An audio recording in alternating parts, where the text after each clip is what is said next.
on either side. Now all of a sudden, you're seeing him make some scoops at first base. He's making plays. He's doing all the right things, and he's knocking the hell out of the ball. Yeah, that's the key. First base, slugging. What's his superpower? Why did he go number 1 overall? Torque bombs. He's slugging over 500. It's the highest of any of these first basemen that are in the mix for the All-Star spot. You got to be careful with WAR because certain sites are different. Baseball Reference versus Fangraphs. Yeah. Fangraphs has him right among the leaders in WAR at first base. Yeah. He should be the representative at the All-Star game. Should doesn't mean will. He should, and at the least, one of the two. Yeah, now I don't know, Aranda, is he the only Ray? Is this where they because every team has to have a representative. Right. But they could do to Tampa what they used to do to us. Yeah. We'll take your best reliever. You're lucky to have a guy in the All-Star game. Sorry, he's not as good as Torque. Right. You don't get a first baseman, you get a reliever. But I think Torque's one of the two best he's, to me, the best first baseman in the AL right now. Should be one of the two in the All-Star game. Mm-hmm. But does he not get does Goldschmidt get more votes just simply because it's the Yankees? He's in New York. He's hitting 310. Yeah, with no power. He's a singles hitter. Right, yeah. I mean, you look at the home runs. Aranda, 7. Goldschmidt, 7. Vlad, 8. Torque, 16. Come on. The other guy would be Tyler Soderstrom with the Athletics. He's got 14 home runs. If he were to run into a stretch, he could garner some of the attention. But he doesn't have a home base. Who's voting for? Like, we have a block here in Detroit. Like, Michiganders are going to fill out those ballots every day for Tigers. Yeah. Who are the A's fans? They themselves don't even claim a city in their name. Who's voting for them? It's not Oakland fans. Right. How many people in Sacramento are stuffing the ballot box? Like, they're going to get the token All-Star, I would imagine. I don't think they're going to get enough fan votes for any of their guys. No. And that's really what the Rays should get as well. Yeah. Like, I mean, it just they're not a very good team. They got one guy that's hitting for singles. Great. Yeah. Nice job. The other thing I had from last night, I don't think we're going to come up with it, but someone needs like a nickname for our 1-2 punch at the back end of the bullpen. Because Canely and Vest are a really nice compliment. And AJ's talked about shrinking the game and just getting to the 8th. Yeah. I mean, Canely comes in and puts out a fire, and then Vest is in. And I know he gave up a home run, but he's throwing gas. He knew he had a 3-run lead, and he put him away. That is, both those guys have all-star cases too, and those two guys have been a great 1-2 punch for anybody going, oh, the bullpen makes me queasy. Yeah, they need to add a guy at some point. Yeah. But they've got a back end secured right now. And I think it's just going to take a little bit more time, maybe 3-4 more weeks, a couple of more like we had last night, where it is Canely comes in, as you mentioned, puts out a fire, and Vest comes in and puts the game away. Because we had this discussion, during football, right? Gibbs and Montgomery, Sonic and Knuckles, but it took a little time for the Sonic and Knuckles to come up, and I think it was actually one of those guys they embraced. They embraced that. They came up with it, and so I don't know if Will Vest or Canely will come up with one. Well, there is a little bit of the yin and yang with them, right? Change-up guy versus guy who's throwing 98 fastball. Careful what you say, because I don't want him to be called yin and yang. Okay. I didn't say I'm coming up with a nickname. I just would put it out to people. At some point this season, with the way they're playing, someone's going to come up with something creative. Yeah. 248-539-9797. Ticket Texter says if the Tigers play just 500 baseball the rest of the way, they would end up with 91 wins. Go Tigers. That's Greg in Coral. Yesterday, on Intentional Talk MLB Network, they had Aranda as the AL All-Star at first base. That's Brett in Port Huron. Yeah. No, I mean, he's all right. If you're looking, just look at the rest of the stats, right? Total bases, and Torque's got 20 more total bases. RBIs, he's got 11 more RBIs. There's just more production from Spencer Torkelson than there is from any other first baseman. Period. So anyway, we got Scott Harris at 8:02, but before Scott joins the show, we've got a lot to get to. Trade deadline decisions. ESPN put out their list, the biggest need for every team in Major League Baseball. We'll get to that at 6:35. Zadarius Smith begging to come back to Detroit. Would you hold it against Brad Holmes if they don't get him back in the fold? We have a Red Wing fan survey. Results tabulated. What do fans think of Steve Yzerman, the direction of the organization, the playoff mandate, top free agent targets, and more? We'll get to that. Plus, there's a show dynamic that Heather picked up on that she doesn't really like. That and more. It's 97.1. Hey, you guys, summer is heating up, and there's nothing more refreshing than an ice-cold Surfside iced tea and vodka or Surfside lemonade and vodka to break the heat. Made with real brewed tea and real vodka, Surfside is only 100 calories, 2 grams of sugar, and 0 bubbles. That's right, no carbonation, so it's super easy to sip and enjoy no matter what your plans are this weekend. Look for the can with the sunset stripes. Sold at bars, restaurants, and stores near you. Must be 21. Please drink responsibly. That's why I looked at you when I said.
5 was enough to get it done. Torque 16th of the season, leads All-American League first baseman. That's your all-star. Should be. You never know with snubs and markets and votes, but yes, he is the best first baseman in the American League. Should definitely be one of the 2 represented at the All-Star game. One thing in his favor is the expectations were so low. In fact, they were so low that he wasn't even expected to be on a roster. So he is talked about as, a comeback player of the year. Javi Baez, comeback player of the year. There's a lot of different guys that could be in that category. So there is buzz around him simply because he hasn't done this. And we don't know if it's going to be an entire season. We saw it for half of a season 2 years ago. Last year it was horrific. Yeah, his career was in jeopardy. Yeah. I mean, that is in his favor. So I threw out that the back end of the bullpen could use a nickname. Canely, Vest, 8-9 shutdown guys. Our texters are usually pretty witty. I don't think this is a great batch. And I get it. I don't have anything better, so I'm not trying to put down the listeners. I'm just going to read you some, and maybe one stands out to you, John, okay? Okay. I'll go into this with an open mind. DeVell in Madison Heights says the nickname for the 8th and 9th guys should be Fire and Ice. So I do like Fire and Ice. I just don't know if it fits these guys. It seems a little cookie cutter. Sounds like a figure skating routine. No. Fire and Ice. No. There was an old offensive line guru. His name was Blaze Winters, former player. Blaze Winters is a great name. Yeah, Blaze Winters is a great name. But instead of calling him Blaze or Winters, we called him Fire and Ice. Okay. Because it was obviously Blaze, Fire. I love that. Winters. If your name's Blaze Winters, it works really well. Fire and Ice. What if we call the bullpen Blaze Winters? The next one says Fire and Rain. Make it rain. Already cost that one off. The Snow Miser and the Heat Miser from the Christmas movie. The Year Without a Santa Claus. Yeah. I don't love it.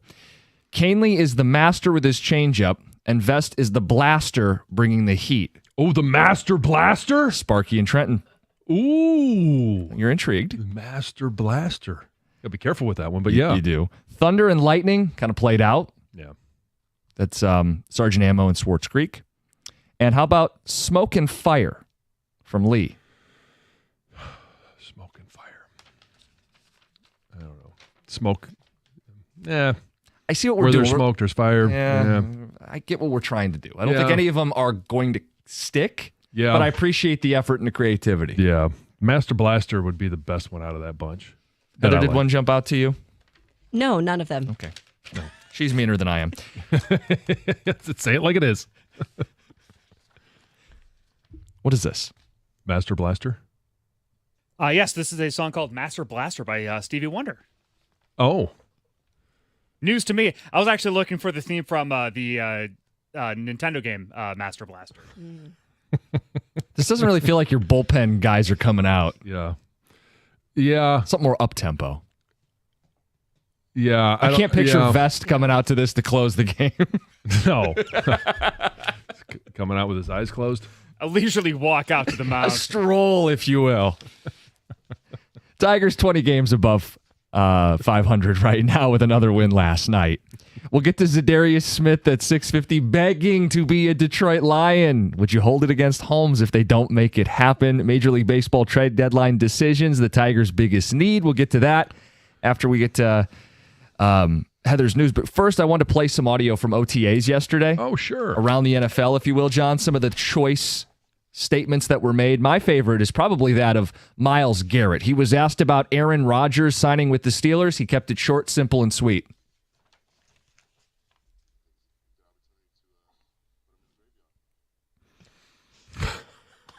Well said. I love that. So which is better? And now we had a defensive back that talked about a hit list. Now he didn't necessarily name names because he wanted and it wasn't just trying to knock people out. It was how many interceptions could he get against quarterbacks. Aaron Rodgers was one that he had picked off 3 times and twice in one game, I believe, at one point. So it was somewhat directed at him, but put him in the graveyard. That's a great quote. Aaron Rodgers. People notice that wedding ring. Is it a wedding ring?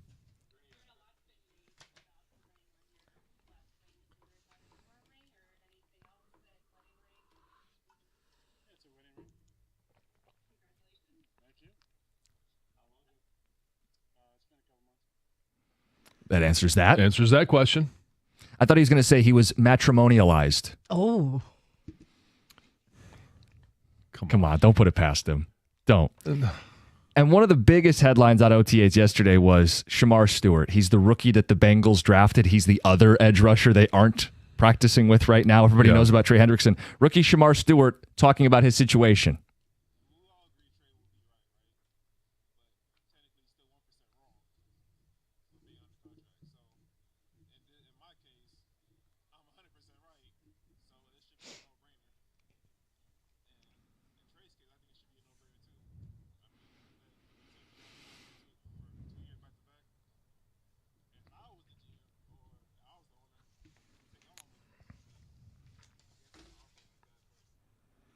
So his case is, I haven't even signed a contract. I'm not holding out. I've never agreed to terms with the Bengals. And the reporting on this is they won't hand him a boilerplate standard rookie contract. They're trying to play games with him. So he's going, I'm not going to report. Rookie contracts. It used to be a story about rookies holding out. And if they held out, how would it affect their rookie season? We don't hear that anymore because there is... It is literally boilerplate. Where you're drafted, you get this amount of money, and this is what how it's structured. There's not much for debate. Couple more ticket texts on nicknames before we move on. A lot of love for Shake and Bake from a lot of people. By far the most popular one coming in. Ticket texter says, be careful with Fire and Ice. I believe that was a condom brand a while back. Maybe don't make that your really tandem. Well, they are there to protect a win. Safely. An essential part of safe Tiger games. You want to save the game. Go with the safe choice. Fire and Ice. Yes. Mario and Luigi save the princess. Make them Mario and Luigi. No, thanks. No? The closers, 8 Mile and 9 Mile. They can come out to M&M. 8th inning, 9th inning. Sure. Silent Assassins, Under the Radar, Bullpen, Twin Turbos, Volcano Tundra. People are trying. Let's get to Heather with the news. You guys, there was a bomb threat at Troy Beaumont last night. Yeah. So just after 8 p.m., Oakland University sent out an alert that police were informed of a bomb threat at the hospital and actually advised their students, faculty, and staff to evacuate. And then about a little over an hour later, the threat was deemed not credible, thankfully. And this was all done by Cornwall Health officials. And they said the all clear was given. A spokesperson for the hospital said an evacuation did not happen. Okay. But man, it's always scary. It is. Isn't that where they just had the shooting? Yes. Yeah. So dealing with that now. This, thankfully, nothing serious for sure. Man, there's an investigation underway in the UP after 2 campers were found dead on Isle Royal. This is... I saw the headline. Do they have any idea what happened? Not that I've heard yet, but park rangers were notified Sunday afternoon about 2 people who were found dead at a remote backcountry campground within the park. The rangers then set out on a hike, an overnight hike, 11 miles to the campground to kind of figure out what was going on. So far, 2 people, like I said, were found dead. They have yet to be identified, and it's not known how they died. I'm sure somebody knows a lot more than I'm telling you. Yeah. But I have not heard yet. So sad news. I mean, you are out there in the wilderness. It is not your typical, let's go camping, right? It's not the kind of camping I just did. Oh, no, I'm sure they were not glamping. I'm sure they did not have electricity and a heated mattress. No, Isle Royale is on my bucket list because it is so remote. But if something were to happen, it is really hard to, one, notify anyone or to get resources there to help them. Yeah, I definitely want to go too. It is on my bucket list. I don't know if I'd want to do like a really lengthy camping trip, but I definitely want to get out Yeah. there for sure. A man who was found with a teen who ran away from a Dearborn Heights facility, disappeared for nearly 6 weeks, is now facing charges. So this 62-year-old is accused of sexually assaulting the 16-year-old girl and is also accused of giving her marijuana and concealing her after she fled from custody of her legal guardian. So this guy has been charged with child sexually abusive activity. That's a 20-year felony. Delivery of marijuana to a minor. That's an 8-year felony. And harboring runaways. That's a 1-year misdemeanor. You may remember when this happened, the 16-year-old girl ran away. It was back on March 14th of this year from the Vista Maria facility for vulnerable children in Dearborn Heights. And then she was found safe over a month later at this guy's apartment. Yeah. A crash outside of the Better Made facility, the factory in Detroit, led to a very slippery situation. Yeah. Did you hear about this? About 700 gallons of cooking oil spilled onto the streets after a work truck and a tanker truck delivering oil to the factory crashed Tuesday morning. The Detroit Fire Department was called, said none of the oil ended up in the sewer. So that's good. That's good. And the trucking company is handling the cleanup. That's a bummer. That's a hard cleanup. Yes, it is. Yes. Let's see. If you're getting married anytime soon, you may want to try to get to Jimmy John's Field on Thursday. So the West Side Woolly Mammoths and the Birmingham Bloomfield Beavers will be facing off. But that's not why you want to go. But the it Mammoths is. That's and the part Beavers?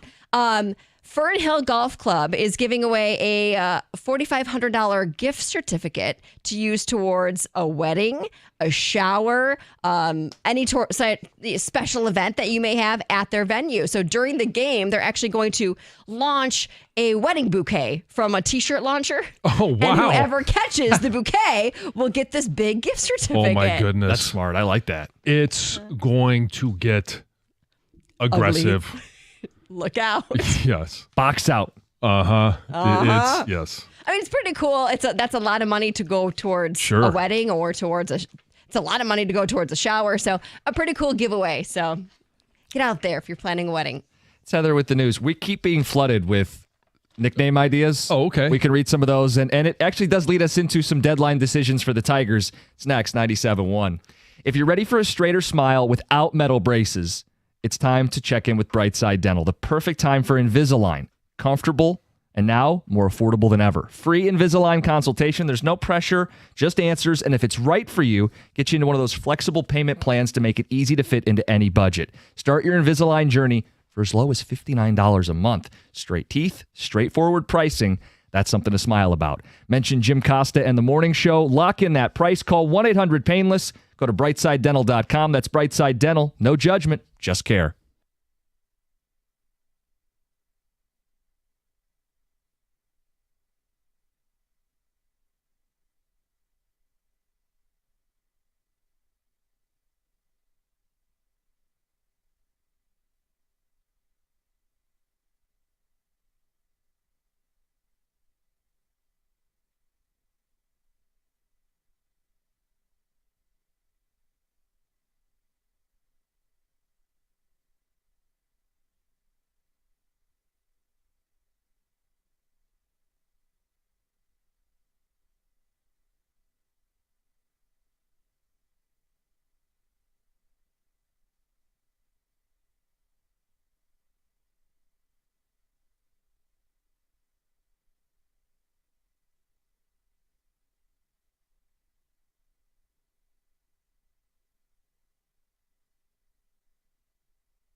Tigers just keep winning 20 games above 500. Dan Dickerson's call. Last night, Tork goes yard. Bullpen shuts the door. Canely puts out a fire, and Vest brought the heat in the ninth. That 1-2 punch at the back end of the bullpen, I said they're getting to the point where they deserve a nickname. The Tigers have the fewest blown leads in all of baseball. They're a big reason why. Both of them have an ERA under 2. And, John, these nicknames, again, people are trying. Yeah. That's the nicest thing I can say. They're trying. I don't think we've found the right answer yet. Ticket Texter says lock and load. Okay. Bulletproof and Vest. So Vest doesn't get a nickname, but Canely becomes bulletproof. I mean, that one's cool. Yeah. Biscuits and gravy? Are we just picking peanut butter and jelly? Are we just picking two things that go together at this point? So I don't mind the biscuits and gravy. Obviously, it's one of my favorite food groups. But to me, that more is not two guys that are, in the closer category. It's more, it would be a long reliever, the biscuits, setting up Will Vest or Canely as the gravy. Bullpen could be canine, 8th and 9th inning. They're dogs. That's kind of the collective bullpen. Yeah, canine. I mean, we've already used canine For Kenneth Walker. Yeah. Set it, forget it. Bullpen name, Robin a car. Again, we're still looking for the right one. Let's get to Jim in Romeo. Jim, good morning. Hey, good morning, guys. Love the show. I think I've got the perfect nickname for those two. K2 and Everest. K2 for Canely, Everest for Vest. They're the two tallest mountain peaks in the whole world. What's the significance with mountains in a bullpen? Am I missing something? Well, they're well, the bullpen is there's nobody that can climb them. I guess that's the metaphor, right? Yeah. Nobody can get over them. It's tough to get over them. Okay. Yeah. We're working I it. see where your head's at. Yeah. Climb at your own risk. Yeah. It just doesn't seem to It's not going to stick. roll off the tongue. No. This one just came in. Back end buddies. Oh, boy. Be very Yeah, careful. please no. Please no. Arm and Hammer. There's been like 3 Starsky and Hutches. Why? Starsky and Hutch? 95 years old? What about them reminds you of? Starsky and Hutch? I I don't don't know. I mean, We had an AC/DC I didn't print out. And I couldn't Thunderstruck? quite put that together. Well, the Currents, I guess. I don't know. And I know the band reference, but we got calls coming in on that. We'll take those phone calls. We also wanted to get into like a baseball conversation here too, because ESPN put out a move for every team to make by the deadline. Must do by the deadline. And for the Tigers, best team in baseball, this is what they had to say. What do they need to do? The Tigers are a near clinch to return to the postseason. They're way past wondering if the breakout is real. They're better than a 50-50 proposition to land the American League's top seed. Still, it's not too early for Detroit to be thinking about an October bullpen that could use a big strikeout arm or two for high leverage mix. Detroit's bullpen has been very good, but ranks in the bottom 5 in strikeout, swing and miss, and chase rates. Every team wants that for their bullpen, so the sooner the Tigers jump in the trade mix, the better. Ideally, they'd hit July 31st with as much of their heavy lifting done. yeah. So don't wait till 4:00 on the 31st to try and get a deal done. Yeah. Nothing says you have to wait until then. You can go ahead and add it now. It's not likely that it's going to happen in, prior to maybe 3 weeks before the deadline. That's when things start to trickle in a little bit. Do you think that's their biggest need? I do. And I'm not so concerned about the swing and miss. We'd love to see more swing and miss. I'm just fine with ground balls, double plays to get out of an inning. I'm fine with, fly balls, but it would be nice to have a little bit more of that. And I do think it is, you got to get to Canely and you got to get to Vest. How do you get there? And they're not going to throw every game in the playoffs. So occasionally Right. you only have one available. So you got to get the 7th and the 8th.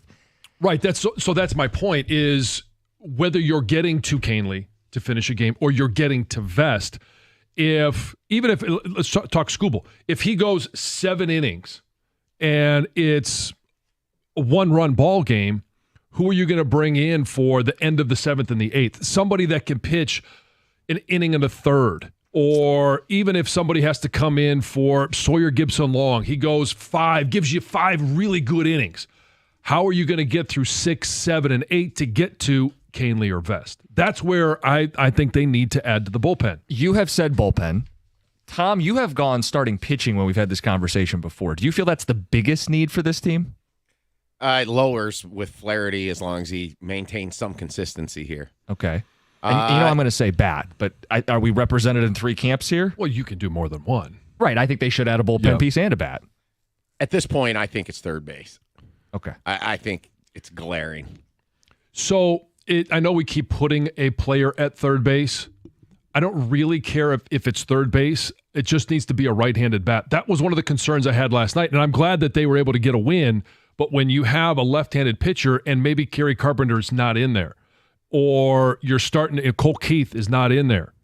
Riley Green's going to be in there because he does fine against lefties, but you have so many left-handed bats. To me, it's more, I just need a right-handed bat, and we could figure out where we're going to put him. When ideally he plays in the infield on the left side, because, shortstop is an issue too. Javi's come back down to earth. Sweeney's not hitting at all. Right. McKinstry's done okay. I know he can play short, he can play third, but you want a little more oomph there. The answer to me is a bat on the left side of the infield. And yes, ideally, a right-handed yes. bat. Yes. Ideally.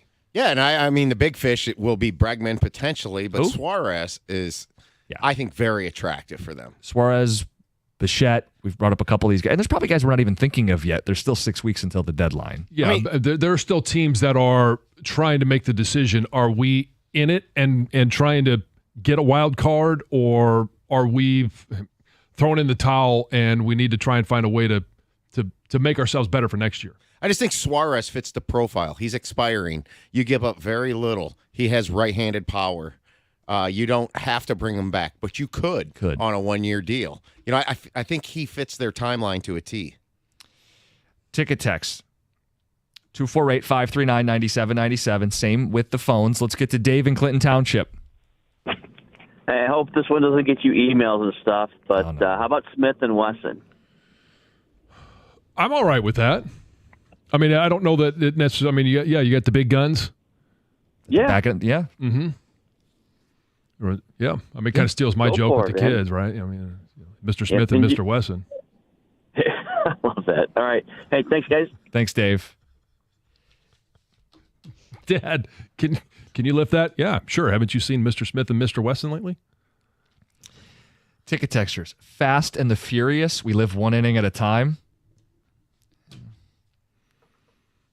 SEAL Team 6. They seal the deal after the 6th inning. Ooh, I like that. We need a few more relievers to be SEAL Team 6.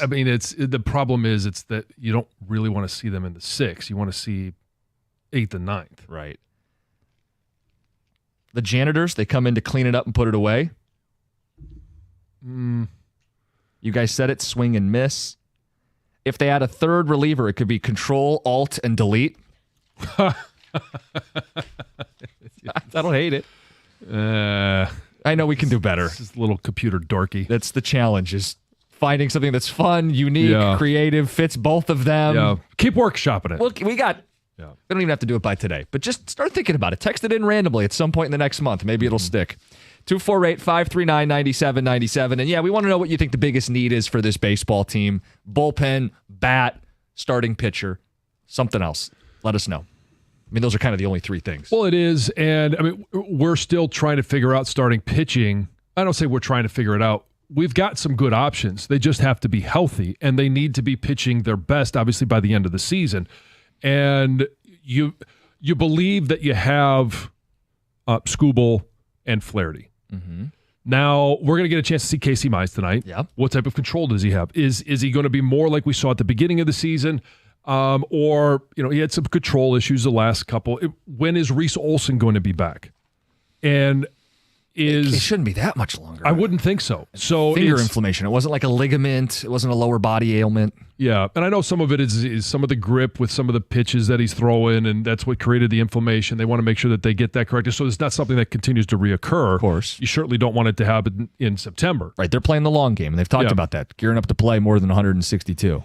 I think 180 was AJ's kind of target here.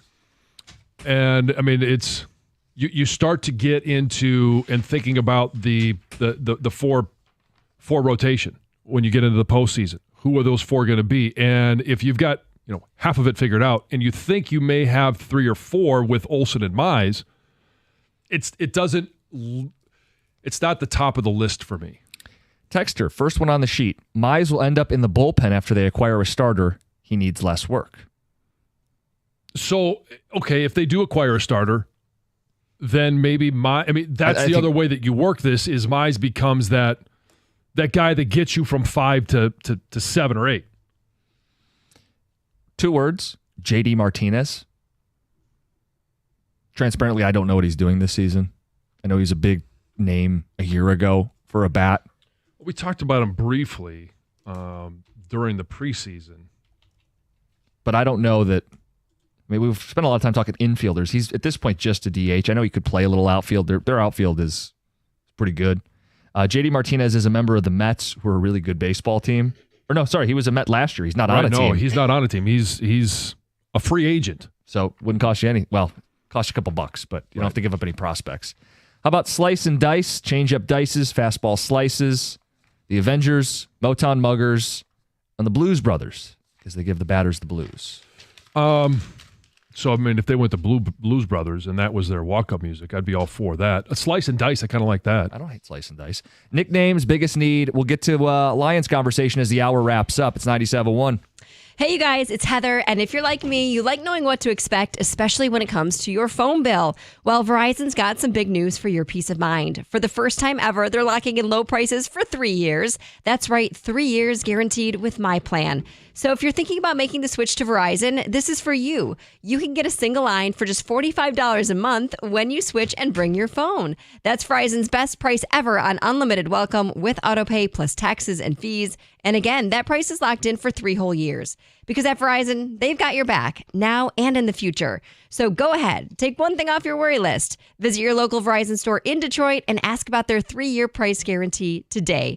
$20 monthly promo credits applied over 36 months with a new line on unlimited welcome. In times of congestion, unlimited 5G and 4G LTE may be temporarily slower than other traffic. Domestic data roaming at 2G speeds. Price guarantee applies to then current base monthly rate. Additional terms and conditions apply.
Javi's still contributing.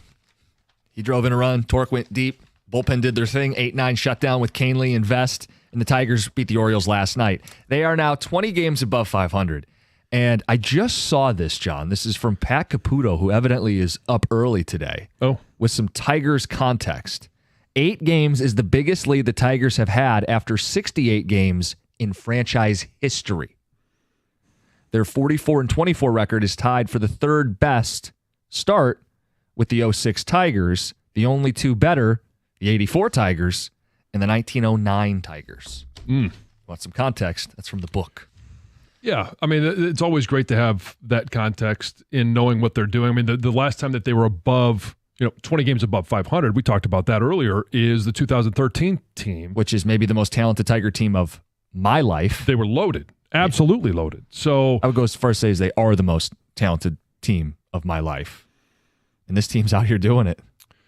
They are. They just keep winning. And I did Baltimore radio yesterday in a little preview of what this team, and the question that they asked is like, how is it the Tigers have been able to flip the script from where they were last year at the trade deadline? Baltimore is basically where the Tigers are now. And now Baltimore's where the Tigers were. And it's interesting too, because we talk about first base all-stars. There's not that dynamic bat where there's no Aaron Judge, right? There's nobody there with a huge name. It's just a whole bunch of guys that just keep getting the job done. We've asked you guys the biggest need. ESPN says it's a bullpen reliever, a swing and miss guy. Let's get to Mike and Troy. Mike, good morning. Morning, guys. Hope everybody's doing well on this Wednesday morning. Like I told your screener, I need pitching. I need a starting pitcher. I can't trust rookies. I can't trust Casey Mize, Reese Olson. Skubal is dominant. Flaherty's getting back where he needs to be. In the playoffs, you need 3 great starters. The hitting is there, but we need pitching, and more pitching. And yes, I need a bullpen arm, but my number one need is a starter and a bulldog, guys. So, Mike, let me ask you this. I understand Casey Mize, right? It's been a roller coaster and there's been injuries, but what is it about Reese Olson that you can't trust? He's not healthy. I need a guy who's going to be healthy. It seemed like Mize has injuries, Olson has injuries. With Sawyer Long yesterday, Gibson Sawyer Long, he did great. But you know what? He's still a rookie. He's been out of the league for a couple of years. I need a guy who's going to be equivalent or better than Flaherty because we know what we're going to get with Skubal. So you want to upgrade the Olson spot. I'm looking it up. Olson last year in the postseason, he threw 2 games, both against Cleveland. He went 5 innings of 1-run baseball and then 4 innings of 1-run baseball. It's not like the guy had a blow-up or an oopsie-daisy. He was steady in quality for them. And I understand right now he is on the IL. So I get that, but he has, when he's pitching, he's been very consistent.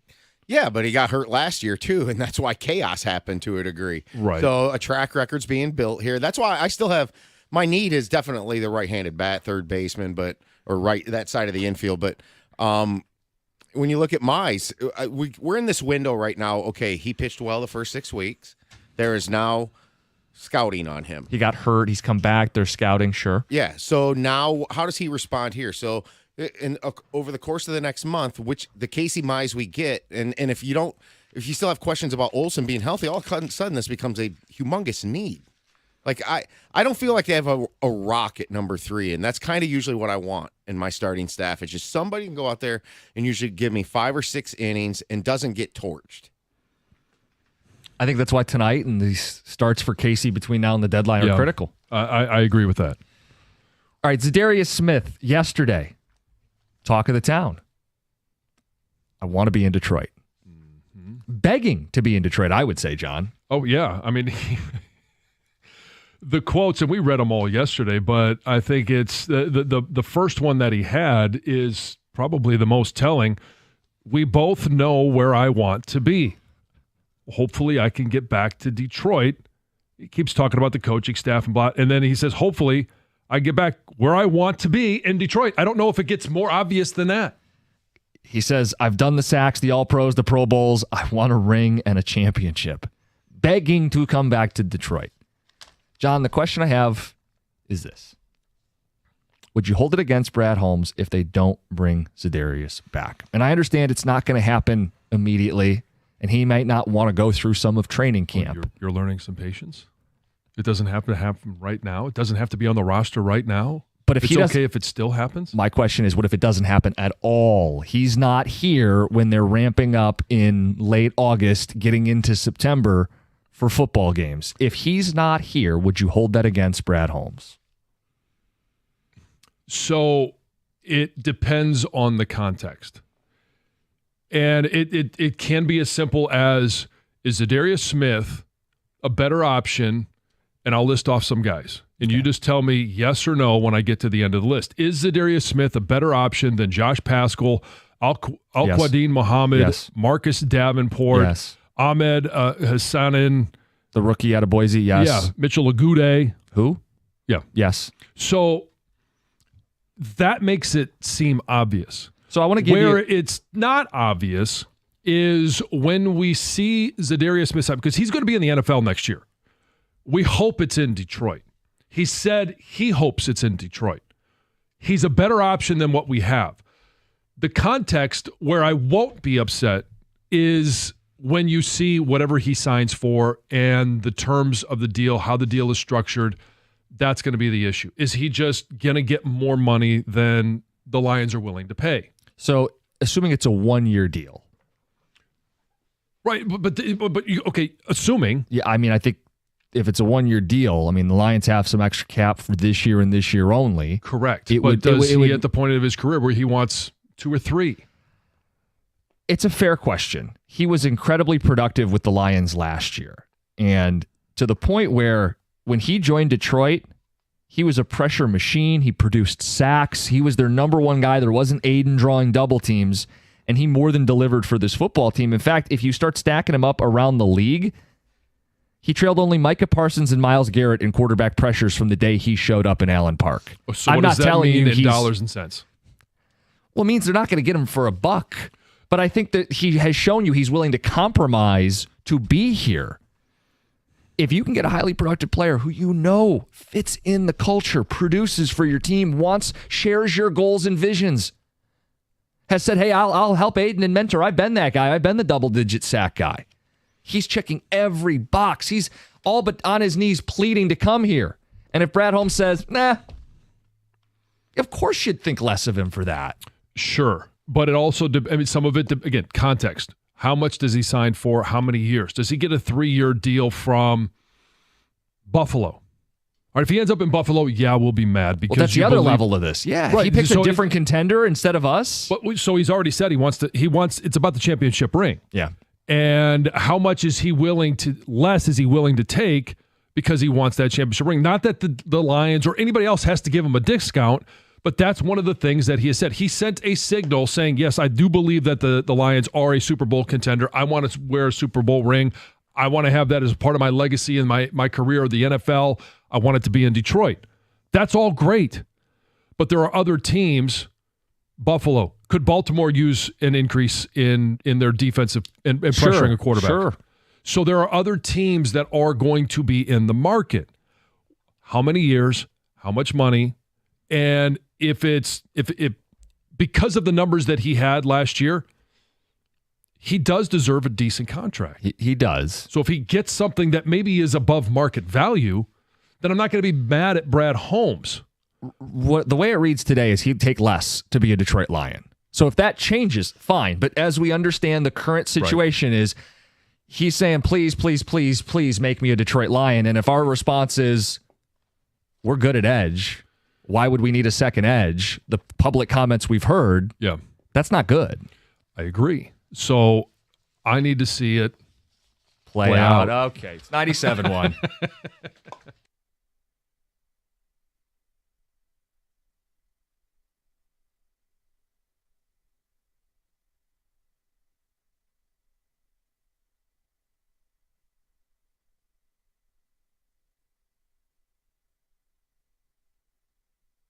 Brought to you by Moran Buick GMC. The Tigers took down the Orioles 5-3. A 5-run fifth was the difference. This was the splash in it.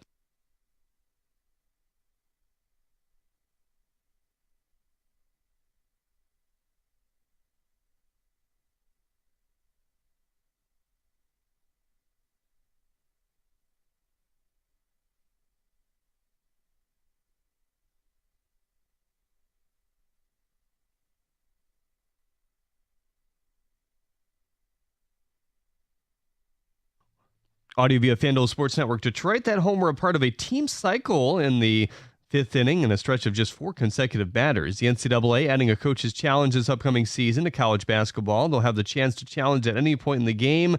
The only caveat is the team must have a timeout remaining in order to submit one. If they win it, they'll be granted an additional for the rest of the game. Plays that can be challenged include out of bounds, basket interference / goaltending, and whether a secondary defender was in the restricted area.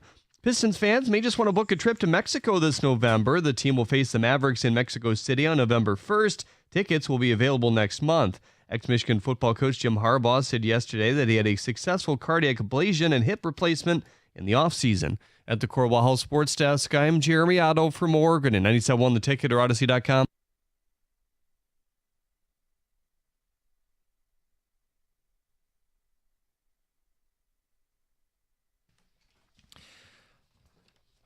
Good morning, 97.1. Finally supposed to be a hot day in the Motor City, up into the mid-80s. About time. I don't know. What do you mean?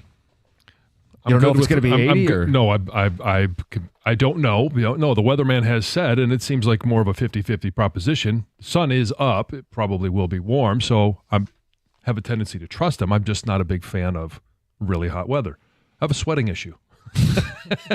It's most big guys do. Today was pack another shirt in the car. You're ready for it? Yes. Okay. We got Scott Harris joining us in less than an hour. Right after the update to start the 8 o'clock hour, we'll have the Tigers president of baseball operations talk to him with this baseball team that's 20 games above 500. A lot to get into. Got a Red Wing fan survey. This was done by one of the beat writers canvassing the fan base. We'll give you those results at 7:18 this morning. Right now we're talking about Zadarius Smith because he didn't mince words. He desperately wants to be a Detroit Lion. And we asked you guys, would you hold it against Holmes if they don't bring him back? And if Zadarius wants to avoid signing something today because as a veteran he doesn't want to go through the full training camp, totally understand that. But if the season rolls around and he's on another contender, because that's the thing. He said he wants to chase a championship, wants to do it in Detroit. If he now becomes the competition, yeah, I'd have an issue with it. So of those that are unsigned, he's the best available. Yeah. He also there's a lot of factors involved. If he doesn't want to sign because he doesn't want to be there for the first week or two of training camp, I get that. He's at that point in his career, and he can come in 2 or 3 weeks into it and still be extremely effective. He also, and you brought up a great point at the break, he might be waiting for somebody to get hurt. Leverage. Yeah. And so what do we see at the beginning of training camp? There's an ACL, there's an Achilles, there's an injury that is going to affect somebody with the Super Bowl aspirations. Now all of a sudden, the amount of money that he could command would go way up because he is the best available of those that are not signed. Texter says, to me, it sounds like an older player who is out there begging for a job because no one else has offered him one. No interest on the open market, and he can't beg to be a Green Bay Packer or Minnesota Viking or Cleveland Brown because he burned those bridges when he left. So now he wants to come crawling back to the Lions. Disagree with that 100%. I don't know that he's burned any of those bridges. He certainly didn't burn any bridges in Cleveland, but if he wants a ring, he's not going back to Cleveland. He was traded from Cleveland. He didn't leave in free agency. No, and I don't agree with this idea like, well, he's out there for a reason. Yeah, he had 9 sacks last year. He had 1 for every 2 games he played with Detroit, and he was 3rd most pressures of any player from the moment he showed up in Allen Park. He did that without Aiden Hutchinson. He's still a good football player. So I agree with the, free agents are free agents for a reason.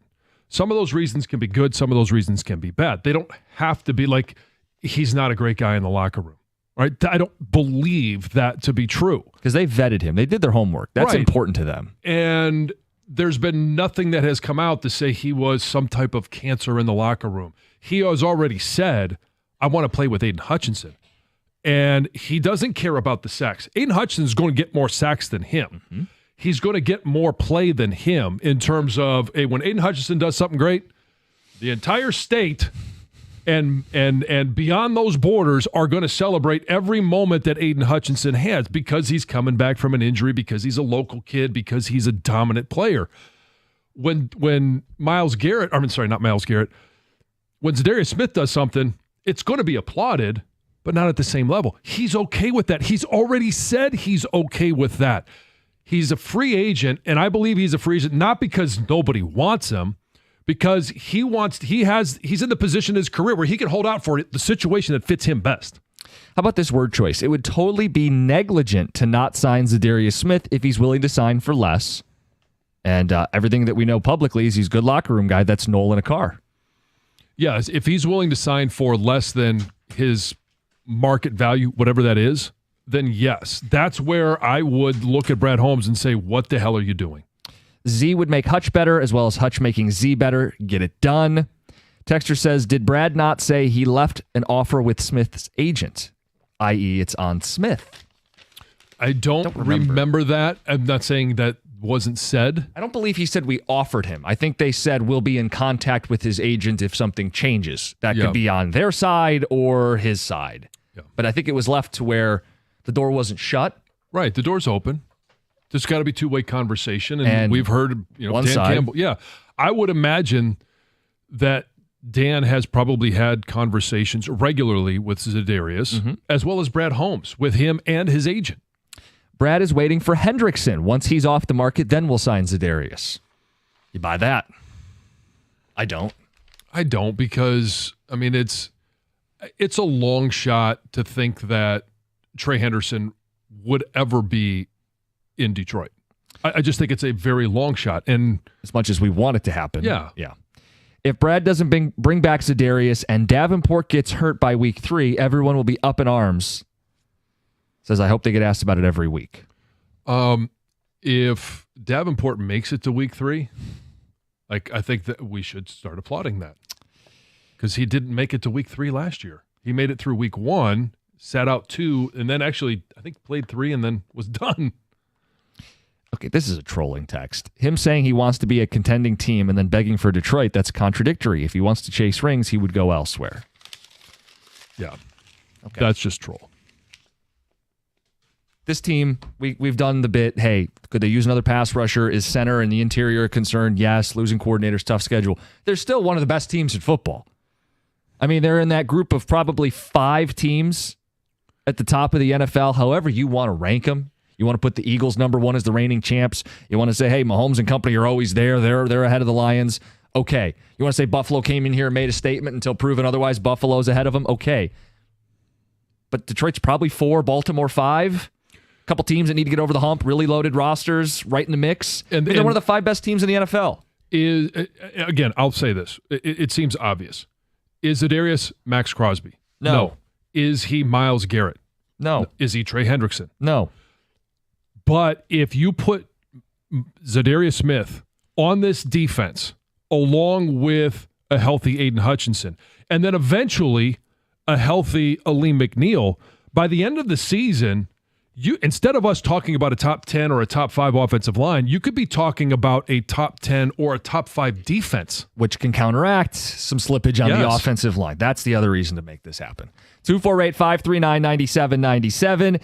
Got a Red Wing fan survey. What do the people think of the Yzer plan? Yzerman himself, their expectations for the postseason and more. We'll get to that next, 97.1. Hey, Jim is very vocal that he loves the hot weather. He likes it when it's nice and hot and sweaty. Summer is going to be here today. Don't wait. Whatever you need, call the team at Mastercraft Heating, Cooling, Plumbing, and Electrical. You want to stay cool inside? Mastercraft is the company you need. They took care of my house. They will take care of yours just the same. Upgrade your system now, and you can save up to $1,000. Call for details and schedule a free in-home estimate. If you woke up and it's already hot in the house, call them before noon, and they're going to give you same-day service. You can find more information on the web at mastercraftheating.com. That's mastercraftheating.com.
All right, Scott Harris, 8:02. We'll hear from the Tiger president, baseball operations.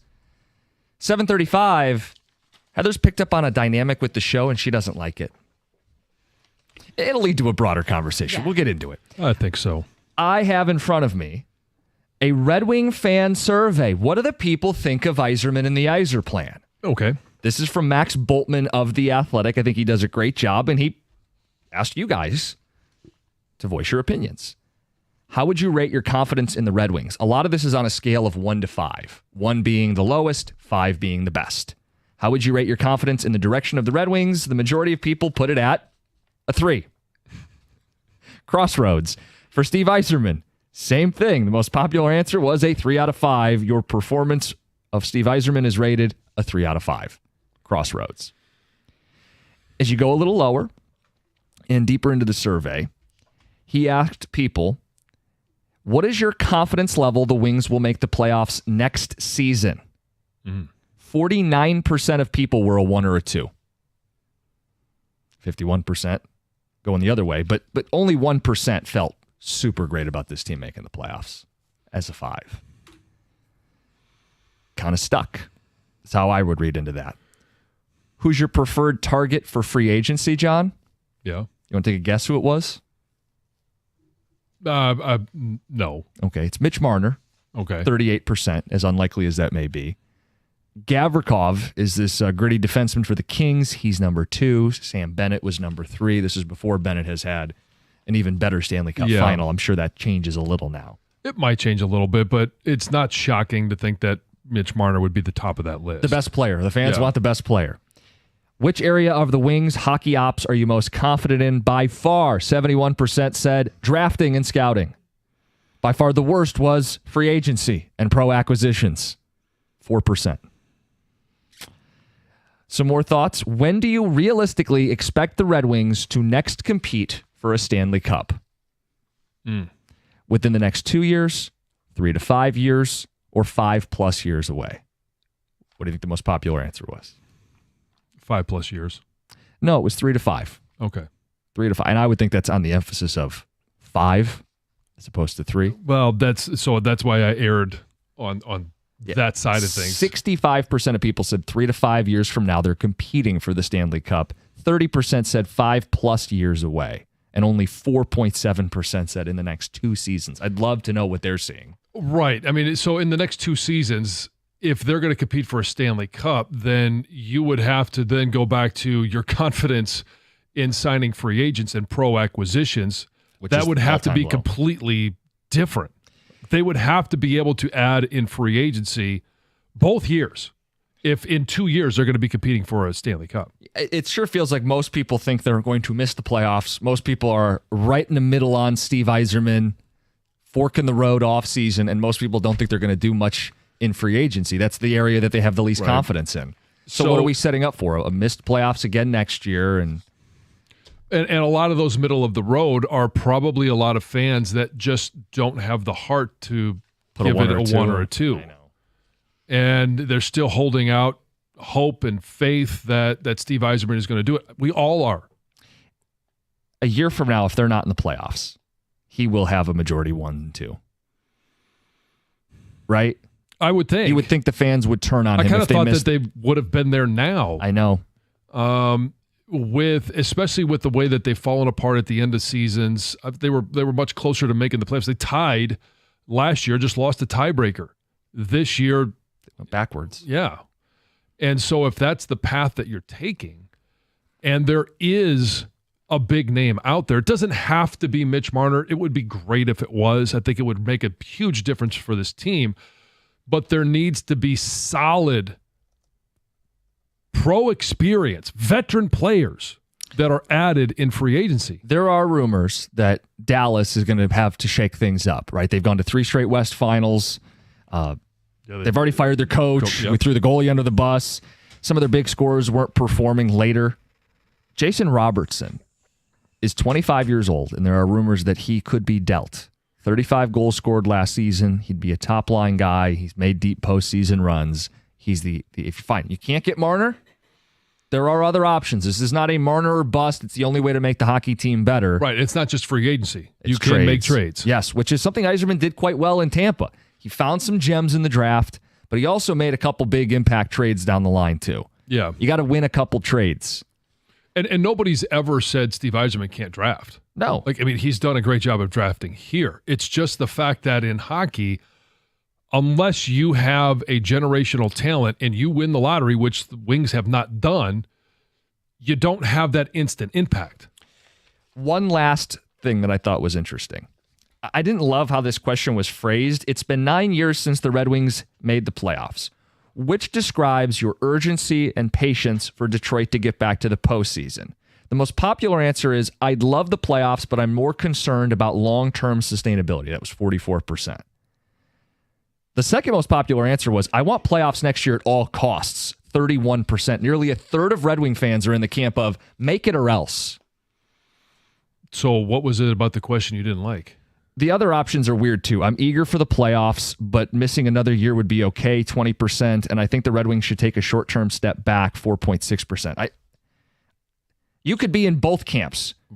You could be in multiple camps. I think I guess maybe it's which best describes you. Yeah. But I think what's the one that best describes you? Yeah, that's how you'd have to phrase it, because I think you could be in multiple camps. You could say, I love the playoffs, but I'm concerned about sustainability, which could also mean I'm eager for the playoffs, but missing another year would be okay, as long as long-term stability is there. But you could do both, too, in terms of, make the playoffs at all costs within reason. Yeah, all costs is a strong phrase. You're not giving up all kinds of stuff just to get the 8 seed. But it is telling that a third of fans, at all costs, I need to see playoff hockey at LCA next season. Yeah, but you can still develop talent and work it up while you're also making the playoffs. And I talked to Jim about this morning before the show. Like, it's in the New York Post late last night that the Ducks are trying to trade for Chris Kreider. And I'm like, why are they doing this? They're still in kind of a rebuild mode, right?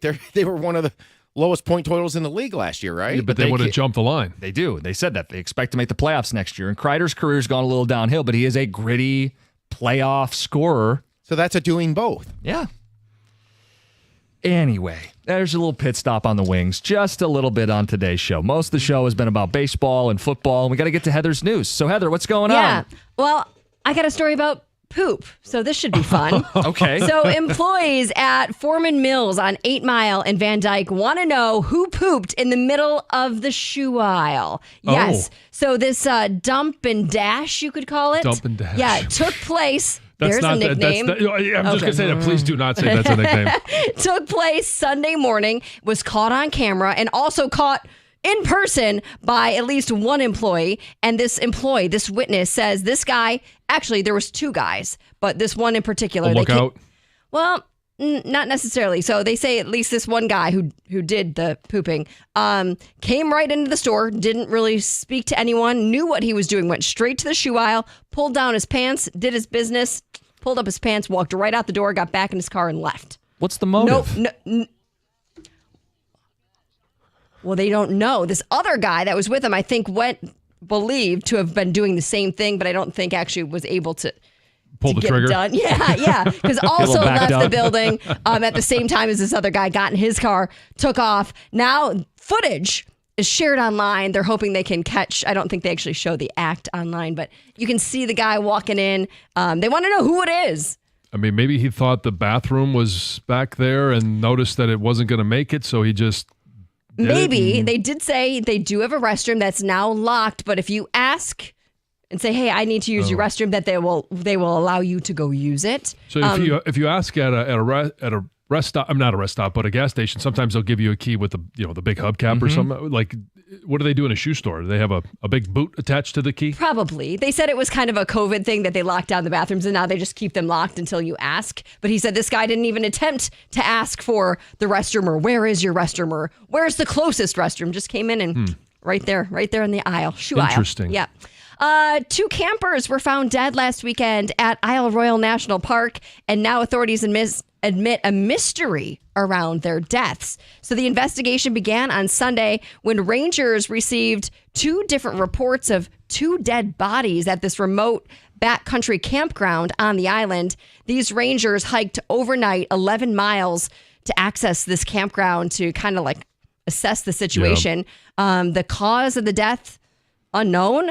Are they related deaths? We don't even know. Were they camping together? Are they we don't even know that. No, I mean, in my head, you would make the assumption that if they were found together, they were probably something happened to both of them. But then it said they were.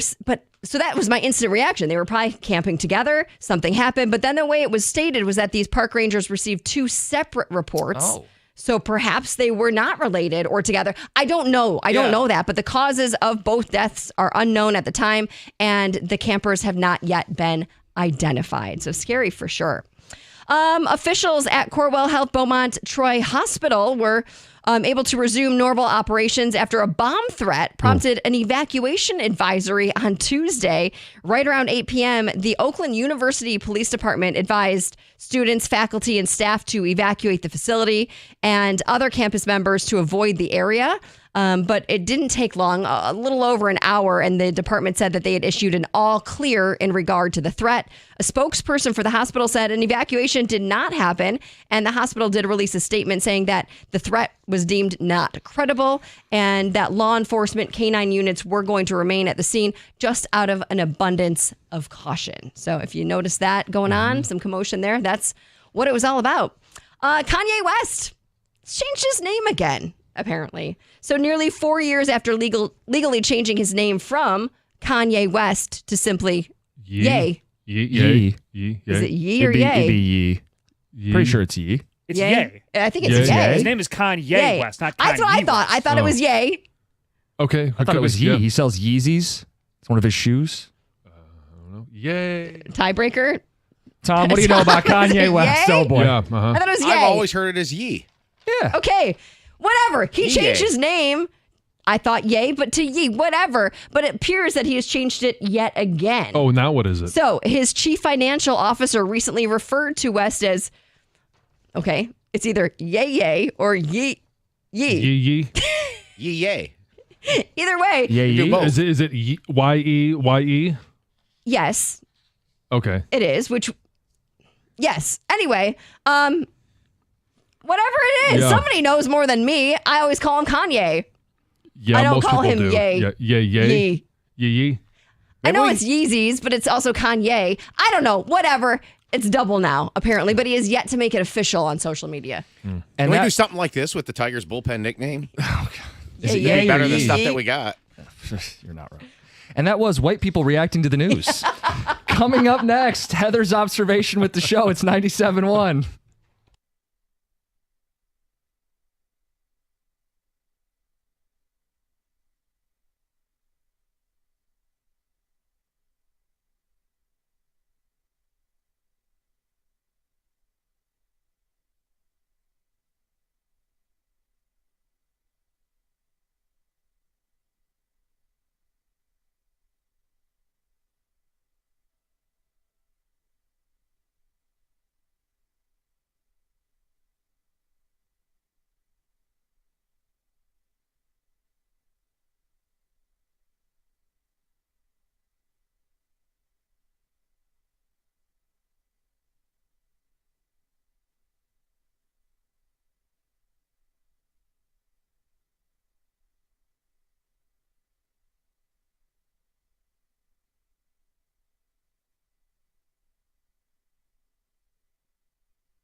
That guy's got to be an all-star. He goes yard, pitch inside, takes it center field. He leads All-American first baseman in home runs. Double Vlad Guerrero, double Aranda in Tampa, double Goldschmidt. He just doesn't have the name. I know he's not in New York. He's not going to get the sympathy. Tampa has to get an all-star, and he's not Vlad Guerrero, but he is the best American League first baseman. I believe so. Okay. This year. Mm-hmm. And again, got That's 6 all it's weeks, about. got to hold it. Mm-hmm. Right? And fans here in Detroit could do their part to try to get him in. Yeah. But I'm even like if the guy in the shoe store. Going to have to hold it. Even if he doesn't win the fan vote popularity contest, the right thing would be that he is the backup first baseman if you don't win the popularity contest. But that comes down to a coach's choice, right? And if it's a Yankee manager and Goldie's sitting out there, anyway. We'll talk to Scott Harris, 802, talk to the Tiger president of baseball operations, counting down days to the deadline, talking about our baseball team that is running away with this division, 8 games up after another win last night. Heather, you noticed something with our show. Yes, somewhere, I don't know, a couple weeks ago, there was a shift in how we said hello to each other in the mornings. I picked up on it right away, and then it continued, and I kept hearing it. And it's not that I hate it, but it's definitely something that was like, I don't know if I love this. In the mornings when Jim opens the show and we say hello, you have been saying, hi, buddy. Good morning. Hey, buddy. Good morning, morning, buddy. Whatever it is. Yeah. It's the buddy that gets me. And it's these terms that you use to call your friends, or maybe not your friends, anybody you see. I don't know what you call them. They're not terms of endearment. They're not pet names, but they're just words like buddy, bro, boss, chief. I guess I could. Chief's bad. Chief's bad. Could make the shift. Good morning, James. I don't mind buddy. Buddy's we are friendly. We are friends. Buddies. Buddy kind of comes across, I don't know why, a little like condescending to me. Like it's like, I am this superior older gentleman and you are a child. You think like patting me on the head? head? My son buddy, and sometimes Emily buddy. Or it seems. John, did you realize you were being condescending to me at 6 a.m. every day? That was not the intention. Is that how it was received by you? No, which is most important. Yes. But I think if, to Heather's point, if it was, you have to say something. I wouldn't just have you call me buddy every day if it was bothering me. I'd say, hey, switch it up. Is there something that would bother you? Well, if I tell him it, he's going to use it every day at 6 o'clock now. Right, yeah. Hey. Good morning, D-bag. Oh, well, yeah, sure. I'd have an issue with that. Yeah. But like some of this, John, is you play sports, and a lot of this is interchangeable. Like boss, like a coach would call you boss, or a chief is weird. But Chief's weird. I hate boss. It wouldn't bother me. I'd just be like, why did you say that? But I think with women, there are more of these. Well, definitely. And that's where the conversation could go. Like it's always older gentlemen, like older men that will say like, oh, honey, or hey, hun, or sweetie, or I don't like that at all. I won't say anything. I mean, if it was repetitive and they said it over and over, if I'd probably John say opened the show with, hey, darling. How about the Stoney Classic? Girl? Yeah. Hey, girl. Yeah. There's some women that don't like ma'am. But what do you call a woman who you don't know? Miss? Okay. So I'm not offended by ma'am. Because sir and ma'am are interchangeable. To me, it's appropriate. I've always thought that is something appropriate and it's like respectful. Polite. Yeah. But there are women who don't like that because I think you call me ma'am. I'm not an old lady. Yeah. Well, so that's the catch on that one is like when I sit down and somebody, I get a refill on a cup of coffee. Thanks, ma'am. It's just it's thank you, ma'am. I don't know. It just seems to kind of come out that way. But I do somewhat feel after I say that a little awkward when it is somebody who is clearly younger than I am. The ma'am. Yeah. Yeah. Well, you could say miss, I think. Miss. Thank you, miss. Yeah. Okay. To me, that's appropriate as well. Like how would you get the attention of a waitress at the restaurant? Wave them down. You just gesture. Yeah. Well, I mean, instead of saying snap your fingers. Instead of saying darling or sweetie, you could just clap your hands. Or they introduce themselves. Yeah. Snap your fingers. Here, over here. That's even worse. That's terrible. That's even worse than any name. But they do introduce themselves when they. Do you ever remember the server's name? Yes, I feel like it goes just one went ear out to dinner other. and his name was Caleb. I remember. I always remember. I never remember. Yeah, it took We me were just there. took me a year to remember your Monday. name. What's the news person's Trust name? me, yeah. No, there are so many times when somebody introduces themselves to me, and I literally will say their name in my head 10 times. Like, that's supposed to be the thing, right? Hey, this guy walks up and he says his name is Javier. And it's Javier. And then they leave and come back and say, hey, would you like anything else?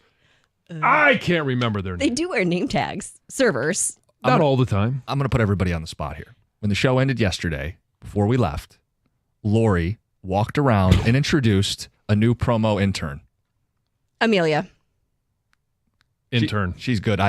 She was nice. I had no idea. I mean, Is that her name? Amelia. Well, yeah, when but she said it, I remembered it, but I didn't know until she said it. You're cheating. You're cheating. I met her parents over the weekend at the graduation party. But I really think, John, I couldn't, and it's nothing against her. Oh, no. I couldn't remember it when she walked away. So, you know what you do? I couldn't remember it when I was talking to her. The cheat then is you do a lot of these like buddies or, you use these generics to help you out in situations where you don't remember people's names. Yeah.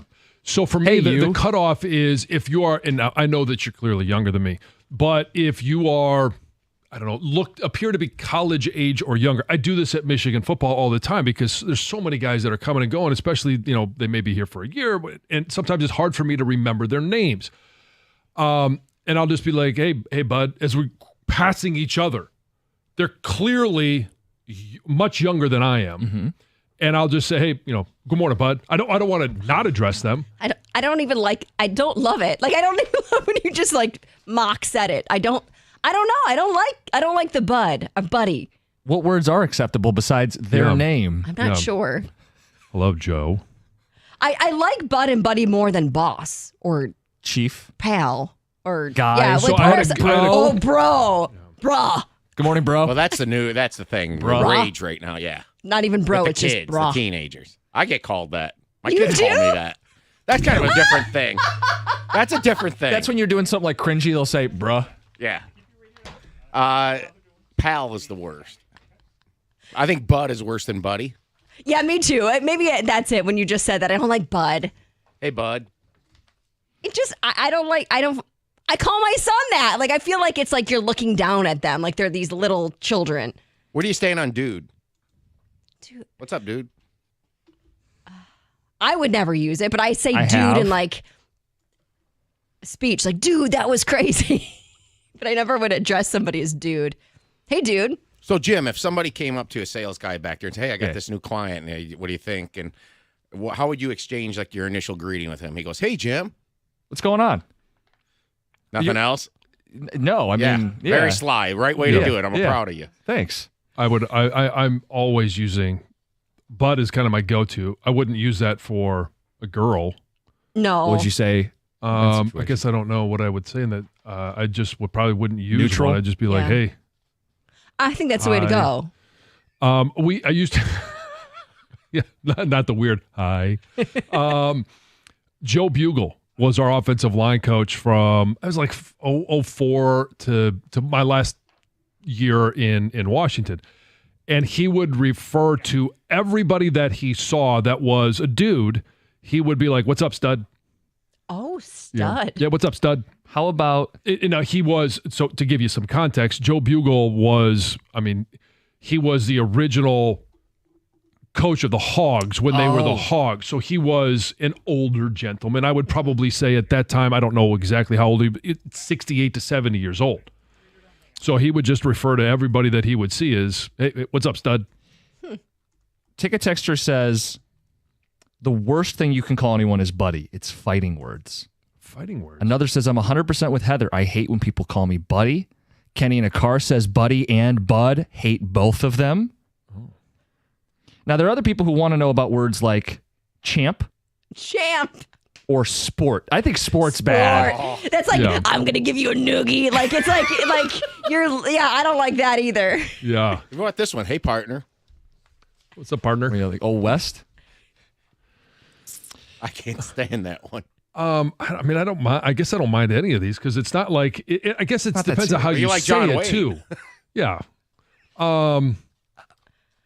It depends how you say it. Like if you're saying it with sarcasm, then it's offending. It's condescending. If you're saying it because we actually are buddies.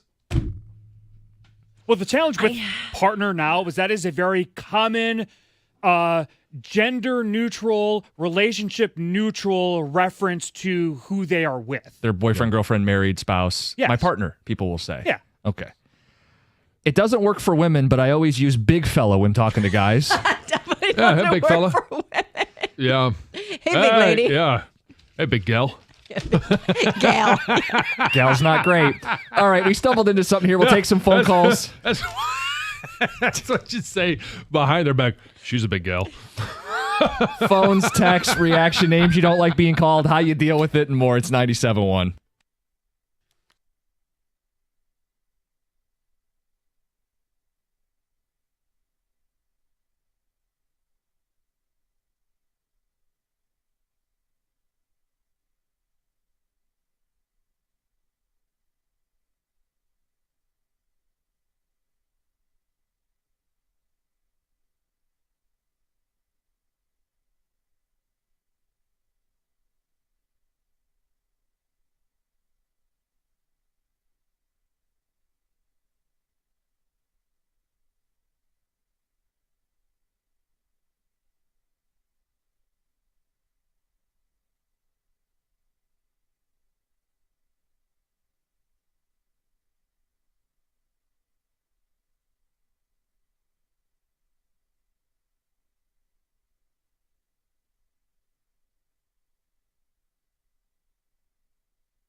Heather noticed that John has called me buddy. Yeah, like for the past month in the mornings, he's, good morning, buddy. And you think it's like condescending. Well, I picked up on it right away. I was like, oh, I don't love that. And I thought nothing of it because that's what guys do. Yeah. I think it's probably more acceptable for dudes Sure. to use terms like that than it is. I don't think girls generally do that. No, I call my friends by their names. I don't have like what do you call these terms? What do you call them? They're not nicknames. I don't know, but we use just our real names. Yeah. I struggle with remembering names, so I generally will defer to. He's Jim. But yes, no, James. Yes, he will be James from now on. Then you'll be morning. Johnny. Yes. Oh. You call Stoney them buddy? are fighting words. I've said what up, buddy. Okay. Yeah, I think John uses that pretty interchangeably. Yeah. How about this one? John, you strike me as someone who's used this. This is Josh and Warren. What up, Hoss? Oh, sure. I've said Hoss before. Hoss. I used boss yesterday. I need John to address Scott Harris as stud when you have him on at 8 o'clock. Yes, go full Joe Bugle on him. What's up, stud? I mean, he's operating like one. He is. Bud is condescending. It's like being spoken down to. I'm not a fan from the texts. Ray in Farmington Hills. I called someone sir 2 days ago, and he got offended at me. How old Using was he? sir? Was he 15? I mean, Yes, sir. No, sir. That's polite. That's how you should be. Well, so is ma'am, but some women don't like ma'am. That's true. Sir and ma'am should be on equal levels. I think so as well. I hate big guy from someone I don't know. Just call me fat then. Okay. I mean, if you're short and squatty and they call you big fella, then sure. But I've had people Porky. who maybe couldn't remember my name or maybe friends. What's up, big fella? What did and you I'm kind of like, okay, yeah. Thank you. I'm still big fella. What word did you use to describe me in a previous iteration of myself? Plump? Oh, yes. That's not a good one. No one wants to be plump. But nobody would say that. No. No. Heather, be ready with this one with young ones. Well, you too, John, with Teddy. Fat is people try to get kids not to call kids fat. Mm-hmm. And it's the new one is Biggie. They just call people Biggie instead of Fatty. Biggie? Yeah. He's a biggie? Yeah, so what's the difference? She's a biggie? Hey, Biggie. That's not good. Don't do that. This might be the Biggie all-time Smalls. Sure. This is the all-time worst. Squirt. Hey, Squirt. Yeah, no. You call that to a young child, but they even hate that. Everybody they hates hate that. Yeah, that's a little cringy. Let's get to Bill in Jackson. Bill, good morning. Good morning. How you guys doing? Good. Morning, bud. I got a little different take on this, and I can't figure out exactly who's having the biggest problem with it. Maybe it's Heather. If so, yeah. Relax. I'm a retired prison captain from the state of Michigan, and I've been called more vile and foul things in a period of a month than all y'all have in your lifetime, probably. I just don't let any of that bother me. You can call me anything you want except late to eat. Yes, I agree. So just don't let folks have that much control in your life. Just blow it off. That's good advice. Works for me. It's good advice. Yeah. All right. Thanks, guys. Yep. Thanks, Bill. William. When I was in this is a text we just got. When I was in my late 20s, I dated this girl and I called her Bud. No. She hated it. She's now my wife and I still call her Bud. Yeah, I mean, some of those take on a life of their own. Yeah. But I don't know that I could ever refer to a girl as Bud. Bud in the bed? Seriously. You're calling her Bud in the bed. I would imagine No, not. I'm guessing that's not happening then. I mean, I would because you all have imagine pet no. names. I mean, Sure. my husband and I call each other Bubba. It went from Babe to it just like progressed, and now evolved. we're Yeah. each Bubba. Like, Yeah. we're, Yeah. I'm not saying, hey, Bubba. Like, it's. Hey, little guy. Or that. How about this one? Hey, Squirt.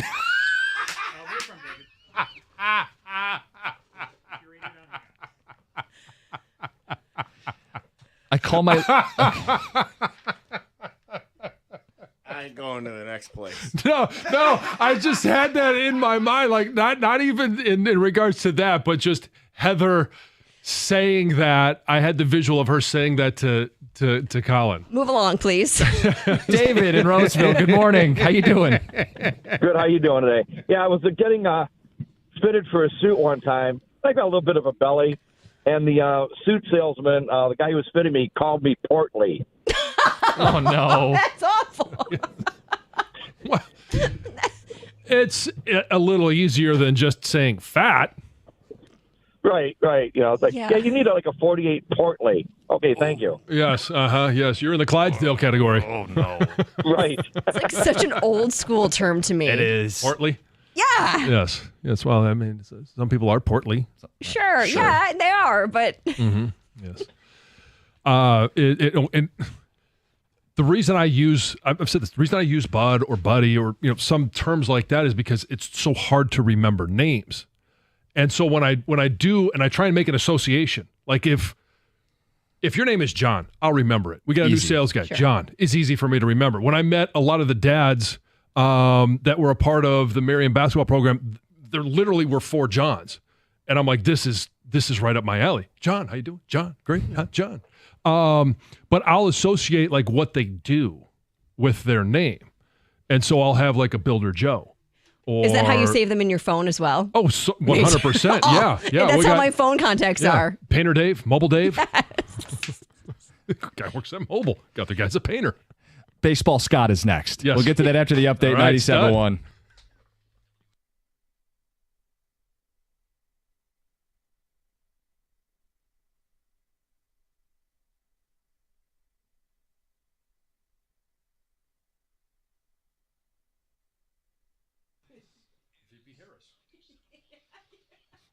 Brought to you by Twin Peaks. The Tigers grabbed a 5-1 lead in the 5th against the Orioles last night. That shrunk to 5-3 in the 9th thanks to a Jordan Westburg solo homer off Will Vest. The first run he surrendered in 4 outings before that. He locked it down with 3 straight outs after that, though. Matt Fearling has been cleared for full baseball activities and has once again resumed throwing as he recovers from his shoulder injury setback. The NCAA has added coaches' challenges to college basketball. If you win the first, you can gain a second, but must have a timeout left to use it. NCAA President Charlie Baker spoke for the first time after the House settlement last Friday. He called the settlement disruptive and one of the biggest changes ever to college athletics, but also noted it was necessary for the organization to avoid bankruptcy. The Pistons are heading south of the border next season for the 3rd time in history. They'll play a game in Mexico. November 1st is the date as they'll play the Dallas Mavericks as well. The Wings have added 23-year-old Czech goalie Michael Pastava. He's signed a 2-year entry-level deal. It sounds like he'll be the 3rd goalie option. Rotate between Grand Rapids and Detroit, backing up Cam Talbot and Peter Mrazek, according to Ansar Khan. At the Cornhole House Sports Desk, I'm Jeremy Otto for more. Go to 97.1 The Ticket or Odyssey.com.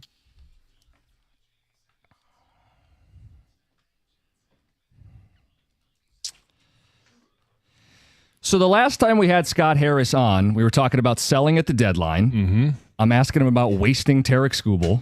Baez, buyouts, we're poking him on payroll. 10 months later, they got the best record in baseball. The organization's incredibly healthy. Scott, good morning.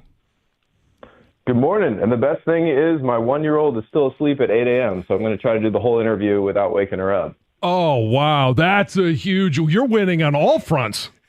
Yeah, it's been a good day so far. Walking the tightrope with us. So it has to be more fun right now when you're winning and your team is in a position to be buyers headed into the trade deadline. Would it be fair to say you guys are positioned to be buyers? I hope so. We're 20 games over 500 right now. We're playing really well. So I think we're preparing to add to this team in July, but we got to keep playing well to put ourselves in a position to do that.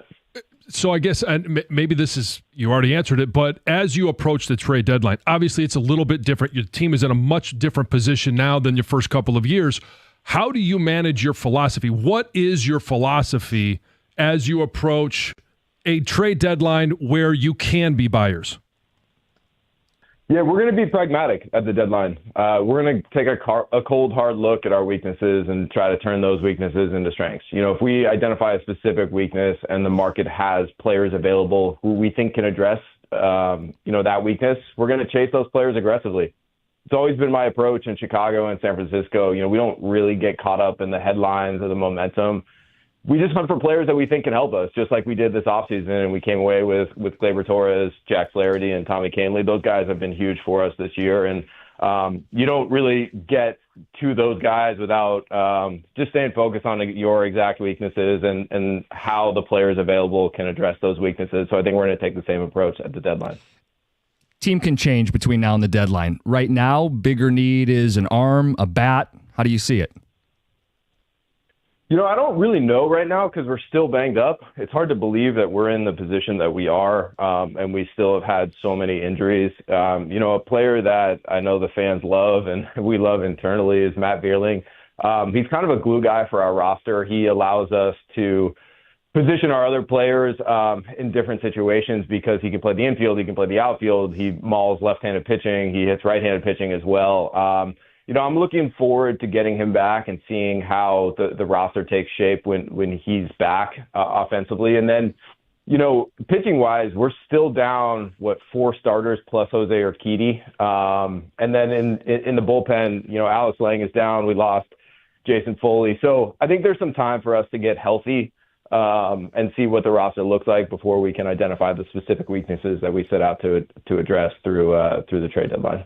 As a former player, no matter the sport, everybody just wants to win. Everybody wants to win more, and they want to win championships. But there's always this question that we get about the clubhouse. When you add a player, it also means you have to subtract one. How do you manage the emotions of the clubhouse along with just the chemistry of the clubhouse in subtracting a player and obviously adding someone that you're going to throw into that clubhouse? How do you handle that? Yeah, no, it's a great question. I think the first question we ask ourselves when we set out to add a player in free agency or via trade is, what kind of guy is he? What kind of teammate is he? Is he going to lift up the entire clubhouse, or is he going to drag down the clubhouse? We do a lot of work behind the scenes on all of these players. We talk to a lot of former teammates, a lot of former coaches to try to figure out what kind of guy they are before we add them to this clubhouse. This offseason, I think we added some really good baseball players, but we added a lot of culture to this clubhouse too. Our additions have been really popular, in the clubhouse, on the plane, on the road. So that's the first thing we do, even before we evaluate the talent. With respect to adding and subtracting, it's the nature of the beast. We try to do it in an empathetic way. We try to be, hyper conscious of what makes this team good and make sure that we don't disrupt that. But, chemistry is going to be it's going to be front and center with any potential addition that we make. We're going to spend a lot of time on it. We're going to make sure that we don't disrupt one of the best things going for us, which is the chemistry that we have in the clubhouse right now. Talking to Scott Harris, president of baseball operations for the Detroit Tigers. I mentioned your organization's in a healthy place. Farm system looks well stocked. In the offseason, you mentioned you guys are in a position where you'd be willing to give up prospects to add impact players. With the success you guys have had, is it, hey, there's an urgency to capitalize on a World Series opportunity? Or because you guys have been so successful, do you feel like we don't have to do that? We're a really good baseball team. Yeah, I think it depends on the opportunity. I'm really proud of where we're at in the big leagues right now. In my opening press conference, I set out to build through development and create a critical mass of young players that can help us win at this level, but also are going to stay together and play together for a long time. I think we have that in the big leagues. And then, for those of you who've been watching the minor leagues too, our minor league system is dominating on both sides of the ball. We're one of the best overall pitching staffs through all the levels in the minor leagues, and one of the best offenses. We're hitting the ball really hard. We're making really good decisions at the plate.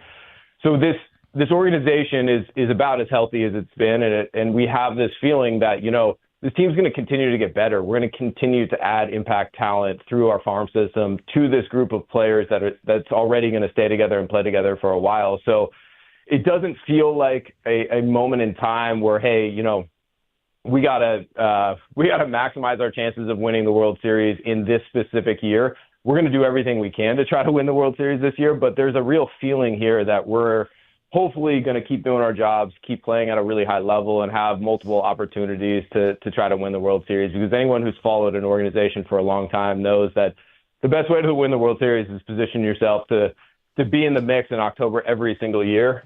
We haven't done anything yet. We don't have it all figured out in this organization, but there's this feeling of momentum in this organization. I've seen it before in different organizations. I was in Chicago when I had a similar feeling of, we have some young talent that's already performing in the big leagues, and we got more on the way. And that's a pretty good blueprint for making noise in October year over year. How much in regards to adding to this team at the trade deadline is it just simply the needs that the team has, or as you get closer, obviously the playoff picture starts to clarify a little bit, and you're thinking about who you may face in the postseason, who you may face across, if you're able to make to the World Series, matchups. How much does that play into who you want to add to this team? Yeah, I mean, I think the way I look at it, the way AJ looks at it, is we got to make sure that we are tough to play. We got to make sure that we are really unpredictable. We got to make sure that we are really hard to match up with. I think one of the reasons why, we're 20 games over right now, and across, last year's second half plus this year, we're something like 40 games over right now, is it's really hard to play us right now. It's really hard to match up with our lineup, and it's even harder to keep up with the in-game moves that we're making. And then when we get a lead, we have some dominant relievers at the back end that have done a really good job of holding those leads, just like, Kahnle invested last night. So I think we're going to focus on trying to make ourselves as unpredictable and tough to match up with as possible, as opposed to, just focusing on, the Yankees or the Mariners or the Astros and trying to match up specifically with them. It's the recipe that we took last year. It was, some of the logic behind the pitching chaos and some of the pinch hitting moves that, powered that team to the playoffs and helped us beat the Astros. So I think we're going to stay focused on ourselves and try to be as difficult to match up with as possible, and I think that'll serve us well. Scott, I feel like every time you do one of these media hits, you get asked about Tarik Skubal and his extension. And I think it comes from the place where we sit, where every time he pitches well, fans scream, lock him up, get him signed. What do you say to that rabid fan base that really wants this guy committed here long term? I say I'm watching him pitch too, and I love watching him pitch, and I'm really proud that he's a Tiger right now. Sometimes it sounds a lot easier to just, lock him up and sign extensions and just get it done because you feel like it. It's a lot harder than that. We have taken a very, intentional and targeted approach to retaining young players. I said it the first day I was a Tiger that we want to acquire, develop, and retain young talent.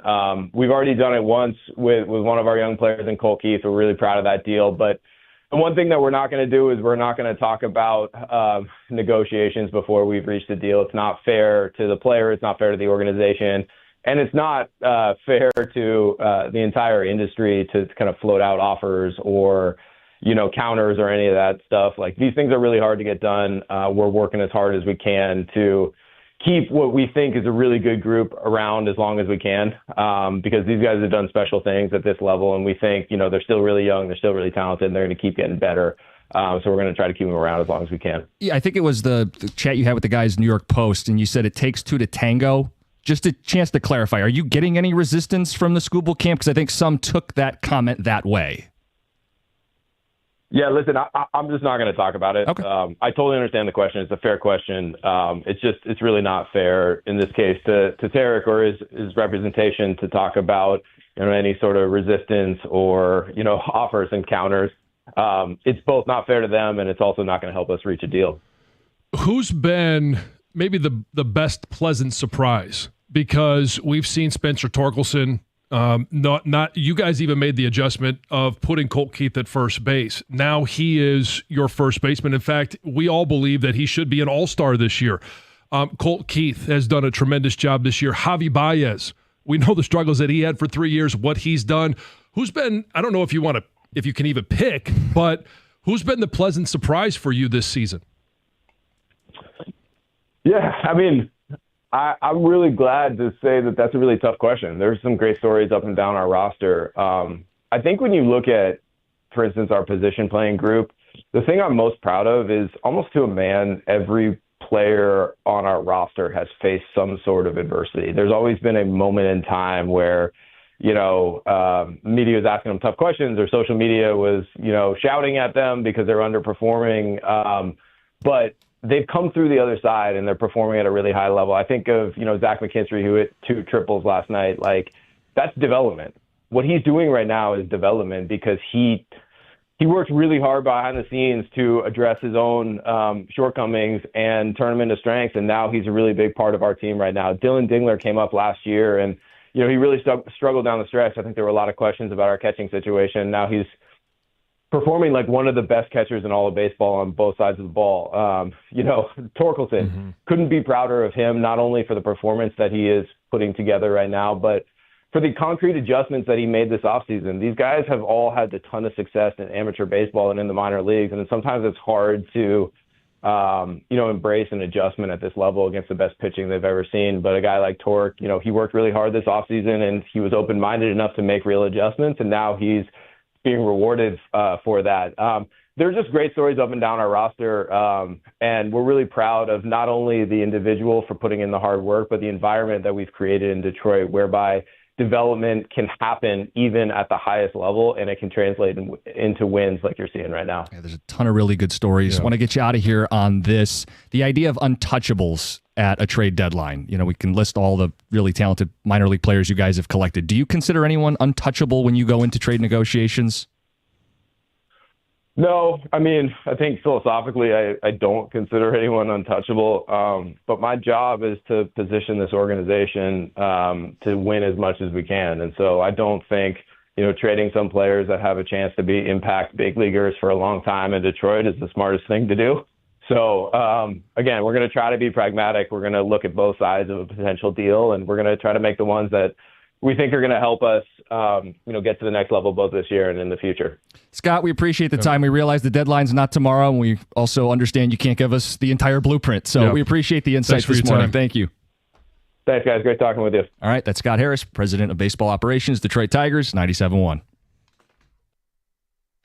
Tell you about KG Law. If you're injured in a car accident, you need a law firm that cares about you, and that's the way they run their business. Lawrence KG and his team have staffed up to get you the biggest possible payout. They're not cutting corners. They're not going to leave you in the dark. They're going to treat you like a human being who's going through an experience where you need help. The phone number is 877-KG-CARES. You can check them out online at kgcares.com. If you or a loved one has been injured in a car accident, you need to call KG Law now. It's spelled Kajy. Visit kgcares.com. That's kgcares.com.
Sun's out. Should be a hotter day today. We had Scott Harris on. If you missed it, Odyssey Rewind. You can hear what the Tiger president of baseball ops had to say. 20 games over 500. How will they approach the trade deadline? John, we asked a lot of deadline questions. What did you take out of it? Well, I mean, his first answer in regards to, just the philosophy, what they're willing to do. It's clear to me that they're going to go after a World Series, that they are going to be buyers at the trade deadline. The roster as we see it now is going to be different, and I don't even think it has to wait till July 31st, August 1st. Doesn't. It will be different by the time we get to August than it is now, and I think it will be better. Yeah, I think, trying to figure out their biggest need. First of all, they're the best team in baseball. They don't have a ton of glaring weaknesses, and I think the injuries, as he put it, makes it hard to pin down the one thing they have to go add. Like, if this rotation is much healthier in 6 weeks, we're not going to be talking about adding a starting pitcher. And we'll see what Matt Vierling, he really emphasized what he means to this baseball team. If he's playing every day, whether that's at third or in the outfield, it changes a little bit of what they need too. It does. And I mean, at some point, they're going to have to make a call on Vierling. Is he going to help or not? Well, that's my fear. Is this is the same shoulder injury from the start of the season that's reoccurring. Right. You have to be able to throw a baseball from the outfield or the hot corner.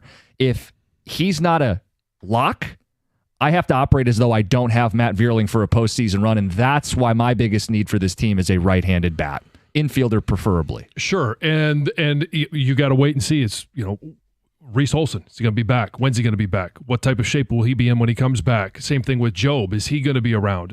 What type of innings limit? I mean, we could have gone for 2 more segments with Scott Harris because their plans for the trade deadline will somewhat depend on the health of Casey Mize, his production, the health of Reese Olson, his production. Same thing with Job. Yeah, I thought he walked the line of we're going to do everything we can to win the World Series, while also stressing the word pragmatic a couple times. Pragmatic's not sexy to hear your general manager talk about, but I understand in his position, they're not going to go, hey, I'm mortgaging the farm to win a World Series this year. But there is a sweet spot of, I'd give up a guy. Sure. I'd give up a couple young guys. We're in a great position organizationally to do so. And it all depends on who might be available. Right. I mean, if Bregman is healthy and the Red Sox are out of it and... When we've mentioned Bregman and done it a few times here. I do it a little tongue-in-cheek, but he is a great addition if available. It does fit, and because of the contract, it really could fit. But a lot of texters sometimes or fans will take it to, well, no, what about Devers? And to me, when he says everything to win a World Series, Devers isn't realistic. He's under contract through 2033. It's like a 10-year deal. I'd be blown away if they would do that. And I think that's what he means by pragmatic. Yeah, they're not going to do something squirrely, but I do think they're going to be in it. I mean, they're in it right now. They need to do everything they can to be in it at the end of the year. I liked your question about kind of keeping up with the Joneses or keeping an eye on who you might play. And I had a feeling his answer is going to be, we just need to be our best version, because that's what AJ wants to do, is throw out all these combos. So if we have our best right-handed lineup, our best left-handed lineup, he loves shapes. Scott Harris is a big geometry guy from listening to him. They want to have guys in their bullpen that throw differently so they can have a million different things to throw at people. I think if they feel like they've got the full tool chest, they feel like they can beat anybody. Match up with anyone. Yeah, that's, I think, some of the thoughts. Ticket Texter says he's very well spoken. He's one deadline a move away and a playoff run away from being viewed the same way Brad Holmes is in terms of trusting his decision making. It's on the table. If they make a move at the deadline that's impactful and they make a run to or win the World Series, he'll be the best guy running a team in town. Sure. I mean, first one to get the job done. Yeah. That's the entire goal. But it's a little bit different because, much like hockey, it takes a while for baseball players to develop, especially if you're drafting a high school player and they spend a bunch of time in single A, and maybe it's a couple of years and it's slow to go to double A and then triple A. Everybody wants to know when they're going to be here. Whereas Brad Holmes, he's drafting impact players now. Yeah, it is apples to oranges. Like a McGonigal, who everybody loves, he's moving up all these nerdy baseball prospect rankings. Right. He's in high A. Best case, he's here in 27. Right, same with Max Clark. Right, same deal. Ticket Texter said their conclusion is Tarek Skubal will be traded. And another one says, great job, Costa. Harris said he's not going to talk about contracts, and then you ask about resistance. Way to go, Mike in a van. That was for his courtesy. Right. I saw people twisting it takes two to tango. for a couple weeks. That's He his had courtesy to you clarify. gave him an it. opportunity to clarify. And he didn't want to go there. That's his business. But then it's open to people interpreting it that, hey, it's a Boris client. We've all talked about it on the radio. It's not going to be an easy deal to get done. Yeah.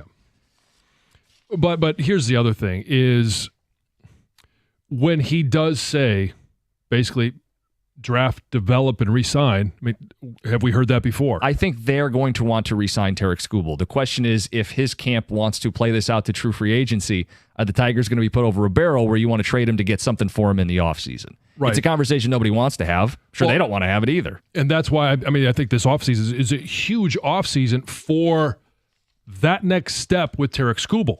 Because if he doesn't sign and he does go to free agency, they might just simply get outbid by somebody that's going to pay more than market value just so they can have Tarek Skubal. All along, my thought, which is not worth anything, I'm not in the organization, would be if Tarek Skubal ends the year healthy, performing like this, Cy Young, MVP caliber arm, I'm keeping, to Harris's point, and retaining quality players. And I'd make him an offer to make him the highest paid pitcher in all of baseball. And if he says no, I'm trading him at the winter meetings, and it would suck. Yeah. But then I make him the bad guy. I leak the deal like the Bregman deal and go, look, we tried. Look at all the millions, hundreds of millions. He wanted to be here. He could have signed the deal. That's what I would do if I was Tigers. First of all, he has to round out the year healthy, productive, and then they have to hold up their end of the bargain by throwing all the zeros in the deal, and then it's out of their hands. 248-539-9797. 8:50, we're going to get to Zadarius Smith. His comments from yesterday make it seem like he would walk bare feet into Allen Park from it's kind of wherever like, he is. Kind of like Brady Hoke when he was, I would have walked from San Diego. Zadarius wants to be here. If they don't get him, would you hold it against Brad Holmes? We'll do that at 8:50. We got some sounds from OTAs and Heather's News. It's all coming up next. It's 97.1.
Your guy Dingler. Yeah. Is he becoming your favorite Tiger? He is quietly working his way up the list, and I love it every time he's at the plate. He's so efficient, and behind the plate, he's been so much fun. An Ohio State catcher is John Jansen's favorite Detroit Tiger. Hey, my favorite Tiger of all time. It's a Spartan. Kirk Gibson. Yeah. Hey, when you're in the pros, college allegiance goes bye-bye. We're going to get to the Lions at 8:50. Zadarius Smith begging to be a Detroit Lion. If Holmes doesn't seal the deal, you feel certain type of way towards Brad. We'll get to that. We have sound from OTAs. Some big headlines in the NFL yesterday as guys are making their way back out to the practice fields. Mm-hmm. Aaron Rodgers is a member of the Pittsburgh Steelers, and Myles Garrett had a pretty short, simple, succinct answer when asked about that matchup.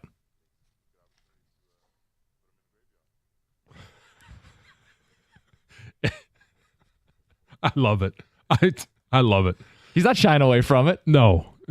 It says it as it is. Yeah. Put him in the I'll put him in the ground. Speaking of Aaron Rodgers, we had noted, what's that on his left ring finger? The reporters asked him.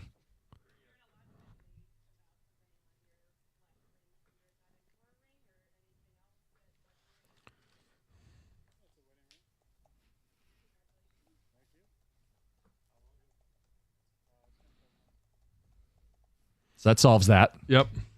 Okay. Yeah. The most pressing question that anyone had. Who's he married to? That girl? It's a mystery. That Brittany girl? Who's this Brittany girl? I don't know. I just had her in my news one time. Yeah. I don't know who she is. That's what I would have asked. I really thought he was going to say that he was matrimonialized. Yeah. Of course you would.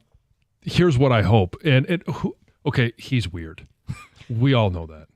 But I can respect his right of trying to keep something in his private life private, and especially if his now wife says, I don't want the spotlight like you have. You have grown up in this, you have flourished in this environment, and you could debate whether he has or not, but that's not my life. And so I can respect, but there's going to be people that will dig and dig and dig until they finally find something.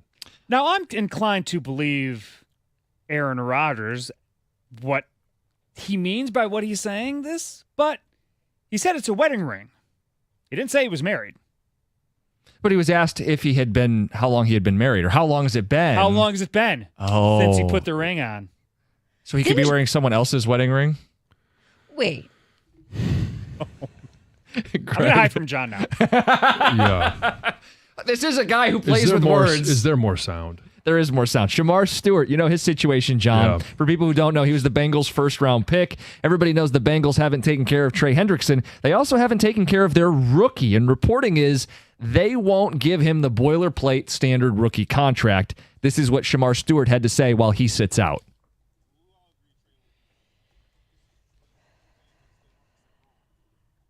No Diggs audio.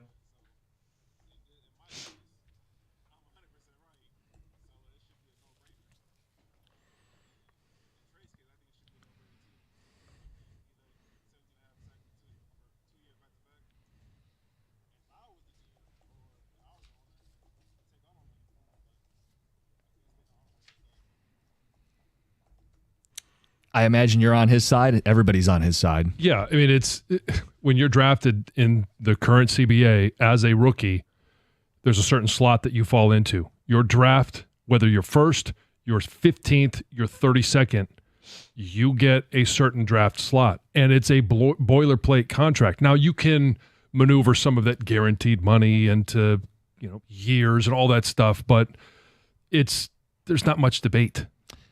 Are the Bengals kind of low-key running the worst franchise? Like, I know they have Chase and Burrow and Higgins, so it masks it, but they're not doing right by these guys. Why are they running this game on this rookie? Well, why are they doing this to Trey Hendrickson, where they told him, allegedly, hey, you ball out, we'll take care of you. Now Trey's going, hey, take care of me. Trey Hendrickson not practicing. The Bengals have not exactly been a well-run organization. There's always two sides to the story. There's a philosophy that they are operating under. And I don't know that it's changed necessarily over the years. Very loyal to their coaches. We've seen that. Their starting quarterback, we've seen that. Yeah. And it's no, but by no means is it the worst run franchise. I said sneaky. I mean, who would you say is the worst run franchise? Jacksonville? I mean, that would be nearer the top of the list. For years, it was us in Cleveland. Is it still Cleveland? This whole 4-quarterback circus?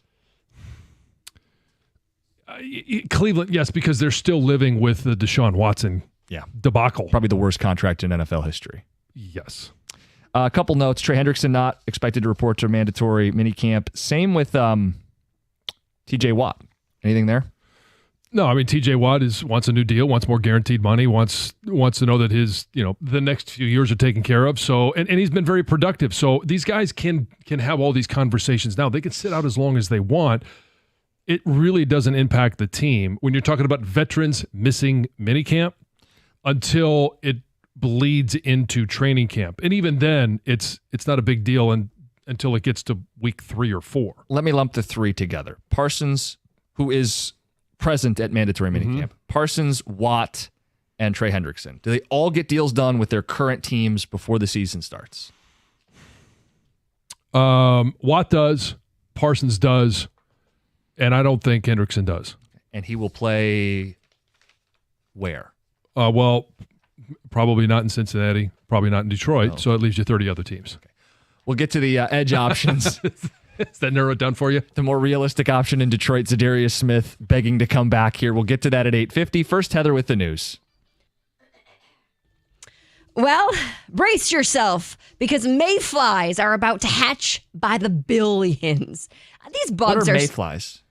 You don't know what mayflies are? I'm sure I would recognize Yes, you them. do. They're like fish flies. You'd know if you ever went camping. You know fish flies? They're the same thing. Yeah. These are big, gross. They're nasty little bugs that stick to. You see them when you pump gas a lot. They're attracted to light, right? So they go to like underneath where the gas pumps are. You see them a lot. They're sticky little suckers, and then they die because they only live for a couple days, and then they're all over the ground.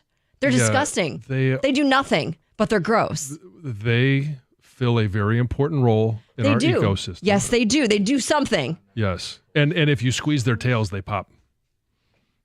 They do? Yeah. You can make them pop. Because they're so little. I mean, well, they're like their bodies pop. Like they. Yeah, there's a little air in there and you squeeze it and they go.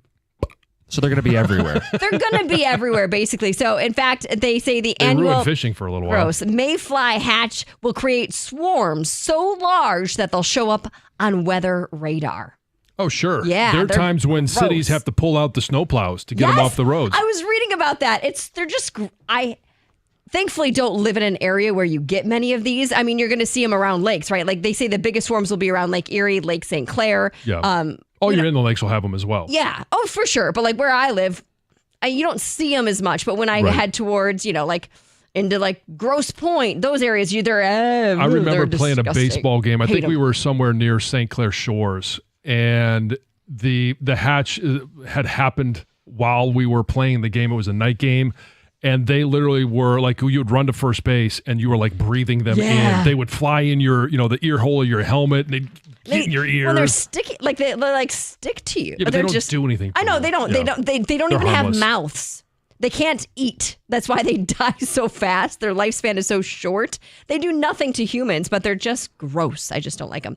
A Warren police chase that started as a traffic stop for speeding early Tuesday morning ended with a crash, leaving at least one person in critical condition. So police tried to stop this Ford Fusion. The man driving the car did briefly stop and then decided, nope, not for me, kept going.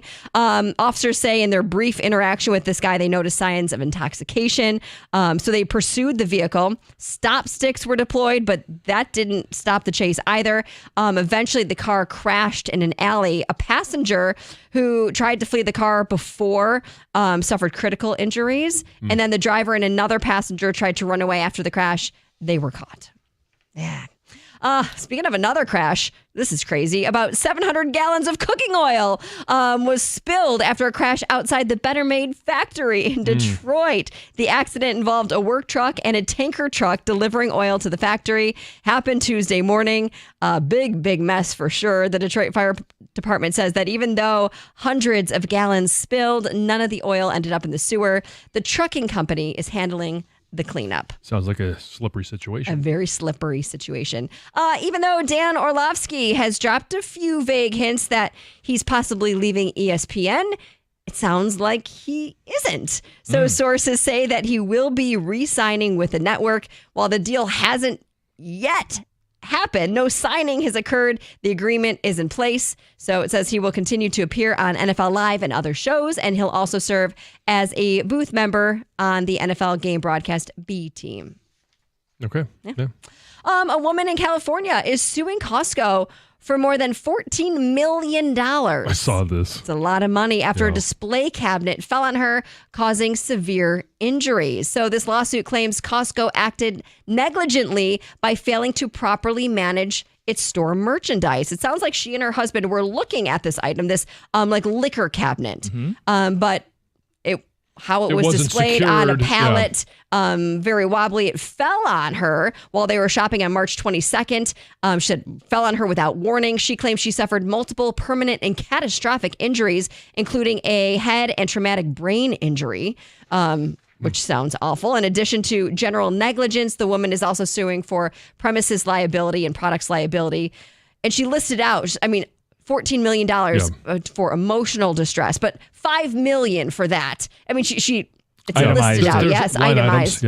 Pain and suffering, medical expenses, loss of earnings, things like that. So I'm just trying to visualize this. She said it hit her head. It fell on How her. high was this thing that they were looking at? I don't know. Maybe she's How short was she? Yeah, I was going to say maybe she's just known as Shorty.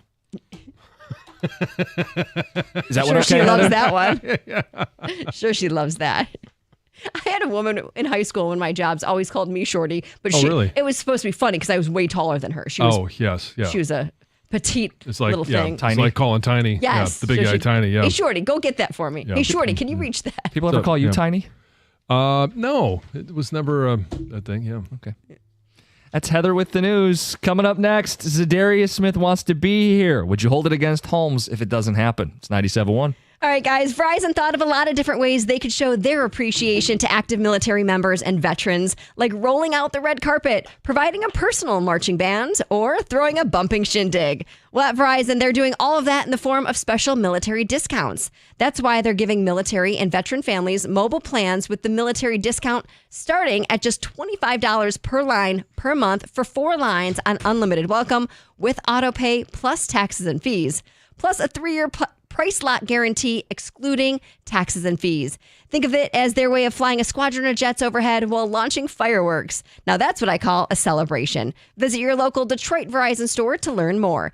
Discount for personal lines only for military and veterans. Approved verification documents required. $30 per line per month for 4 lines. Less $20 account discount.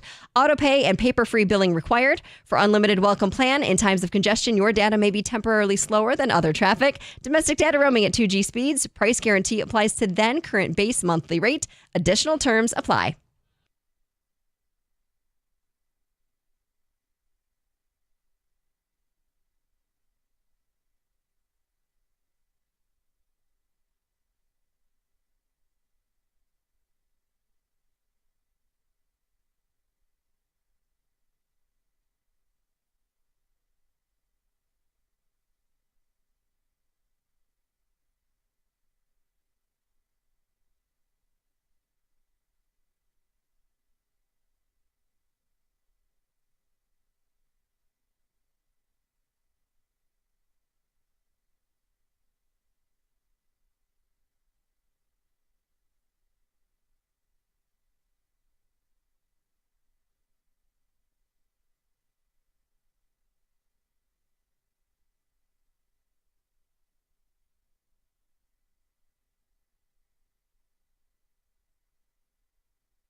Quotes made their way around yesterday. Zadarius Smith gushing about Detroit, wanting to be a Detroit Lion.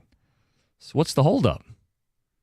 John, I think people are going to hold it against Brad Holmes if they don't get this guy here. Doesn't have to be today. Doesn't have to be by the start of training camp. He's a vet. But when you make it as clear as he did, I want to chase a championship playing for the Detroit Lions. I want to be in Detroit.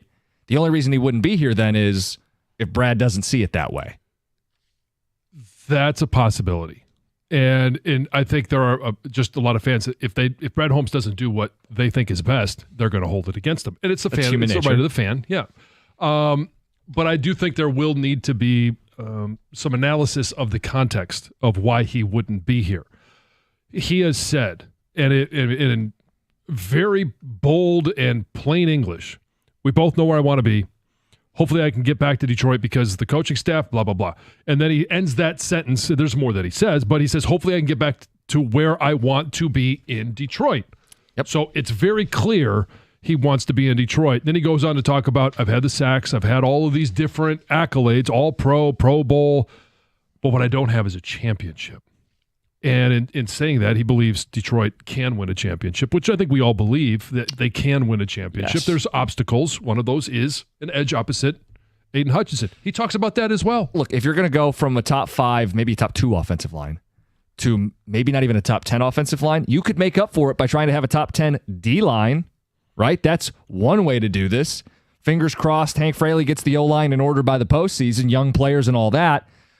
But having a dominant defensive line to counteract some slippage up front on the offense would be nice. Zadarius Smith was a highly productive player here.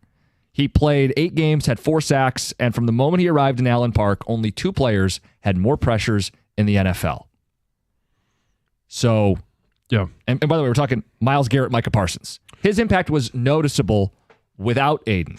The idea here is you'd have both of them. And Zadarius is not signing a Trey Hendrickson level contract. He's a vet at the end chasing a title. A short-term deal for a position of need, although that may be a point of contention with the Lions that it's a position of need. But this would make them so much more dangerous on defense to have pressure from both edges. Well, I mean, if you just sat down Brad Holmes and said, would Zadarius Smith be better for this defense than Josh Paschal or Marcus Davenport? He is not going to sit there and say, well, we're just fine. That's not the question. The question is Zadarius Smith better than those players? And the answer is simple, yes. Now it's going to come down to, as you mentioned, would a short-term deal get it done? He's at that point in his career. How much does he want to be in Detroit? How much does he want to play for a championship? How much does he want to do all of those things alongside, or not alongside, opposite Aiden Hutchinson? For what price and for how many years? Because of the available free agents, and I haven't done the deep dive into all positions, he is one of the best available free agents that has not signed at any position, but especially he's the top edge defender that has not been signed to a contract. And it's not because no one wants him. I'm sure he's had offers from a number of other teams. If it's simply, I want to be in Detroit, I do believe it will get worked out. I don't know if it's sooner than later, but at some point before the season begins, I do think he'll be a Detroit Lion. So the last contract Zadarius was on was a 2-year, $23 million contract, roughly $11 million a season. The Lions thought that was too much, and some of that was money that would have rolled over beyond next season. Right. But that was too much. They cleared the books. Yes. Now they have a chance to start fresh. Could I make the claim that the Lions would want him on a number less than 11.5, and that Zadarius would know that's kind of where the Lions' line in the sand is because they didn't bring him back at that price? At that structure. Fair. Okay. Fair. Yes. I'm not trying to get too in the weeds with you on this. I'm just trying to simplify it for people. So the there's Lions a way to get him the same amount of money, but the different structure. There's all kinds of games you play. You add a void year and you throw in a delayed bonus, whatever you got to do. You can make it look like a 2-year deal, but it's only a 1. Look at DJ Reed's contract.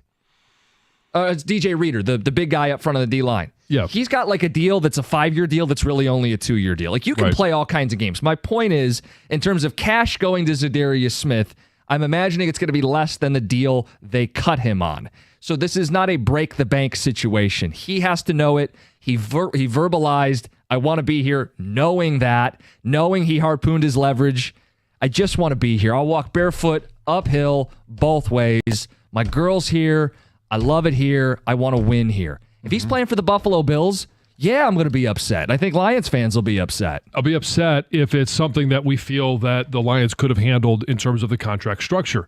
So if it's Buffalo, if it's Baltimore, if it's, God forbid, Kansas City, Philly, or anybody in division, if it's Washington, in the conference, yeah, everyone has a right to be upset if he's not here. This would be a better defense, a better defensive line, and your chances of winning a Super Bowl go up if Zadarius Smith is here. I'm not going to hold it against him until I know if he just could have spent the money, but didn't. Ticket texters, no, I wouldn't hold it against Holmes if Zadarius isn't here, because part of me thinks he's asking for too much money. Comes out and says this, because if it doesn't happen, the Lions look bad instead of him looking greedy. Jeff on a roof. He thinks he's playing the PR game. Again, he's going to sign somewhere, and we'll know what he signs for. Yes, I would hold it against the Lions if they don't bring him back. You traded for him. You vetted him. He's a good culture guy. He produced. We saw last year the struggles on the D-line. I know we have other holes, but a solid guy opposite Hutch would be ideal, especially because we don't know what Hutch is going to be this season. All of those are variables. And your level of confidence or lack of confidence in Hutch and in his recovery all plays a part in your opinion of whether or not it's a huge deal, a little deal in regards to Zadarius Smith. Texter says he forced his way out of Green Bay and Minnesota in the messiest way possible. He has eviscerated bridges on his way out, but sure, keep telling me he's a good locker room guy. He flat out is not. Unnamed Texter. Well, at different points of your career, you want different things. And if when he was in Minnesota or if he's in Green Bay, I can tell you where he didn't force himself out of was in Cleveland. Yeah. He was traded. And when he says, I want to win a championship, and I don't care about the All-Pro, I don't care about the Pro Bowl, I don't care about those things, I want a championship ring, you are allowed to change what you want through the course of your NFL career. Smith did not play good last year. He's not worth it. He's past his prime. I'd pass on him from a ticket texter. I don't know where we're getting this from, guys. Well, is he past his prime? Sure. Fine. Yeah. He's not peak. But you're not paying him as a prime player. You're not paying him Hendrickson money. It's why this is the more attainable option. Hot take. Pascal coming up from his rookie year to now has gotten better. He's getting a lot of training camp buzz in the past. He may be the unexpected surprise this year, similar to how Torkelson and Mize have been for the Tigers, projecting 6 to 10 sacks for Pascal. If that happens, great. Well, why not have 3 of them? And I know we're going to go down the whole Brad Holmes. I didn't have to say talking all of this stuff, but if that's a bit of a gamble, and what you know is it's the bird in the hand versus 2 in the bush, right? Do you want to have the hope of Josh Pascal continuing that trajectory?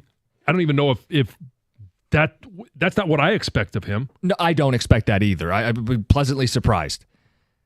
We had Brad Holmes on the show, and we asked about edge, and I said, hey, do you understand why people are asking this question? He goes, no.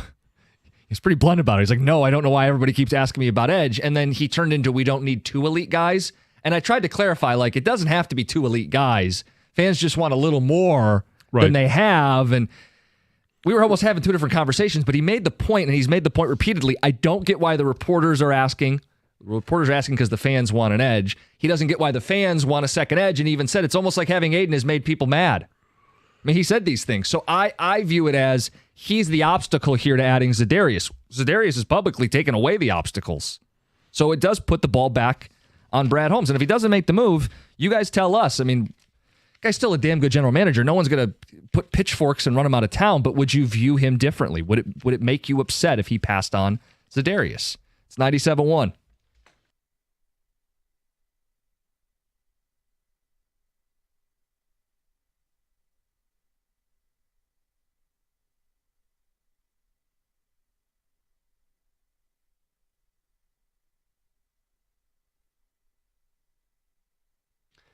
Brought to you by the Michigan Lottery. The Tigers beat the Orioles 5-3. Detroit scored 3 runs in the 5th inning off a Dylan Dingler RBI single and a Spencer Torkelson 2-run homer. Sawyer Gibson Long served as a long man of the bullpen and threw a gem in 4 2/3 innings, allowing just 3 hits, 1 earned run while striking out 5. Off-season rotation acquisition, Alex Cobb is set to make another rehab start with Toledo today. Reese Olson is also expected to throw a bullpen in Baltimore using all his pitches. He's been throwing everything besides his changeup. The grip of the change is impacted by his injured finger. Scott Harris joined the show in the 8 o'clock hour and was asked the team's approach at the deadline.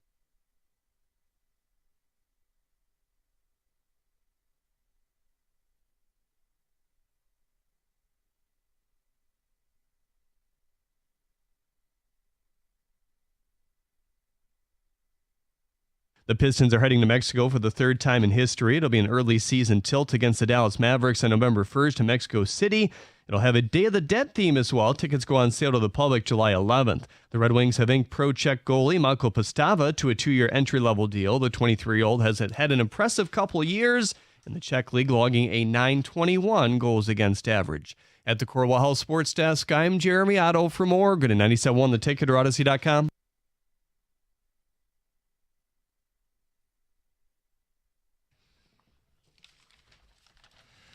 We got the Lions in the mix. We're taking phone calls and ticket texts on Za'Darius. Is the holdup Brad Holmes? Realize training camp hasn't started. The deal doesn't have to be done today, but Za'Darius made it clear roadblock's not on his end. 248-539-9797. We got plenty of Tiger talk this hour. If you missed our conversation with Scott Harris, you'll hear that at 9:35. Also have a Red Wing fan survey. What do you really think of the Yzer plan? It was done by one of the beat writers. We'll give you some of that data coming up later in the hour.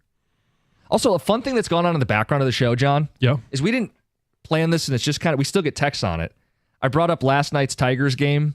They won, and Canely Invest at the back end of the bullpen. Oh, yeah, we're getting the nicknames? We are still getting those, and we'll still collect them by the end of the show. I mean this respectfully. We love the creative energy of our listeners. Nobody has come up with the right nickname yet. Canely and Vest are a 1-2 punch. The Tigers have the fewest blown leads in all of baseball. Both have all-star candidacy cases.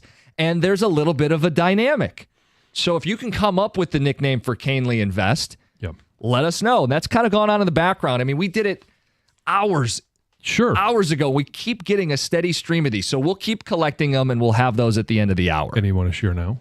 No. Okay. I want to challenge people because you weren't impressed either with the first batch. No, not the first batch. But, I mean, there were some decent ones. But the creative juices start to flow and may lead someone in the right direction.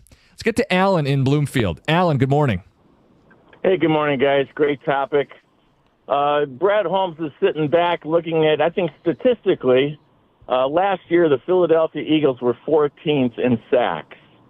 The best running teams last year, I think there were 6 that had 500 attempts rushing. 3 of them, Buffalo, Philadelphia, Detroit, 3 of the best teams. So in my mind, the offensive line now becomes the priority, especially when you lose an all-pro like Frank Ragnow. So I think he's sitting back, time's on his side. Maybe he can make a trade. There's some teams have 2 or 3 centers, guards, and I'm not going to hold it against him. I think he's going to come through just like he did in the draft. He got a run stopper, which is important, and he got 2 guards that hopefully bloom into something positive to keep that offense number 1 scoring offense in the NFL. Alan, I agree. The offensive line is more important. It's the identity of this team. It's the biggest indicator of success. Mm-hmm. I don't think they're going to make a move there. I think their group is their group, and they're going to rely on Hank Fraley coaching up a young group of guys. Mahogany and Ratledge both may be starting this season with Graham in there too.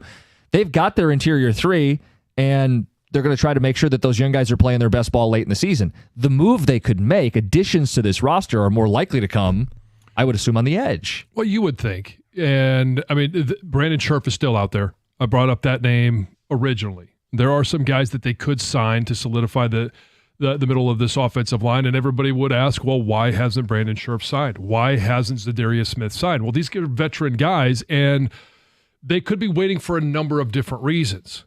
And I don't know the ins and outs of Brandon Scherff. Maybe there's an injury why teams have shied away. Maybe it's just him saying, I'm going to wait for an injury or a retirement. Frank's not going to be the only retirement before the season. There's going to be other guys that, as they pack their bags to go to training camp, say, I can't do this again. And they're going to retire. So there's going to be injuries. Maybe he's just waiting for an opportunity to start somewhere. And that opportunity could be in Detroit. We don't know. The acquisition of players is not going to stop. And it could be both of those guys, Scherf and Zadarius Smith. Does Brad think bringing in another edge would offend Hutchinson from an unnamed texter? No, I don't believe that. It only makes it better for him. Yeah. Ticket Texter says there's like 2 teams in the NFL that have good ends on both sides. Yeah, and so there's only one team that wins the Super Bowl. Right, but yes, is there a team that has 2 elite edge rushers? No, which is why I believe it's not going to happen with Trey Hendrickson because of the cost that it takes. You're talking about 2 of the highest paid, one of the highest paid positions, and 2 guys that would be in the top 3 at that position. That's really hard to do financially. That's why I think Zadarius is the sweet spot here. Right. No, you wouldn't have 2 elite. You can have great and good. Yeah, thank you. And plenty of teams that win Super Bowls have put 2 very good to great ends, bookends. It's rare. It's not easy. Only one team wins the Super Bowl. So you go, only a couple teams have great edge. Be one of the couple great teams. The goal is to be the best team. I don't know why. You can have 2 good safeties. Can you have 2 good ends? Can you have 2 good corners? Can you have 2 good interior D linemen, 2 good linebackers? Why is it one of everything? It should be Noah's Ark. By the pairs, well, you need more than 2 receivers. Right. That's my point. That would throw off their numbers, though, if you're loading the 4. arc. Yeah. 2 slots, 2 outside receivers. I mean, hell, teams are playing 2 tight ends. You can never have enough depth. You play 1 quarterback. Everywhere else, if you can, you should add. And I would say we've seen it time and time again, what great D lines can do. Load them up 2 by 2. That's right. 248-539-9797. Texter says they're waiting to see what happens with Hendrickson. If the Bengals extend him, Zadarius will be here shortly. Cookies, I don't get your obsession with Zadarius. His numbers have been declining the last 3 years.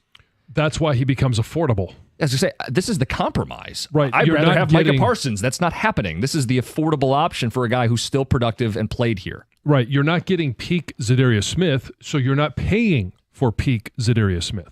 Holmes pushing back on positions of need repeatedly makes me wonder if he's a little more lucky than good. Seems like a weird thing to be defensive about, John and Trenton. I think, year after year, as you continue to draft contributors, but Pro Bowlers and some All-Pros, I think you can prove yourself as good. I want to be clear. He's good more than he is lucky. Yeah. I understand the philosophy of taking good football players up and down the draft, especially when he took over and they had 0. Very little. Yeah. But as you get a little better and you have good players everywhere, your needs are only a couple spots. Texter says, I'd definitely be upset with Brad Holmes if the Lions don't sign Smith or Hendrickson. I don't understand the thought process of 2 not being better than 1. I don't understand why you can't have Smith and Henderson join the team. Jerome and Radford.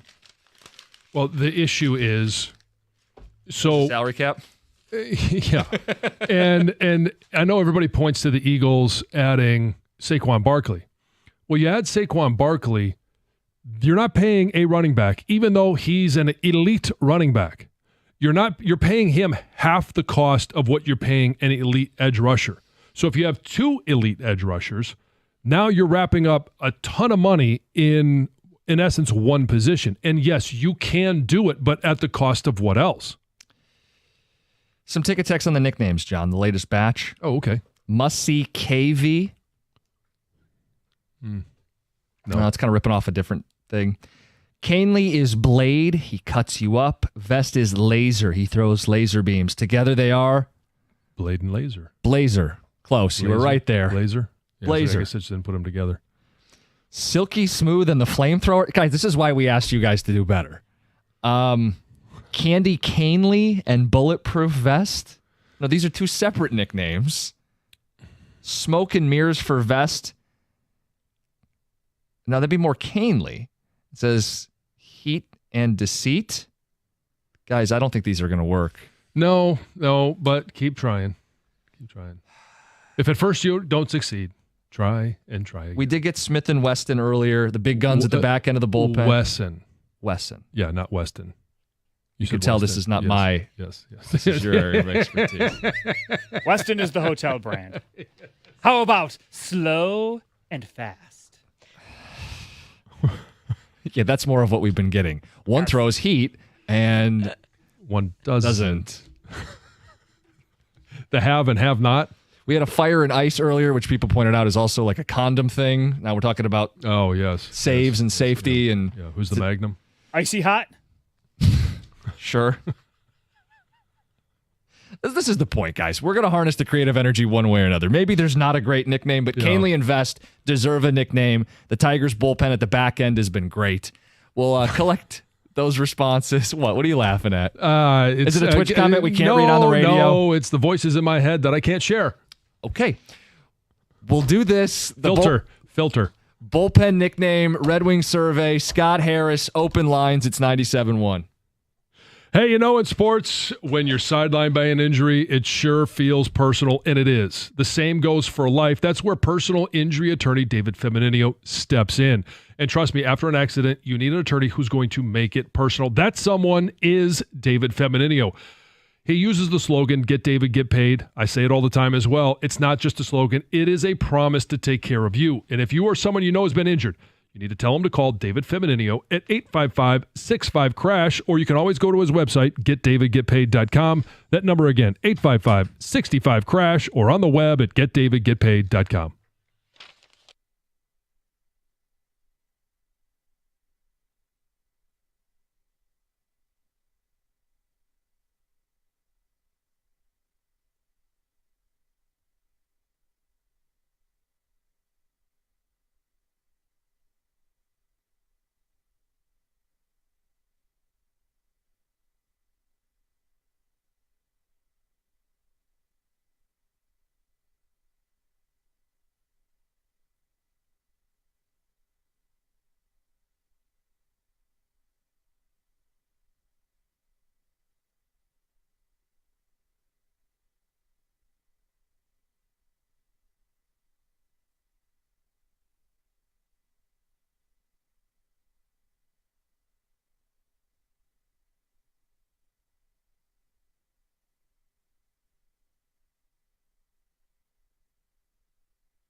Inside pitch, took it straight away center field. Good luck robbing that one.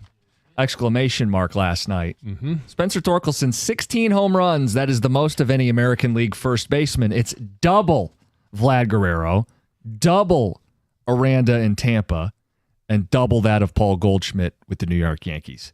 Torkelson should be your all-star. I say should. It's a popularity contest. The Yankee might win. Vlad might win. The Rays have to have somebody, but Tork should be one of the 2 first basemen representing the American League at the All-Star game. I agree with you. I think he certainly should be. And what's in his favor is he's outkicked his coverage. He has performed more like you thought he would as a 1-1, but certainly not what he's done over this first 3 years. Right. I know Tiger fans can do their part, but again, popularity contest. When you pick the backup first baseman, his numbers are there. Tiger win also included a couple shutdown performances from whatever we're calling these two, Canely and Vest, who are both pitching with sub-2 ERAs. The Tigers have blown the fewest leads in all of baseball. Those two are rock-solid 1-2 punch.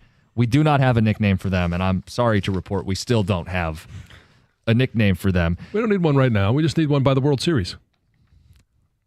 Well said. Call the entire bullpen the Tiger Cage. That's what this is being reduced to. Tiger Cage. Motown Maulers. Kavoom. I have a nickname. How about Sonic and Knuckles? Yeah, we're jumping the shark on this. Motor City Closers. Blowtorch and Hammer. Are we just naming things that sound cool at this point? Heather asked AI. Yeah, so I went and asked ChatGPT for some help since I'm not creative, and theirs were pretty lame as well. It did have like the closer composers. It says because they orchestrate silence in the ninth. Mm-hmm. Did have Fire and Ice. The 8 Mile Shutdown. Someone said 8 Mile and 9 Mile. And then Eminem can be the music they use. The Lockdown Boys. No, I don't like the Lockdown Boys. I didn't come up with it. This I'm not AI mad at did. you. It sounds like a 1950s football movie. The Lockdown Boys. Yeah. I also feel like they're solving mysteries, the Lockdown Boys. It could be. Like the Hardy Boys. Mm-hmm. Yeah. Did you read any of those books? I didn't. Yeah. Did you? I did, yes. Age gap. Age, yes. Protect and Even serve. though they were old when I was young. I guess they would have been. I have a joke about John reading books that I'm just going to keep to myself. You think he's too stupid to read? Yeah, was that my nickname? I'm going to say, hey, good morning, buddy, and hello behind the glass, and you're going to say, hey, stupid. Dum-dum, good lughead. morning. Yeah. He's not denying it. Anyway, I will save him that, and we will move on. Didn't see that one coming. You know where you stand with Greg? I guess so. I have in front of me we do hold the same degrees from the same university. Well, not the same degrees, but the you same have a degree in kinesiology, Greg? No, he has a degree from the same school. He has a more respectable degree. Yes. Hey, 8 more credits it takes, man. We need spring classes for that. Okay. All right. Yes. I have in front of me the work of Max Bultman and the work of Red Wing fans. It's from The Athletic. Max Bultman did a survey just to see where people stand on Steve Yzerman and the direction of the Detroit Red Wings. So I just thought it'd be fun for a minute or two just to pass this along and get your thoughts on it. So where would you rate your confidence in the Red Wings organization? 1 to 5, 5 being very confident. 39% said a 3. It was the most popular answer, smack dab in the middle. What about Steve Yzerman? 45%, a 3. Right down the middle. It's clear this is a crossroads offseason for Steve Yzerman in the eyes of this fan base. When you go a step further and you ask this fan base, it's been 9 years since they made the playoffs, what describes your urgency or patience? 1 in 3 fans said, I want the playoffs at all cost next season. And the majority of people want the playoffs, but are still very concerned about the long-term sustainable success of the organization. I interpret that as they're not seeing the fruits of a future champion when they watch this team play. So that's the vast majority of people. As they're constructed, what is your confidence they'll make the playoffs next season? The most popular answer was a 3 out of 5, followed by a 2 out of 5. John, people are not optimistic. And that's understandable given the fact they went backwards last year. Right. And it's following offseason after offseason where you haven't made any major additions. Now, major additions in the National Hockey League is tough to do. Good players don't become available. It's not your only path to add. The Stars reportedly are shopping Robertson, a 30-goal scorer who's 25 years old. They need to shake things up. The cap's a reality for them. Doesn't have to be Mitch Marner, but that is the preferred target of Red Wing fans at 38% of respondents saying, go get Mitch Marner. There's only one Mitch Marner. Every team wants him. If the Wings don't get him, it's not an excuse for Yzerman still to sit back and let this team stall out and wallow. Sure is a great word for it. That also speaks to Red Wing fans. Where they're most confident in is the drafting. Where they're least confident in is free agency. Only 4% of fans said they were most confident in their free agent approach. Sure. I mean, you look at everything Steve Yzerman has done, and he's been very good at drafting talent. It just takes so long for that talent to actually be impactful. And even when it is, you're waiting 3 or 4 years for it to have an impact, and then you wait another 2 or 3 years before they are big-time impacts at this level. Realistically, when do you expect the Red Wings to compete for the Stanley Cup? Within 2 years, 3 to 5 years, or 5+ years? 4% said the next 2 years. I would love to know what they're seeing. Yep. It revamped the roster in free agency and trades. 64% said 3 to 5 years from now. I would be on the 5 side of that. Yeah. And then 30 or so percent said they are at least 5 years plus away from not winning the cup, contending for the cup, which would put us at more than a decade. Yes. Even by Yzerman standards, because I know people don't count the Holland years. More than a decade. Well, people don't count the Holland years. They conveniently think you can't hold those against just counting only the Stevie Wise years, which I think were 6 or 7. So throw in another 3 to 5, a decade just to be in contention, let alone win the cup. Yeah. It's hard to be patient. It's incredibly hard to be patient. Anyway, we'll talk to Scott Harris coming up at 9:35. First, Heather with the news. All right, so we know Aaron Rodgers is now married, right? He just revealed to Pittsburgh media members that ring on his left finger is in fact a wedding ring, and he said that his wedding happened months ago to some mystery woman. He didn't go into details about who he's married to, but he might not be the only high-profile NFL player who secretly got married. Oh. Yeah, so Chicago Bears player Cole Kmet, is that how you say his name? Yeah. Yeah, he got married on Saturday, and his event planner shared some details about his beautiful celebration, and one of those details included an envelope addressed to Taylor and Travis Kelce. Yeah, and the letter reveal sent fans into a frenzy on social media, some people believing that perhaps those two have secretly tied the knot. Do you think they would do it in secret? Heck yes, I do. Yeah. Do you think they would do it publicly? Heck no. Well, I think it would be public that she was engaged. I can't imagine she would keep that a secret. Well, she's all about talking about her relationships. She sings about them. Yeah. She shares news. I think she could totally do it in secret. Yeah, I think so as well. I don't know that this has happened. I don't either. I was reading a little bit more in this article, and some of the comments that people had shared on this post was, this is sometimes acceptable when you're going at weddings. Sure. To label an envelope like this, even though they're not married. I do agree with that, but I do think it's different with Taylor Swift and Travis Kelce. It's not that difficult to put Swift. But yes, I do agree at weddings. Sometimes things are worded like that, but I do think with somebody of that profile, you would say Taylor Swift, not just call her Taylor. Fair point. And would she change her name? No. If they do get married or when they get married. There's also a distinction. She could change it legally, but not professionally. Right. Yes. But I would think, and plenty of women just say, I don't want the headache. I'm known as this. I'm keeping my last name. Right. Yeah. Travis Kelce might as well change his last name. Travis Swift. Because she's more popular. And okay. Oh, yeah. Could sell more jerseys. Maybe.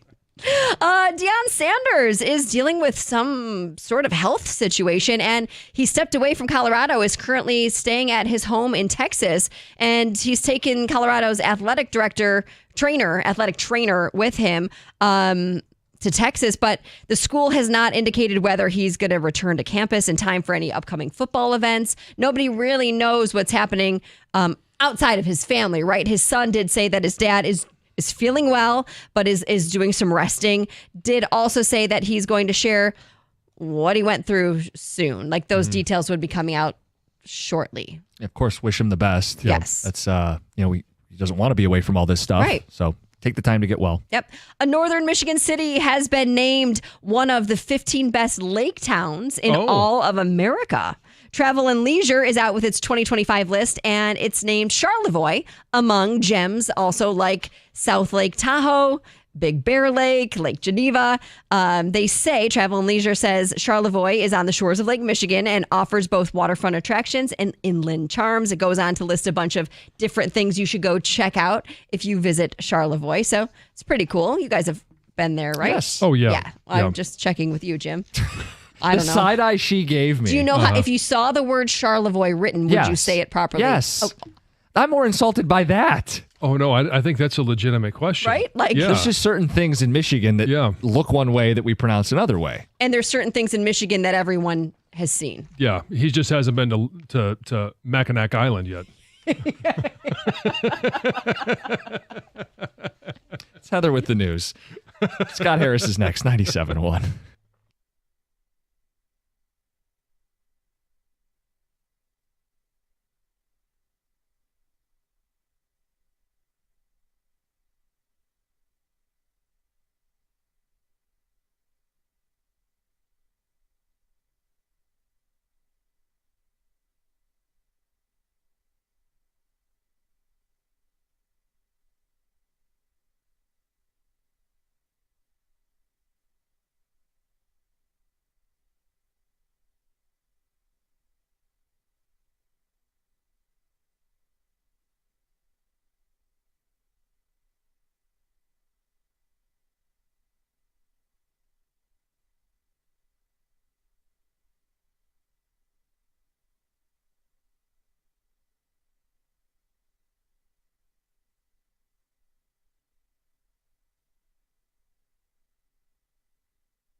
Hey, FanDuel is the best place to find all your favorite player props during the NBA Finals, and now you can make the smarter play with new performance trends. And maybe you want to check a player's consistency during the playoffs, or maybe they've been flirting with a potential triple-double. You can get all the latest stats right inside the app and see who's getting hot. And after the tip-off, you can combine live prop bets into a same-game parlay for a chance to win something big. If you don't already have a FanDuel account, it's not too late to get in on all the action. You're going to get started with $200 in bonus bets if your first $5 bet wins.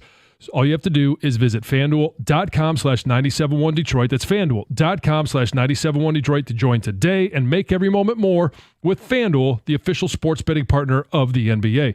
Must be 21 or over and present in Michigan. First online real money wager only. $5 first deposit is required. Bonus issued is now in trouble. Bonus bets that expire 7 days after receipt. Restrictions apply. See terms at sportsbook.fanduel.com. If you have a gambling problem, call 1-800-GAMBLER.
One down.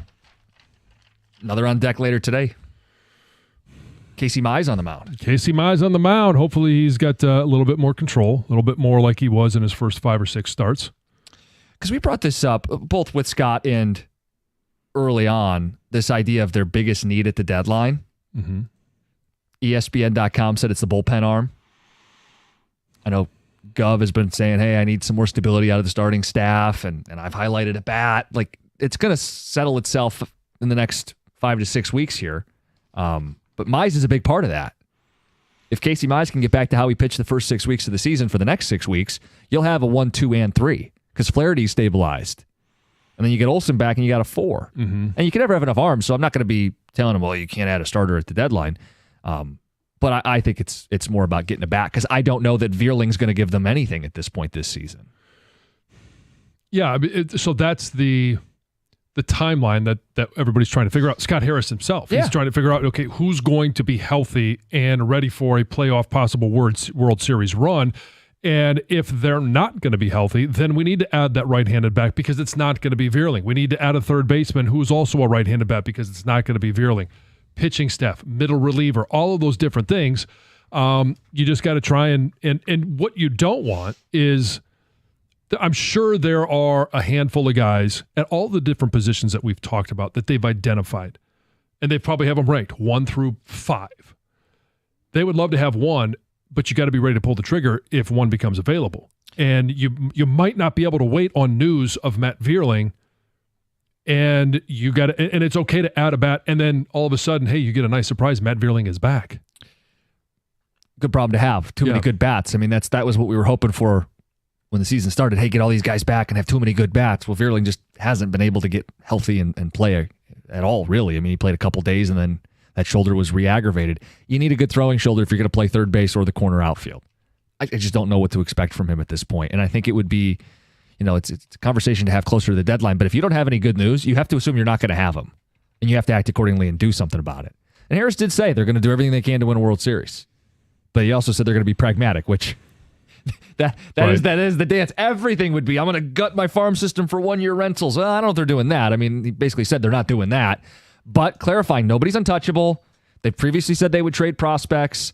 They are very aware that they are a contender for the World Series, and they know that they are in a position to add. Yeah, I think it's clear that they're, the takeaway I had, I don't know who it's going to be, what position it's going to be because of the injury status, but I do think that this team is going to look very different come August 1st. Now, I don't think they wait until 4 o'clock on the 31st. I hope not.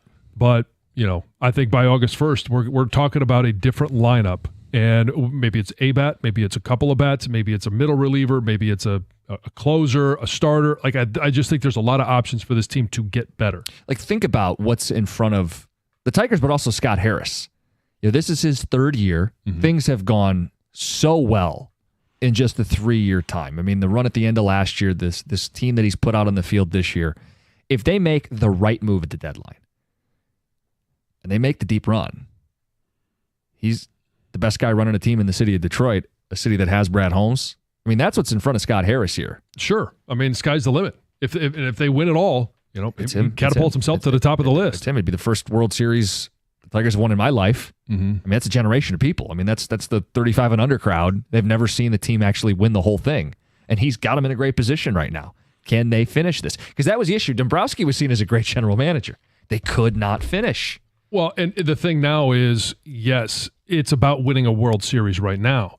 And if they do that, awesome, amazing. Yes. Like, I mean, there's nothing better than that. But it feels like they are also positioned to have a number of bites at the apple because the farm system is so healthy right now. Well, and to that point, they've got 5 top 100 guys, and look, they may have a different ranking internally, but industry says you got 5 top 100 guys. That's really good. You could give up 1 or 2. And still have 3 top 100 guys and more coming along the way because you've done a good job identifying young talent. They could give up 1 or 2, add a significant piece, and be a World Series champion. Mm-hmm. And sounds great. Yes. That's what's in front of them. Like I said, it's all right there. And it is exciting. It's exciting to think about, what this team could do this year. It's exciting to think about what they can be And we're talking about things that we haven't had a chance to talk about. Trade deadline. At free agent acquisition. They tried to get a free agent this year, and it was exciting. It's disappointing that they didn't get the guy that they were after, but it was exciting to know that the dollars were there. The commitment was there. They offered him the most guaranteed money, Alex Bregman. They clearly view him as a very good baseball player, and they viewed that as a big need for this baseball team. I would argue it still is, and I'd argue he still is. And it's why I know people roll their eyes, but need a couple things to line up right. Red Sox lose, Bregman gets healthy, feels like he's going to opt out. Boston needs to get something for him. Insert Detroit Tigers swooping in to make the move on the guy we already know they like. And fans get mad because he turned us down. Get over your feelings. It's a business. The feeling of winning is going to be a great feeling. Yes. There's nothing like the feeling of winning and winning at all. It's something that hasn't. There are. You mentioned a generation of Tigers fans that haven't experienced it. We just simply want a championship. It's been a long time since we've had a championship, and we feel like Lions on the rise, and still on the rise. Like they've had a couple of bites at the apple, haven't been able to do it, but still that opportunity is still there. The Pistons on the rise, Tigers on the rise. 3 of the 4 teams, you're feeling really good about that. And we've had this topic beating around for some time. Like, what's the first team to win a championship? Will there be a championship in the next 5 years? Yeah, it looks like the Lions have leveled off. They're still among the contenders. The Tigers feel like they're on the rise here with some ability to do some stuff at the deadline. When you're coming from the back of the pack. Yeah. No, I'm not. The steps seem much bigger and much more dramatic and much more fun. The gains for the Lions are going to be a little bit more incremental. Yep. Well, that means that the Red Wings have so much untapped potential. I can't wait to see how the summer turns out. Yeah. Oh, it was pointed out to me too. Don't forget about the Michigan Panthers. That could be the first championship. Not their first. No, not their first. No. First in a generation. I really wanted to get into the Michigan Panthers. Yeah. But it's such a departure from what it was the first time around. I mean, I don't want to be mean, but before it was like real football. Yeah. This is like training camp for guys that are trying to make the NFL. So the USFL was a rival league. Yes. Yeah, I mean, there's no Reggie White. There's no, they're not stealing players from the NFL. Walker. There's no Jim Kelly. I have found it somewhat refreshing, and maybe I'm the only one that sees it this way. When I'm watching college football or I'm watching the NFL, their names play a part of it, right? I'm looking at this lineman or this quarterback or this receiver. And this one, names mean nothing. I'm just simply watching football for football. Yeah. And it's been very enjoyable. And I get that. But it's like, and they're getting major networks are out there and they're broadcasting it and they're testing out things like, hey, letting the viewer get to hear the interaction between the referees and Pereira up in the booth. And there's lots of stuff that's cool about it. But in the end, it's a bunch of guys busting their ass to try to make a practice squad in the NFL or hopefully crack the 53-man roster, get an invitation to training camp. And that's fine. Mm-hmm. But for me, I can't get Doesn't do it for you. It's not college football. College football is so much better. And maybe it's different if you just gave tickets away and filled up a stadium and all of a sudden you see 65,000 people at a stadium watching it. Maybe it's different because then it has a big game feel. Mm-hmm. But it's hard to get a big game feel when you have 10, 15,000 people in a 60,000 seat stadium. Seems a little empty. Yeah, but I'm not hating on it. I don't want to misconstrue that. It's hard to really get into is all I'm saying. I'm not saying it's bad. Mm-hmm. I have the same issues. It's okay. We can all speak freely on it. I mean, I couldn't tell you who's on the team. You have the same issues as Gator. Yeah, I hate kids. What do you guys got coming up today on the show? We'll talk about Tigers. 20 games over. Gotta love them. So we'll line it up. And obviously, Scott Harris gave you a ton to talk about, and we will do that all throughout the show. Perfect. Carson Anderson's next. Stay tuned, 97.1.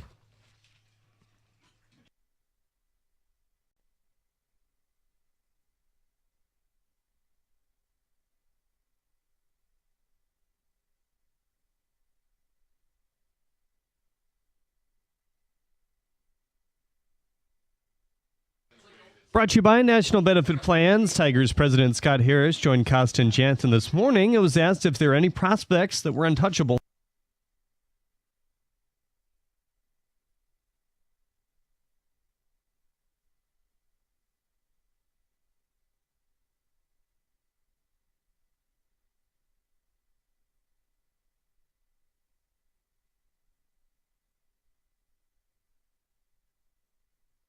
He also noted that if they did acquire anyone at the deadline, it would have to fit the current chemistry of the team. Matt Vierling has been cleared for full baseball activities and has once again resumed throwing as he recovers from his shoulder injury setback from a few weeks ago. Casey Mize makes the start for the Tigers tonight in Game 2 of this series. He's coming off a shorter outing last week where he walked 4. See if he can improve tonight right here on 97.1 The Ticket at 6:35.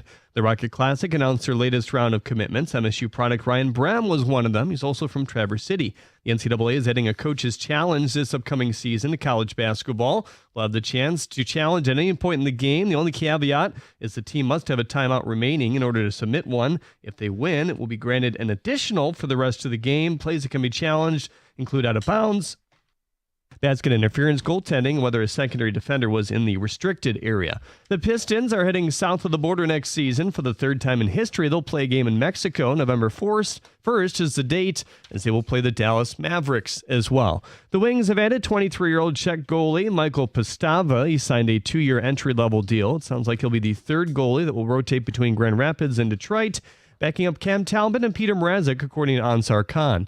At the Cornhole House Sports Desk, I'm Jeremy Otto. For more, go to 97.1 The Ticket or Odyssey.com.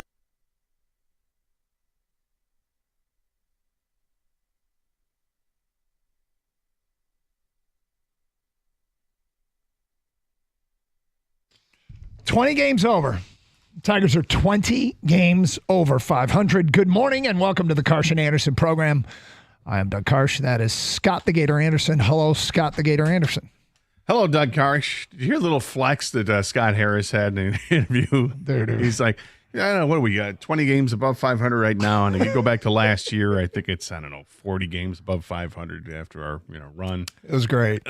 Yeah, I just laughing and kind of clapping to myself like, yes, you are. Yep. You guys have played amazing baseball. Really fun. For the last 115 games or whatever it is. Really, really, really fun. And last night, they just went out and took care of business with some guys. Do you think they expected to get almost 3 innings out of Brant Herter? Probably not. Yeah. No, but he was rolling, and that's the thing with the Orioles lineup though, is that they kept stacking left-handers in there with a pocket of a right. 2 lefties, here's a righty. 2 lefties, here's a righty, and that's why he stayed in there. I will ask the bigger picture question that I'm sure everybody is thinking today: SGA or SGL? Who's better? Shea Gilgeous-Alexander in basketball or Sawyer Gibson-Long as a pitcher? Oh, I thought you were saying Scott the Gator Anderson. No. Sawyer Gibson-Long was good. I wasn't on the edge of my seat waiting for Sawyer Gibson-Long to come back. Maybe that's my bad. But if a guy's been out for 2 years, I don't know how you could have an expectation. But they got him back, got him healthy, and brought him right up. Not right up in rehab starts and all that, but it wasn't like they were saying we're going to park this guy anywhere other than Detroit. And, he gave them a bunch of good innings last night. Look, it's Torque with another home run, Baez with an RBI single, Zach McKinstry. We got to talk about Zach McKinstry, and we will. But overall, another game and another win. And tonight, maybe a bit of an important start for Casey Mize in the big picture. But anything else exciting last night, Gator? I did watch some more Severance. Oh, okay. Well, we'll get to a TV update on that a little bit later on because there's some screen stuff that we need to talk about. So I'm intrigued, and I don't want you to comment now. Right. We'll save it for later. I thought you moving forward with Severance was sketchy at best after watching the first 2 episodes. But dog trapped a possum underneath the some of the outdoor furniture. Oh, is that right? Yeah. How did that go down? Well, something's going down when you hear it. There are different pitched barks that indicate different things. There's the really, really high pitched bark, which is typically, she's by the wood pile. There's a chipmunk that's really upsetting her. Or the chipmunk ran up the gutters and she can't get Chippy to come out and play. And then there's another one that's a little more frenetic than that. And then that means that there's a critter out there. And the first time I heard it was scared the hell out of me because it ended up being a skunk. And I didn't need any of that. But the last 2 times it's been groundhog and possum.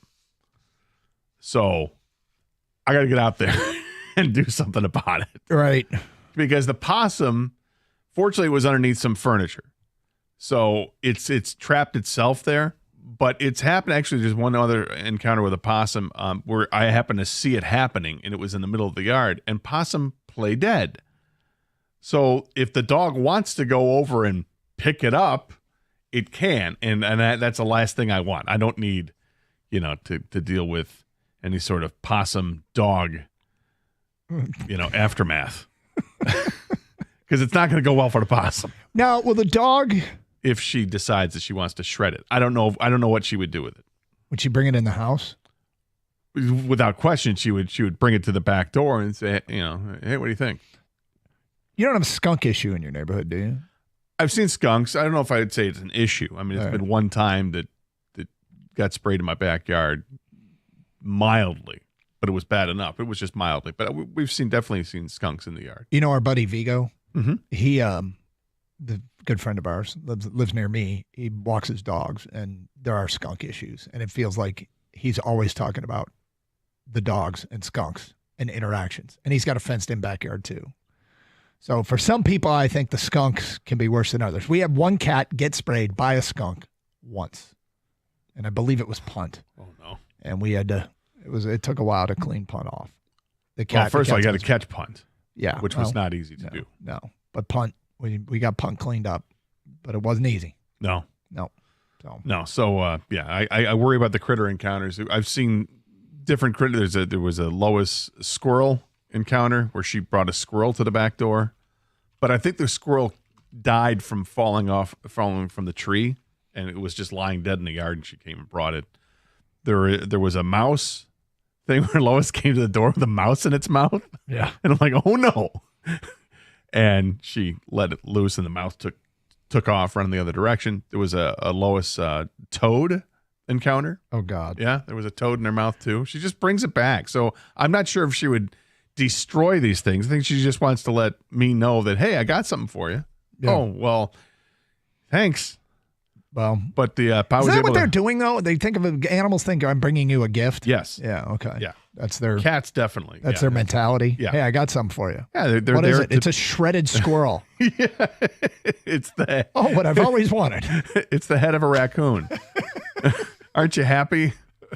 So happy. But fortunately for all parties involved, I was able to corral the dog, pick her up, take her inside, and give the possum time to recover and leave the premises. Well, the Tigers had the head of an Oriole last night. Oh, nice transition. Way to segue. Yeah. And what's the lead now? 8? 8 games. 8 games. 8 games. I got to tell you what seems, what turned out, what feels now in retrospect like much ado about nothing. I wouldn't call it panic, but the first 3 games they lost to Cleveland a couple weeks ago felt like, uh-oh, okay, all right. So it's Cleveland's going to be, here they come. You know how many games back? Because it's 8 games, but it's not 8 games. Minnesota's in second place now, 8 games back. Cleveland's 9 back. So what's happened since that series has been Detroit is 20 games over. Cleveland is 2 games over. I was going to say, those teams are still above 500. They're still good baseball teams. Yep.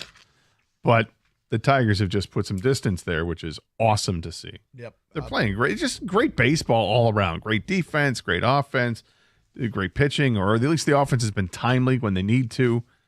That opposite field, the hit that Javi had, it was just a great piece of hitting.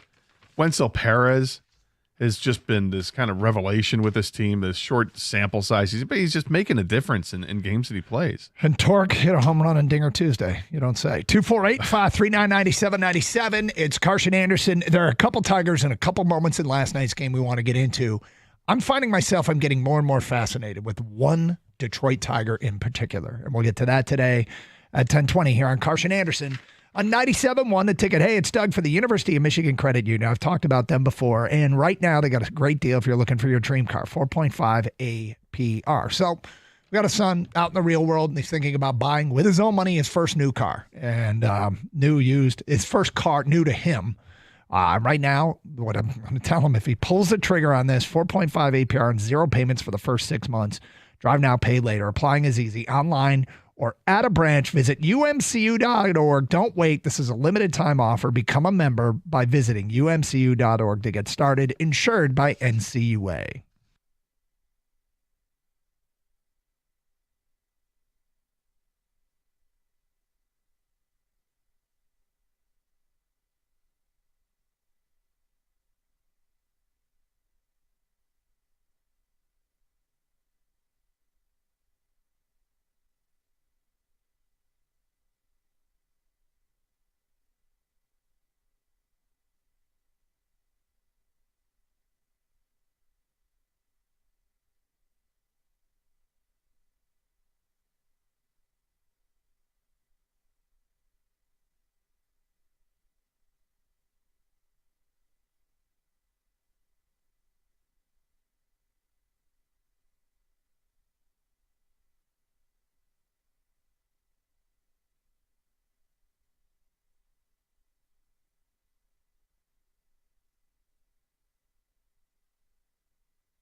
Doug Carr, Scott Anderson, 97 won the ticket.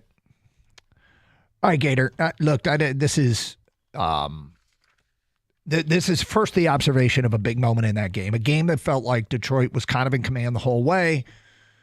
But, the score was close. Late in that game, it gets to be 5-3. Was it 5-3 or 5-2 when this happened? It was 5-2. And it was a notable out. Canely only got one out, but I thought it was a big one. He's facing O'Hearn, and he gets the 3-0. He walked the first batter he faced, and he gets the 3-0 on the second batter. There's 2 runners on. There's 2 outs. It's 3-0. And he gets that changeup call where it looked like it was out of the strike zone. So what does he do? He comes back and throws the same pitch, same place, and now O'Hearn swings and misses because he's trying to swing at a pitch that just got called a strike. I got to swing at it. And then he strikes him out on a changeup, strike 3. Comes back from 3-0. That last one was kind of in the dirt, right? It dropped out of the zone. That was a great pitch, is what it was. But the ballsy one to throw with a 3-2 count. Yep. Because it's not thrown for a strike. But it's obviously his go-to pitch. It was 1 out, but it was a big out. Yeah, 11 pitches, 4 strikes. 4. And at one point, it was, so the last 3 were strikes. It was 8 pitches, 1 strike at one point, right? And so bottom line is he bowed his neck and got the out when he had to get the out, right?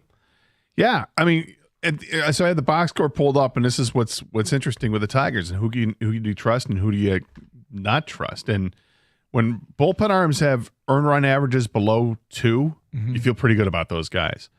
So Will Vest has an ERA of 1.89. Gave up the home run last night, but it's okay. They held on. They won the game, got his 11th save. Brant Herter started the game, went 2 2/3 innings, struck out 3 guys in that time, only 2 hits, gave up the run, but his ERA is 1.75. Tommy Kahnle, the aforementioned Tommy Kahnle, has an ERA of 1.24. These are 3 dependable arms. 2 are late inning leverage arms in Kahnle and Vest, and Herter is lefty-lefty specialist. Watching Herter pitch in the beginning of that game against lefties, I was astounded by what was going on because he's throwing this sweeper, which is supposed to cut across the plate, on lefties, start inside and then come across. And that wasn't sweeping much at all. It wasn't sweeping into the strike zone, yet these guys could not lay off the inside pitch. They kept swinging at it, and any contact they made was with the handle of the bat. Right. It was not up in the barrel at all. He was breaking bats with it, and guys were swinging defensively on pitches that were nowhere near strikes. It was a devastatingly good pitch. And that's the advantage you have when you see, this is why you had, when they talk about a lefty specialist, why you need guys like that, because it makes the at-bat so incredibly uncomfortable. And it feels like it's always that way lefty-lefty, not necessarily righty-righty. And I don't know if it's just because there's more right-handed pitching in baseball and they're just used to it more. Growing up, I playing Little League, you rarely faced a left-handed pitcher, it felt like. So you grow up and you're accustomed to facing right-handed pitching. Maybe that's it. I don't know. But Brant Herter has been very, very good for the Tigers this year and also last year. Well, Baltimore in Major League Baseball is hitting .202 against left-handed pitchers with a league-worst .556 OPS. So they struggle. They struggle against left-handed pitchers. But I want to talk about one particular Tiger I'm finding fascinating because he now leads Major League Baseball in triples. I think Zach McKinstry is one of those guys that becomes a fan favorite that you don't want to replace. And yet he's a 6-year pro who's having by far his best season. By far.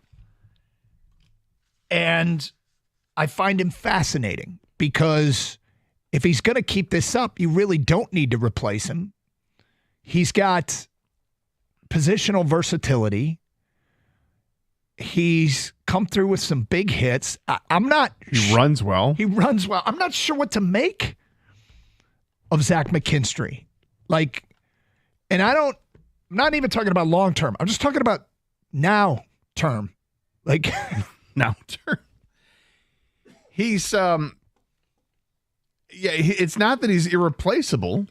No. But on this team, he's filling that role of the super sub. Remember Jim Price used to always talk about the super subs? Yeah. And that's what he is. He's a super sub on this team who is doing things that we never thought was going to be possible by him because he hasn't had the track record of doing it. He played a lot for the Tigers in the last couple of years.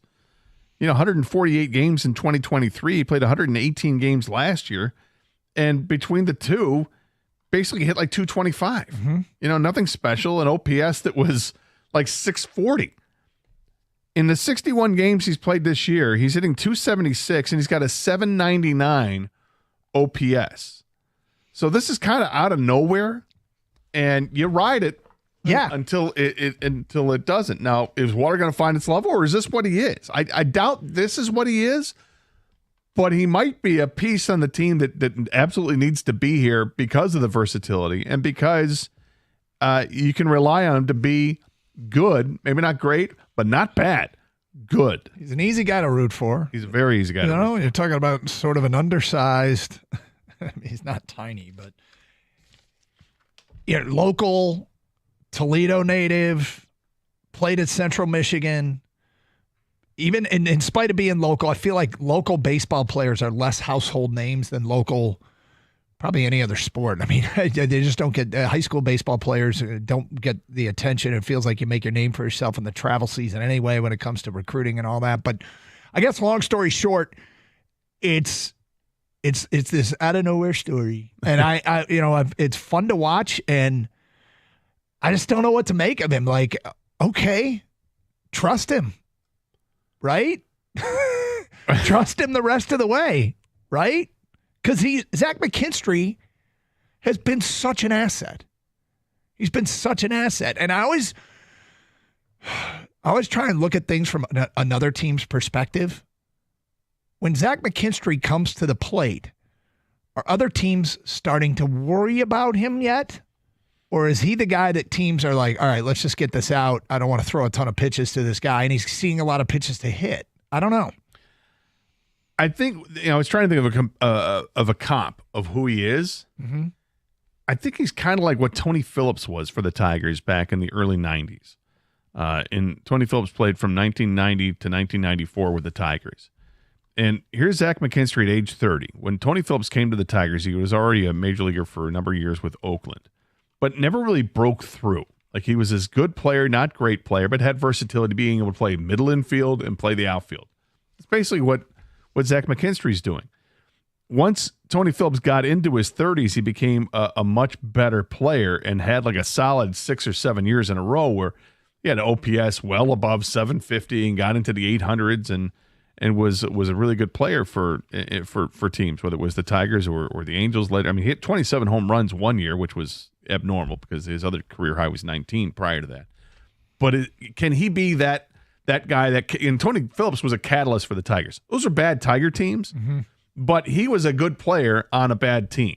The Tigers had a couple of the Tigers were actually fun to watch back then because they hit a ton of home runs, but they had no pitching whatsoever back then. But when you had guys like Tettleton and Cecil Fielder, it was fun to watch. But the guys like Tony Phillips were setting the table. Tony Phillips was getting on base and then coming home because of whether he would steal a base or extend something to a double to a triple, whatever the case was, which is what McKinstry's doing. It's fun to watch Zach McKinstry play at this point because he's giving you way more than you expected. So it was a Scott Harris move that brought him in. It was in March of 2023. And my guess is that we didn't talk about it much the day it went down. I go back and look at our March 27th of 2023 show sheet and see if there was any mention of the Tigers trading minor league pitcher Carlos Guzman to the Chicago Cubs for Zach McKinstry. And McKinstry had kind of bounced around in multiple organizations. He had played at the big league level. I'm going to guess this game we had probably zero mention of this. But we probably had zero mention of JD Martinez when he was acquired too. He is the gold standard for me of a move that was made because they signed. I think JD was signed to a minor league contract, if I recall correctly. And we'll get press releases, and we probably said nothing about that. This isn't getting JD Martinez. Let me be clear on that. But it always cracks me, like this goalie, the Red Wings got today. Yeah, from Czechoslovakia. It's. Is it worthy of a mention? Yeah, maybe. I mean, it was the best goalie in the Czech league. Here we go. See, went in the playoffs, and in 17 games, he had like 3 shutouts, had a .940 save percentage, and had a goals against below 2. He was really good there, but the Czech league is not the NHL. No, so you don't know. You get into the taking a flyer. Yeah, I can almost guarantee. We didn't mention Zach McKinstry's acquisition by the Tigers. Here's where I'm guessing what we did mention at the time and what we probably mentioned back with JD Martinez, because it's the same tie-in. That with JD Martinez, there was a tie-in to Al Avila, right? Mm-hmm. He was kind of scouted him the whole bit, right? Same thing with Scott Harris and Zach McKinstry, because he came from the Cubs organization, and Scott Harris had ties to the Cubs organization. So that may have been the only thing. Would have been the only thing we would have said is that, it comes to the Cubs, and that's where, Scott Harris spent some time. So perhaps that's it. And then we probably would have said something like that. And thus concludes our discussion about Zach McKinstry. It might have been. And now I wouldn't be surprised to see Zach McKinstry jerseys. I've never seen one, but that doesn't mean they're not out there. Because it's the kind of gritty, versatile player that Detroit, I think, embraces. I'm sorry, did you say gritty? I said gritty, yeah. Everybody's gritty. Look at that. 248-539-9797. All right, Scott Harris on the morning show actually talked about something that's the method, the secret to the sauce here with the Detroit Tigers. We'll play that for you coming up today at 10:35. 20 games over, 8 games into first place. Another win last night. All they do is win. The Detroit Tigers, 97-1 the ticket.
All right, if you missed Scott Harris this morning on the morning show, he was great, and there's a lot of insightful stuff there. And just kind of some of the important points he made. One was they're 20 games over, they're prepared to add. Said he doesn't really consider anyone untouchable, but some guys trading them isn't the smartest thing to do. So, it's probably saying if somebody's going to call and make us a absurd offer for some of our guys that everybody 100% out of 100% of people would say yes to, well, we'd be willing to listen to that. But he's clearly, he kind of made the point. We really value players that we think are going to have a major impact in the future, which I think is a smart card to play, right? I mean, it's just you don't say no, but you don't shop those guys necessarily either. No, and the other thing he points out that he definitely cares about is team chemistry. Yep. So there was a lot there, and it was really cool to listen to. But with that said, Scott, there was something he said. He was asked a question about, do you look at matchups, future matchups, when you're considering trades? And as he made this answer, he kind of sort of delved into what makes the Tigers good right here, right now. And here's what he said.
Okay, so there it is.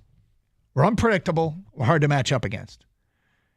And I heard that soundbite, and I saw something today that I want to talk about in this context. The Athletic does the anonymous MLB player polls. Mm-hmm. Who is the player you most like to watch? Who is the guy you don't want to face? Blah, blah, blah. So, here's an example. They asked players, and they'd ask them a comment.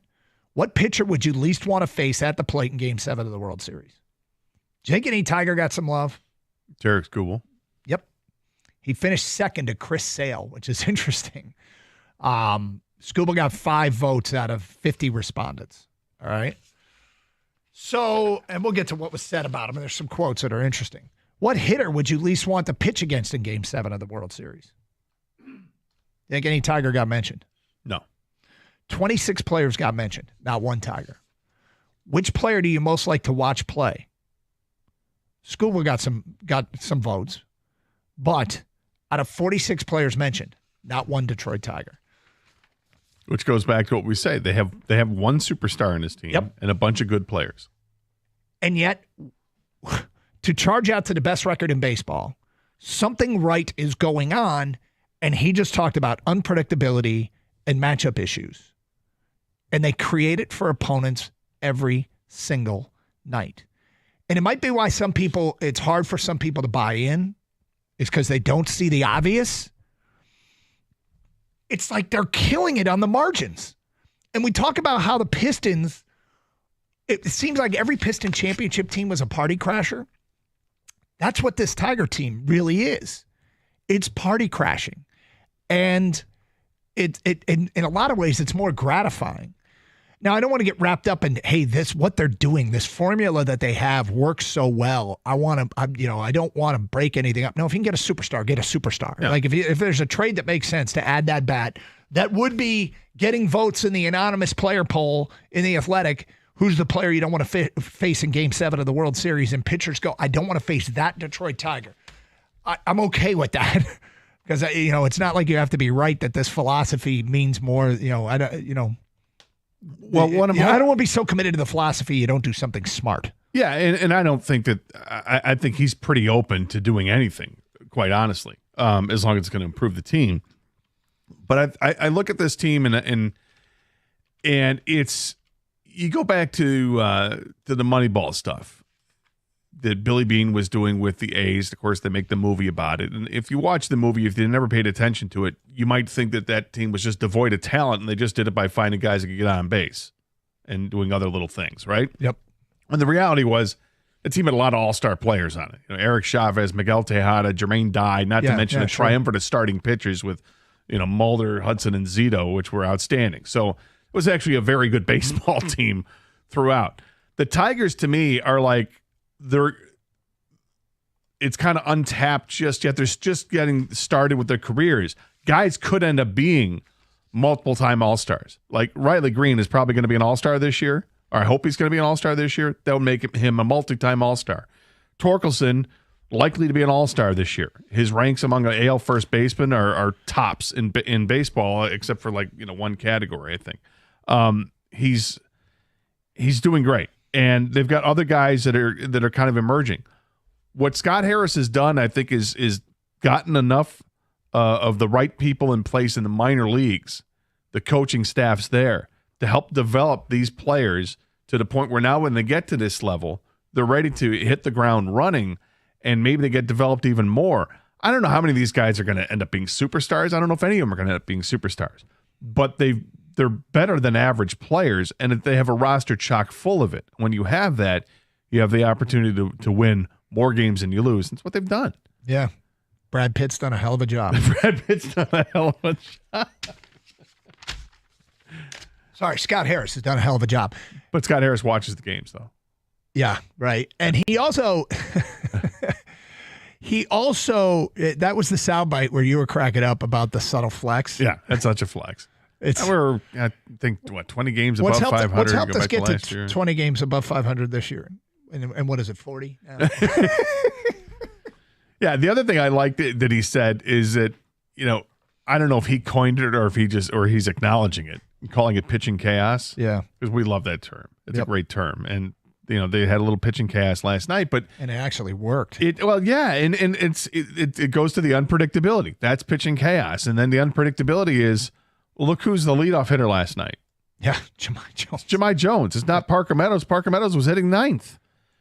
The fact that they've got Javi Baez, who seems to be unlocked this year offensively, that he's doing much better. Now, his slugging percentage isn't anything special, but he's hitting the ball much better this year than he ever has as a Tiger. Right. But they're leaving him at the bottom of the lineup. They're okay with it. AJ Hinch mentioned that last week. He's like, hey, I'm not in any hurry to move Javi out of the 8 or 9 spot. He's fine where he's at, And then this team, I don't know how many is the only switch hitter on this team right now. Wenzel Perez, might be. So they're doing versatility with trying to find some mix of left-handed and right-handed hitters throughout the roster. It's not like we have 3 lefties and everything. No, they've got a number of guys on both sides of the plate, and you don't know who's going to start from one game to the next. This is crazy because no Tiger gets mentioned in an anonymous player poll of a player they'd fear the pitchers would be fearful to face. Because why? I mean, what are you going to say? Riley Green? He strikes out a ton. You're going to say Spencer Torkelson? I mean, he's hitting 240. I think the only way they would get a mention is this one specific pitcher that answered this poll can't get Zach McKinstry out. Yeah. Right. If one player, has good God, I can never get this guy out. Yeah. Kerry Carpenter might be the toughest out for the Tigers. Yeah. And even he's hitting 273 this year. But when he hits the ball, he does damage with the ball. So they've got guys that can do damage, but not. I mean, when you're talking about who strikes the most fear in you, you're not going to go with a Tiger. You're going to say, oh, it's Aaron Judge. So, it's Shohei Ohtani. Sure. I guess I want to know if do people find that Piston analogy accurate, that they are party crashers, that this team is so unconventional in the what we think of as contending teams? That doesn't mean you can't win a championship that way, because the Pistons did it. The Pistons did it in a way twice. Nobody else was doing it. Now, given it was twice over the last 50 years or whatever, 40 years or whatever it is, but I mean, if you're winning a title, who cares? And this team is definitely unconventional.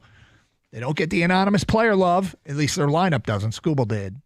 No, but I bet you if you asked him about managers, That's a good one. AJ Hinch probably gets a ton of votes. If you ask him about pitching coaches, I bet you Feder gets a ton of votes. Yeah. I don't know about the base coaches, but maybe they get some love too. I feel like everybody getting waved around third, yeah. Hey, Wednesdays are looking different at Twin Peaks, and they're going out with bourbons and brews, and they're bringing in tequilas and cervezas, a sexy twist on the hottest night of the week as the girls are swapping out their black lingerie for red and serving up some of the best tequila cocktails around. Hump Day just hits harder at Twin Peaks, especially with basketball finals action, Detroit baseball, Division Series with Baltimore. Well, it's not Division Series. The American League Series with Baltimore, but pair all that action up with the best restaurant food around. You can't categorize their menu as bar food because their Scratch Kitchen can compete with just about anybody. Hand-cut New York strips, house-smoked brisket and ribs, hand-smashed burgers, and the best wings in town. Their extensive bar features high-end tequilas, bourbons, and craft cocktails. Coldest draft beer in the country poured at a bone-chilling 29 degrees. And, of course, there's the beautiful and hospitable Twin Peaks girls serving it all up. Basketball tips off at 8:30. You won't want to miss it tonight. Twin Peaks eats, drinks, scenic views.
All right, regarding Zach McKinstry.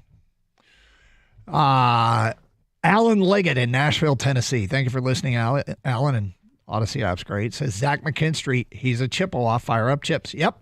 Yes, he is. Toledo kid. CMU Chippewa, acquired by Scott Harrison, a move that probably came with negative fanfare. The guy they traded for is still in the minors. So it's not like they gave up anything. There was no ruining at this point. There's no ruining? No ruining. In fact, Chicago might be doing some ruining, but of course they're pretty good. Doug and Gator, Zach has been the most reliable Tiger since 2023 when we have hurt guys, he plays every game. I was told growing up a person's best attribute is being available. He is the guy I've been telling you about for a while, David in Roseville. Yes, your best ability is your availability. Yeah. In some cases. Yeah, sometimes. Is McKinstry like Donnie Kelly, baby? Does Zach McKinstry, baby, work? ZMB. It can work. Yeah, I mean, you want to do that? You want to start it up? Go ahead. Yeah. I mean, he's probably been better than Donnie Kelly, baby. Mm-hmm. I mean, this year. Gene and Shelby says, my wife just absolutely loves the way Zach is smiling throughout the game. It's like he's just having a ton of fun. Well, the fun comes with being successful. The fun analogy, it's if you're out there laughing and having fun but struggling, it gets interpreted in a way that doesn't resonate well with fans. But when you're doing it, it is fun to be successful, and he has been successful. Yeah, some guys are more like robots, though. Yeah, some guys have do the job, and like Torque has no emotions. It doesn't seem like. Well, I think he gets pissed. I think he gets pissed and he gets happy. There's some emotion there. See, I think he looks pissed when he's happy. I don't know. He gets a big smile on his face when he hits a bomb. Well, he points to the outfield. But anyway, he gets the hug at home plate. I find it to be somewhat robotic. But anyway, whatever. It's working, and it's irrelevant to whether or not he's a good player. So Donnie Kelly, baby. Yep. Played 9 years in the majors. His best season with OPS was in 2011 with the Tigers. He played 112 games for the Tigers that year. He had an OPS of 672. Yeah. In 281 plate appearances. So far this season, Zach McKinstry has 203 at-bats, and he's got a 799 OPS. Zach McKinstry has been light years better than Donnie Kelly, baby. Zach McKinstry, baby. Somebody else here says we have 2 Zach McKinstry jerseys. Sweet. There you go. Are they party crashers? Yep, it's my favorite type of team. Sure. I'll take the 2002 Red Wings. That's fun too. But this team is a Detroit-type team, one that forces people to notice, one that goes out and earns respect. They're built Ford tough. Sorry, insert your favorite automaker tagline. That's from Scott. Yeah, I mean. It's great disparity between the two teams, or looking at how different they are, vastly different they are. I mean, the 2002 Red Wing team was all-star laden. Every player was an all-star. Yeah. And every player seemingly was a Hall of Famer. Yep. And this team is not. And that works too. That works too. They're getting all the Hall of Famers. It's really costly, but it does work, and it did work for those Red Wing teams. Look, there's probably more certainty to doing it that way. There's probably a better chance that you're going to get less variability in performance night in, night out if you're going to try and do it that way. However, this is fun too. It's kind of like they're crafting their own legacy. Yeah, I like it both ways. It's fine. Yep. Take your pick. How do you prefer winning? I mean, one way was you knew you were going to win, like the Red Wings in 2002. I mean, just who's going to score the game-winning goal? Luke Robitaille, Steve Eisman, Brett Hull, Brendan Shanahan, Sergei Fedorov. Who was going to do it? Doesn't matter, right? Right. Pick your Hall of Famer. This team, it's a little less predictable, but you kind of feel they've got a great chance to win every time they go out there, just because that's been the track record, despite not having the depth of personnel that Red Wing team had. All right, so Casey Mize, his last 2 starts, he went 3 1/3 through 79 pitches in a win at Kansas City, and he went 4 2/3 and threw 93 pitches at Chicago. Pitch count's getting run up. He's got 6 walks in that, 8 innings a pitch there. So he gets a start tonight. Big picture, is this a huge start for Casey Mize? No. But it would be reassuring to see him give one of those 6-7 inning starts, one earned run that he's been doing and he has done this year. Yeah, we expect him to go 6 innings. And the last 3 games, the best he's done is 5. 4 2/3 into 3 1/3. Outside of that, I think it is time for him to have a big game, and to do it in a ballpark that is a hitter-friendly ballpark would go a long way, I think. And the Tigers will face a right-handed pitcher tonight, so you're going to have the lefty-heavy lineup, which might also provide some fireworks here. You get Kerry Carpenter and Riley Green and Colt Keith and Likely. And let's see if they can get off to a great start. That's been the other thing with the Tigers' success, part of their secret sauce, getting runs in the early innings.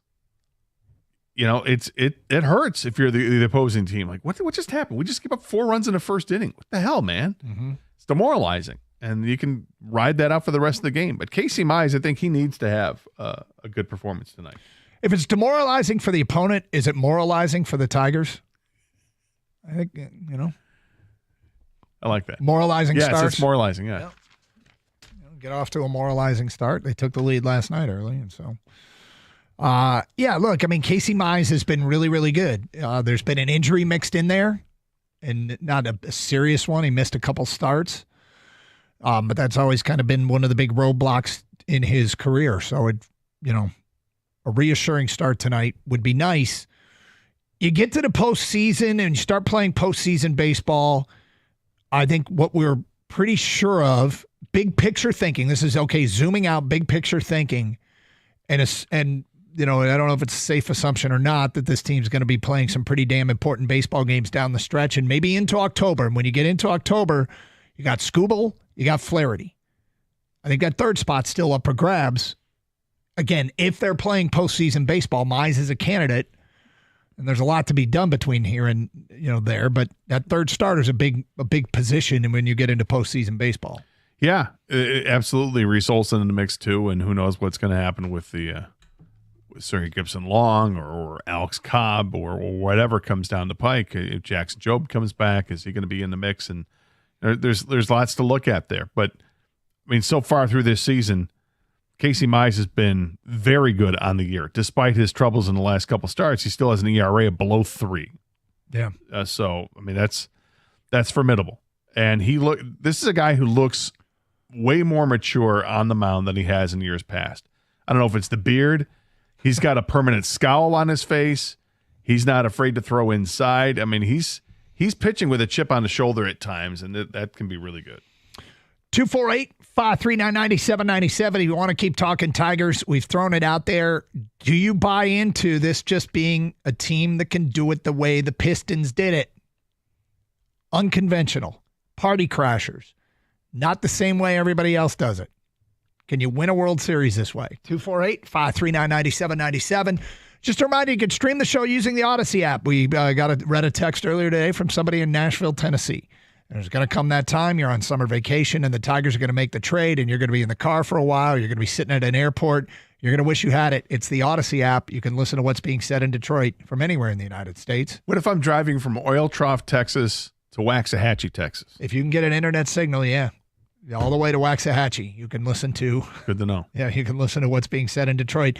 That's what the Odyssey app. Download it for your mobile device today. AUDACY. Also, you can stream to our website, 971theticket.com. Additionally, stream with video, twitch.tv and youtube.com. The Twitchers have been talking about something we're going to bring up a little bit later on.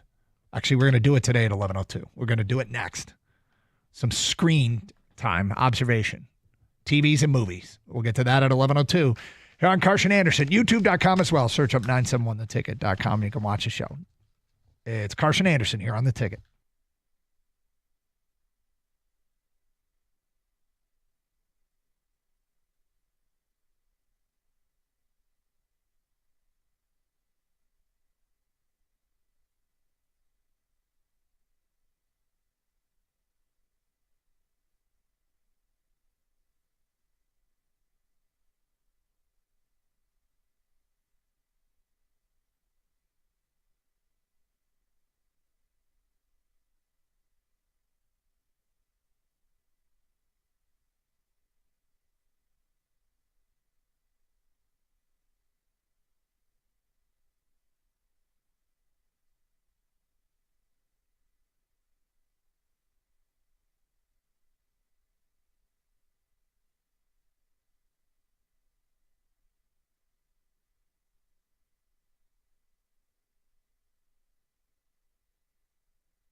Brought to you by National Benefit Plans. Tigers president Scott Harris joined Costa and Jansen earlier and was asked whether they would be buyers at the deadline. He said he hopes so, given their 20 games above 500. Their approach will be likely take a look at their weaknesses and, quote, chase players aggressively, end quote, that would correct those weaknesses. The Tigers hit the field again tonight against the Baltimore Orioles. First pitch is set for 6:35. Casey Mize will head to the mound. The NBA Finals continue tonight in Indiana. The series tied up at 1 apiece. Tip-off at 8:30. In other NBA news, the Mavericks have reportedly nixed the chance for the Knicks to interview their head coach Jason Kidd, according to Shams.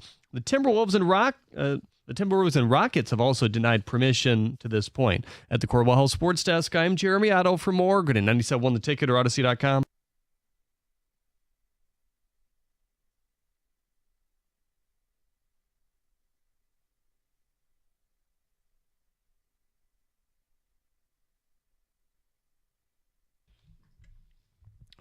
Doug Harsh, Scott Anderson, 97.1 The Ticket. Hope you're doing great.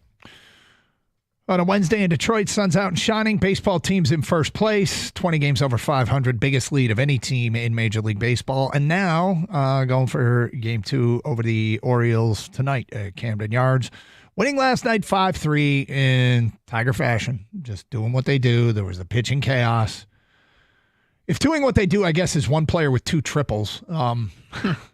McKinstry now leading the American League with 7 triples, which is wild. But it's good relief pitching on the back end between Canely and Vest. Not perfect, but got the big outs that they needed to get. Some other clutch moments in that game as well. Baez with an RBI single. But Scott Anderson, last night, I was happy to hear that you did try episode 3 of Severance. Yesterday, Severance is probably one of the TV shows that I don't watch a lot of TV or movies, but when I do, I can go all in, and I went all in on Severance. I liked it a lot, and I know a lot of our listeners did. You finally broke the seal over the week. Well, I guess it was a couple nights ago. It was Monday night when there was no Tiger game. You watched 2 episodes. Your reviews yesterday I would describe as lukewarm at best. I think that's probably being kind. Yeah. Okay, so did you watch episode 3? I did. Yep. And then I watched episode 4, and I watched episode 5, episode 6, and I got to episode 7. Wow. Before I retired for the evening around 12:30 last night. So I got through 7. I don't love it, but I feel committed at this point.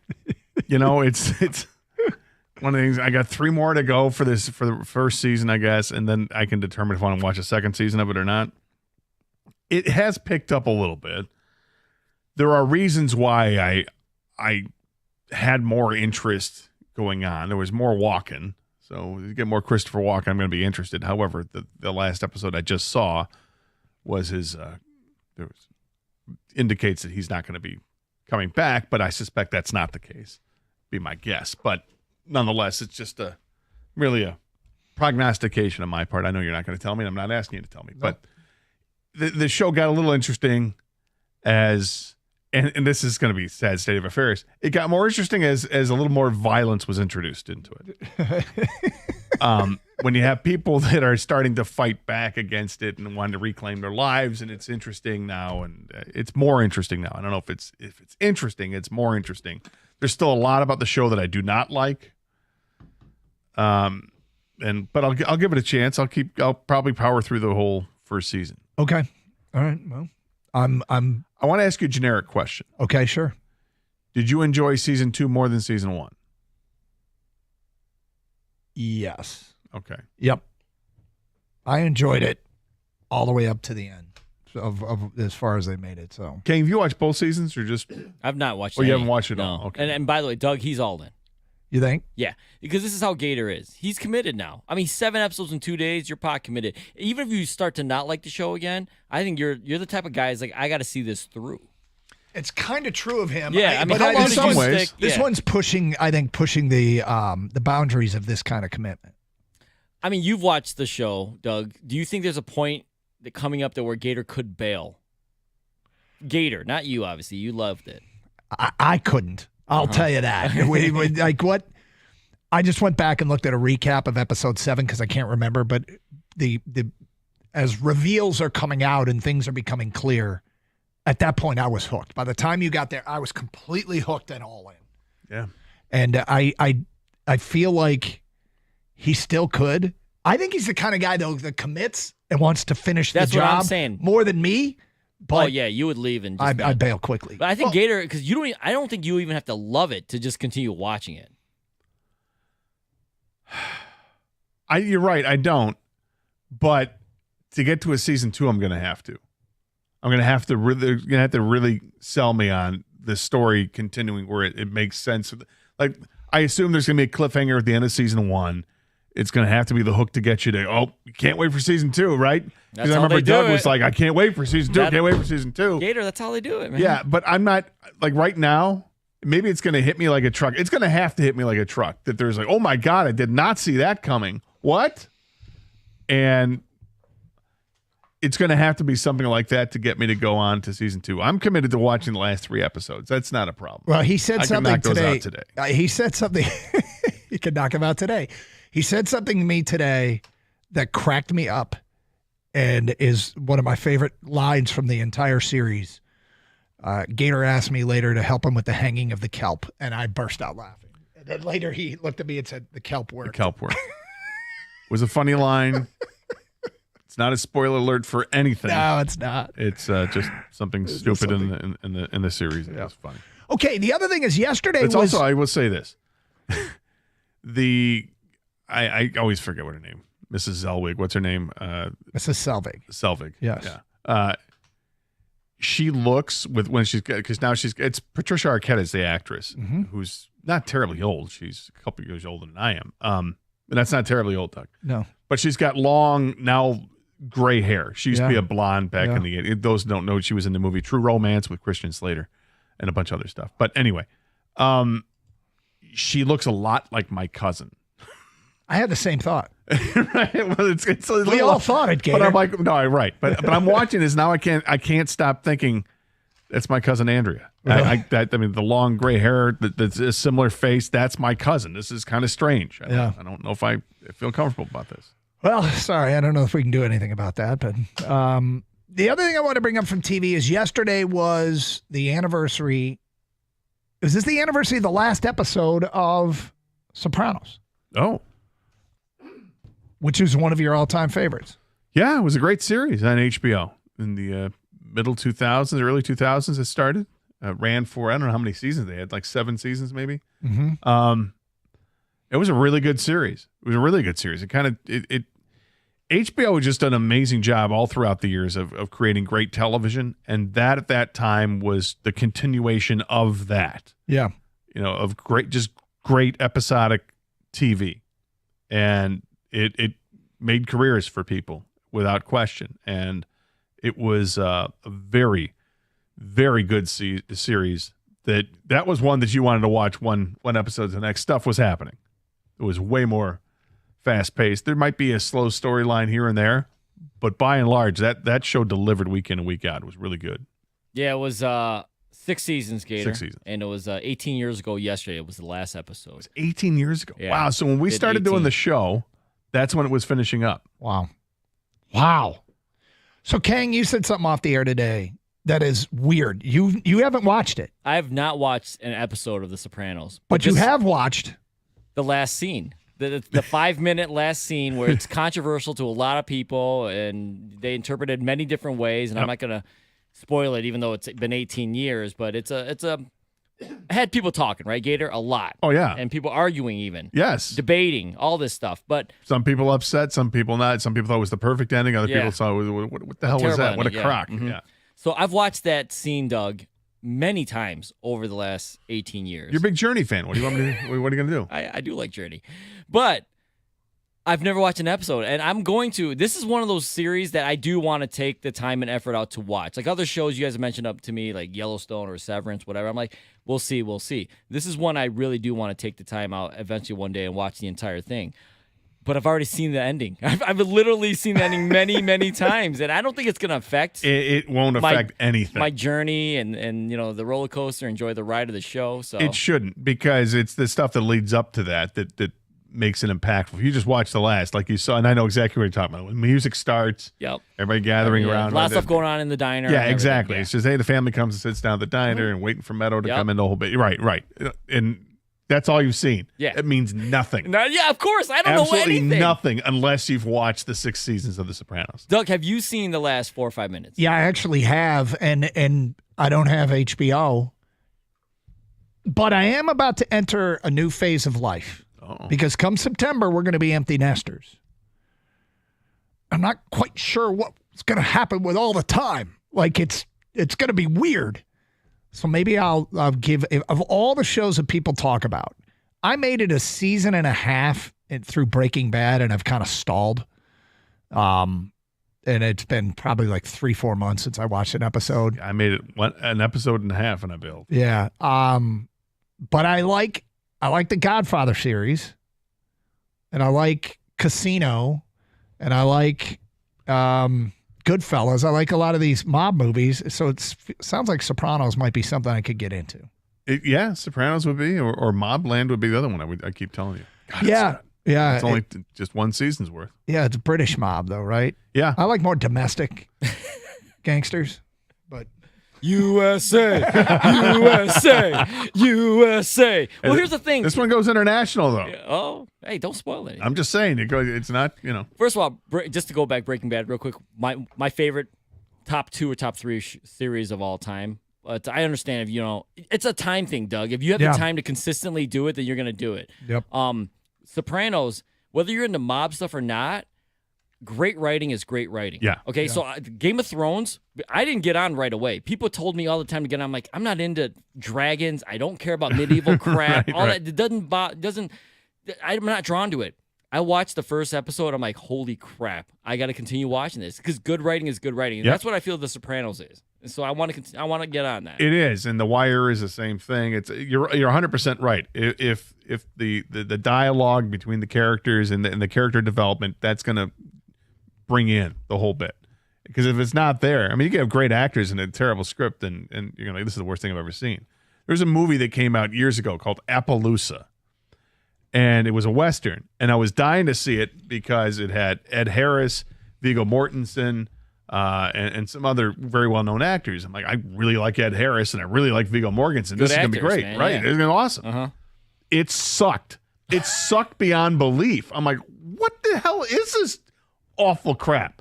And then I forget if I had it on DVD. I think I just bought the DVD. I'm like, I got to get this. This is how long ago it was, right? And then you have, of course, you go to interviews with the actors. And I watched it after I saw this crappy movie. I'm like, well, what are these guys saying about it, And they were so pretentious about this. Ed Harris in particular. I'm like, you made this crap. I sat through 2 hours of this crap, and you're talking it up like it's the greatest thing. Get out of here. And I lost all interest after that. One final thing on Severance. What do you think of Milchek? I don't know. I don't know what to make of that guy. I mean, cool. None of these characters, and this is the thing, like with Severance, none of these characters are separating themselves where I like really care about them. Okay, fair enough. Like to me, so far through 7 episodes, the most interesting person is Helly. Like she knows she wants out, and that she's definitely trying to get out. And that's it. Everybody else is just, and Dylan. There's a little bit of that I like out of Dylan, yeah, right. Kind of cockiness, and like I said, Walken's character Bert. Yeah, he's interesting, but is he coming back? Is he not coming back? Oh, I don't know. Yeah. So outside of that, I just don't care. Well, later on the show, we'll have a music dance experience. Also, later on the show, 12:30, we got an on-air. What's that? No melon? Hey, we can get some melon, too, if you want. We'll have an on-air live taste test at 12:35. Oh, boy. I don't know about this. That's products we've talked about. Actually, I don't think we've talked about either of these, and they were dropped off by a listener that we will not name. But that listener dropped off, and we're going to try a couple of the food items that I think our audience will be interested in at 12:35. If you missed the best of Scott Harris this morning, guy who runs the Tigers, boss man, he had a lot to say about the trade deadline. That coming up in the noon hour as well. You won't want to miss it. It is Carson Anderson here on The Ticket.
Later in the show, one of Gator's favorite things to do, a quiz for Gator. Oh, come on. Everybody am I in summer school? No, everybody can play along at home. And I think you'll like this one. It just seems like you've done a lot of quiz for Gators lately. Yeah, I have. Or quizzes for Gators. Yep. I can play along. People can play along at home. I think you'll like it. But first, we have big news from the world of Major League Eating. That's right, Joey Chestnut and his team back at the negotiating table with the fine folks at the Nathan's Hot Dog Eating Contest.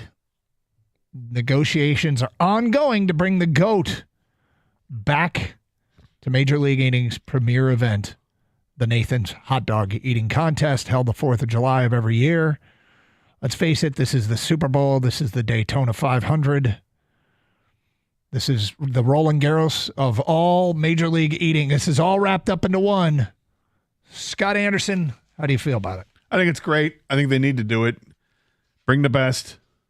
That's what you want. You want a field of nothing but the best. You'd hate to think that you've got this field of competitive eaters and the best competitive eater of them all is on the sidelines because of some stupid contract dispute. Now, for people who don't know, the stupid contract dispute was centered around Joey Chestnut signing an endorsement deal with Impossible Foods. Okay?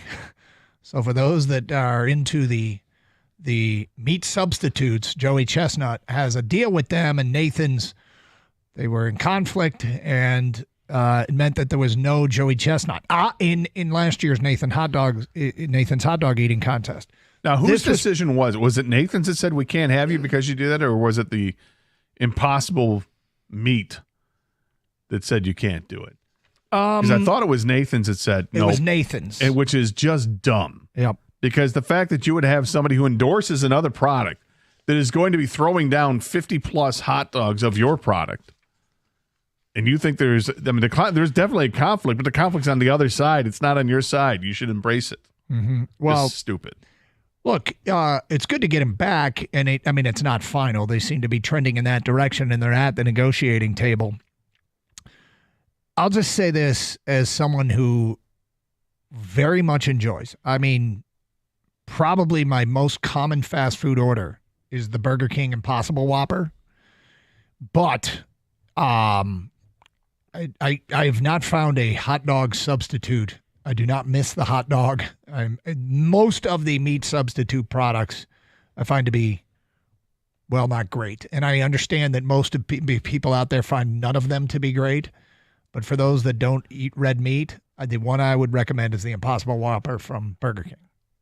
This would just be a piece of advice. Yeah. You can take it or leave it. Okay. I would, because I've had hot, turkey dogs, I've had chicken dogs, and they're terrible. Yep. Right? Yep. But I've had like Eckrich turkey sausage. Oh, yeah. Yeah, those are okay. That's actually good. If you were to cut that into hot dog lengths. Yeah. And then cook those, grill those up like a hot dog and throw it on a bun, would that be? Yeah, so I've fantastic? had success with more sausage, like turkey, but none of this is impossible, right? It's actual meat. Yeah, yeah. It's just not done with pork. The fake stuff. Yeah, or the fake stuff. The chicken and turkey sausage, I find to be actually pretty good. But when it comes to the fake meat, only the Impossible Whopper passes the test for me personally. To each their own. But as far as Joey Chestnut's coming back, I will always remember this split because it cost me. Because I made a shoot the boot guarantee he'd be back last year, thinking it was all part of a grand marketing scheme to try and bring more attention. Oh, look who's back. There was no look who's back moment. No. And so I was on the outside looking in, and I got punished for it because I shut my mouth off. So I'll always remember that. Is Kobayashi still in the game? He's still a competitive eater, I think. I don't think he is. Is he not anymore? I thought he was. I think he left the greatest statement ever for retirement in professional sports. Really? It was, "I no longer feel hungry." Did he really? And so if you no longer have that hunger, Doug, no, you stop. Yeah, I guess. That says, Google search says no. Does not compete in competitive eating anymore. He announced his retirement in 2024, citing health concerns and the damage competitive eating had done to his body. What? Expressed his desire to focus on repairing his body and gut. Yeah, he no longer feels hungry. Yeah, no longer has that hunger, and you have to get him to move on with that. I listen. He was at the mountaintop. Hard to stay on top of the mountain, and he did for years. Yeah, I mean, he helped bring spotlight to his sport, and that's something. He's a trailblazer. It was a little guy. Oh, when people but saw the him, biggest heart and stomach, I guess. You know what? He brought grit. So the world of I think he competitive. ate like 4 pounds of grit one time. Yeah, right. But it's very similar to in 3 minutes and 42 seconds. Very similar to Frank Ragnow. Worried about the long-term effects of the game on his body. Well, for him, it wasn't about the size of the dog in the fight. It was about the fight of the dog in the side. What?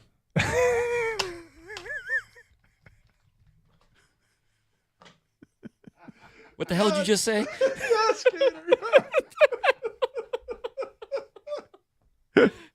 Yes, I can stick my head up a butcher's butt, but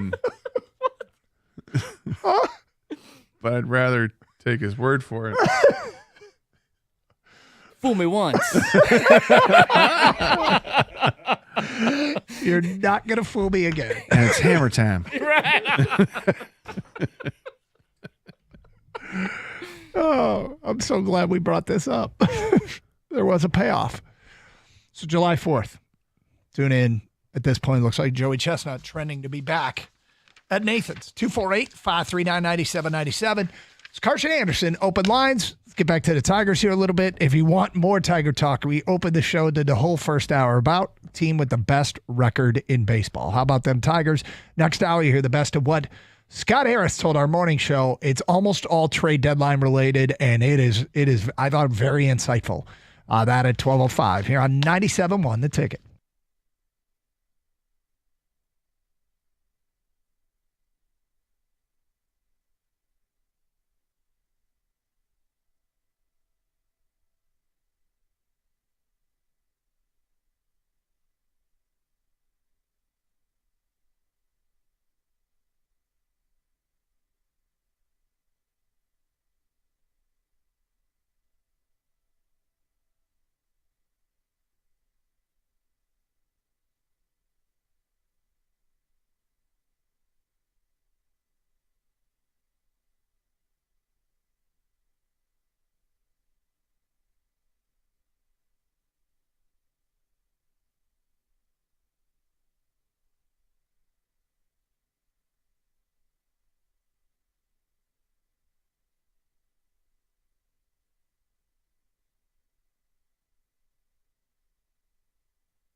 Doug Harsh, Scott Anderson, 97 won the ticket.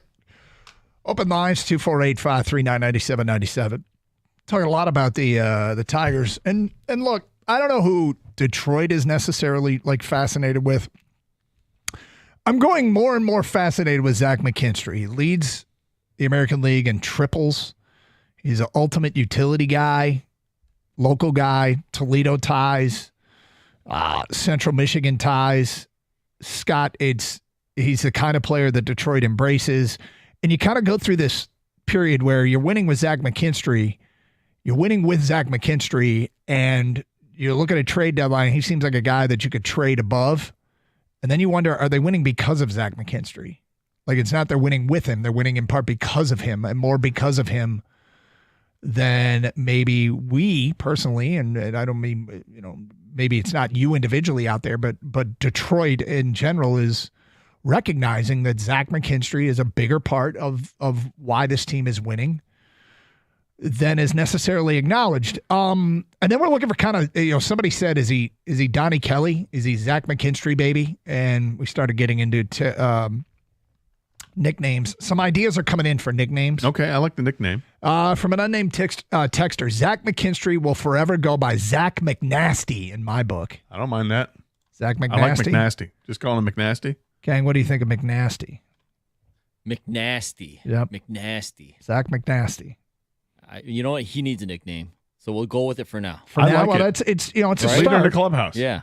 Leader in the clubhouse. Okay. We're one and we may be one and done. All right. All right. The only one in the clubhouse. Well, from Wolf Mother 2 on Twitch, the Triple Nader. He doesn't get a lot of triples. Yeah, he got 7 so far. I got to tell you, I kind of like this one. Instead of DKB was Donnie Kelly, baby, Zach McKinstry is ZMU. Zach McKinstry. Well, what he wrote is Zach McKinstry utility, but he played at CMU. So he's ZMU. ZMU. All right. I'm glad you said that because that makes it easier. Because I think with the initial thing, you got to think before you say it sometimes.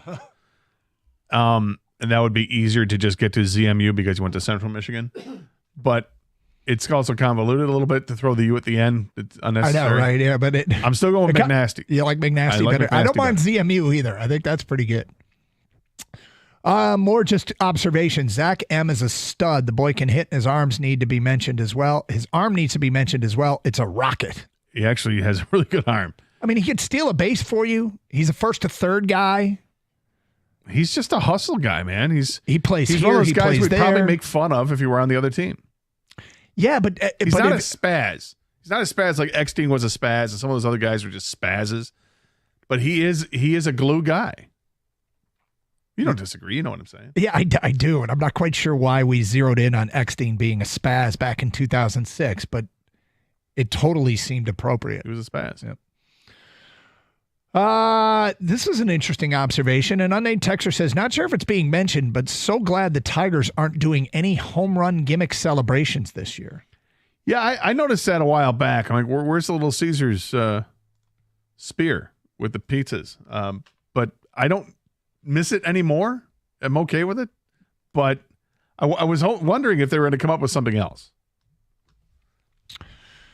I forgot about it.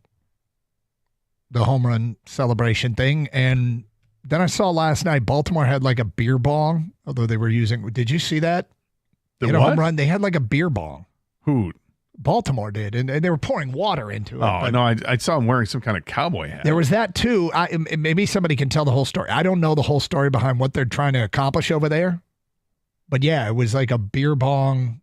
And then he put the cowboy hat on.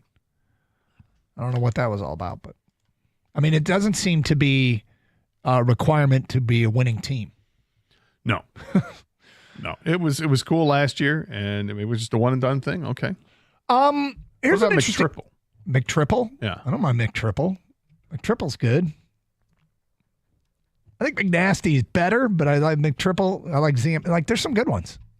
McTriple seems like something I'd get at McDonald's. I know. Yeah. Yeah. Give me a McTriple.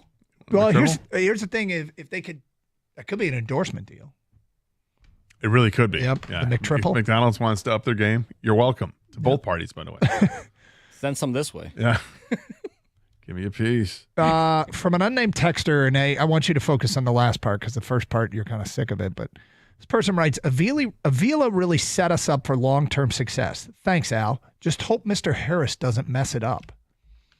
Is he messing it up? Is there any indication that Scott Harris is going to mess this up? Is he messing it up yet? How many games? About 500 are there right now? 20. Oh, they're 20. What are we in? September, October? Mm-hmm. Oh, it's June 11th. We're still early. After the game on June 10th, they were 20 games above. Yeah, I hope he doesn't mess it up too. Well, I mean, he could. Of course, he could. But are there any indications that he is going to? I mean, the Major League Club is doing great. Yeah. You look at players that he's populated the minor leagues with the Max Clark, Kevin McGonigal. Those are his draft guys. International signing guys. I think his was Jose Briseño. They just did this Chris Rodriguez kid who's 17, who is their highest rated international prospect ever. They've done some really good things. The trades he did to acquire talent like Tyrone Lorenzo. I think people that are hating on Scott Harris should just stop. Stop and recognize what he actually has done. The moves he's made to make this team better. And it's not just incrementally better, it's better. Now, is it the big splash Alex Bregman better? No. But tell me Gleyber Torres isn't adding to this team. You can't say that. I can say it. It'd be inaccurate. So, I mean. Is Canely good? Yeah, right. Is Canely any good? The moves he's made, some of them have been more subtle than others, but they've paid off way more than you thought.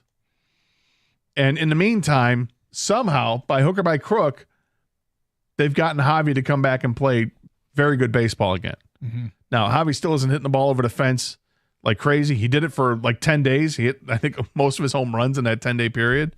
But Javi Baez is hitting like 270. His OPS is over 700, I believe. He's playing a very good shortstop, a very good center field when asked upon, a very good third base. I mean, all that has happened under his watch. Yep. So, and those are just a few stories. Yes, thanks for Skubal, thanks for Torkelson, thanks for Green, thanks for Casey Mize, these high draft picks you had aside from Skubal. Thanks for Kerry Carpenter and giving him a chance when nobody else did, but, nobody saw that coming because he didn't have a great college career that made you think, like this guy. Parker Meadows, Kerry Carpenter fines are pretty good by Avila. But at the end of the day, yeah, he deserves deserves a bouquet. But look, when it comes to Harris, I'm not like a Scott bot, but I do like a lot of what he's done, and I'm very encouraged. I can't think of an organization right now in Major League Baseball. I don't know if this is an overstatement. There's not many organizations I'd rather be, because some organizations have endless bank, and those are really healthy. But if you're not L.A. or New York or Chicago, I'm not sure there's an organization you'd rather be than the Tigers at the major league level and the minor league level. Right. When the latest greatest player from Japan decides he wants to play in the United States, guess who doesn't get a look? The Tigers don't get a look. Probably not. But those big, deep-pocketed teams, they do. So you have to make do with what you can. The other thing Harris has done is he's revamped the minor league system, not just with the prospects, but with the coaching staffs, with the scouting departments. Everything has changed. Mm-hmm. And that is also the reason why some of these other guys were able to develop as quickly as they did and continue to develop.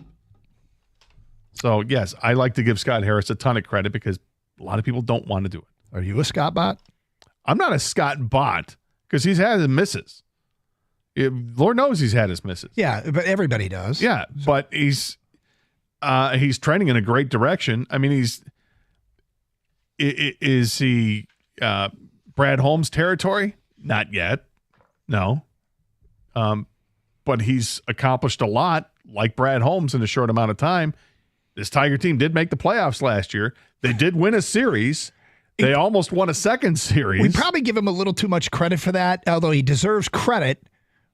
But when you trade away a player for future assets and then get hot and make the playoffs, it's a little bit on accident, but they did. I mean, Trey Sweeney had something to do with it. Yes. And that's one of the players they got back, and he helped. So, and clearing the way for other guys to come back and make this team and make a difference, like Parker Meadows did the second half of last year. Well, I guess we could say this about Scott Harris is the kelp is working. Kelp, yeah. I don't know if you can say yet the kelp worked. No, but we could say the kelp is working. In the meantime, how about Zach McKinstry, Dagger Time? No. Does that work? No? No, absolutely not. You don't think so? No, absolutely not. What would his hockey nickname be? Oh, that'd be good. Zaxi? Yeah, see, that's not going to work. You know what they'd call him? They would just call him Mac. Would they? Yeah. You think? Oh, Darren McCarty was Mac or D-Mac. No, they Z-Mac. They'll probably call him Z-Mac. Z-Mac, yeah, you're probably right. We're getting a lot of Zach attack, too, on the ticket tech. That's not bad. Well, that's a little too Saved by the Bell for me. Is it on people? Rieger probably loves it. Do you know what your home's water score is? Telltale signs like water spots, dingy laundry, or dry skin indicate your water score needs to get better. Improve your water score by calling CGC Water at 855-339-4242. This month, get a free Kinetico reverse osmosis system with the purchase of a Kinetico Premier Softener. We love ours. And remember this, if you're not filtering your water, you are the filter. The water tastes great. Call 855-339-4242 or visit cdcwater.com today. Improve your water score. Contact CDC Water Treatment and Plumbing, your authorized independent Kinetico dealer, and tell them Doug Karst sent you.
So I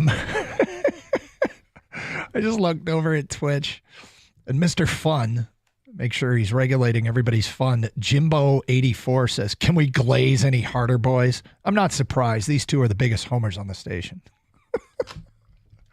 Dude, they got the best record in baseball. Thanks, man. We're leading into it. Glaze. That's what I'm hearing. Thanks, kid. You're the best.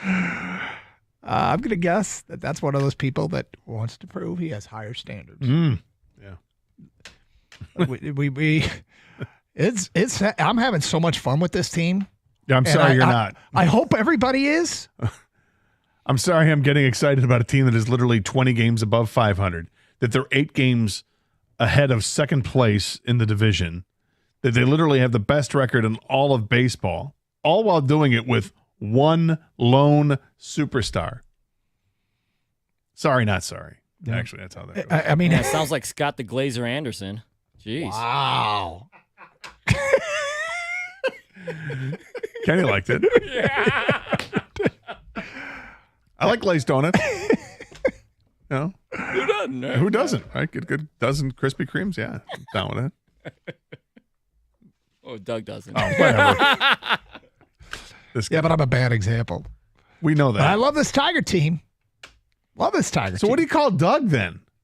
I mean, I admit I like the glazed donut, but Doug can't be the glazer. What's Doug going to be? Yeah, we need one for I'm Doug just here. merely Doug. And Doug. Gator Glazer and Doug. Right? Oh, yeah. Sorry, bro. Yeah, we're really having fun with this Tiger team. Our bad. Well, hey, let's get the Kirchen. You got the Tim Kirchen thing? All right. So, baseball coverage last night, ESPN baseball insider Tim Kirchen, yes, he's the real Kirchen, was asked about the Tigers, and here's what he said.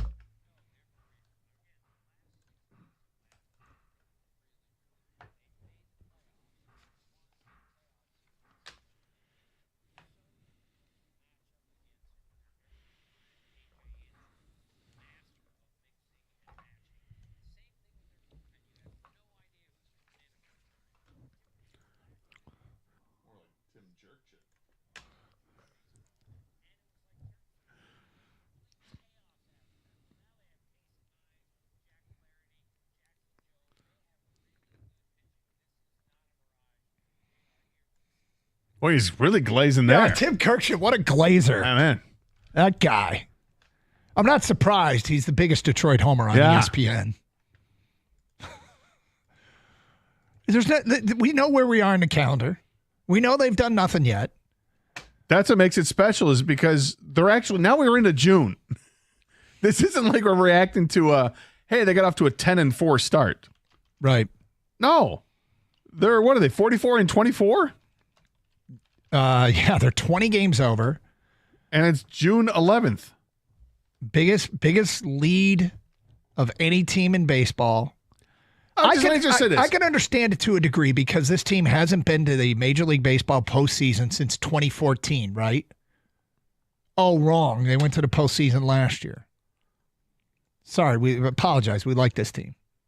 So was it Jimbo 84? Is that the guy? Yes. Jimbo. All right, hot shot. So when are we supposed to get excited about this? Yeah, it's a good question, actually. Am I not supposed to be excited about this start? I mean, we pointed out mistakes that have been made. We point out the warts of this team, but we pointed out that it's very and we asked the question, and we mean this sincerely because we have a good baseball audience here in Detroit, but they have a feel of the Pistons teams that were doing it different than everybody else. And the Pistons won 2 championships that way. Nobody, I mean, they were the bad boys, right? And then they were the going-to-work Pistons. And the going-to-work Pistons didn't have the star power, did they? Does this Tiger team have the star power that others do? I mean, there is. Not that others do, No. but I mean, they have the best pitcher in baseball, arguably, in Skubal. But beyond that, it's a cast of very good players. Well, they got, and they have some, the thing that I keep pointing out is at the bottom of the roster is occupied by decent players. Mm-hmm. It's not garbage at the bottom of the roster, right? No. Or as some people like to say, hot garbage or dumpster fire, or whatever you want to. That's not the case. This is a really good roster through and through, to the point where every decision they make now when it comes to personnel is a tough one to make as to who's going to sit out. You know, I imagine does Sweeney go back to shortstop today because he's left-handed going against a right-handed pitcher? Does that mean Parker Meadows is going to sit and you'll throw Javi Baez out in center field? Does Colt Keith get to play anywhere? Is he going to DH? Or, I mean, these are tough decisions that are made every day now because it's not easy anymore. And when Vierling comes back, it would seem to be real simple that you just go ahead and say, Jahmai Jones, you gotta go down. But because the way everybody's playing and the way Jahmai's, it's a very small sample size. But who knows if he continues to perform in his job, does that mean that Trey Sweeney's the odd man out? Because they have multiple guys that can play shortstop, including a former Gold Glove winner in Javi Baez. Well, the guy that's calling the shots, Scott Harris, joined the morning show and had some really interesting things to say. And it was almost all trade deadline related. We'll get to that today at 12:05. 248-539-9797. It's Carson Anderson here on 97.1 The Ticket. Also, live taste test coming up next hour. Gator, we have a French Quarter Fugitives update. Oh, boy. Have you seen the latest? I have not. Okay. So it's almost been a month now for the two finalists, Groves and Massey, still on the loose. Prison near the French Quarter. 10 escapees. 8 have been apprehended. The latest news is that Dariana Burton, Groves' girlfriend, has been arrested and accused of aiding in his escape. No way. She allegedly exchanged text messages and video calls with Groves while he was still in jail. In one call, Groves intentionally kept the conversation vague because he knew it was being recorded and implied that he would set up a follow-up call that it wouldn't be mentioned, that wouldn't be monitored, according to Burton's affidavit for the arrest warrant. Follow-up call was intended to discuss the escape, including transportation and potential timing. Burton, 28, was arrested without incident. She faces felony charge of conspiracy to commit a simple escape. So, these two still on the loose. I mean, these two are good at it. And, I wonder, we've talked about what you do. Has either of them made it across a border? Is either of them just bunkered down and holing up in a place that nobody knows about and going to lay low for a long time? Or as you suggested, has either of them made it to Florida, where there's all kinds of crazy? When it's all said and done, I think somebody's in Mexico. No, we'll see. I think somebody made it to Mexico. I am surprised they haven't been apprehended at this point. Yep. I'm not rooting for them at all. But I am impressed at how long they've gotten like this. And face tattoo guy, I may have did this wrong because I thought he'd be one of the first guys caught, but he might, because of his face tattoos, said, "I'm not leaving. I'm bunkered down. I found a spot. Yep. I can't get out. I cannot go out in public. I cannot. I can live on SpaghettiOs and water. Right? Whatever it is. Right out of the can. Mm-hmm. So, yeah, I don't know if he's going anywhere in Mexico. Maybe the other guy's in Mexico, Doug, but... Maybe that's what they need to do is find out who's made a giant Costco order of SpaghettiOs. One way to track it. Yeah. Well, look, I'm with you. I'm not really rooting for him. I don't want it to be misinterpreted. I do think that every guy thinks about if they were on the run, what they would do. And for some reason, we do that as a gender. But these guys they've stayed on the lam for a long, long time. 248-539-9797. It's Carson Anderson. Gator, I do want to get your thoughts. This goalie, the wing signed from Czechoslovakia, because if it's a minor leaguer or a guy that's on the fringes of people knowing about him, I feel like you go all in and learn all about this guy.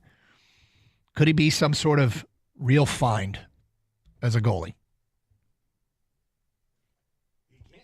He can be. Yep. All I know is what I've read about him, and I saw his name for the first time a few weeks ago, and there were rumors that the Red Wings had shown great interest in this guy, and playing in the Czech league, and he was outstanding. I mean, just absolutely outstanding at a low 2 goals against average during the regular season. It went below that, below 2 in the postseason. A 940 save percentage in the postseason. It was like a 924 save percentage in the regular season. Those are great numbers. But it's the level of competition you're playing against. You're in a league that's clearly not the NHL. I don't know if this is. I don't think this league is highly thought of as a Swedish league. But is Rogel in it? Or is Rogel's Swiss? Yeah, Rogel's Swiss. Right. Sorry. I think it's Swedish league. Rogel's Swedish. I think so. Is Zerg? Zerg might be Swiss. That sounds more like a Swiss thing. But I don't think it's Zerg. Getting this guy signed so he can come to training camp and compete, it can't be a bad thing. Having more goaltenders competing for a spot is a good thing. I don't love the Red Wing goaltenders that they have in Talbot and Mrazek. The signing of Mrazek really made very little sense to me at the time when they traded for him. And I'm like, really? Is this what we're doing? But really what it tells you is that Sebastian Cossa is not ready yet, that they don't think he's ready. But this is a really big offseason for Sebastian Cossa to get in great shape, to work on whatever it is he's got to work on so that he can make a massive impression on this team in fall training camp, along with this new guy. And we'll see where they're at. The best goalies are going to make the roster.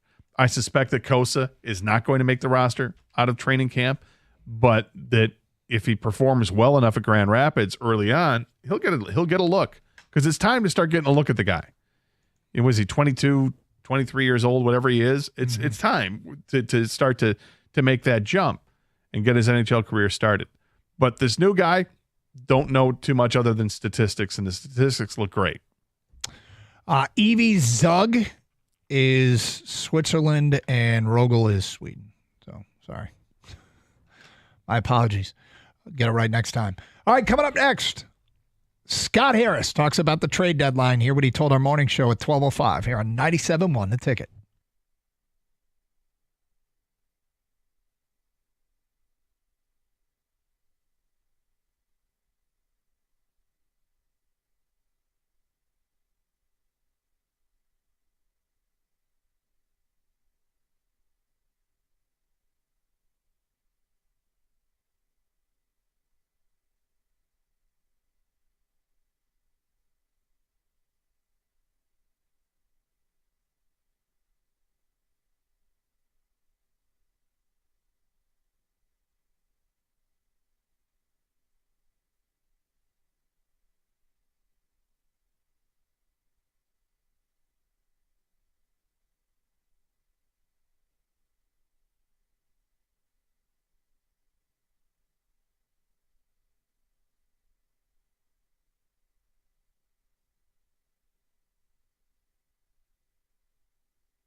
Doug Harsh, Scott Anderson, 97 won a ticket.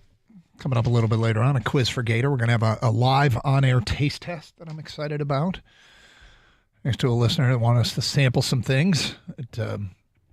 I actually kind of versions of two of my favorite things. So maybe this might be something I give a thumbs up to. But that's a little bit later on this hour. So that's not a great endorsement, by the way. That if I like them, yeah, I think you might like these too. But we'll see. We shall see. So Tigers win last night 5-3. Lots to like in that game. Brant Herter gave him 2 2/3, which was great. That team, the Baltimore team, we pointed out earlier in the show how bad they were against left-handed hitters. I mean, they said it on the broadcast last night. And when we looked it up, like the worst OPS in baseball against left-handed pitchers. And so here you had Brant Herter just mowing them down to start the game. Then they brought in SGL, who has been a pleasant surprise. I mean, I don't want to overstate what he is, but let me just say that the 2 appearances he has made this year were better than I ever would have expected. And his stuff looks pretty good for a guy who's missed 2 years because of injury. And you know, either people were never if you were paying attention and thought he could give them something this entire time, God bless you. But he was pretty good last night. 1 earned run and 4 2/3. Big out from Canely when he did not have his best stuff. He threw 11 pitches, only 4 for strikes, but battling back from a 3-0 count with the tying run at the plate in the 8th inning was huge. And he battled back and got the strikeout. Big moment in that game. Yeah, it was huge. The Tigers continue to find this formula that works for them, whether it's pitching chaos, which hasn't worked out terribly well for them this year, but obviously was a big formula for them last year. But it worked out last night when you start the game with Herter, heavy left-handed lineup for Baltimore, and he made those at-bats really uncomfortable for the Baltimore hitters. You watch the pitches he was throwing all on the inside part and not – they were inside of the strike zone, well inside of the strike zone, but those players couldn't hold off on it because they're expecting the pitch to break across the plate. They think it's going to be a strike. It never really was. Instead, they get sawed off, and you know the ball never gets to the barrel of the bat. Instead, just stays right up on the handle there, and did a great job through almost three innings. Give the 1 run, but you'll take it. I mean, it's basically it's a 3 ERA for the game, you know. So, and then it's exactly ended up with a score. They give up 5 runs, the 3 runs total. All right, so the guy in charge, the boss man, Scott Harris, joined the morning show, had a lot to say about the trade deadline. He was, it's a long way off, and he can't show his entire hand, but did answer questions. So let's start with this. As the guy in charge with a team that's playing like they are, what is your approach to the trade deadline? Is it pretty clear that the Tigers are in a position to buy? Here's what he said.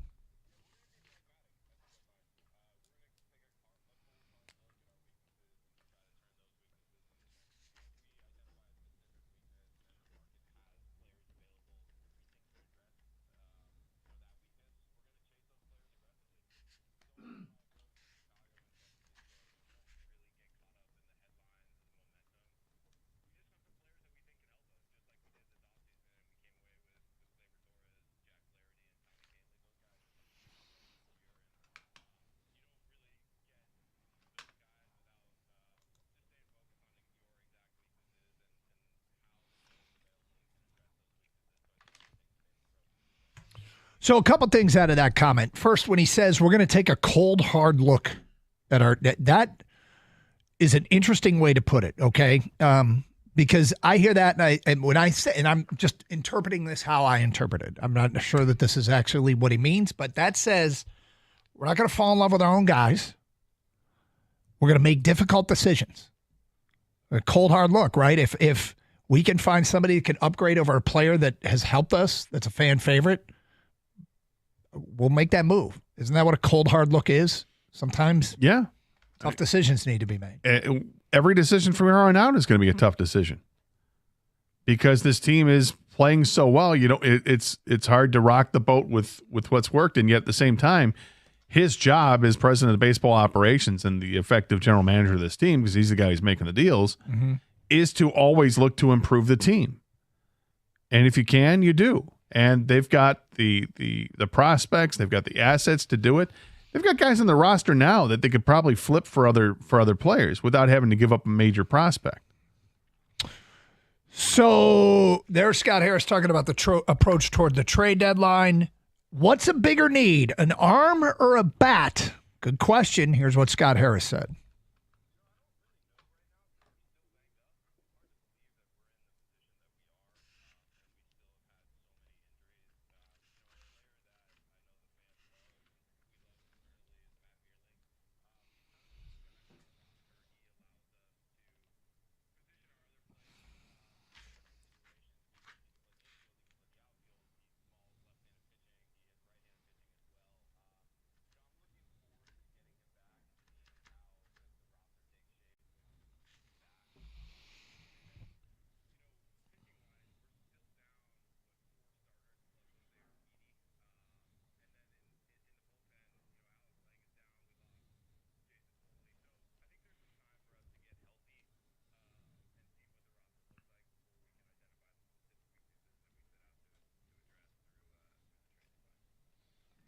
Of course, he's right. There's 3 weeks and a month to go before the trade deadline, so you don't have to make a decision in the next 5 minutes. It does make sense.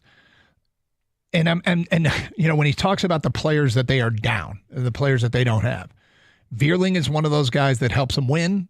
Not a superstar. Alex Cobb, they hope he's back. Not a superstar. Jose Urquidy, I mean, his ERA was over 5. He can get some swing and miss. They signed him in the offseason to a small deal, a reliever out of Houston. Not a superstar. But what's interesting is it feels like A.J. Hinch takes not superstars and puts them in places that they can help a team win a game. And it, Right. You know? Yeah, I mean, Matt Vierling he's that type of player. He's not a great player, but he's a better than average player, or maybe just an average player, but that's the bottom part of your roster. That's what makes the roster good, if not great. Zach McKinstry took a different leap this year. He's much better this year than he was last year. His OPS is at 799 right now through over 200 at-bats. Last year, I mean, we have these fond memories of Matt Vierling. Matt Vierling's OPS last year was only 735. Mm-hmm. I mean, it was better than the Major League average last year. The Major League average is around 710 last year. So it was much better than that. But just keeping in perspective of what you're going to get back when he does come back and healthy and ready to go, that it's another guy that makes the bottom part of this roster more fortified. And that's where it's a long, cold, hard look or whatever it is he said that to make improvements on this roster. Yeah. It's difficult because it's whatever they have is working right now, and everything from the top to bottom is pretty much above average. There's very little that's below average. All right, we'll have more from Scott Harris coming up. Taste test at 12:30. Interesting NBA note we'll get to before the show is done. 248-539-9797 if you want to react to anything Scott Harris said there. Is there a sense of urgency to capitalize now? And a Scooble extension. 2 things that were brought up to Scott Harris. You'll hear what he had to say about those topics next. Here on 97.1 The Ticket. Hey, FanDuel is the best place to find all your favorite player props for the NBA Finals. Starting up this week, now you can make a smarter play with the new performance trends. You want to check out a player's consistency during the playoffs, or maybe they've been flirting with a potential triple-double. Get the latest stats right there inside the app and see who's heating up. And after tip-off, you can combine live prop bets into same-game parlays, which are not my thing. But this is something here that I think fans should take advantage of if you haven't done this. And that is join FanDuel at FanDuel.com/Doug. You'll get $200 in bonus bets if your first $5 bet wins. So you put $5 in your account. You find a team that's a heavy favorite on the money line. You bet them to win. You won't get a big return, but then you get the $200 in bonus bets, and you can do whatever you want with that. FanDuel is the official sports betting partner of the NBA. Must be 21 or over and present in Michigan. The first online real money wager only. $5 first deposit required. Bonus issued as non-withdrawable bonus bets, which expire 7 days after receipt. Restrictions apply. See terms at sportsbook.fanduel.com. Gambling problem? Call 1-800-GAMBLER.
Doug Carr, Scott Anderson, 97.1 The Ticket.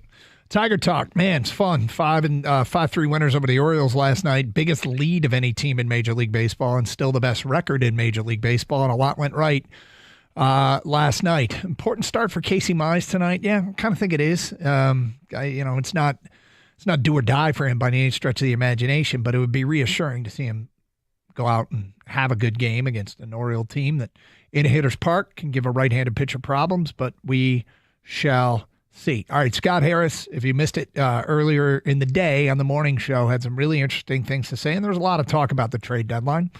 We just played for you their trade deadline approach, which included the line. We're going to take a cold, hard look at our weaknesses, and we're going to, chase those pieces aggressively. He was asked at one point, does he consider anyone untouchable? We're not going to play the soundbite. He said, no, but some guys, trading them isn't the smartest thing to do. If he sees a guy that can be a major impact player long-term, which I think is the smartest thing to say. That is hey, look, I won't close the door on anybody's offer, because if you get a stupid offer, take it. If somebody's giving you Luka Doncic for less than market value, take it, right? Yeah, obviously. So you always have to be open to conversations. And I would imagine that the Tigers' phone, that Scott Harris's phone is going to ring quite a bit over the next 6 to 7 weeks here leading up to the trade deadline, because they do have so many prospects. And because this team right now without those prospects is so good. So if I were another team in baseball, I'd be looking at, how can I get a Max Clark? How can I get Kevin McGonigal? What's it going to take to pry away Josue Briseño? Things like that. Because why not try to take advantage of a team that's actually very good right now when you're not? Yeah. All right, so here's more from Scott Harris from the morning show. Is there a sense of urgency to capitalize now? Here's what he said.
Okay, let's start with this. That's a GM who's feeling pretty chesty these days. He's feeling pretty good about where they are and what they've done as far as when you think back to your first press conference. And when you make the comment, we want a critical mass of talented young players, feels like mission accomplished there.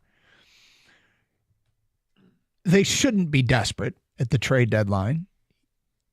And he's getting that across, but he's also said that they'll aggressively pursue pieces that will help. But man, I mean, if they hit with more of these guys than they miss on, the Max Clarks, the Kevin McGonigals, the Briseños, the Lorenzos. Remember when we couldn't find a Tiger position player that the organization drafted and developed? Yeah, it was really hard. You had Nick Castellanos, and until Riley Green came along, it was just Nick Castellanos. And prior to Nick Castellanos, it was tough. Yeah. was tough to find a guy that was here long term. They had some guys that may have been here short term, but not long term. Then you go back to like Bobby Higginson or something. It's been a while, so they've done a much better job of doing that.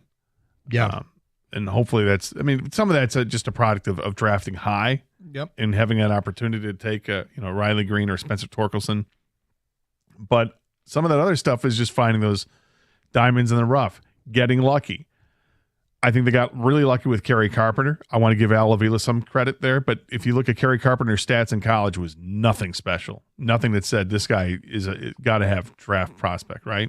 Mm-hmm. And he developed in the minors and became somebody who was pounding on the door to get up to the major league level and deserves it. And now they've got more and more players that you get excited about. And the ones we've mentioned, those guys are great. But then there was the MLB.com article that came out that said the Tigers' best trade asset right now in the minors among the prospects is probably Max Anderson, who's a middle infielder, played at Nebraska, and he's at Double-A right now, and he's doing very well. He's like a 930 OPS at Double-A. But because he's this guy that is not thought of as one of the top 5 guys that other teams can look at and say, well, we'd give him a chance. You know where he's ranked on the Tigers prospect list? 21st. When that guy has that many players ahead of him, you're in a decent spot. All right. Yeah, you know what that is? That's Kerry Carpenter from 4 years ago. Yeah, I guess. So here we go.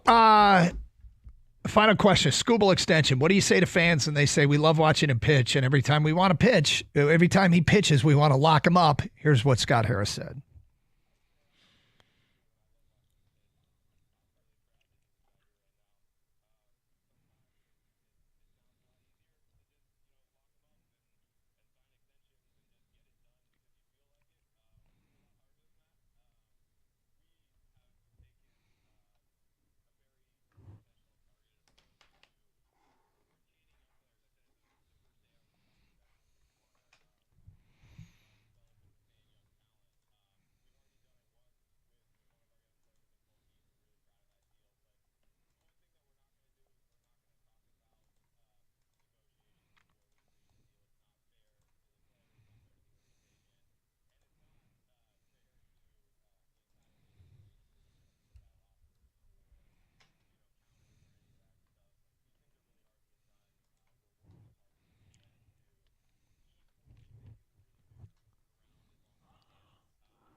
Yeah, he wasn't going to say much. And the follow-up question from Jim Costa was, there's a story in the New York Post where your quote is saying it takes 2 to tango. That's perceived by some people as you're getting pushback from the Scooble camp. And very deftly, Scott Harris said, yeah, again, I'm not, I appreciate you asking the question. It's a fair question. It is a fair question, but I'm not, we're not, any comments is negotiating publicly, and we're just not going to do that. No, he's really good at not telling you what his plan is necessarily going to be. As an organization, they're very tight-lipped about that. They're very tight-lipped about injuries. When somebody gets hurt in the minor leagues, they don't talk about it. It's hard to get information by that from people that I've talked with. So it's maybe it's a nice change to keep everything close to the vest. But one thing is for sure, he's working. He's gonna try to make deals happen. He's made some deals happen. He's had some deals fall through his fingers when he thought he had something happen, like Rodriguez a couple years ago. Yep. That didn't work out well. But trading Jack Flaherty last year, and there were people that said, oh, he didn't get what he wanted. He didn't get their top prospect. He's like, no, we got what we wanted. And ends up being a couple of one player that certainly helped him, Trey Sweeney, and then Tyron Lorenzo, who had a hell of a year in the fall league, and then he's starting to pick up and gain some momentum now at Double-A. But better yet, they went out and they re-signed Jack Flaherty. Right. So the thing that people always suggest about when you're trading a rental, you can just go sign him in the offseason. That never happens. Until it happened. And then it happened, which was awesome. It was awesome. Yeah, and of course, Flaherty now standing out as one of their guys in a 1-2 punch. It could be extraordinarily effective. By the way, it wasn't that long ago where people were like, and including us, looking at a couple Flaherty starts and going, and then he bounced back resoundingly. It's Casey Mize with a chance to do that tonight. Game 2 of this series with Baltimore. You'll hear it here on 97.1 The Ticket. All right, coming up, a live on-air taste test. We got a couple NBA things we want to get to before the hour is done. One is somewhat Detroit-centric. That coming up at 12:50. It is Carson Anderson here on 97.1 The Ticket. Hey, is your garage door making some weird noises, or maybe it's just not working right, or maybe it, I don't know, fell on your car this morning? If that's the case, I got some great news for you. There's some folks out there that can help you out right away. Precision Garage Door Service. They're awesome. I know this firsthand. I had problems with my garage doors years ago. I called them up. They came out to my house, immediately diagnosed the problem. Their expert technicians had all the equipment they needed in their trucks. They fixed the problem right there on the spot, and my garage door was working smoothly. And then when it came years later, many years later, and I needed to get the new garage doors, they came out and they helped me with that too. I know they're going to help you out. If you have any issue at whatsoever, maybe you just need some general maintenance, you don't know what to do, give them a call today, 1-800-DOOR-REPAIR, or you can visit them and schedule an appointment online at precisiondoormi.com.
All right, Gator.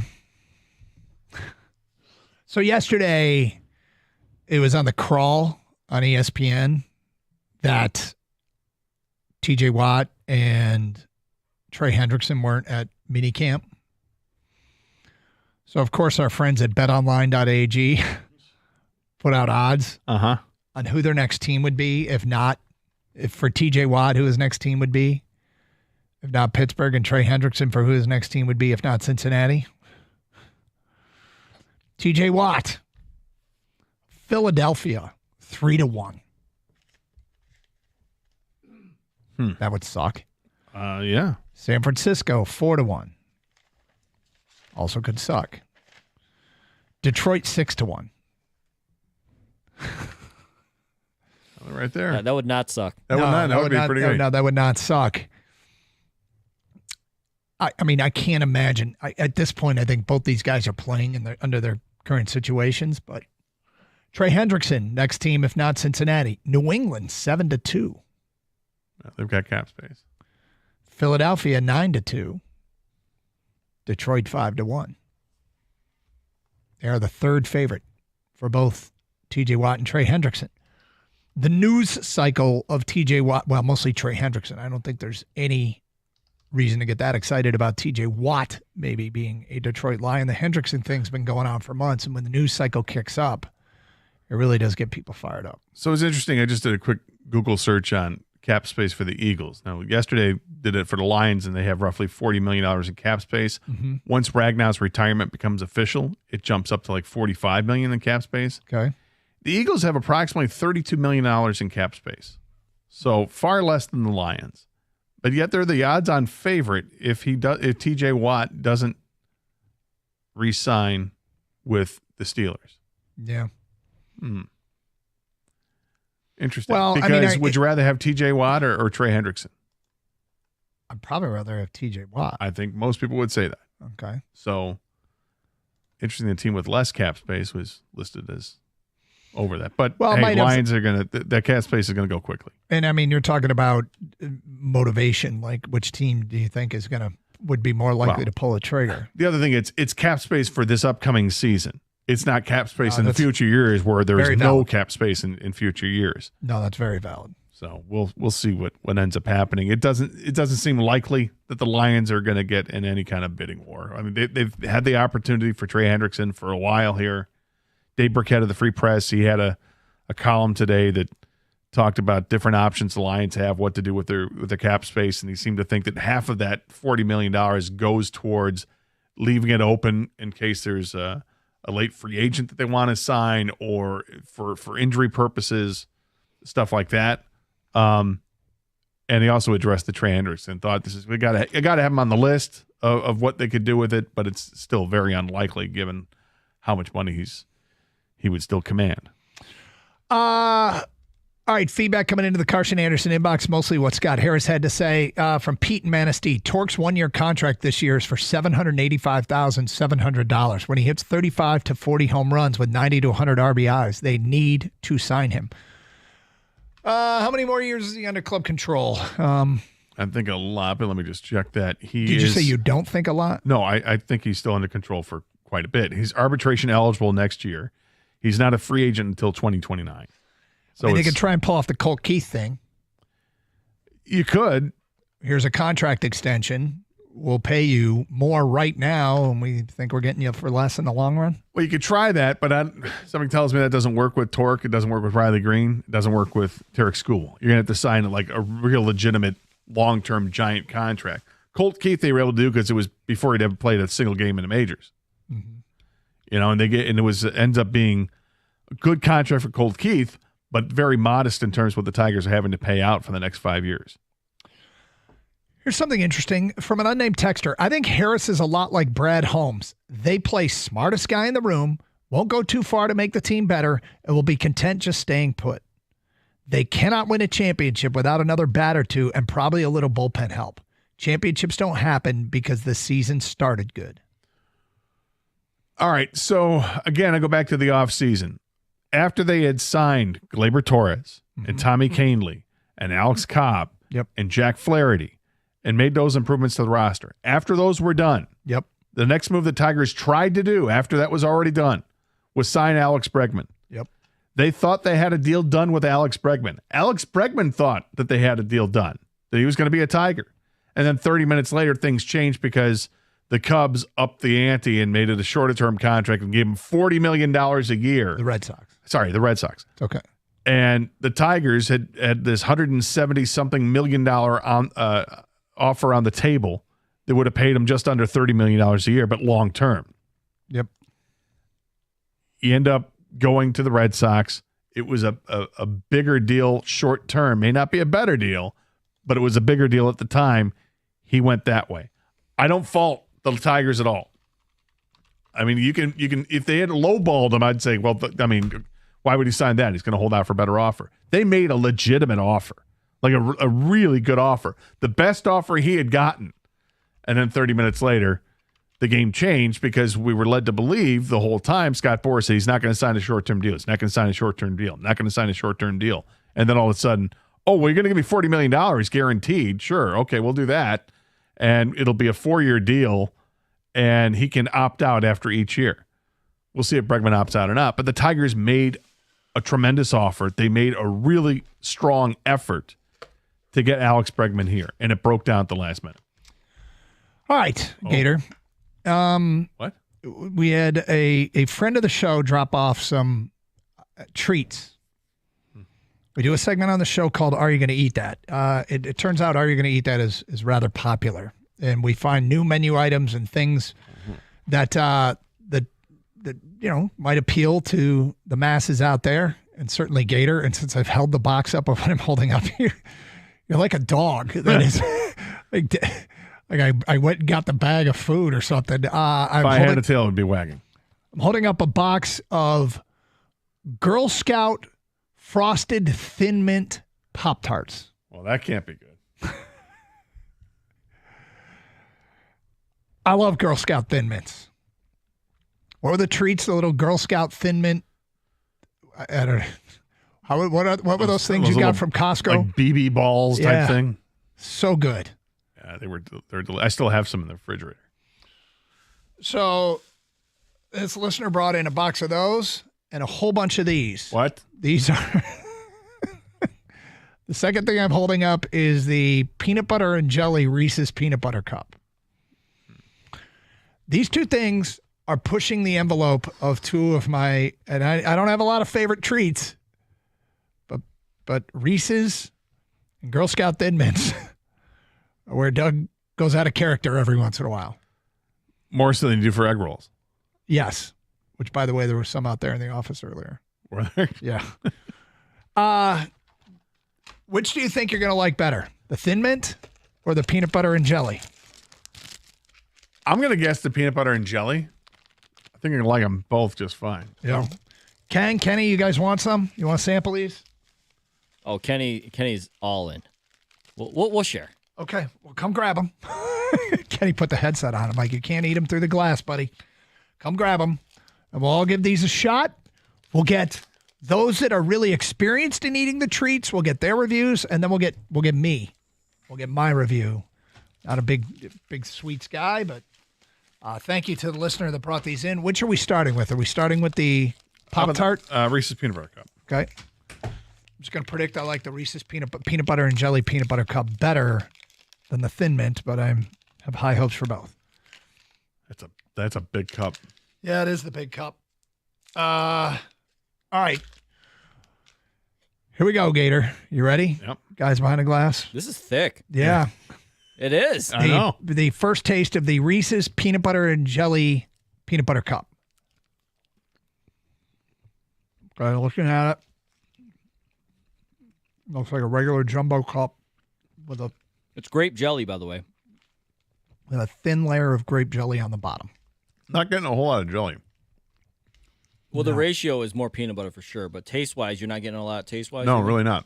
And I don't mind it because it's a Reese's Peanut Butter Cup. The peanut butter profile's heavy. I would say that would be an accurate description. Do you like grape jelly or strawberry jelly usually, Gator? Grape. Okay. And this very moment, I think I like strawberry better. This is good. It's a Reese's cup, man. It's good. A real one, not a fake one. Yep, that's good. It's not Reese's. No. That's fake Reese's. Yep. Right. Just letting people know.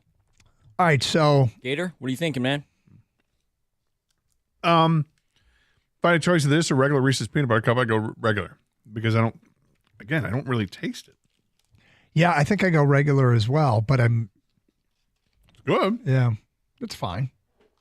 It was more like an aftertaste. I feel like, had way higher jelly. expectations is what it comes down to. Mm-hmm. I thought it was going to be a game changer, like the pretzel M&M. But I know it's good. This is not bad. I No. think you guys just expected more PB&J There's flavor. no question. Yeah, There's no that's question. what it is. We expected good. more.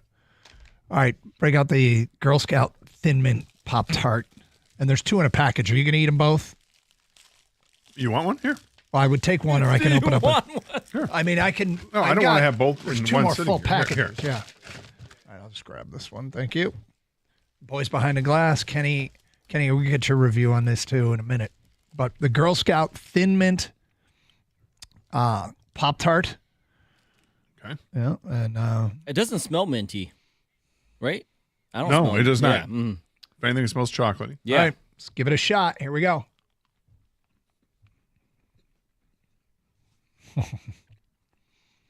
Oh, I definitely taste the minty part. Yeah, this is thin mint, all right. Yep. So There's like no hint of mint when you look at it. But No, when you it looks just bite like into straight it- chocolate. Yeah, it looks like straight chocolate, but when you bite into it, So I would. I don't love it. I think and my you're a Thin takeaway. Mint guy. Yeah, I think my takeaway on this is, I'd prefer just a regular Reese's peanut butter cup, and I prefer a regular Girl Scout cookie. I agree. Yeah. Wow, we agree. what if you toasted it, Gator? Would you like it more? Probably might be different. Yeah. Kenny, what do you think? Yeah, Kenny, on both of them. What do you think if you froze the Pop-Tart? Because the frozen Thin Mint's the way to go.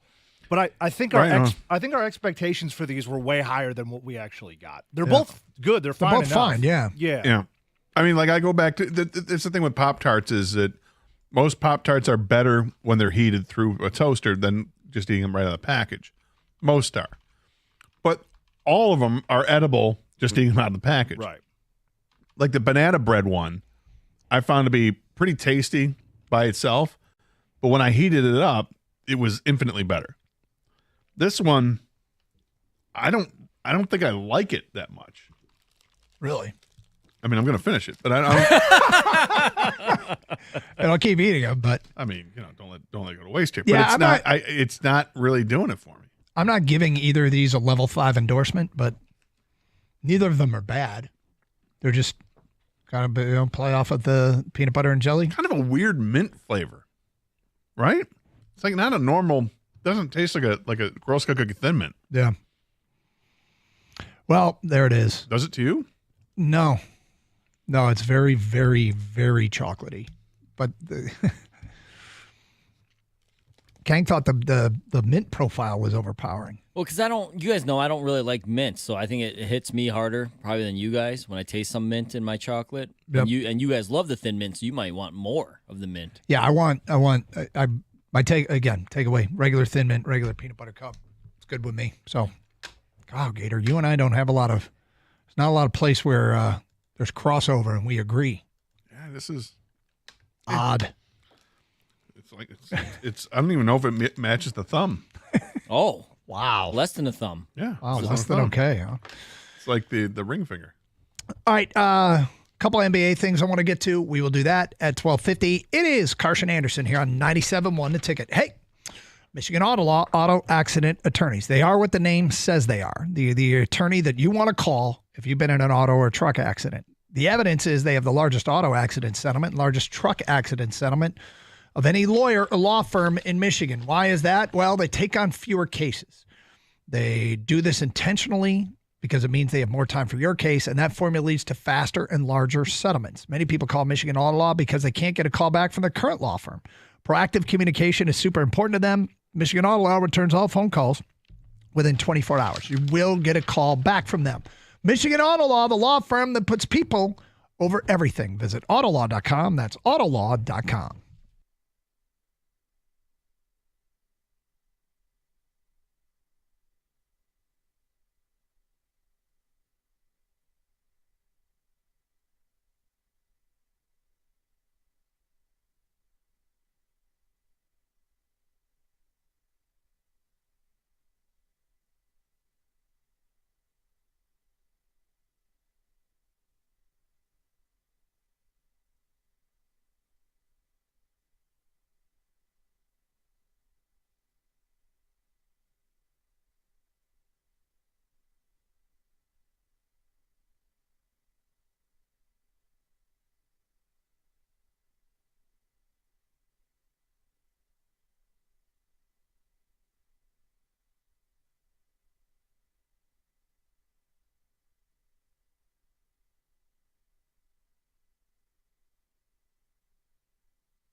Doug Hart, Scott Anderson, 97.1 The Ticket.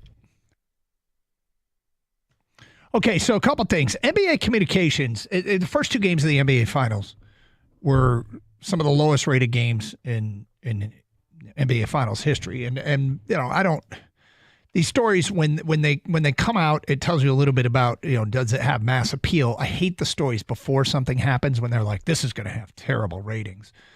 Because predicting ratings, I don't know that any of us really particularly care about the network advertising revenues, and it has no bearing on the entertainment quality if you don't have a vested interest, if you don't have a team in it. What the TV ratings are across the board have very little to do with how entertaining it might or might not be to you. Now, once an event takes place and you find out that it doesn't have great ratings, then you get a little bit better sense for, you know, what's happening and whether or not it has mass appeal. But the NBA communications, NBA PR put out a couple of interesting things about the ratings. One, games 1 and 2 of the NBA Finals are the 2 most watched programs across all of television since the first week of May. So they're finding something positive, as they still are, even though ratings are down year to year. But here's one that I find amazing, and I'm not sure I believe it. Nearly half of all 18 to 34-year-olds watching TV during games 1 and 2 were tuned into the NBA Finals.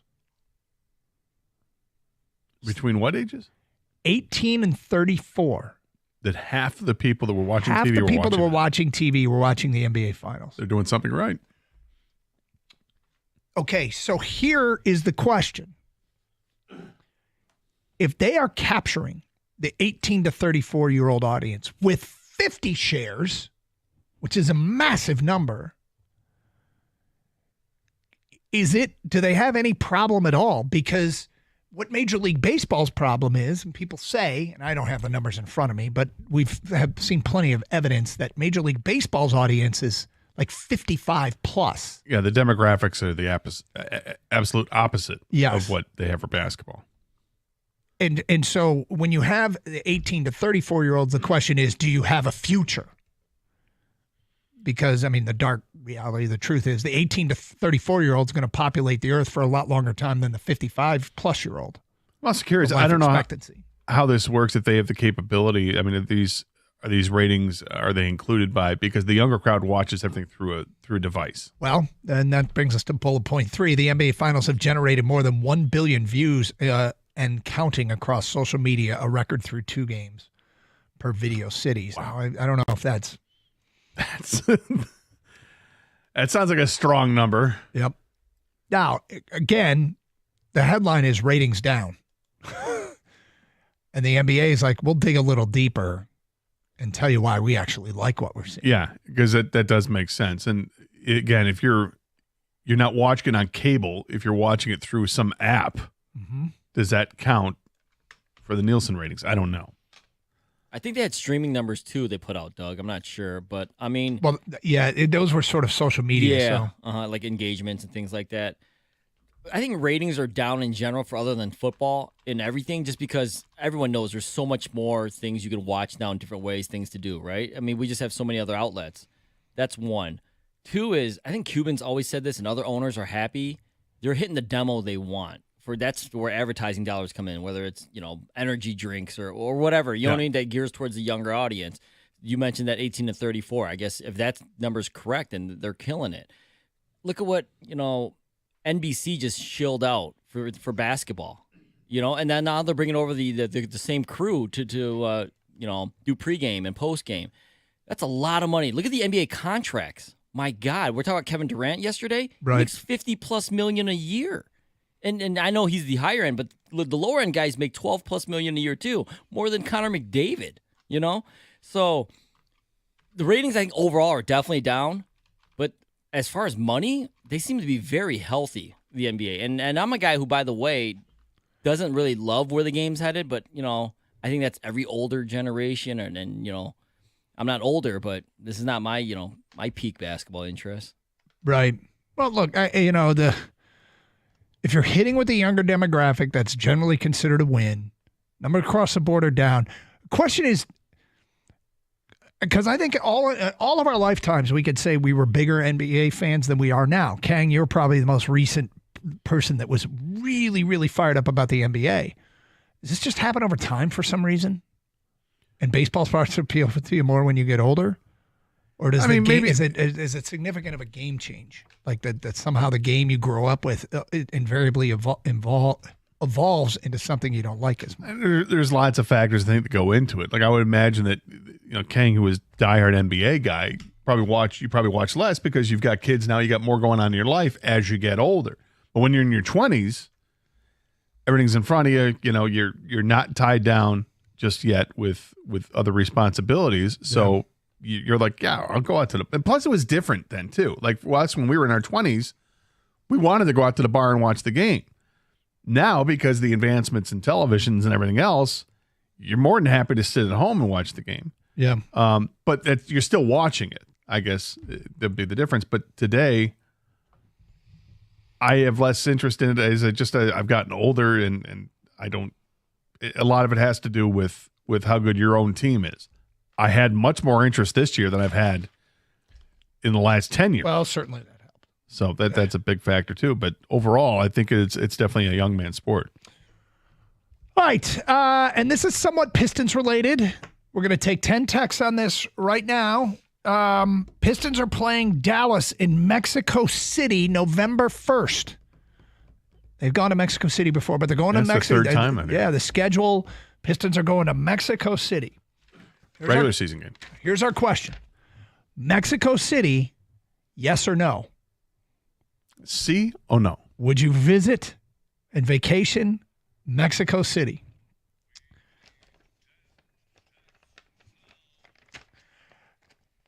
First 10 texts, tell us why yes or why no. Sign your text. Mexico City, Pistons are going there. Will you ever go there on vacation? It is Carson Anderson here on 97.1 The Ticket.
Got a quiz for Gator coming up this hour.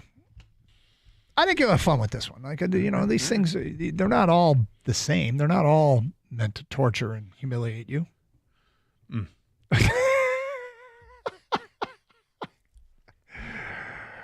Not the intent. Not the intent? Okay. No, not the intent. Right. Well, fair enough. So we had the 10 texts on Mexico City. The Pistons are going to Mexico City in November to play the Mavericks. That got announced yesterday. So the 10 texts, Mexico City, yes or no? Will you ever go visit Mexico City? Here's the feedback we're getting. No, too dangerous. That's from Chris in South Lyon. From Robin Port Huron, LOL, no, cartel is what he writes. Josh in a truck, I would not want to go to Mexico City, just Cancun for me. Doug in a car, no to Mexico City. Chris in a truck, no thank you, not trying to get beheaded by the cartels. From Jennifer C, no, absolutely not. From Andrew in White Lake, yes, cuisine is supposed to be the best in the world. Yes to Mexico City. Chris in a delivery van, doesn't Mexico City have some of the worst air pollution in the world? That's a no for me, dog. Brett in Clinton Township. Wife went to Mexico City on a girls' trip in March and loved it. Would definitely go and suggest others do, and we travel a lot. So there are the 10 texts. There are 8 no's and 2 yeses. Scott the Gator Anderson, Mexico City. I'd like to go one day. Would you? Yeah. I've enjoyed Mexico. The one time I went to Mexico was 18 years old. I loved it, as you should when you're 18 years old. On a spring break trip in Cancun, it was great. But Mexico City is different because it's inland. It's 118 miles from the Gulf of Mexico. Yeah. So, it's still a couple hours drive to get there, but there's so much else going on around there. I got a friend of mine who's a vlogger, video blogger. Yeah. And she lives in Mexico City, and she does an awful lot of posting stuff on Instagram. The pictures she takes and posts out there, and the videos that she does, it can be breathtaking of what's going on around there. I mean, just the culture and the art is great, but then you can get into the jungle areas or whatever, and they find these cenotes in the middle of nowhere, which are these beautiful oases in the middle of the jungle that look beautiful, absolutely amazing, and the caves and everything else. There's a lot of Mexico I'd like to explore. It goes beyond the party life of hanging out in Cancun. So I have interest of going to Mexico City, although it is a massive city in terms of population and how expansive it is. I don't know. I think there's more than 10 million people that live there. Yeah, so I've been to a couple different places in Mexico. Cabo San Lucas being one, which was awesome. And the other was Rocky Point or Puerto Penasco. That's the one we thought you were going to die. That's the one before we made the trip, we took applications to replace me here at the station. So that one was flying to Phoenix, meet up with relatives, drive across the border, I believe at Ajo was the name of the border town that we crossed at in Arizona. And that was about an hour and a half, 2-hour drive to Puerto Penasco because it was a concert we wanted to go see there. My favorite band, Roger Clyne, the Peacemakers. And they do a charity show every year there for kids and orphans and whatnot. Cool. And our relatives have a timeshare there. So we were like, sweet. So anyway, long story short. But not Mexico City. Not Mexico City, and I don't think I'll ever go to Mexico City. I mean, big city. My vacations aren't really big city centric. When we go on vacation, we get out there in the wild. Like I want to hiking and biking and maybe hit a golf course or two. Well, I don't think you're that far from Mexico City once you get outside the city limits, but you got to maybe take a little bit of a drive. I was just curious with the population. In 1950, there were almost 3.4 million people living in Mexico City. Yeah. Today, there are nearly 23 million people that live in the metro area of Mexico City. Wow. That's amazing. Kang, Mexico City for you? Yes or no? In your lifetime, do you think you'll do it? In my lifetime, probably not. I have some mild interest, but I mean, not a ton. I mean, if I'm going to Mexico, I'm going to be honest, I'm on a beach. I'm in a resort. I don't, I respect other cultures and kind of what it would feel like to be in the city and things like that. But Mexico City sounds pretty dangerous at certain areas and times. Don't need to go. Like I said, mild interest, not a ton. Yeah. I mean, the only way I'd go out there, honestly, I think I wouldn't go there for a vacation. There would have to be a purpose. Like hey, Kang, we need you to work the Pistons-Mavericks game, right? That's me going to Mexico City. No, I'll be honest here. Okay, if you're asking me, am I going to go on November 1st? The answer is no. Today's climate might not be the most friendly of climates to welcome in somebody from the United States into Mexico. And look, I say that, well. What about that nose job you were thinking about getting? Right. I say Doug, that hair transplant? with all due respect to the people of Mexico. I would love to, but I just right now I think maybe we want things to calm down a little bit before maybe I start thinking about venturing across the border there. Yeah, but I have hopes. I have high hopes that things do get corrected. Yeah, you just want some street tacos. Well, you can't deny me that. Tell you that. Do not deny me that. That would be reason alone for this guy to be motivated. In the ciudad, yes. Let's go to Steve next on 97.1 The Ticket. What's up, Steve? Hey, guys. I lived in Monterrey, Mexico, which is a few hours south of Laredo. Lived there for a year and was married to a woman from Mexico City. And Mexico City was a lot like New York City. I mean, there's certain areas you don't go to, but I got to tell you, like the Mazarik area and the Polanco area and some of those areas are just, they're unbelievably elegant, beautiful, the best food. And as far as the whole beheading comment, I mean, come on. You think if one of us went down there and got beheaded, you don't think that would make international news? So I just think there's just a lot of, I know, granted the cartels they do exist, but, as far as the cities themselves, it's just like being in any major city here in the U.S. I would suspect that's the case. I mean, there'd be like travel warning. You know who wouldn't be going to Mexico City? The Pistons. Well, right. Right. Well, they can be pretty insulated, The flight lands at the airport and they're picked up. They're not. I don't think they're spending a whole lot of time sightseeing. But yeah, I definitely want to get back to Mexico. Being a big tequila guy like I am, the Jalisco region, which is out between Puerto Vallarta and Guadalajara, more towards the western side, I'd love to go out there and see the agave fields and tour the different distilleries that they have. Dude, you'd love that. I would love that. Then it would be awesome. Street tacos afterwards. Come on! I think we're talking you into this. Yeah, just maybe not right away. No. Someday I'd like to. Makes sense. Things calm down. Calm down. Let's calm things down. No, I get it. And our trips, like the food, every time I've been to Mexico, the food's fantastic. The golf was great, super windy. Did get out on the mountain bike, did do a little hiking off the beaten path a little bit, but. The GOLF when you say golf, correct? Yes. Okay. Well, I think people wanted a clarification. Like they were were hanging out Gulf in of Mexico. No, I was not doing that. It was the other side. It's all Pacific side. So, all right, 248-539-9797. Tigers tonight in action against the Baltimore Orioles. Winners last night 5-3. Casey Mize takes the hill for the Tigers. Gets the baseball in need of a good start. Certainly look forward to seeing him make his case for that number 3 starter when the games mean more and we get down the stretch. Reese Olson and Jackson Joe both on the DL. Alex Cobb could be a factor in this thing before it's all said and done, but I would guess that Mize has the inside track to be that number 3 guy. Starts tonight for the Tigers. Gator, got a question about this, and I noticed this, and people online are asking about your shirt.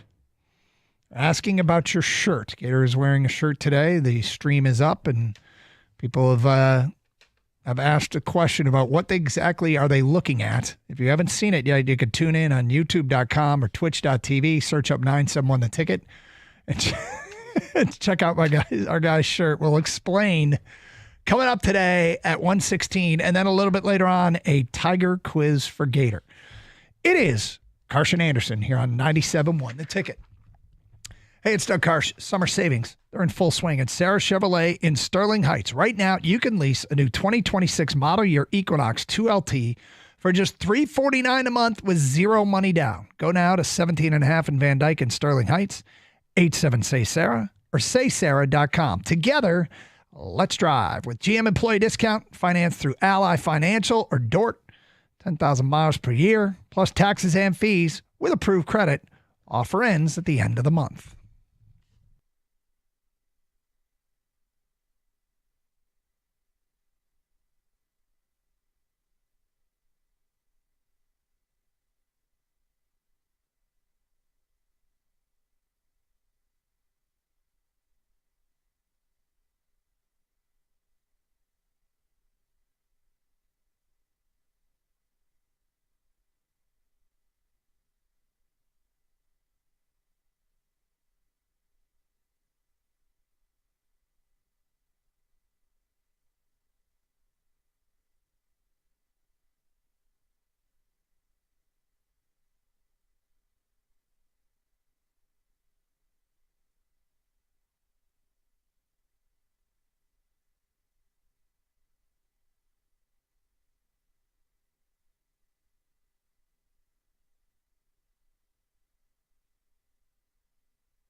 Doug Carr, Scott Anderson, 97 won a ticket. Had kind of a surreal moment last night. We'll get into that coming up in a minute.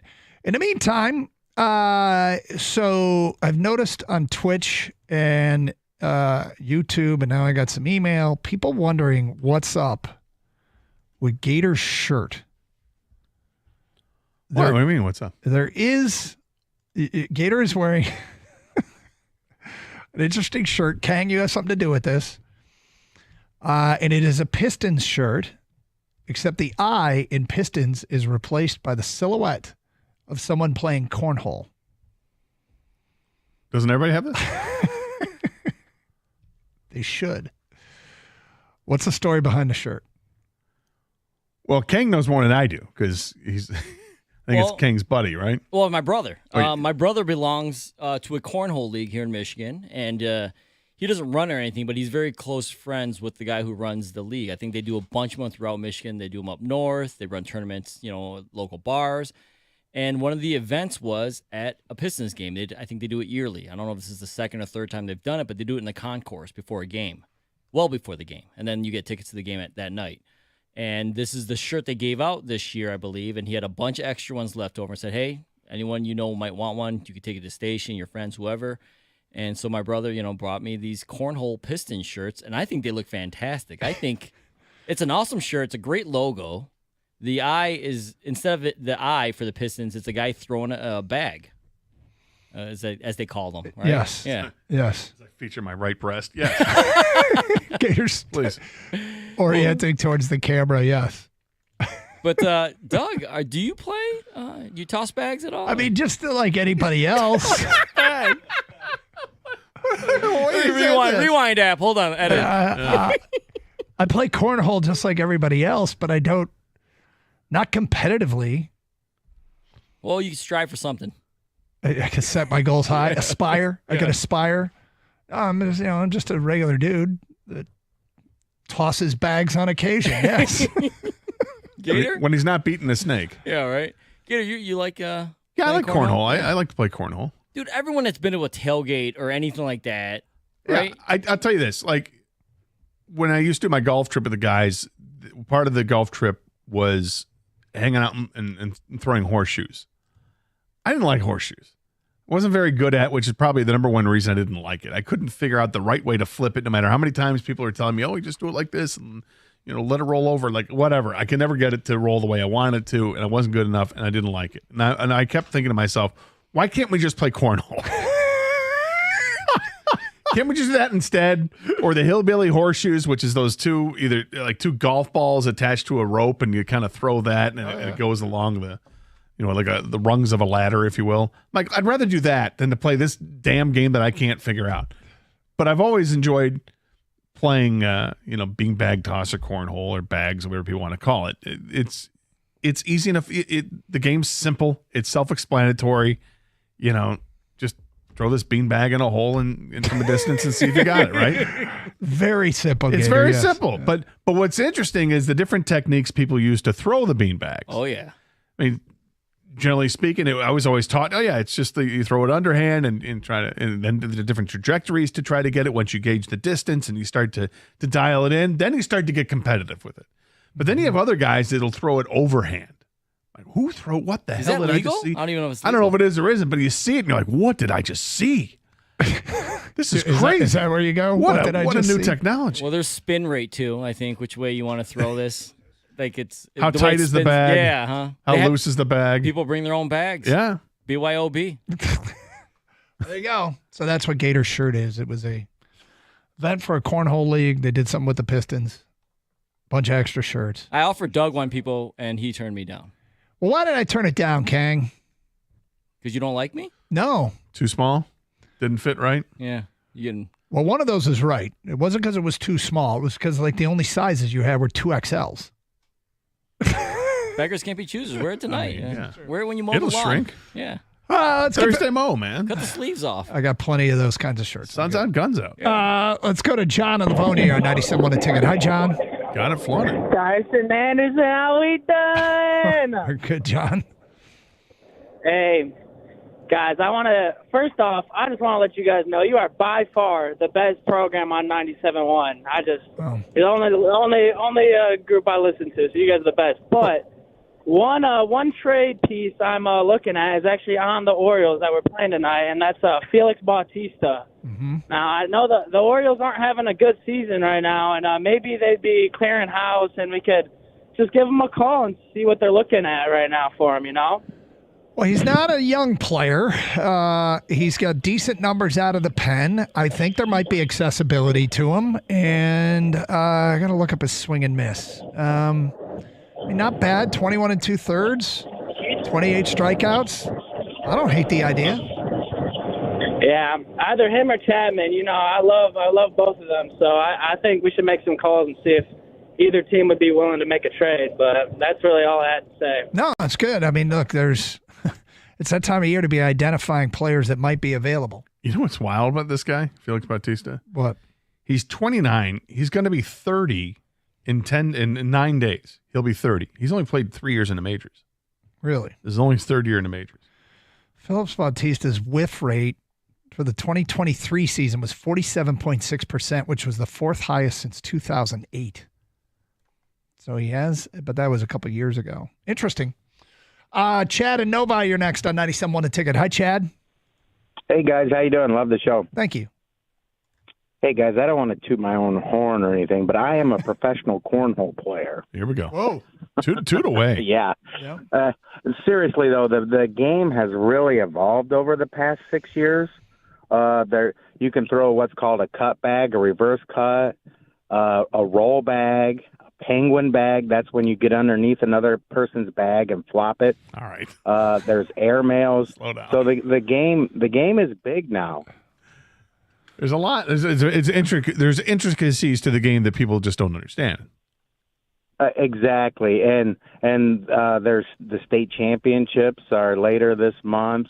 There's ESPN. It's on CBS Sports. Yeah, there's leagues all over the place. It's kind of exploded. Yeah, it's not a backyard game anymore. Well, let me ask you a question, because you say you're a professional cornhole player. Is that your entire, is that all you do? No. Okay. I qualified as pro in 2020, and I actually played pro for 3 years. And this year I'm what's called an elite pro. There's a lot of young kids who are really good now and practice all the time. Well, elite pros actually. Anyhow, the kids practice all the time. There's only I would say 10 to 20 best players in the world who just play bags. Okay, so there's that's all. There's not a lot of. What about the groupies? Oh yeah, that's a lot of women are like, oh my God. Best part. That's the best part about cornhole is all the women you get. Look out. All right, Chad. Well, thank you for the intel and congratulations on your success. Thanks a lot. All right, Gator. Back to the Tigers here. Time for a quiz for Gator. Oh. This was going around on social media. Maybe you saw it, in which case it would ruin the entire bit. But do you know that every MLB team leads the league in something? As a team, everybody leads the league in something. Okay. And this circulated yesterday, what every MLB team leads the league in. I'll give you an example. Just give me a team. Give me a team. Not from the American League Central. The New York Yankees. The New York Yankees have the highest team OPS. Okay. Mm-hmm. I'll give you my Padres. They have the best batting average with 2 outs. All right. Let's choose a bad team. How about the Colorado Rockies? They lead the league in the most triples. Really? Yeah. They have 19. About the Athletics? The Athletics have the most successful challenges. That's good for them. Good for them. Yep.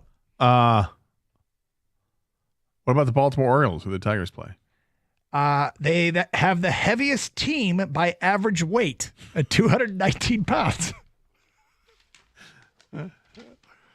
Now, this is why I don't understand why King's not hitting the stat of the day with this one. Dude, it's going to be worn out. It's baseball, man. Yeah, this is crazy. Just do one big one at the end. Yeah. Okay, so I'm going to give you the 5 things that the American League Central teams lead the league in. And I have to guess the team? And you have to cross-reference it to the team, okay? All right. So do you have a pen? I do. These are each team in the American League Central leads the league in one of these categories. Are you ready, my friend? Yes. Fewest sacrifice bunts allowed. Team in the American League Central leads the league, fewest sacrifice bunts allowed. Team in the American League Central has the highest OPS in leverage situations.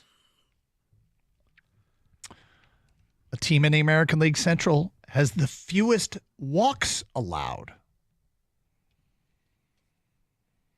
A team in the American League Central has the best batting average with 2 strikes. And a team in the American League Central has the fewest blown leads. The correct answer for one of these, of course, is your Tigers. Then who are the rest? Minnesota, Cleveland, Kansas City, and the White Sox. Okay? So All right. I want you to, we'll give you the commercial break. Good. Start drawing the lines. See if he can go 5 for 5. And of course, if anybody wants to suggest anything, feel free to send it over and maybe Gator can help, like a lifeline. It's a quiz for Gator here on Carson Anderson on 97.1 The Ticket.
Doug Carr, Scott Anderson, 97 won the ticket. Something kind of surreal last night.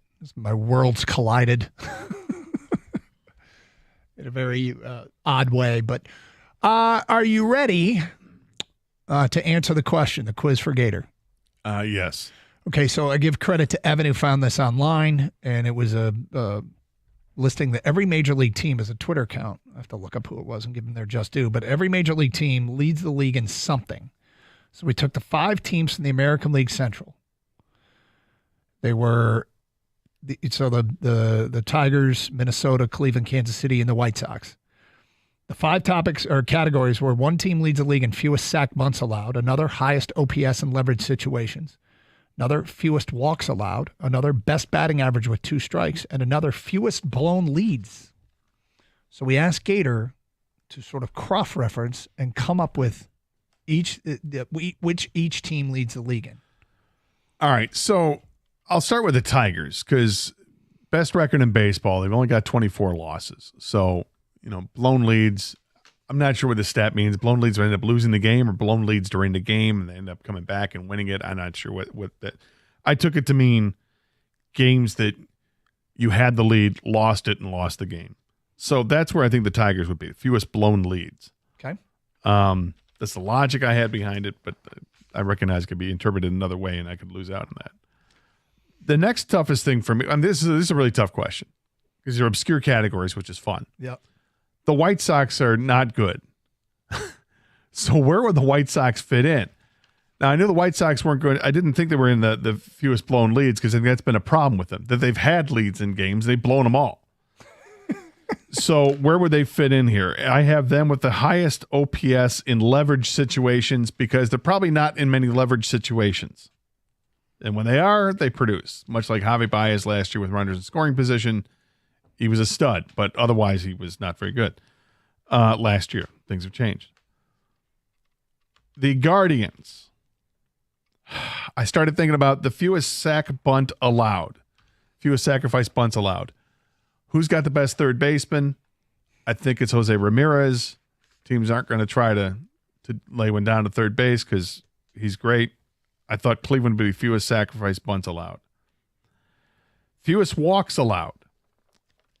I tried to remember which team it was. I think it's Minnesota that has a really good pitching staff. So I'm going to go with Minnesota there. It starts with not giving anybody the extra advantage with having a man on base, so I think Minnesota has fewest walks allowed. And that leaves Kansas City with the best 2-strike average. It's a good baseball team. They got some really good players that make for some difficult at-bats. Okay. Are those your final answers? Yeah.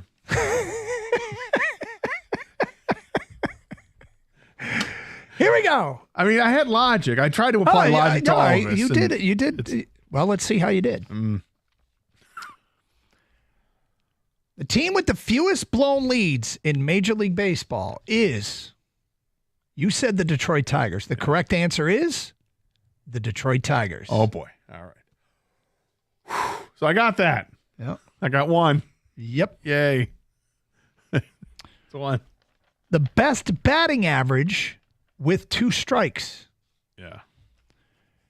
You said the Kansas City Royals. I did. The correct answer is the Kansas City Royals. Oh, my. I'm blacking out a little bit. Okay. Fewest walks allowed. You said the Minnesota Twins. The correct answer is the Minnesota Twins. Highest OPS in leverage situations. You want to go back and switch, or are you going to stick with what you said? First instinct. Highest OPS in leverage situations. You said the Chicago White Sox. The correct answer is the Cleveland Guardians. So close. Fewest sack bunts allowed. You said the Cleveland Guardians. The correct answer is the Chicago White Sox. Oh. You did pretty well, Scott Anderson. You did pretty well. I'll take it. Yep. Tigers have only blown 8 leads all year. That is the fewest in Major League Baseball. What do we got here? Kansas City, batting average with 2 strikes. Best batting average with 2 strikes is 201. It's not good. No, it's but better than everybody else in baseball. Fewest walks allowed. Minnesota has only walked 164, or the day this stat went out. Highest OPS in leverage situations. The Guardians is 894. And fewest sacrifice punts allowed. Chicago has only allowed 2 all year. Yeah, I thought about Chicago for a second. The first, because it was tough to think, where is Chicago going to fit in here? Like, what category are they going to fit in here? Right. And I considered that one because of, I mean, teams are beating up on the White Sox. They don't need a sacrifice bunt. So maybe they're just not doing it that often. But I went the other way. It's all right. 3 out of 5. Other interesting ones. The Washington Nationals have the most games won as a betting underdog. Chicago Cubs have the highest first pitch strike percentage.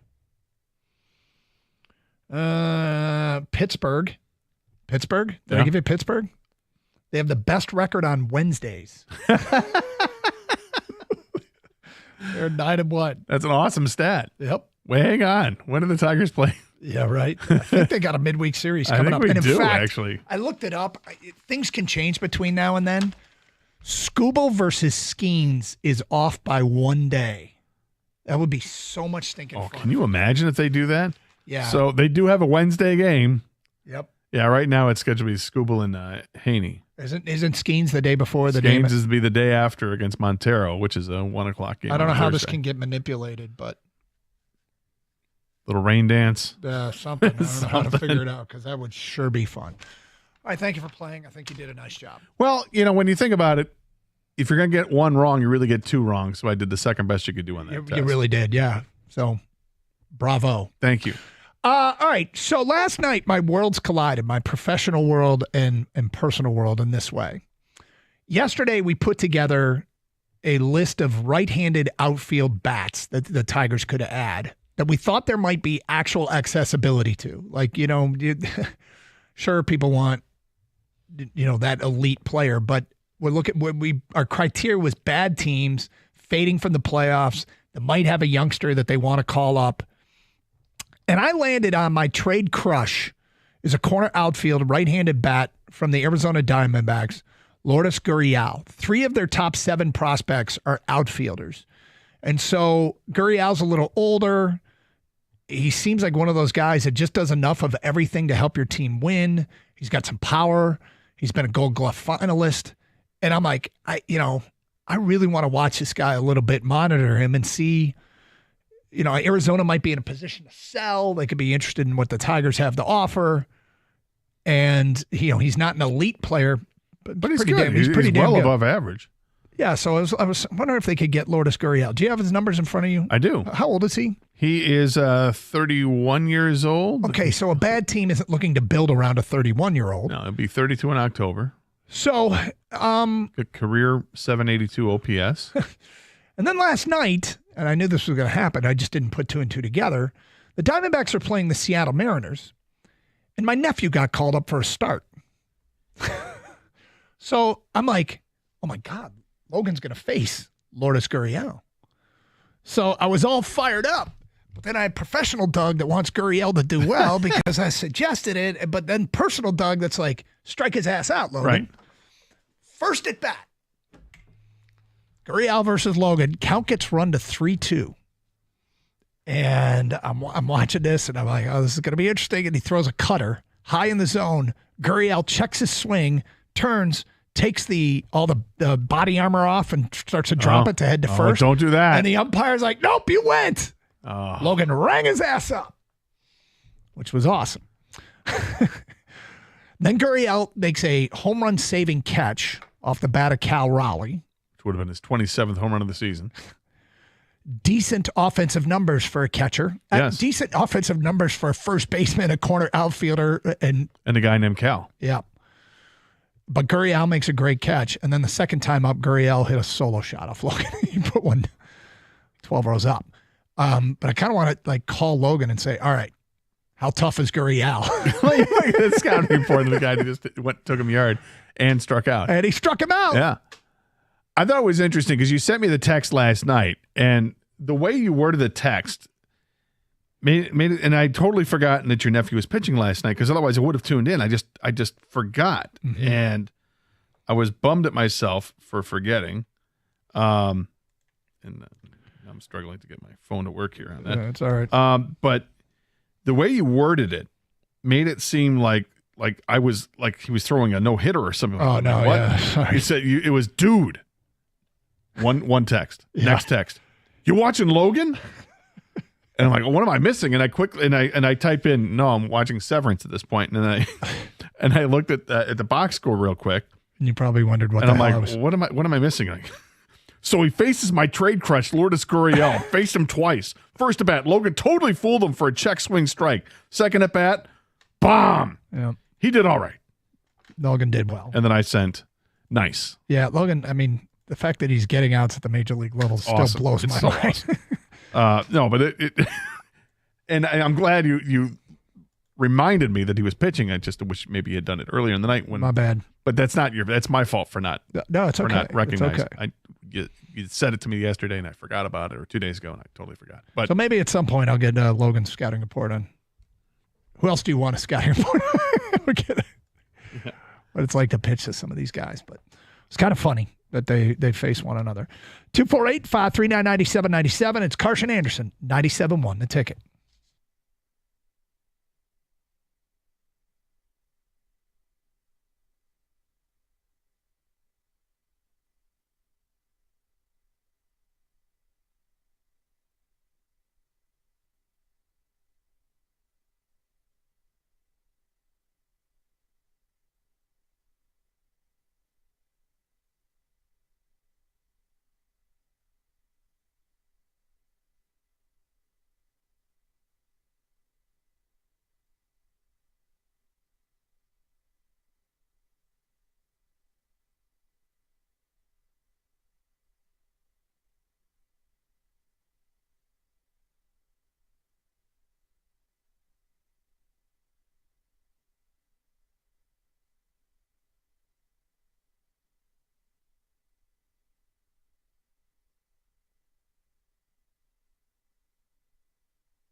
All right, a few random things I want to tie up here, Gator. So there's a new Wonder Woman movie in the works, but are they replacing Wonder Woman? Yeah, from what I understand, there's a new director going to go in charge of this. I think it's James Gunn, I think is who the director is, but wants to go in a different direction, and they haven't cast it yet, but it sounds like it's not going to be Gal Gadot, who has done the other 2 Wonder Woman standalones they've done, and she's done the Justice League movies that they've been in, and she's fantastic as Wonder Woman, awesome as Wonder Woman. So I'm curious to see how they're going to cast it. Mm-hmm. And it's not like she's been playing this part for 30 years or something. I think she's been doing it for, I guess, close to 10 maybe, but she's awesome at it. I don't know why you changed that up. So they're changing everything. I mean, they got a new Superman, and they're going to do new Batman every 5 years. It seems like there's a new Batman. The Batman thing's kind of worked, though, hasn't it? Yeah. And they change out Batman. I mean, all the Superman movies have worked for the most part. Yeah. They've all done very well because it's a great genre now, and with CGI and all that, people are, you can make them look like they do anything. And I imagine that lots of actors would line up to do it because these movies, they're blockbusters. They make tons of cash. Okay, you're more movie guy than I am. Like Bond works. They've switched Bonds. Some work better than others. So Solo, the Star Wars spinoff about Han Solo, when you couldn't have Harrison Ford play the role because it was a younger version, right, and was virtually impossible. Yeah. Was that just a terrible movie? Or I thought it was a terrible movie. Other people seemed to like it. I thought it was awful. It's all those Star Wars movies I've watched multiple times, can't do it with Solo. No. That's me. I'll tell you that I think it's terrible. It doesn't mean it's terrible to somebody else. Subjective. Okay. But I did not like it. I thought most of the other movies are really well done in the Star Wars series. But Solo was just a bad movie. I just didn't like Solo. I couldn't. Yeah, no. But the first 2 Wonder Woman movies were well, the first one's great. The second one, the story's a little iffy, but she's great. She's awesome. She's quite fetching. Okay. Gal Gadot. They'll be able to find another fetching one for you, Gator. I hope so. Yeah, I feel like Hollywood has a lot of them. Can you beat Gal Gadot though? And she's really good at it. You got to find somebody tall. They'll struggle, but they'll find a way. I believe they'll do it. Yeah, they can get it done. I got to look up who this I'm person curious. is. Gal Gadot? Yeah. Galgadot. Okay. All right. So they haven't announced? She's from Israel. So wait a sec. They haven't announced? No, they just announced that they've got a director and he's working on a script and. Okay. 2 is again tying up loose ends. Apparently, this is a big story in a lot of places. Do we care at all that Aaron Rodgers is married, and do we care at all to whom he is married? This is interesting to me because, of course, we find out that Aaron Rodgers is married. Because got to make more headlines, but nobody thought to ask, hey, who's the lucky bride or whatever?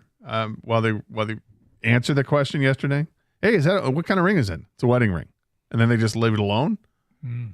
Doesn't beg another question. Oh, who'd you marry? Yeah, something like that. My wife. Maybe somebody did ask it. We just didn't find out about it. Right. That would be his answer.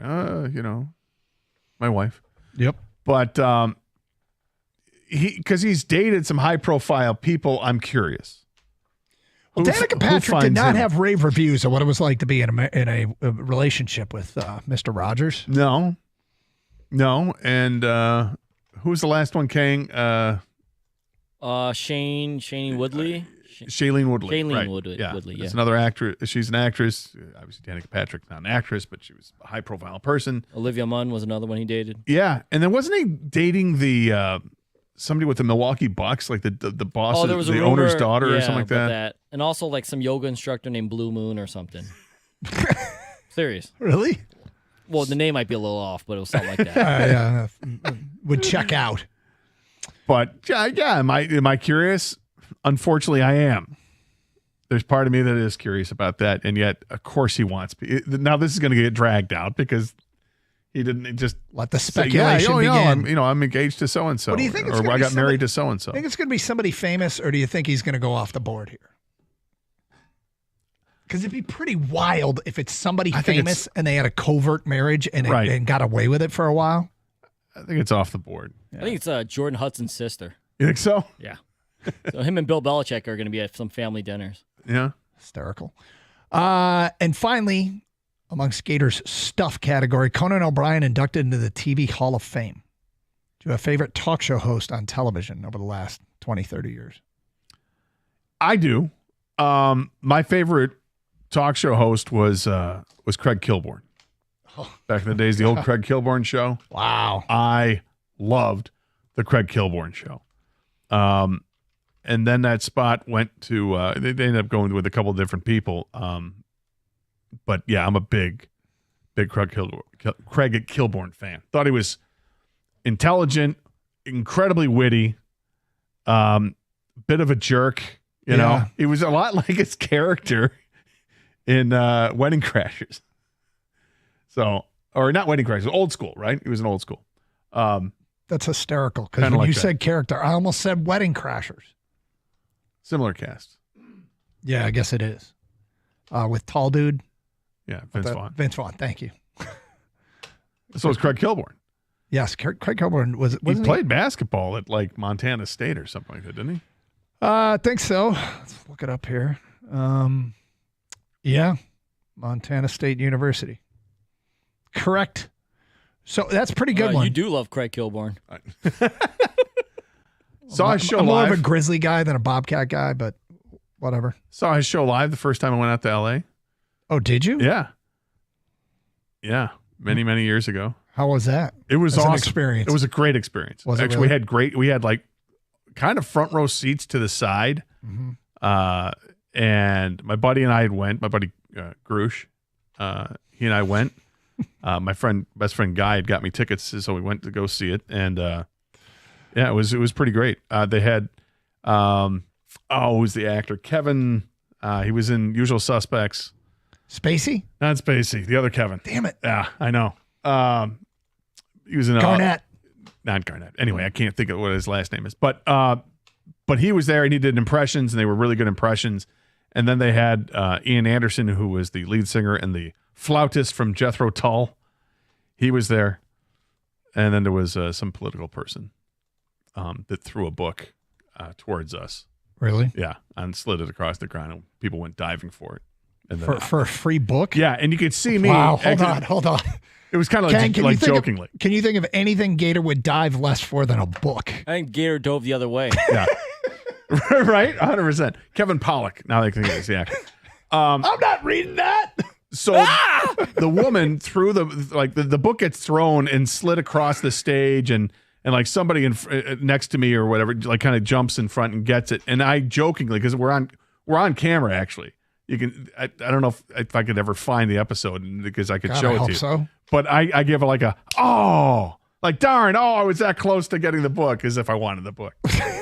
So you played into it. You role played. Yeah, so it was fun. It was a really good time. That is hysterical. And then, so going into that, if you've never been to a talk show live, you wait around for a long time. I'm not surprised. Like you're in like one room, and then like an hour later, they get you into another room, and then they put you into the studio, and you're waiting in the studio for like an hour. You're not allowed to have cell phones or all types of stuff. And then finally the show is videotaped live in front of you. But they've got like this running clock and everything. So it's interesting how it's done. Yeah. It's a good experience. Cool.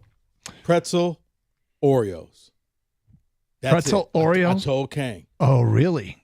Now, the Reese's Cup should have been in the freezer.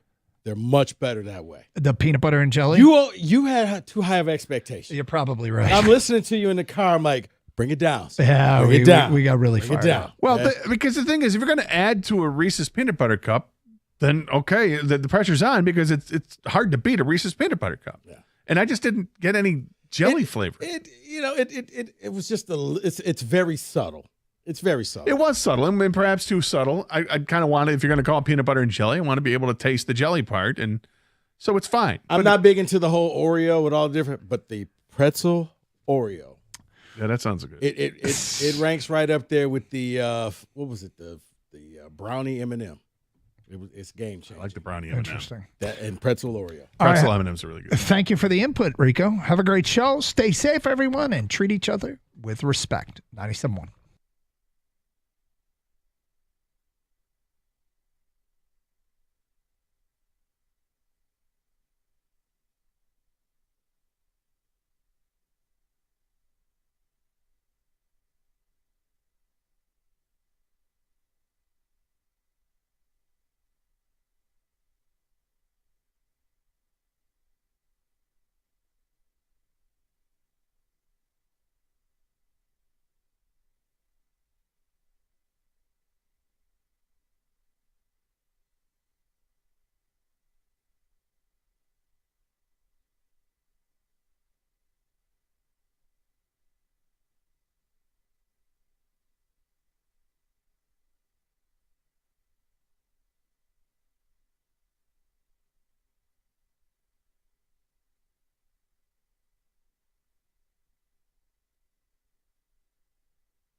Oh, hi there.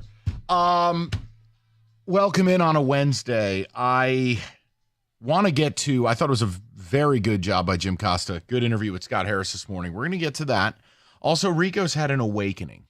Not a spiritual one or a sexual one, but more of a, he's realized that someone is a POS who I've been telling him is a POS, but now he actually knows he's a POS. And it leads us down the aisle of biggest villain in sports, and I want to see if anyone can top mine, which is what Rico has had an awakening to.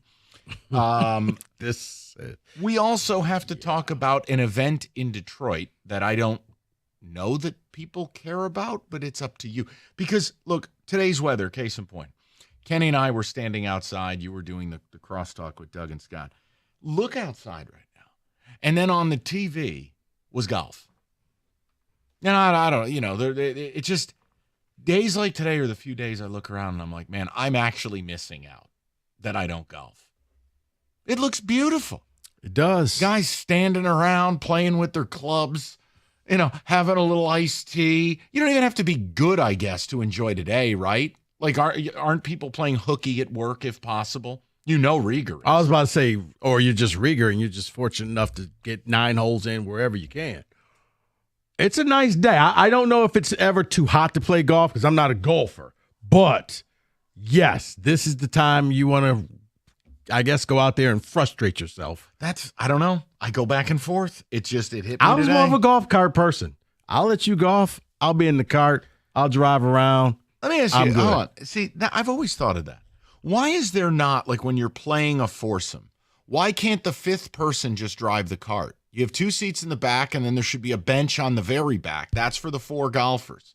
The 5th guy drives the cart and provides the boombox, alcohol, right, and maybe cigars or zins or whatever you're into. You got the aux cable. You supply whatever music you want to listen to. Because I was that guy one time. Now, it was a bachelor party about a decade ago for a buddy of mine. He got married down in Nashville. There was a beautiful course, and he's like, well, what do you want to do? You're the only guy who doesn't golf. I go, I don't care. I'm in. He goes, well, what are you going to do? I go, drive the cart. I'll stream Belmont. I'll bet the horses, hand out clubs, cigars, whatever. I don't care. I'm outside. I like being outside. Okay, I really didn't know that we had to say, like, I feel like we just become best friends. Because, Want to do karate in the garage? Yeah, because it's like, whenever I had to do golf stuff, back when I was to work at Fox 2, I'm like, just give me the cart. I'll just drive around and just look at the scenery and the houses and everything and watch people get angry and frustrated and break their clubs. And that was entertaining to me. I was good. So, yeah, I've never been that golfing type person. But, yeah, today is the day. It's that Chamber of Commerce day that this is made for the golf course. Oh, This is the day that's made to take the walk along the water or the beach or whatever. This is also a day that if people are working at your house, provide them with Gatorade or water. Be a nice person. Okay, I just figure certain things just go without saying. No, it doesn't, because people are animals. All right, let's settle in, shall we? I want to play some audio, and I want to know which of these is more true. And we don't know. Look, I thought Scott Harris was pretty talkative today, and I thought Jim did a really nice job. He asked a number of questions. I knew he was going to go with the Scooble thing. But, David, what order do you want to play these? Because Harris said 2 things that I think we can juxtapose. And I sure as hell don't have the answer. And as long as they keep winning, I don't think it really matters what the answer is. But he had one, David, because I don't want to ambush David on this. He had one where he talked about their unpredictability is their weapon. Then he had another that was about we're going to take a cold, hard look at our roster and our weaknesses. Do you have both of those? Yes, I have the predictability one. I'm going to play that one here. All right, Rico, people, I know listening to audio while you're listening to radio is brutal, but just work with me. I want to set this up. Here's clip A about the trade deadline and about the strengths of this team. And I think personally, I think it's a window into something. Play the first one, David.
All right, so here's what I first thought when I heard it.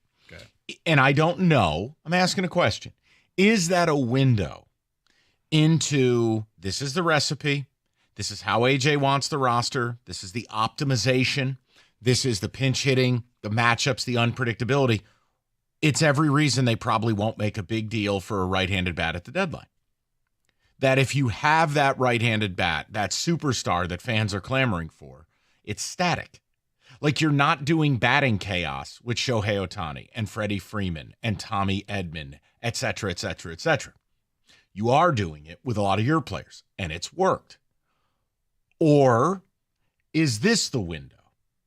And does it cut this way? David, clip number 2 about taking a cold, hard look at strengths and weaknesses.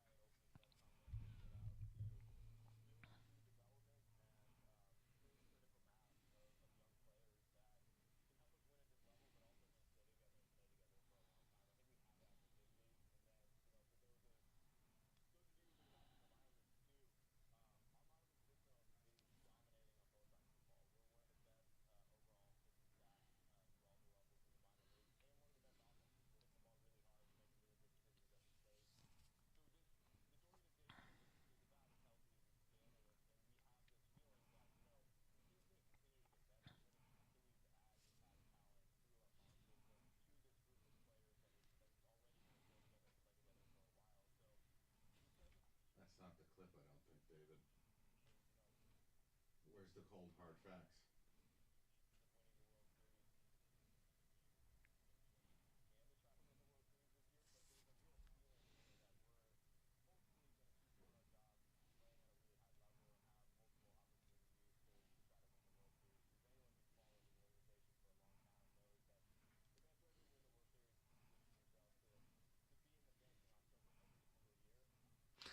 So what is your read? And I know that the specific couple of words I was looking for wasn't in there. We'll grab it. Rico, what is your takeaway, though? I mean, do you walk away feeling more confident they are going to make that Bregman-like move? Or do you think it is going to be a utility guy, somebody who can maybe help out at third base? I was interested in your feedback. Okay, because it's funny because before the show, I know where you're going to go with this, and it's very interesting where you're going to go. Just do it. Go. And it makes sense. But go there. I'm going to go the other one where he talked about, we're going to take a cold, hard look at our weaknesses and try to turn them into strengths. That tells me they realize we're on the precipice of something great here. And he knows, but by saying that, we're not a complete team. We're going to have to go and we're going to have to shore up some different things. And we're going to have to take a look and see where exactly we need to go. Because the whole pitching chaos and all of that stuff, that sounds great and it's fun and nobody knows what we're going to do. Spin the wheel. Whee! Even AJ Hinch said last year, guys, this isn't sustainable. It's working right now, but I don't think we could do this in an entire year. Now, it is working, but I think eventually teams like the Dodgers and the Yankees, they are where they are because they can rely on their stars. That some nights you just got to say, hey, Shohei, go be Shohei. Hey, Aaron, go be Aaron. Go knock the ball out the park. Instead of the whole, we got to juggle this lineup and come up with this pinch hit and bring in this reliever. You just need some stars. And to me, listening to Scott Harris, what I heard was, I realize we got some weaknesses. We got to do a cold, hard look, and we're going to try to address those weaknesses and turn them into strengths. Okay, and I went the other way, and I don't think it's right or wrong. I don't think you're a bad person. It's chocolate and vanilla ice cream. You can like chocolate and not vanilla. I don't think it makes you a communist. It's just about style. Look, their style has made them very successful in the regular season. You guys know my trepidation about the playoffs when you go in doing the mix and match thing. There just haven't been many teams, if any, that have won a World Series doing it that way. But what was your takeaway? Again, you can listen to the whole interview, and it was a very good job by the guys in the morning. But if you heard it already or you heard the couple of clips, do you believe they are, after hearing Scott Harris there, more likely to make, I just want to say a splash. I don't want to use the term superstar because, no, I don't believe they're going to make that type of move. But a splash at the deadline, for instance, a right-handed bat who might be able to play some third base, or less confident after hearing that it'll simply be a utility-type player that AJ will have the ability to mix and match with. I lean towards the latter. For me, I've said to you, I would love to get a big-time right-handed bat. Wants and then reality are two different things. My biggest need for the team will still be a high-leverage reliever. Why? Right. I want to give AJ one more weapon in the back end of that pen. Because once the Tigers do get a lead, they're really hard to come back on. Yeah. See, I don't think they're going to go out. I think they're going to be responsible. I don't think they're going to go out and get Devers or somebody with this long-term deal, and now they're stuck for paying the next 8 years of the contract. But if there's somebody with a short deal or even a rental-type player, from what I gathered, they know. As you said, you can't – I don't think you can win a World Series playing this way. You can win a lot of games in the regular season, but we saw what happens. Eventually, you got to have some stars. You got to have some people you can rely on, not named Skubal, and they didn't have it last year. And when it fell apart horribly against the Guardians. They're going to have to fill in some gaps. I think they're going to go out and try to be responsible. Okay, all right, so I think we're not too far apart. I wonder where the people are. I'll throw the number up. I mean, I'd love to hear your take on it. And again, if you want the whole interview, encourage you to use Odyssey.com Rewind. I thought Scott Harris was very good with the guys. 248-539-9797. But I know I'm setting my expectations a certain place. And it's not like this whole idea of I don't want to get hurt. It's just I don't think they're going to run it that way. And look, some people will be like, well, wait, you're the same guy who said don't go crazy for Bregman. And I thought the organization went as far or further than I would have gone. So I'm not – look, they showed they wanted a bat. Mm-hmm. They did.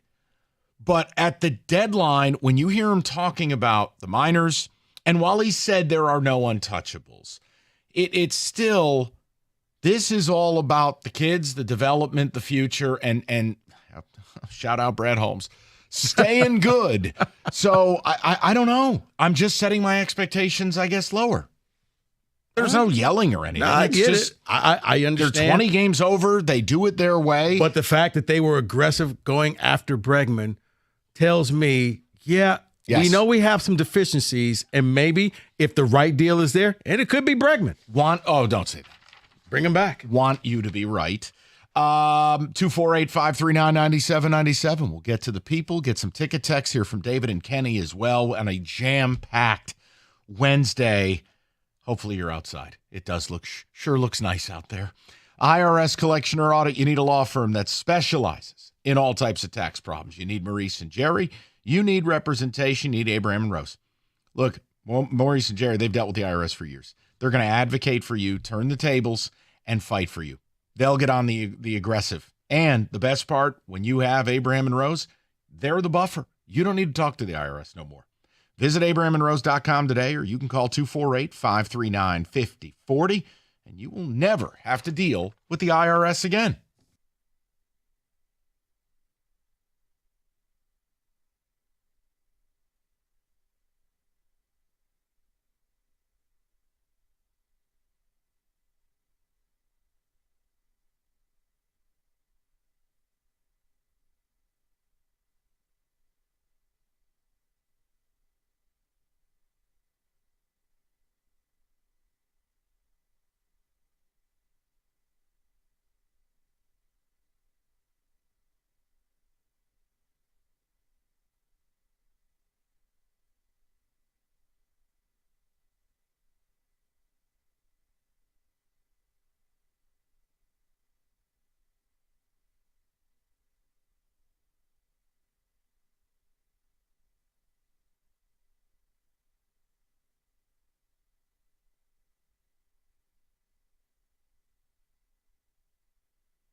Scott Harris this morning, full interview, Odyssey.com rewind. Guys did a very nice job with Scott. And look, again, it's not right or wrong. It's not a holy war. It's preference, okay? I think chocolate ice cream's better than vanilla. I don't know. It's a free country.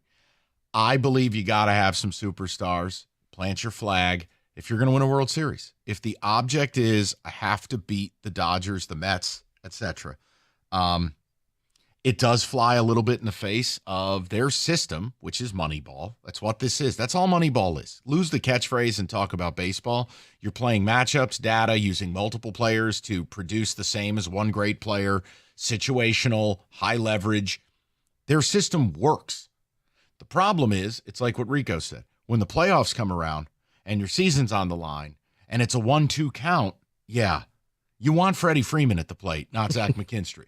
There's a difference. Bingo. So it's just one of those things, and I'm not taking a shot at McKinstry. I'm saying as an example, he's one of their very valuable utility guys.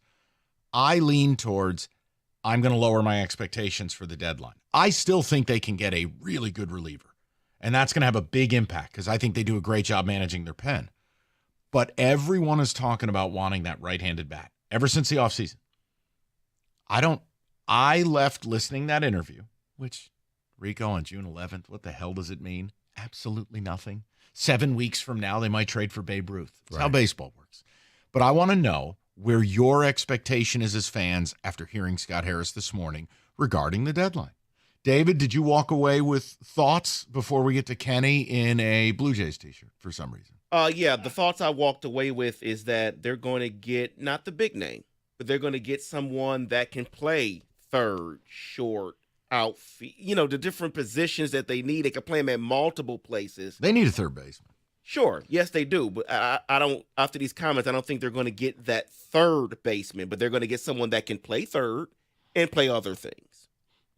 See, and David, and maybe it's because I've had too many sideshows with Rieger, but he's starting to sell me on the whole get Bregman, make another run for him. Why? He's sitting on the Red Sox team. They're not doing what they think they're going to do.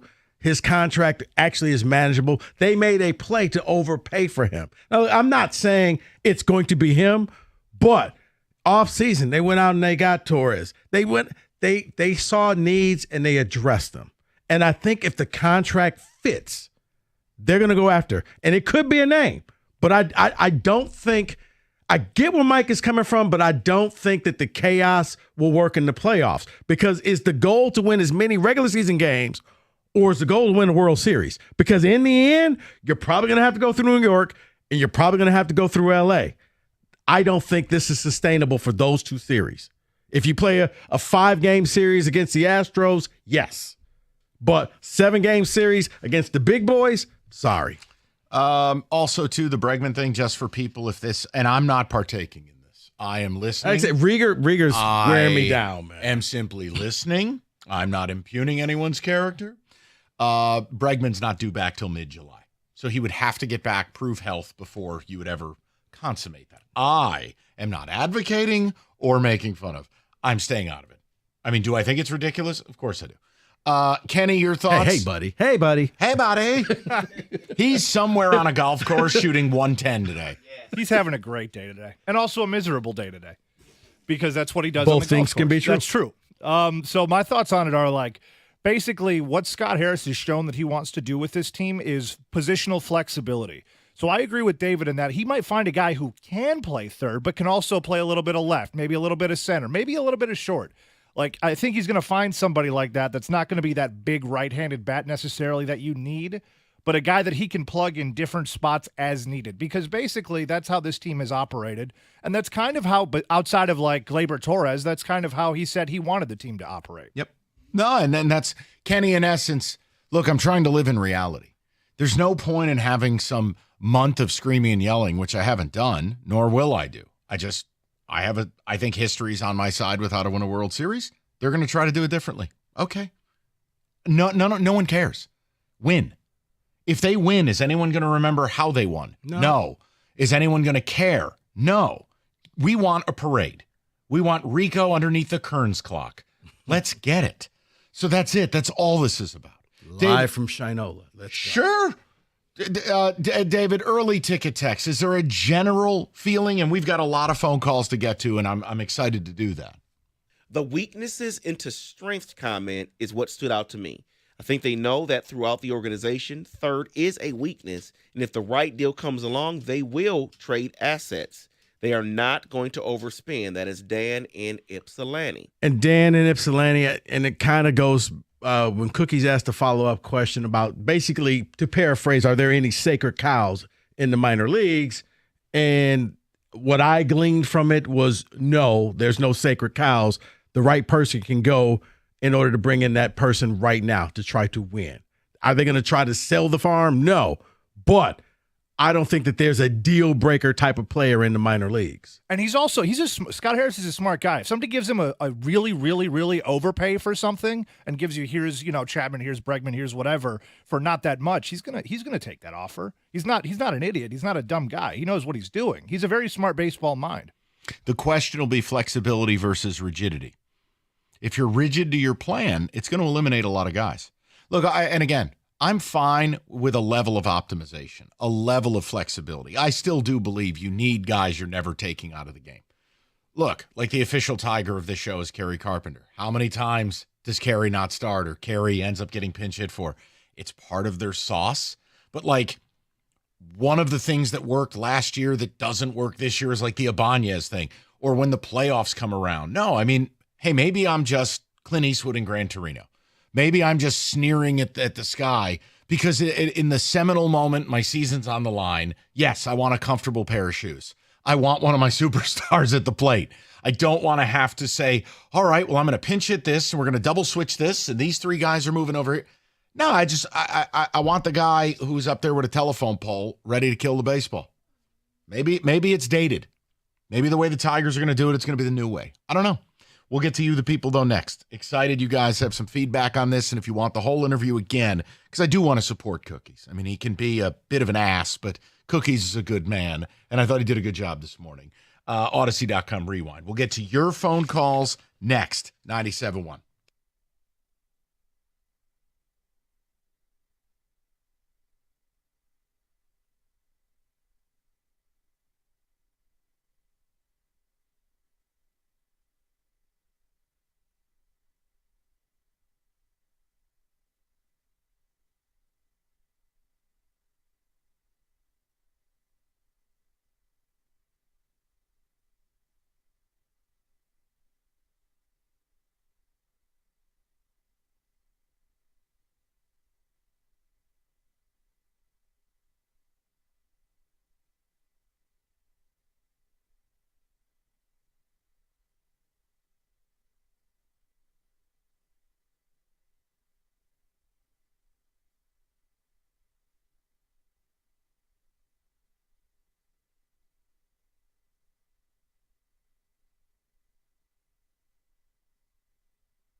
Okay, we'll get to the people. Talking a little bit about Scott Harris's interview this morning. He said some interesting stuff. And again, when you have a president of baseball operations, a GM, when you have these people on, it's why I don't like interviews.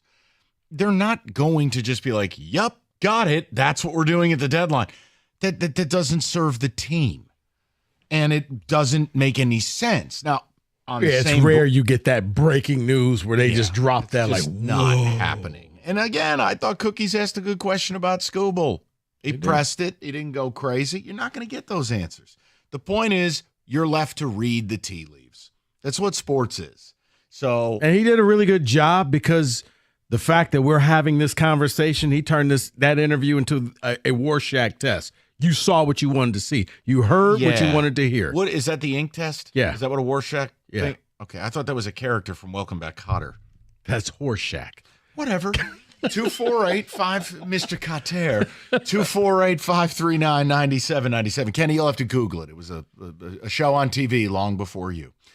We go to Lamont, 97.1. What's up, Lamont? Fellas, what's good on this glorious Wednesday? You tell me. Which way did you take Harris's comments?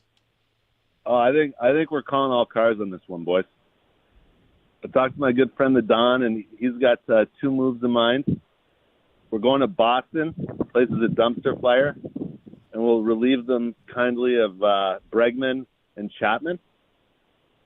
Wow. And then one more move. Okay. We pick up Chris Sale from Atlanta. Okay, hold on. That's what you took out of that interview. Yeah. Okay, if they do those things, they can win the World Series. That's it.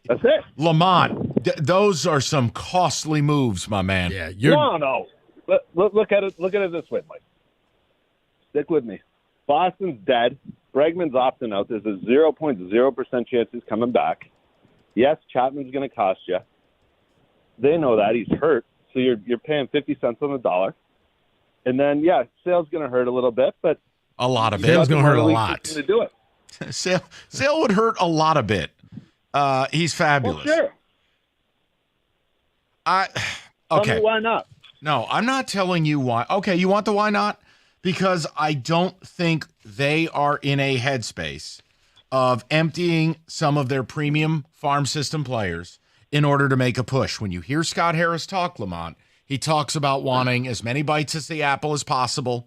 He talks about wanting to stay good, wanting to get better. He thinks the team will get better organically. It doesn't line up with what you're suggesting. Look, Lamont, it's not right and wrong, but they're not a team that's old. And that, look, those are moves, what you just described, that's what the Yankees will do. Because it's different. The Yankees have a different payroll. The Yankees have a different pressure. Look, no disrespect to anybody, but you haven't won a World Series in 40 years. Again, not Scott Harris's fault, but it is the situation he's inherited. And still in this town, all the team has to do is be good over a couple of months and they walk on water. In New York, nothing the Yankees do matters unless there's a parade. Well, there hasn't been one since 2009. Not 1909. Not 1959. Not 1989. 2009. 15 years. It'll be 16 because I don't think the Yankees are going to win it this year. It is pandemonium. It's a crisis. Those are moves you make in crisis. The Tigers aren't in crisis. Yes, Kenny. So what else did Scott Harris say in that interview, though? He was talking about organizational depth, how the minor leagues are really, really good. He's not going to empty all of that out in one trade deadline to grab 3 superstars. That's not how he operates. So, the idea that, and he said it in interview after interview after interview. He wants to be good, sustained winning. We've heard that with Brad Holmes, too. It's not new in this town, but I don't think he's emptying out the minor league, the farm system for one trade deadline. I'm with you. He may have done one of the trades that Lamont called. He ain't doing all 3. And Sale's going to cost you a lot in your minor league system. It's going to get gutted. Chapman will cost you a lot because it's not just you here. Other teams, Seattle was probably going to go after him. Maybe the Blue Jays, if they're still in the race, go out. They're going to go after him. Other teams. I think they'll go after the right guy with the right deal. I don't think they're desperate because I do believe they think that this chaos thing is sustainable the entire season. They're winning. They're 20 games over 500. I get it. I understand. But I would hope that the bigger picture is eventually you have to put out a team that can get through the Yankees, and then beat the Dodgers. Or Mets. But yes, point taken. Look, Lamont's not crazy, but we're talking about, do I believe in what Lamont was saying? I don't. No, I don't think that's where they're at. Go to Kyle, 97.1. Kyle, what's going on, buddy? Hey, guys. How you doing today? Good, Kyle. What's up? So I think listening to Harris, he's going to be very calculated. He's not going to break the bank on guys. But I got 3 moves that I could see him make. The big one and the superstar is Chapman, right? We need to swing and miss at the back of the bullpen left-handed with Canely and Vest to add some good balance. But here are two trades that I think fit his value prop. Go get Alcantara from Miami, who's just coming off an injury, having a rough year, but Miami's awful. And then going to get Ryan McMahon from Colorado, who for his whole career has been a 750-plus OPS guy and a Gold Glove third baseman. That's the kind of moves cost you very cheap. He's got, I think, 1 or 2 years left of arbitration or on his contract, and wouldn't cost you a whole lot, but could add a ton of value if those 2 guys turn around and could be great lottery tickets. Yeah, look, the Alcantara thing, my God, he's been bad. I don't know what the issue is. I mean, before he got hurt, he was an incredible pitcher. Kyle, you know it. I mean, the guy's rocking an 8 ERA and a whip of I wouldn't be shocked if his whip is north of 1.5. He's been bad. I just think get him in the Federer program. It's a gamble on a young guy that the risk versus reward, if it's, let's say it's just for Malloy or even a lower prospect than that, might be worth the gamble. So, Kyle, you're saying Federer's like Passage Malibu. You come here, you get fixed. Yes. Okay. Yeah. What I've seen the Tigers do with pitching, at some point you're just like, here's chicken bleep. You're going to make chicken salad, and that's what Federer does. That's the chicken salad. And it's his first year coming back from a major injury. We all know it takes pitchers more than a year to get back to full speed. But just remember something, Kyle. I'm not being smarmy at all, but they got their $15 million man about to come back. I don't think they're about to bail on Alex Cobb unless Cobb has a rough 4 or 5 weeks. They paid him a lot of money. I'm like 50. Oh. And it's if he lasts a month, I'll buy you all drinks. You got a deal. You know what? Maybe Kyle's got a deal. We just get Cobb at the right time. No, hey, what I said to you is, why do you think in all of your badgering, I haven't adjusted they're a 90-win ball club, which, by the way, is one of the highest compliments there'll be a handful of teams that win 90. I don't react until the deadline. You can be happy about a start or you can be angry. That's fine. No. But when you talk about, all right, what are my true expectations going to be? I got to get to the deadline, not only to see what you do or don't do, but think about this. What other people? Well, case in point, right? Everyone keeps bringing up your competition in the AL is the Yankees. Okay. Well, how are you going to feel if the Yankees acquire Sale and Gallen to go with Max Fried? How's that going to look? Not going to feel good. No, I'm making a point. That's how the Yankees operate. Right. Now, Yankees might not do anything, and the Tigers make a big move. Well, all of a sudden now, you're the favorite to go to the World Series. But the deadline dictates so much because, I do need to see, is Matt Vierling alive? Not face a franchise. Is Matt Vierling going to help us? I can't get you that one extra game. You can't go 91. It's more of a bit now. Of course I would go to 91. But like the Vierling question, no. I think we definitely have a question of, okay, from a pitching standpoint, what is Cobb if Cobb's here? What is Mize post-injury? He hasn't quite been the same. Mm-hmm. Need to see it. Reese Olson, he'll be back. I like him, but I like him as a 3 or a 4. There's so much that the next 6 weeks tell us. Right. That's why I don't overreact. I can be thrilled about the team's start. They're 20 games over 500. Yeah. Oh, boy, Job's not done for the year. Hoping. But you remember what I said to you is he had never pitched more than 90 innings professionally in a year. They were never. It would be irresponsible to pitch him 160, 70, 80 innings. And I never thought it was going to be the case. Yeah, I thought they were going to bring him up at the beginning. Whether he got injured or not, he was going to go back down and come back up and be in the bullpen. Maybe. In September. In October. Maybe. But the one thing our callers have brought up, and that's the one standard I won't lower. I'll lower what I expect them to do with the lineup. I just don't think the way I watch baseball and want to play is never going to be how they do it. And ultimately, I don't care. I don't care about being right. I care about winning. The bullpen. there's going to be a myriad of bullpen options available. Go get the best one. Because the more you weaponize that bullpen and let A.J. Hinch do his thing, the complement you can have, you can lock games up. That if Flaherty's back doesn't blow out and you've got Skubal and Flaherty, and now I add that one extra bullpen piece, maybe it is a hard-throwing lefty. I don't know. The point is, that I expect. Go get something. Because, man, when they get it rolling with the pitching and you have a bullpen that you got that one extra weapon, that's where you can force the other team's hand. But the bat, I'll believe it when I see it. I still think they're going to go, like the last caller called up with like a Ryan McMahon type. Sure. I just feel like the chaos thing, AJ told you last year. It's nice, guys. Don't get, and it was pitching chaos. Now it's become lineup chaos. And he said it works in a short time period. But it is their plan. They'd make no mistake. This is not accidental. Well, this is intentional. It's working, so I'm not going to, in their minds, why fix it? Because it works. Do you want to take my bet? I said the over-under for runs scored in the Baltimore series was 17.5. Yes. They put a 5 spot. I'm still going under. No, I'll offer you a new bet. 12.5. This Oriole pitching staff is so bad. They're going to drop a 10 spot either tonight or tomorrow. Oh, so 12.5 for the next 2 games. Yeah, it's a above. I thought you meant including this 5 we games. could just take game 1. What? Right, I was saying, wait, what? If they were in Colorado, I could give you 12.5. I'm just still saying. going under. Still going under. The Orioles are so bad. They are, but I think they're doing just enough. I thought they were going to walk away with a 5-1 victory, ended up being a little closer. Could have been worse. Whatever. It's fine. 248-539-9797. David, which of these blitzes do you want to get into? Dealer's choice. How do you want to start? I'm going to give you some NBA stuff, man. All right, we'll do that. And then 3 o'clock, Rico's Awakening to Evil.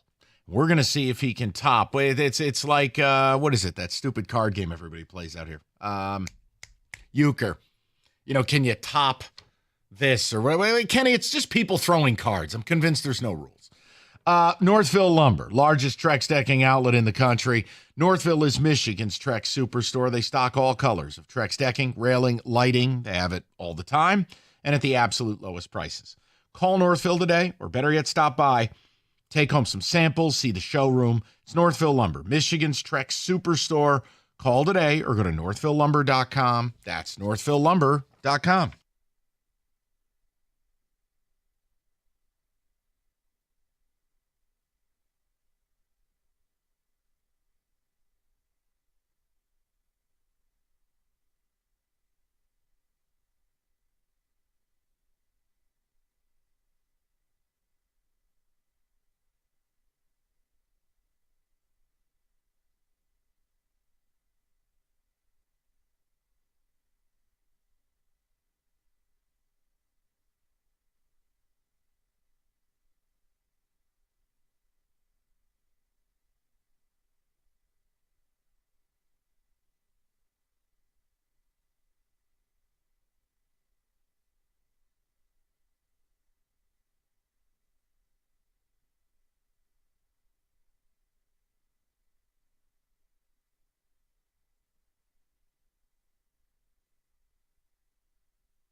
All right, David.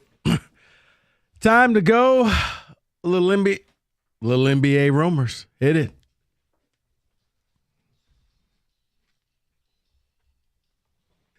So Kenny's a little disappointed because he thought I was going big black rumors here with the NBA, but Well, we all know Kenny's feelings on that topic. but we're gonna go and just talk about some of the things that are being discussed in NBA circles. Okay, start talking. Tell me you've got something on Rich Kleiman, Kevin Durant's parasite of a manager. We'll get to that soon, but I want to start with some of the lesser rumors here. One is about Darius Garland. Is he available? Brian Windhorst says, while it doesn't sound like Cleveland is actively shopping him, there is some belief that Darius Garland might be available under the right circumstances. Well, first of all, doesn't he have Frank Ragnow's toe? Yeah, he's out for like 6 months. Correct. What the hell toe operation they do? He's gone forever, but it must not be huge because people are still calling about him. no, they are. David, and I'm telling you, a sleeper team. Believe it or not. Couple of people, just whispers. The Celtics. Really? It's a whisper. Interesting. How? I think you're like the 50th apron. Well, because Garland doesn't make the same money as some of the Celtics stuff. The Celtics could package a 2-for-1.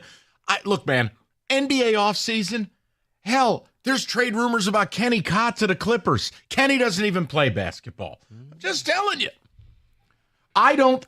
David, I still think they have to answer the question, is Garland good enough to be a Batman-Robin combo with Donovan Mitchell? And look, some people say yes, some people say no. The Ragnow toe scares me. See, I think that's going to be the most difficult thing. How do you move a player that you really won't get anything out of until January? Well, they're saying 4 months to 6 months. Call December 1st. I like that. Yeah, no, you're right. December. I'm slower at math. I didn't get into Harvard. No, so if that's the case, then unless you're going to a team like the Celtics, Mike, but I would think that the Celtics will want to tank because Tatum's out and just try to get a high draft But if they pick. get Garland and he's hurt, along with Tatum being hurt, that's sort of tanking. But you're paying for somebody not to play. He's only $39 million this year. Oh, only okay. Yeah, well, 44. Jaylen Brown's making like 55. Right. That's That like does an sound entire like, yeah. NHL franchise. Can you imagine? Darius Garland makes more than the entire Edmonton Oilers roster. This is a basketball segment. What are we doing? NHL catching straight. Let's get to the Orlando Magic. Darius Garland's dead toe makes more than the entire Kraken. The Orlando Magic want to make an upgrade, and they are open to trading Cole Anthony and Jonathan Isaac and a first-round pick. Oh, great. Here's the player they're thinking of possibly getting. It is Utah Jazz forward Lauri Markkanen. If it goes Markkanen, Banchero, Wagner, I quit. Because that will be length, size, scoring, physicality. I don't think that's something the Pistons could overcome. I told you the Magic might be a fake-ass franchise in a fake-ass city because I hate the city of Orlando. But that team... The entire city is nothing but a tourist. It's awful. Yeah. Also, Apopka, horrible town. Listen to me. Their big three played a total of 90 minutes together. So... You make that kind of move, and Banchero's blossoming into a top 10 player. Yeah. He is a distinct problem. That's scary. I didn't think coming out of Duke he was going to be this good, but yeah. Watch when your team plays a playoff series against him. He's this good. Yeah, he is. The other thing, you would have to attach 3 first-round picks to what you just said. Not just those players. Jonathan Isaac doesn't even have knee cartilage anymore. If they pull off that trade, then at that point, you better hope that Trajan was just asleep. And this was kind of like the Mavericks trade that was done in the middle of the night. Yeah, I didn't think that Apopka would come up in this conversation, but it's an awful town. A buddy of mine's from there, so. Does that mean it's good? Yeah, I'm sorry. It's awful. No, he hates it. It's just strip malls and hillbilly. It's terrible. That's exactly what it is. So let's get to the New York Knicks because Kevin Durant is involved in these conversations. There's a lot going on with the Knicks.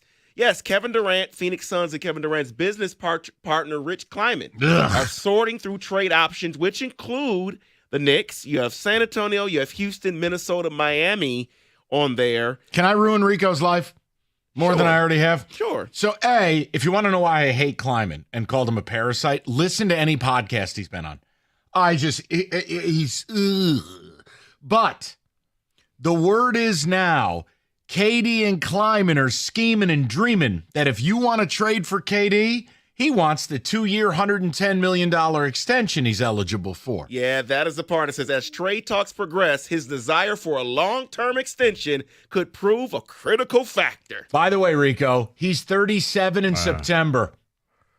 San Antonio's on there because I think he's the backup plan if they can't get Giannis.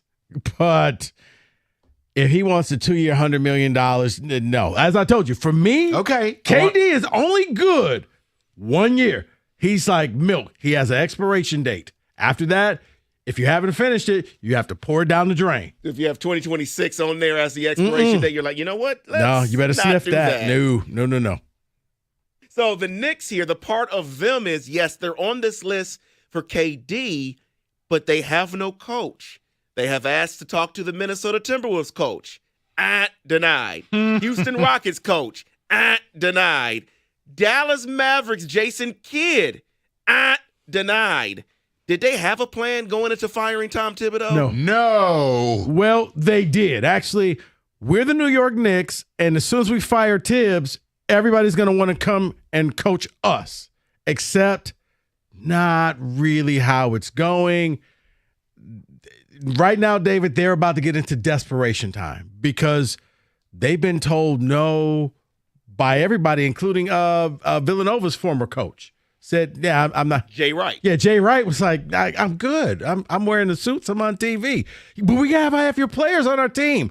I know. And I come and sit courtside. Don't need to coach them. So to answer your question, this is one of those times the team thought they were bigger than what they were, and they're getting a reality check right now, finding out you're just like any other team, and you'll end up getting some retread coach to come in there next year. 2 words, James Dolan. 2 more words, big moron.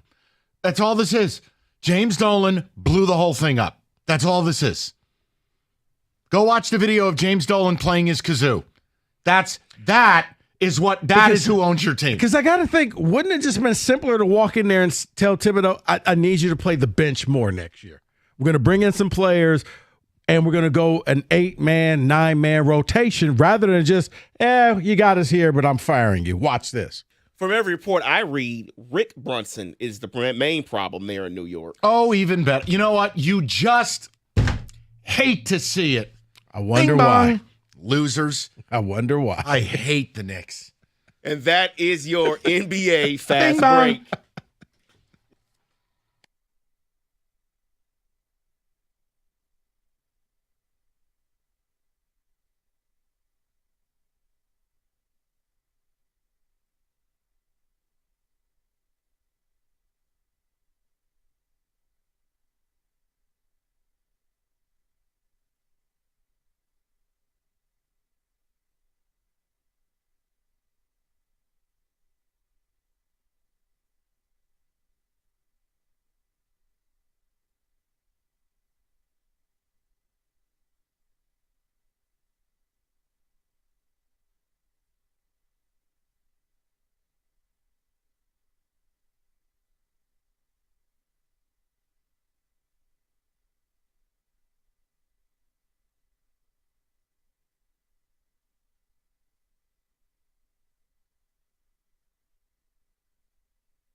Even years after Donald Sterling's interview and that song's creation, there are times that we play that and Rico will look at me and still bust out laughing because it can't be real, but it is. That was an actual real interview. And David, you never got past the whole NC State's football helmets. Please, you never do saw not conflate them. You never saw that miniseries either, right? Oh, yes, I did on you Hulu. Yeah, or FX. Ed O'Neill was great as Sterling. Like the other ones were miscast. I just couldn't get past Fishburne. I know. Ed O'Neill though was like he did a great job. He's gonna get an Emmy for this one. So let me offer you something. David played that because Donald Sterling was a villain. I mean, he was a villainous character in the world of sports, and it cost him his team, and it, great shame, etc. Why is that relevant on June 11th at 3 p.m?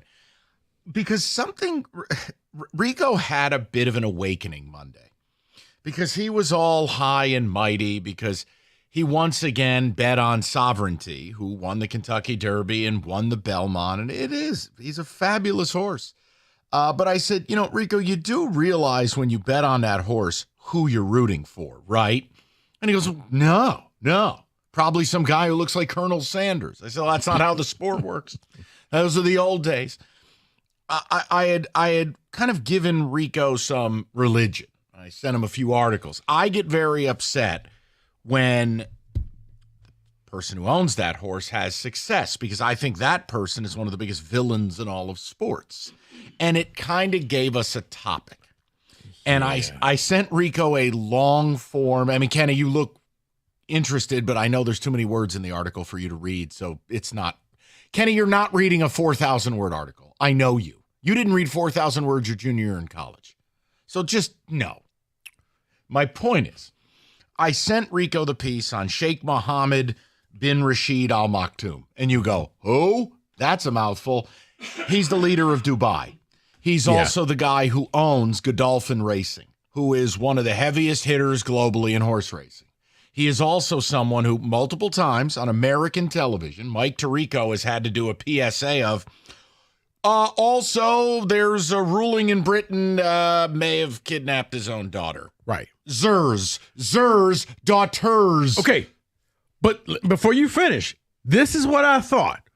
When you told me... You thought it was Wedding Crashers with the airline miles. No, yeah, right. I thought it was just a couple arguing over who gets custody of their 4-year-old. No. So, you know what? I think I'm a better father than you are a mother. No. So it wasn't really kidnapping. It's just I'm keeping the daughter away from the mother.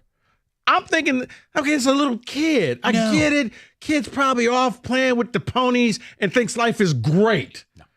No. Mike sends me this article, and it started off, I'm looking at it in the kitchen, and then I had to pull up a chair.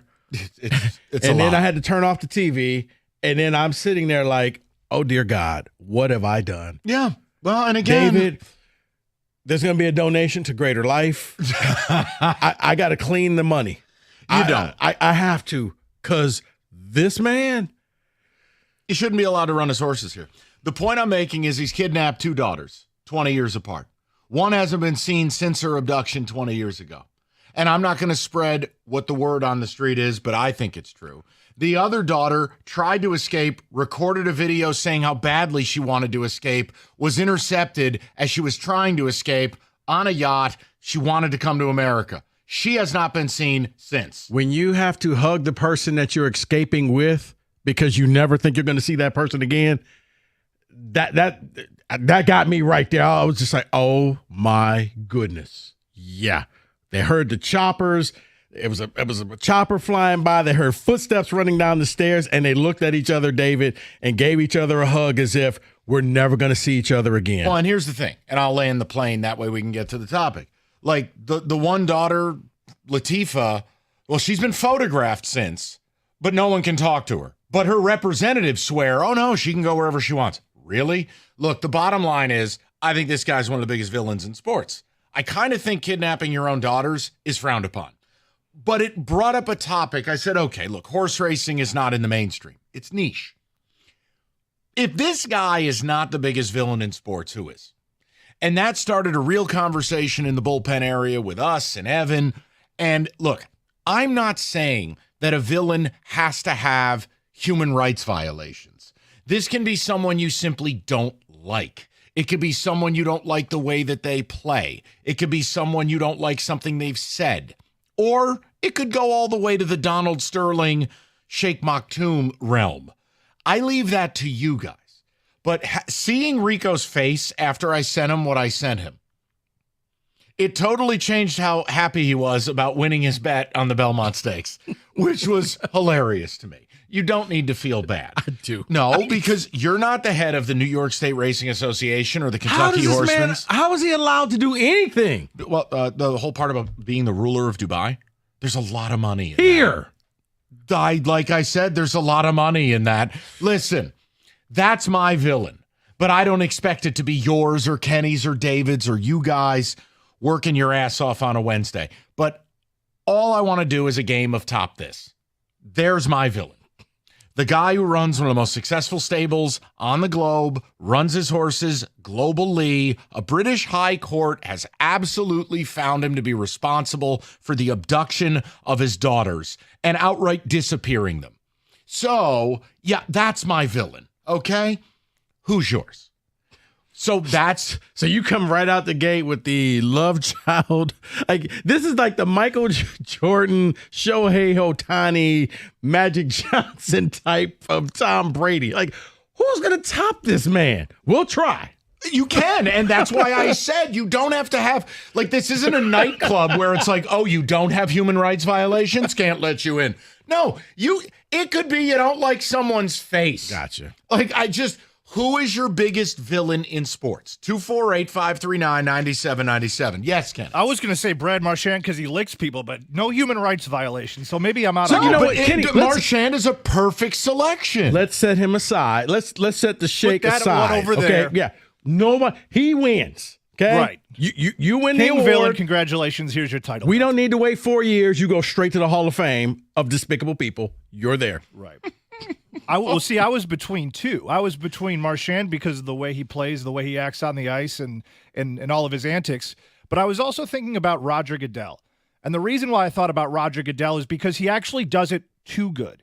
Everybody boos him. He takes all the arrows for GMs. He's the perfect villain. And you know what? I'm not even mad at him anymore. I don't really care. He does it. That's his job description, is to be that villain. And he does it well. So I'm between that or Brad Marchand, but I take Marchand because I was going to go with Goodell. All right. So because Goodell is he is the ultimate in the fact that I'm going to lay down a penalty. You can appeal it if you want. Great. Who do I get to talk to? Hold on. Spins chair around. It's me. You get to appeal it to me. You just suspended me. I know, but that's the rules. So deal with it, or you could cry, and I'm still going to give you with the same penalty. He runs the NFL with an iron fist, and he just pushes the agenda. It's never enough with him. And I think that that's going to be the downfall. We've talked about it, where now you got games where it's a game every day of the week during the holiday. It's Christmas. It's the day after Thanksgiving. It's all of this different stuff that really nobody asked for. And oh, by the way, let me sprinkle in some more international games. I'm going to go with Goodell. Mr. Hatchet Man, your biggest villain in sports.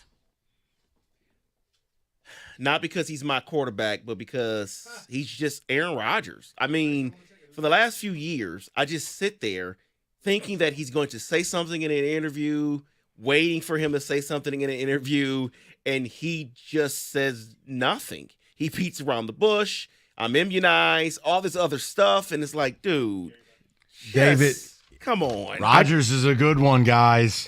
I can agree with you, David, because the fact that we have to parse through his words. He's got a wedding ring on, but does that mean you're married? Like most people, right? You'll be like, "Hey, Kenny, you got a wedding ring. Hey, congratulations." With him, it's well, okay. The follow-up question: are you actually married? Then, did you consummate? Like, you have to go down so many steps because he just won't give you the truth. I like that one, David. 248-539-9797. And again, It can just be somebody who beats your team. It could be somebody you don't like their face. It could be someone. You do not have to be a criminal. You do not have to be a bad human.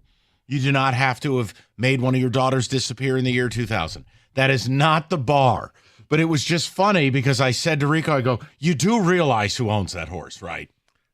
But yeah, once again, I thought this was just a bad custody battle I am aware. between two parents. I was like, you keep the airline miles. Right. No. You shut your mouth when I'm talking to you. Go comatose. There you go. All right. So, who's the biggest villain? And it can be much more lighthearted. Yeah, everything will be much more. I know. 248-539-9797. Let's have a little, well, I would say let's have a little fun, but I mean, nothing's going to top mine. And if you want, I can make a selection in mainstream sports if you like. I can. The Aaron Rodgers thing is not a terrible one, David. By the way, congrats to you. It's got to feel great. No, it doesn't. Have number 8 behind center. Hey, how about that wedding ring? That was a nice touch. He just wants more attention. But Shows up for the first time. Look, guys, look what I have on. But Like, is he dude, married? That's the question. Like every photo of him at practice has the ring in it. If you're hungry, Hungry Howie's has got a deal for you right now. Hungry Howie's, you can get a large one-topping pizza, your choice of 8 flavored crusts, $8.99. Dough made daily, 100% real cheese, best ingredients, and over 20 toppings to choose from. The deal, it's very, very simple. There's no copious legal copy or Rico yelling, booming. It's $8.99. You get a large one-topping pizza, and it's very simple. You can upgrade it like Kenny does, $3 for the stuffed crust, hungryhowies.com, or you download the app. All you have to do, it's an online carryout. Okay, there's your major sacrifice. It's online carryout, and you get the deal, $8.99, large one-topping pizza. That's it. That's all. Limited time only at hungryhowies.com.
All right, David, some of the ticket text.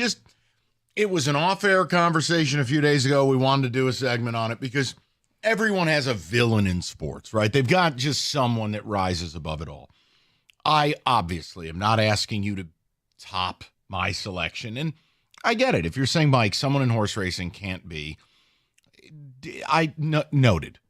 It was funny dropping that truth bomb on Rico and seeing his face when he read the literature. Yeah. Or as the Brits like to say, the literature. So we're going mainstream sports then? So you can. The Oscar, was it Pistorius, the Blade I'm Runner? I'm pretty sure shooting your girlfriend probably makes you a villain. And the story behind it is he went to court, and I'm like, really? Your lawyer actually allowed you to say this was the reason why you did that?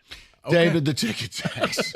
The Kachuk brothers have to be up there. Kenny's agreeing. Hold on, why? Slide the mic over to Kenny. Now, why? What's your issue? They play like rats, and that's fine. They're talented rats. No, and by the way, you would sacrifice a nut to have them wear the winged wheel. Absolutely. Then are they villains? A villain is someone you would never accept on your team. See, I disagree with that, too, because I consider Brad Marchand the ultimate rat, and if the Wings picked him up tomorrow, I'd be thrilled. No, you would not. Yes, I absolutely would be thrilled. I would love that guy. God, now he's my favorite player. I might buy a jersey. That's gross. It's very gross. Okay. But he's also a villain. All right, David. Someone's topping your Goodell and saying Gary Bettman over. Okay, Goodell. slide the mic back over From to Kenny. Joe. This is back-to-back hockey. Kenny, now listen. I find Bettman's existence annoying. I don't particularly like him. He also has that smarmy, like Coach K voice. Well, the NHL. Well, give me Gary Bettman's 3 greatest sins from a hockey elite. The last lockout, the lockout before that, okay, and the fact that he runs the Department of Player Safety like a joke.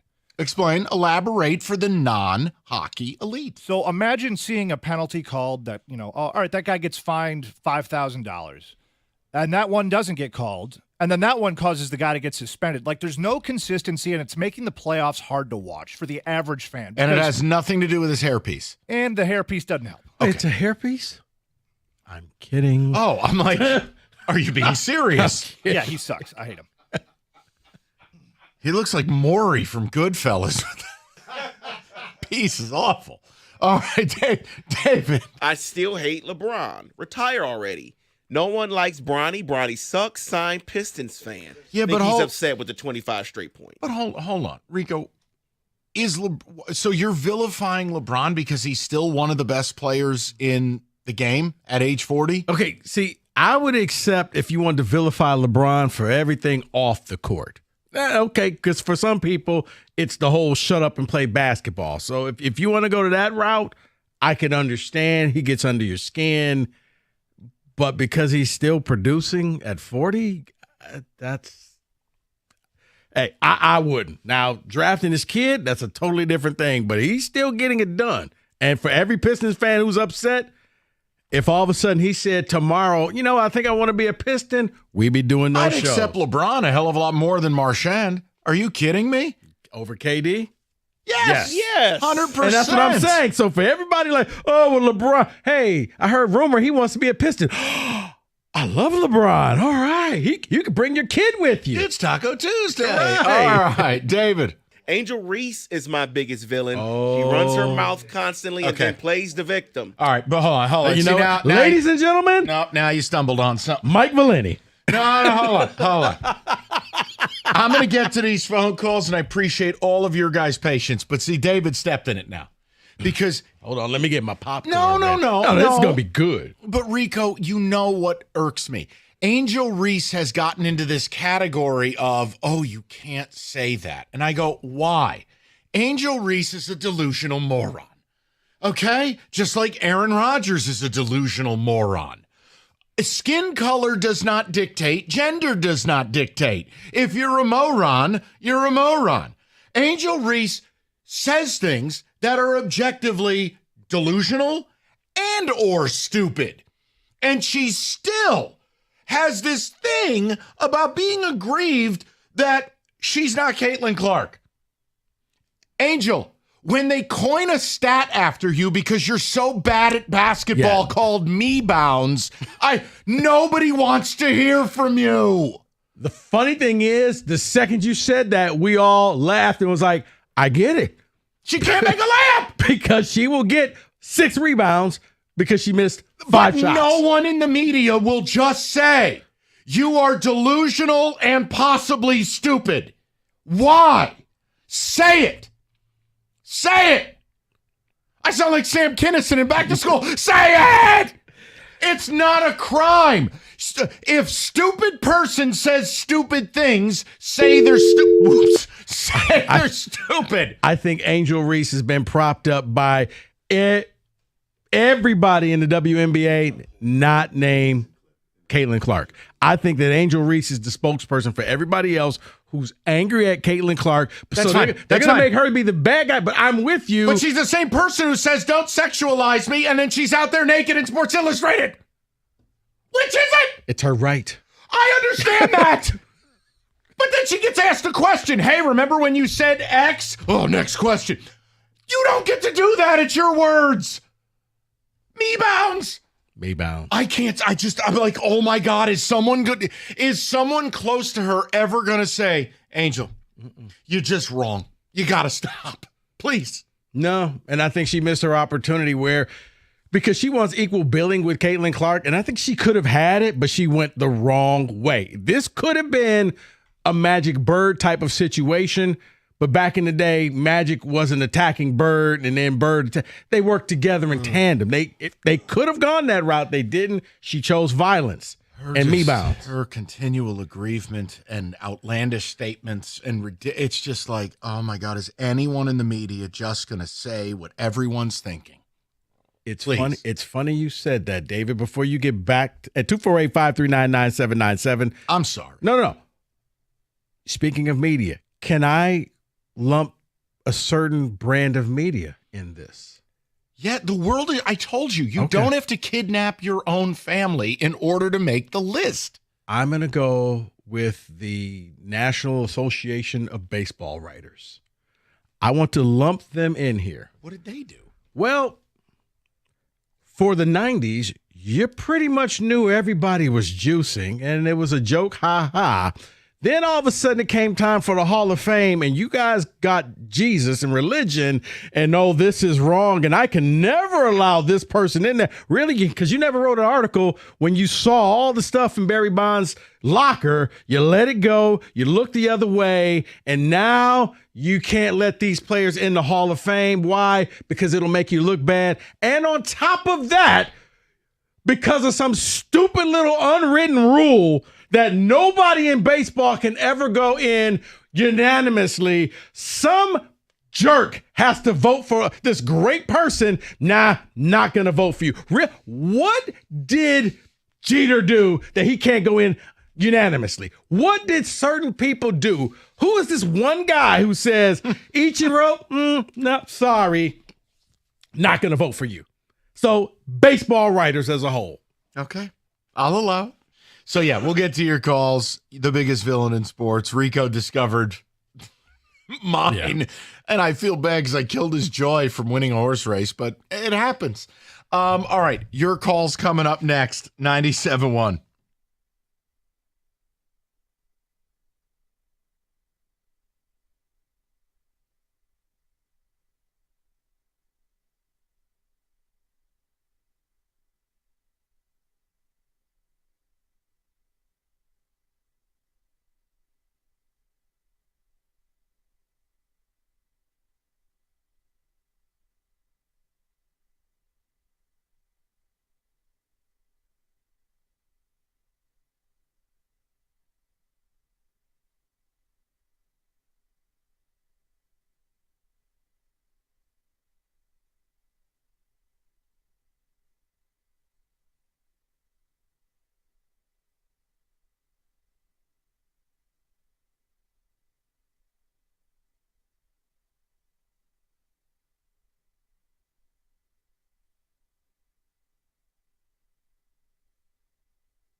Straight to the people. If you want our Scott Harris discussion, Odyssey.com Rewind. Great interview by the morning show. And we played some audio, had a conversation about the upcoming deadline.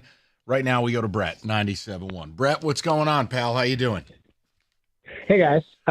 My vote for biggest villain is the owner of Manchester City and New York City FC. I know you guys aren't big soccer people, but what makes him the villain is he's also the deputy prime minister for the United Arab Emirates. And when his team cheated and we're going to get in trouble for it, he literally threatened sanctions against England as a country. Yep, that sounds about right. Sounds about right. Brett, it's hard to top stuff like this. So you knew where I was going with mine, and obviously yours is soccer, mine was horse racing. But yeah, it was eye-opening for Rico to I'm like, you still feel good about that bet?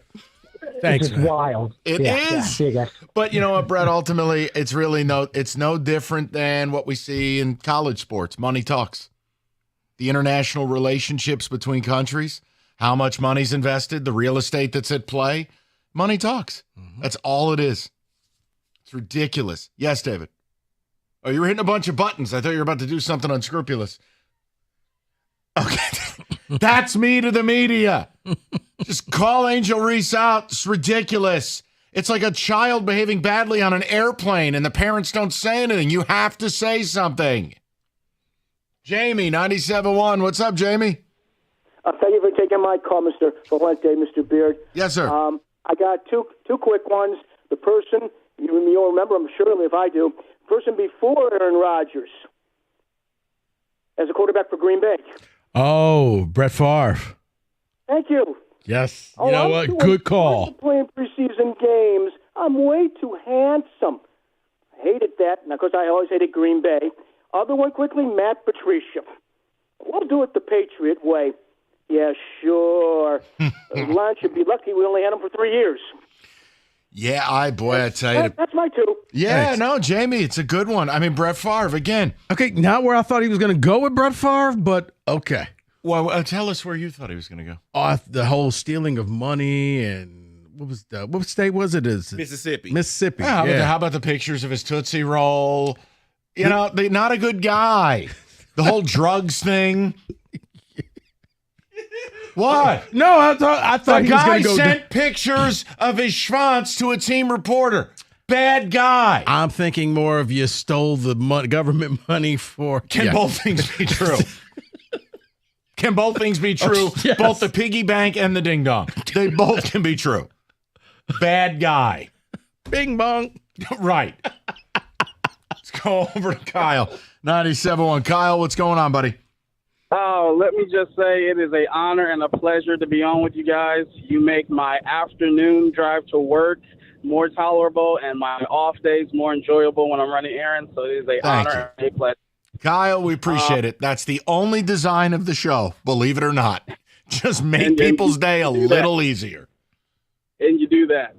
My villain is one Vincent Kennedy McMahon, former owner of the WWE, who literally played a villain on his own television program. Yep. Who's currently being sued for trafficking, and who allegedly in the 80s and 90s turned a blind eye while his number 2 and number 3 guys in his company were PDF files and sexually harassing people.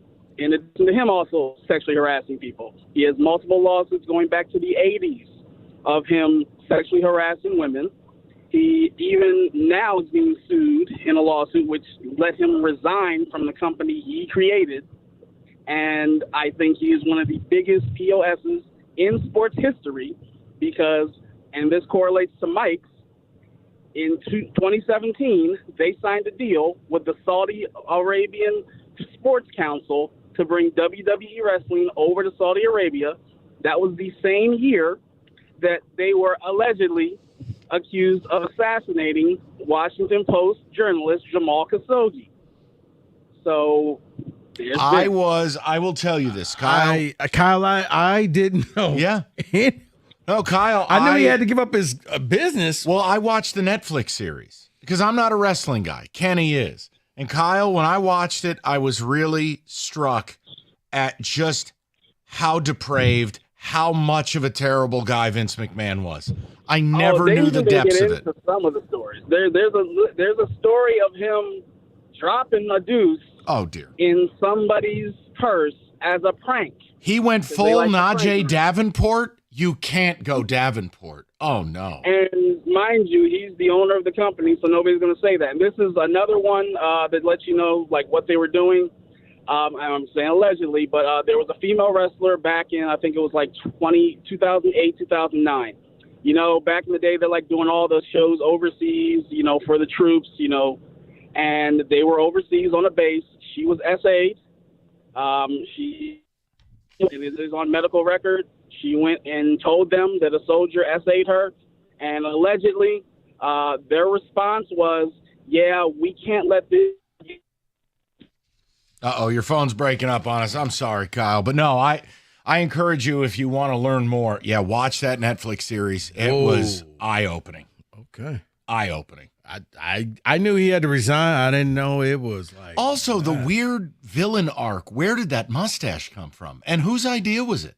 It was like it came out of nowhere, and then episode 3, he's up there and he looks like Vincent Price. Which is weird because at that moment, like he was still under like a heavy microscope. They were like, somebody should have been like, hey, Vince, not the time to look creepy right now. Yeah. What does he proceed to do? Let's creepy mustache. Chill on the hair dye, and I don't know who said a pencil stash was the move. Kenny, it was unbelievable. Now, let me ask this. Did it change your way you watched one of your favorite, like, is it a sport? Is it entertainment? Whatever, you guys. Did it ever affect your ability to watch your stuff? A little bit, but I grew up on it, so I have like the nostalgia factor of it. But would you be willing for your wedding to do a Vince McMahon mustache? No, absolutely. The pencil stash and you shave. Why are you trying to make my wedding into that? What are you doing to me? What is it with you and the hair today? No, it's that mustache. You can't speak until you've watched the Netflix series. No, I'm just saying, it was David earlier today. Oh, that was a funny bit, but we can't bring that up. You were trying to have him up in here like Sway from MTV News. I mean, come on, man. That would have been amazing. Don't put that evil on me. We'll continue along. Courtney, 97.1. Courtney, how you doing? Good. How are you? Excellent, Courtney. I'm just sitting on 94 on my way home from work, sweating like Gronkowski in a library. So I'll start with him first. Oh, dear. Okay, go ahead. He isn't, I guess, a villain, but, I mean, every time he speaks, are we all not losing more brain cells just from him speaking? I can't stand it. And I wonder how much of it is just an act. He is the sports version of Jennifer Coolidge. I'm sure you saw the Tom Brady roast, but when Nikki Glaser was mocking him, his facial expressions, I think he just didn't even understand they were actually making fun of how stupid he is. He's just that dumb. Courtney, I made the mistake of watching, this was over a year ago, of watching the Tom Brady roast on an airplane. And I audibly laughed my ass off when she decapitated Gronkowski. The people around me probably thought I was an insane person. It was probably one of the best roasts. But the second one I have is Michael Vick, obviously for what he did to animals, whether he actually did it or he had to have known about it. It was on his property. Anybody who can do that to animals, you've got something seriously wrong with you.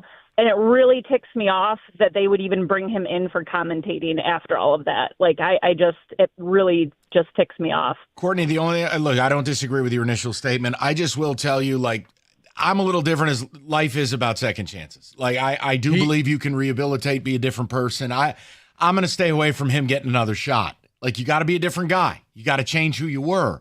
But as human beings, that's our condition. You know, if Kenny wanted to stop being Kenny, he could stop being Kenny. He just chooses not to stop being Kenny. No, for me, once you serve as an example, Kenny. No, once you serve your time, there's really nothing else you can do. Society said you served this time, he served that time. Now, let me see what you do next. Your next chapter. Unless what you do is so heinous, right? Perhaps like making one of your daughters disappear in the year 2000. I'm gonna say we allow Ray Lewis to do things. So. And make records. I'm still waiting for the record never got released. That was a preview, and it never got released. We should get him on the show. No, we should ask him the question. Ray, what was that? Right. When are you going to drop the album? I think the preview was enough, and his reps probably recognized this isn't going to be good, is it? Right. Hey. I mean, think about it. The Kenny Cott remix. Think about it. This could have become the anthem of Mother's Day.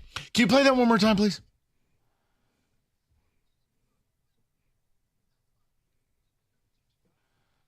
Roberts. Oh. Think about it. The Kenny Cott This would have been the Mother's Day version of Frosty the Snowman. It could have been incredible. Okay, that's enough. Enough. Please. Okay. The remix. All right. We should move on. We'll get to the rest of these phone calls. We do have a football today to get to, top of the hour. David, I still need your take on Aaron Rodgers' opening press conference, which you refused to share with us. 97.1. If you're paying noticeably higher energy bills in the summer to keep your home cool, it's annoying. Energy prices are high already. You don't need any help in that department, right? Two of the top areas where your home is just overworking the AC. Your roof's not ventilated right, or your windows are old and not sealing. Victor's Home Solutions can help you with both. Schedule a free 21-point roof inspection today. They'll go over every square inch of the roof and attic, make sure it's ventilated, and examine every window in your home. Make sure your money's not flying out the window. No pun intended. There's no hassle. Call today, save $500 off that new roof or home full of new windows. 734-773-1100 or online anytime at victors.com.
All right, we'll knock out the rest of the calls. If you want to hear a little bit of our thoughts on Scott Harris's interview this morning and kind of foreshadowing the deadline, Odyssey.com Rewind. We opened the show with that. We were doing some of the biggest villains in sports based on Rico profiting off of one of those villains because Rico has no class or dignity and continuing to support the horse sovereignty. Thank you. Appreciate that. Rico, it's okay, buddy. That's okay. You don't make the rules. You know what? And you bet the right horse. Go Clippers. Just going to go full heel. All I'll tell you is Donald Sterling never kidnapped daughters, plural. Sorry. Okay? I'm not going to try to power rank bad people, but I'm pretty sure my suggestion trumps. I can't really think of too many, really anybody. That's okay. David, That's your sport, by the way. It is. I know. It's disgusting, isn't it? David, a couple ticket texts. I'll get to these calls. Someone says Floyd Mayweather. I just want to punch his face. Nino in a work truck. Yeah, bad guy for a myriad of reasons. Mm-hmm. Myriad of reasons. Ben Johnson reminds me of the Joker. All after his comments after becoming a head coach of the Bears, he is my villain. Really? Mm-hmm. You know why? I know. People are in their feelings. He's not here. He tanked the last game. He wasn't prepared. It was him and the AG. They were already had a foot out the door. He didn't tank the last games. I hate it when people say that. That's not what happened. But Kenny, your fan bases are they're just so in their feelings. I've never experienced a fan base in a non-championship game still pouting this far down the line, all while wanting everyone to kiss their ass. It should be studied this offseason for Lions fans. Mm-hmm. They're pouting. They're making up tinfoil conspiracy theories, but still want their ass kissed. And I would say that for anybody who says, well, why do you guys keep bringing up getting a defensive end?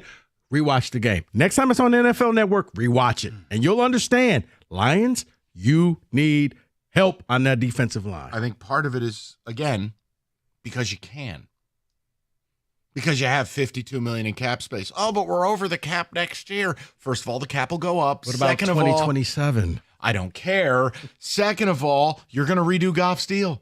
There is no world where Goff's going to make $70 million on your cap next year. They're going to restructure it. They have to. Oh, but then we can't pay Alex Anzalone. No, you can't. That means you say goodbye. Yeah, you shouldn't. Wait, has he gotten paid yet?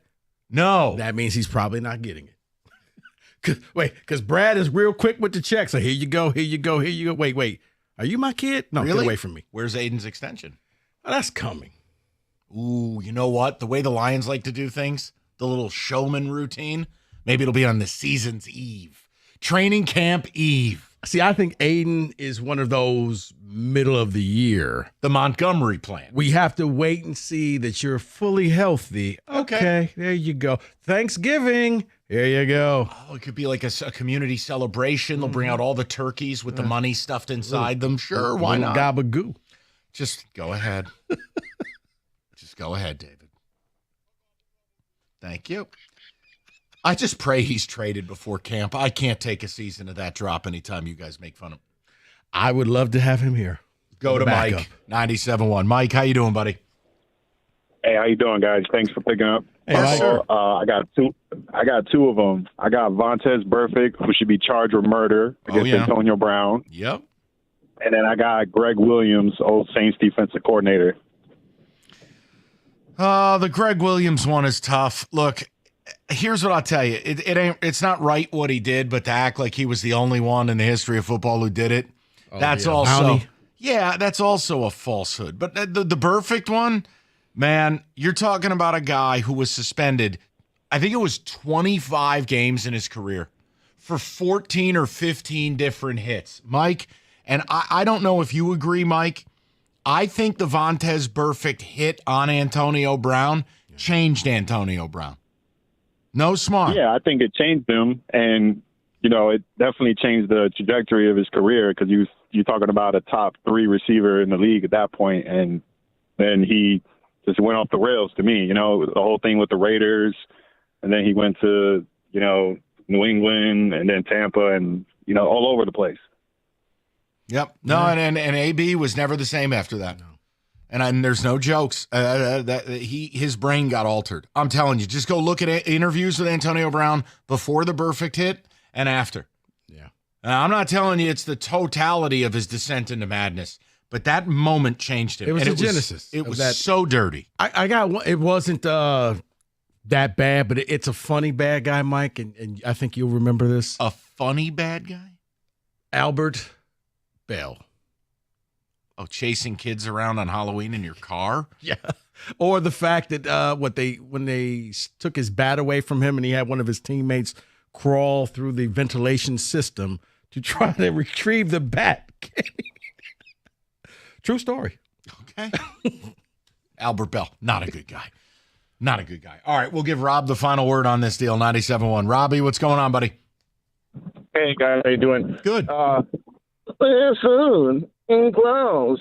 Anyone mention him? Donald Sterling. Yeah. We started the hour with our song about Donald. He's an all-time villain. No question. You're good. All-time villain. Terrible guy. Yeah. You know, again, racist, a pig of a human, just a horrific slumlord. Yeah, he fits. Rob, there was an expose done on Sterling before this all went down, back when magazines were a thing. ESPN, the magazine, did a huge spread, and I'm convinced that started the ball rolling. Rob, he was a horrible guy top down. Absolute villain. They made a TV show about the guy, which is actually kind of funny. I don't know. Rico loved that show. You were a big fan of Ed O'Neill's performance. Yeah, I thought Ed O'Neill he nailed it. Thank you, Rob. David, any other ticket text, and then we can get to football today? Mark Davis, the owner of the Raiders, his entire look is a crime against humanity. His face should be in jail. Listen, I said whether if you're annoyed by someone's face, you want to call him a villain, you can't. I actually just think Mark Davis is a sad human. So can you win with that haircut?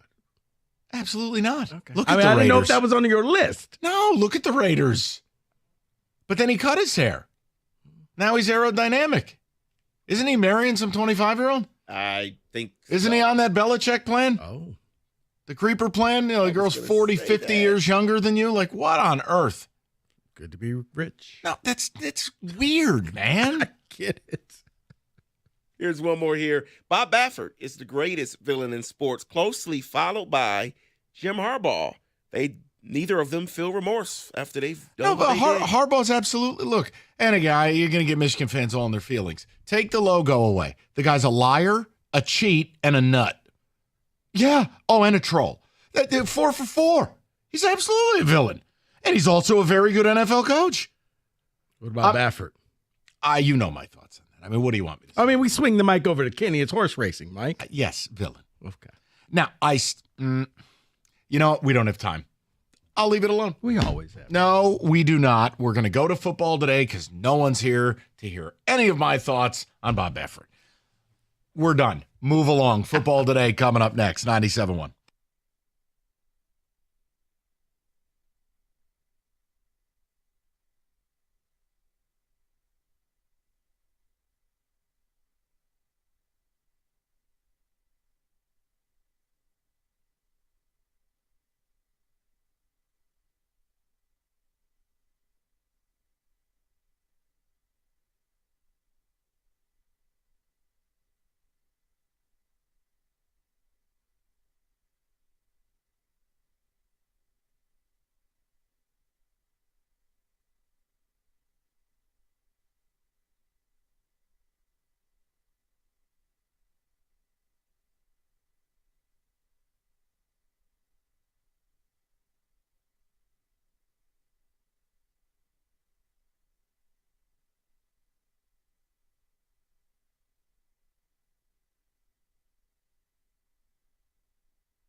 All your football, 8 minutes, neatly packaged.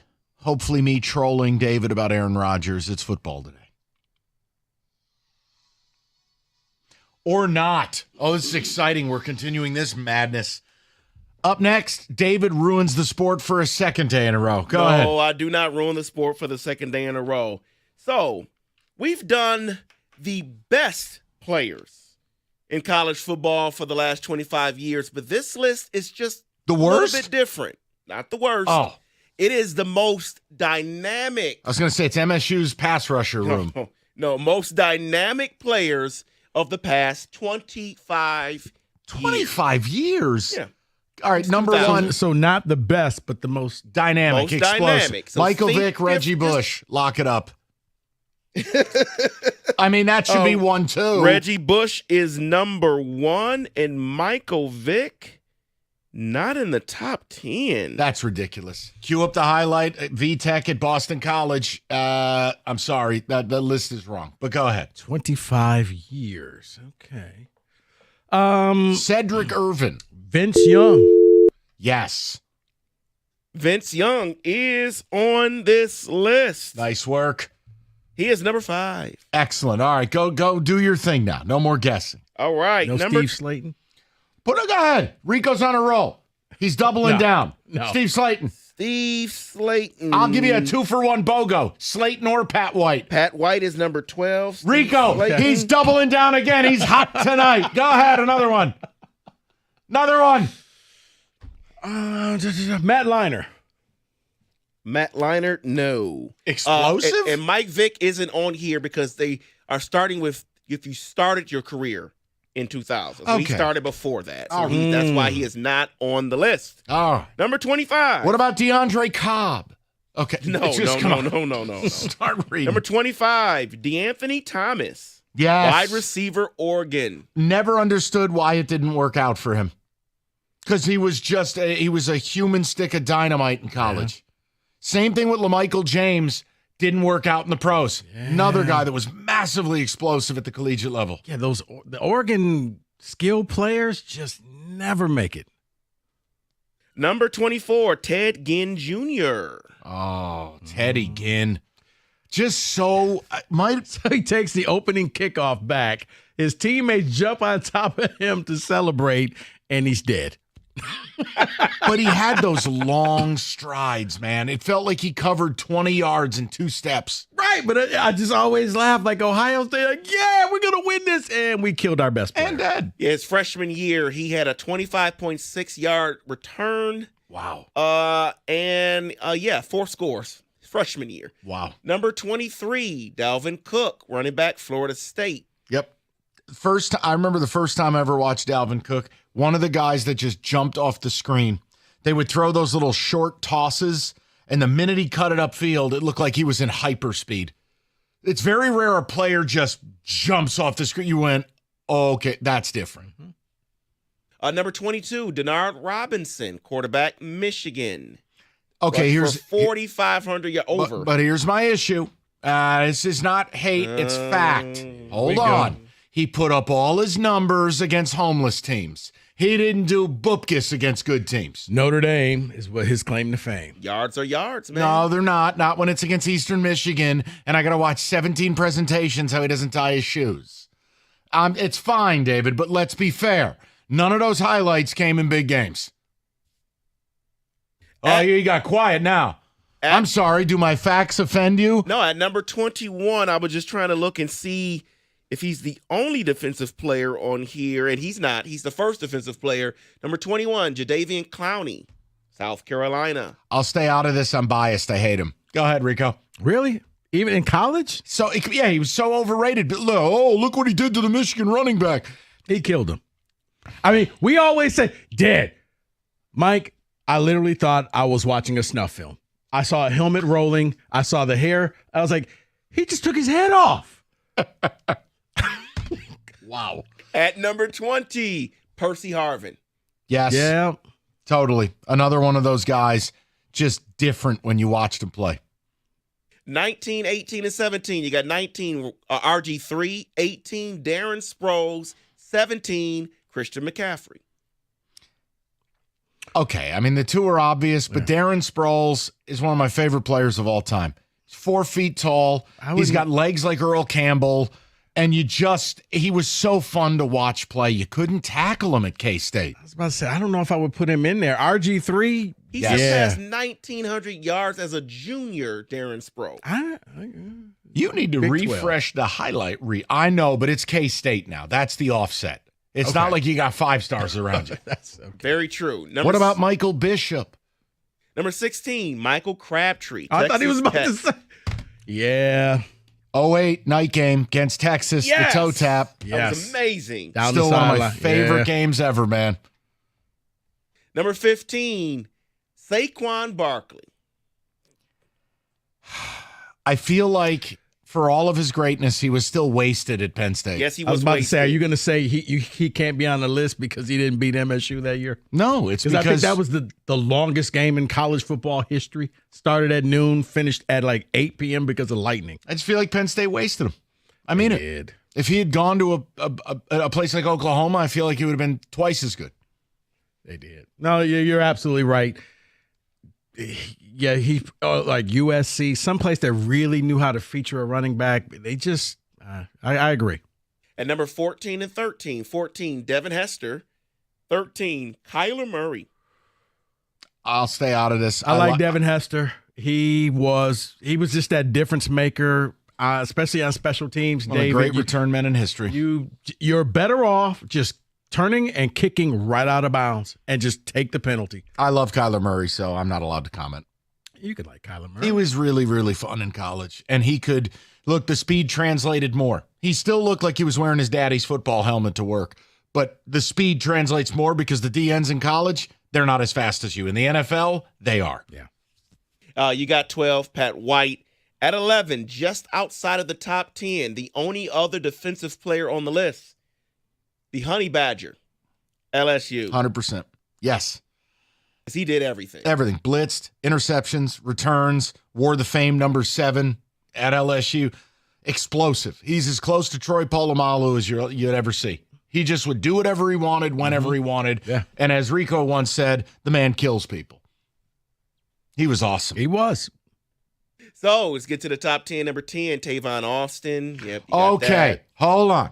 For the young people, it is the single, and I mean this, the single greatest highlight reel in the history of YouTube. Kenny, have you ever watched the Tavon Austin YouTube highlight reel? I argue it is the greatest highlight reel any sport ever in the history of YouTube. Yeah, I believe you made me watch it months and months and months and months ago. He was a human joystick. Yeah. Those West Virginia teams were so fun. And never forget, old Rich Rod had them 1 quarter away from playing for a national title. Mm-hmm. And I think they lost it was either Rutgers on a Thursday night or Pitt. I forget which. I know what you're talking about, but yes. They were number 2 in the country. I want to say it was Pitt. The backyard brawl? Oh, yeah, another rivalry you've killed. Yes, David. Number 9, Devontae Smith, wide receiver, Alabama. Okay. I would almost view J-Mo as being more explosive than Devontae Smith at Bama. I wonder if he just took advantage of the fact that it all happened during COVID and he was the best player. Possibly. Number 8, Darren McFadden. Yes. The godfather of the Wildcat offense at Arkansas. Run DMC was amazing. Another good highlight reel. It's not Tavon Austin, but McFadden was electric. Who was the kid with him? It was something the third. Who was the? Oh my God, he played in the NFL too. Who was his Robin to his Batman? Oh, now I gotta look this up. Not Faison. What was his name? But Arkansas had it cooking. Felix Jones? Thank you. Why did I say Faison? Felix Jones III. He's a cowboy, too. Yeah. Yes, he was. But that backfield, and they would put him in the Wildcat, and teams couldn't do anything with it. At number 7 and 6, number 7, Adrian Peterson. Yes. Number 6, Travis Hunter. I'm fine with it. There's no slander. Travis Hunter's just built different. Yeah. And Adrian Peterson was cheat code. Just an absolute cheat code. Yeah, you weren't going to stop him. Unless you were Boise State. So the top 5, no question. You already guessed Vince Young at 5. Lamar Jackson at 4. Yes. Nope, no issue. The spin, no issue. The spin move against Miami alone gets him qualified. Yes. And I remember his first game. I think they were playing Texas A&M in one of those like kickoff classics, and they pulled the starter, and they're like, well, here's the ballyhooed freshman. And I mean, he got assassinated, but he was fast. And you're like, wow, if they could ever protect this kid, it might be okay. I never imagined a million years that skinny kid who almost died on the field would turn into that. That spin move, legendary stuff. And he had a wonderful game at Syracuse. It was like a Thursday or Friday night, and he did one of those leaps to the pylon. Yeah. Rico, he was 38 feet in the air. He was like one of the dudes washing the windows in the skyscrapers. It was like Chicago. Louisville and Rutgers were always on Thursday night. Yes. One of those two teams. Yeah, before he killed the sport. It was great. Yeah. It's still alive. Play. It was ACC play. That's what it We're was. We're still alive. It's still there. They're going to kick off. At number, and you'll watch it. And you'll tell people what to bet. You got Johnny Manziel at number 3, and at number 2, Cam Newton. The Newton thing was just power. He was built like a transformer. But yes, any play, he could drag 5 defenders. Remember, that Auburn team was Cam Newton and Poop. And he got him to a national title. Because it was very similar to Michael Vick in Virginia Tech, except for he could take the hit. Well, Vic couldn't. You never got to hit Vic. Right, but he had nobody to throw the ball to either. Virginia Tech spin move on a long run. So Vic had to be everything, but Cam Newton was just like, yeah, I'm just keep going down the field till we score. That was the train. There were a couple slow white linebackers who are probably like accountants currently that have never recovered from Boston College. That game against Vic, those poor kids. Their legs were going 3 different ways. That is still one of the greatest runs in history. It was. They're telling their grandkids, yeah, I played against him. Don't look it up, though. Yeah. Don't look it up. Roger, tackle him. I can't. Even though it's I still say it was the Green Bay game. Vic's. Yes. That was the best ever. Like the whole it was sad pizza for the entire city of Green Bay. You hate to see it. And for those that didn't hear Reggie Bush, yes, number 1. That is your college football blitz. Change is always happening. Hey, it's part of life. And when it comes to music, change is all around us. Songs are rewritten, classics are remixed, bands and artists come and go. Even our taste in music changes. But no matter how things change in 5 years, there's one thing that will remain the same. That is the price of your internet. Xfinity is introducing the 5-year price guarantee. It means you get 5 years of the most reliable Wi-Fi with their best equipment included for the price that stays exactly the same. Surprise? Well, life is full of them. One internet price, 5 years guaranteed. Learn more at xfinity.com/deals. Restrictions apply. New customers only. Taxes and fees extra and subject to change. Most reliable Wi-Fi based on Open Signal Awards USA. Fixed Broadband Experience Report, August 2024.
All right, before we get a couple of ticket texts, just a couple of programming notes. If you wanted the Scott Harris interview in full, Odyssey.com Rewind. Morning Show did a nice job with it. We opened the show with a couple of the quotes, played some audio, and kind of gave our read on what it means for the deadline. I have something here. But, David, I want you to have ticket text ready. But, Kenny, I need to know, are you related to this person? Because I want to make sure I didn't make a mistake. Here we go. And here comes the rake, Rico. Do you see it? It's right there. There's the rake. Kenny, you don't even know the contents of this. It's very simple. A Murray man named Cowboy Cody. This is not going to end was arrested for releasing a raccoon in a bar for revenge after getting banned due to a drunken mule incident. Would that be anyone you're related to? Okay, there's a lot to this onion. A lot to unpack. Let's go back. Okay. He released a raccoon in a bar because he was banned for a drunken mule incident. He led police on a chase through Murray, Kentucky. Murray State made the college baseball World Series. By the way, I'm curious while riding a mule. Okay, so that's the drunken mule But that incident. was the second time he was arrested on the mule in 3 days. And then he released a raccoon into the bar as revenge for being banned from said bar for riding drunken mule. I immediately thought, has to be related to Kenny. That's all I took from this. Kenny, any chance? Mike, is the guy that's on the cover of the pizza box directly related to you? Yes. In any way? Wow. Yes, he is. There you go. That's actually my cousin Enzo. Right. Kenny. I'm sorry. David. Hey, you know what, David? Why don't you just meet me out here and we'll sit on the new furniture? I am so uncomfortable right now. I can't wait. I want to know what he would say if it was you that brought it up, Rico. That's what I'm saying. Hey, Kenny, why don't you do? Hey, do that version with Rico. Go ahead. All right. Well, I'm all right on that. I think there's a pretty good drop of you. Are you related to Uncle Ben? Nope. Nope.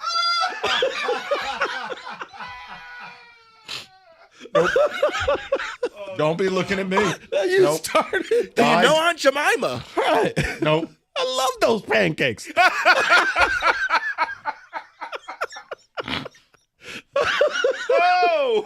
David, I'm with you. I shouldn't laugh, but I'll be damned. That was pretty good.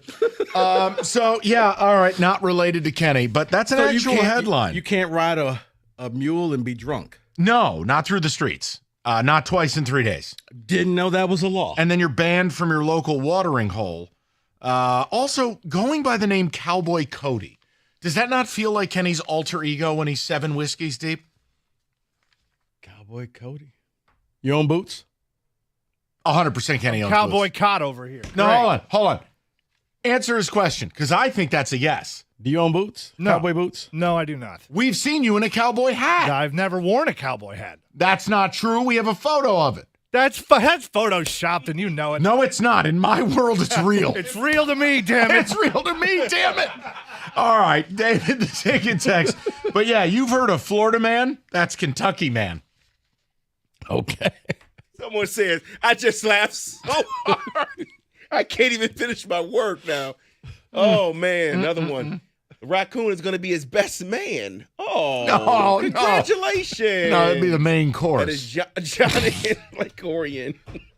Kenny side-swipe the rake.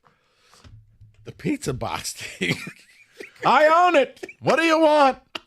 Someone says, yeah, Mike, yeah, we're off the rails. Yep, that's it. Yeah, no, I know. Just for a moment. Kenny fired back and hit you with a garbage can. Yeah, but then I put him in a different position. You're not so brave when you're not just hammering Italians. I go, go ahead, do the same thing with Rico. Let me know how that plays out. I was waiting for it. I really was waiting for it. Uh-huh.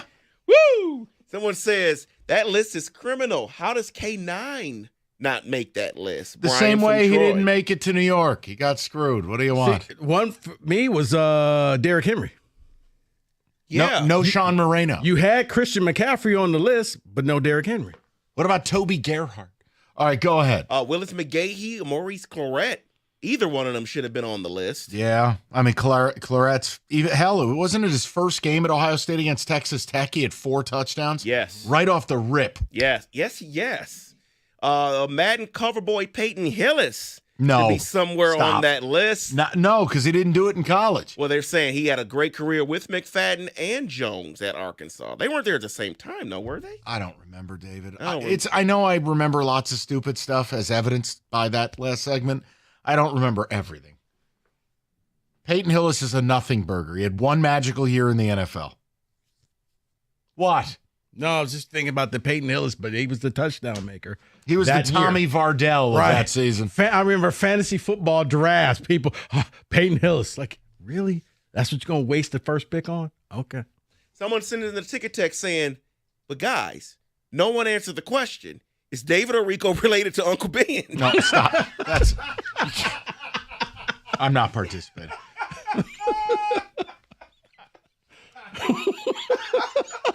Regarding villains, someone says, how can no one in this state, in this city, name Claude Lemieux as a villain, as Brian in Windsor? I think the problem is it's 30 years ago.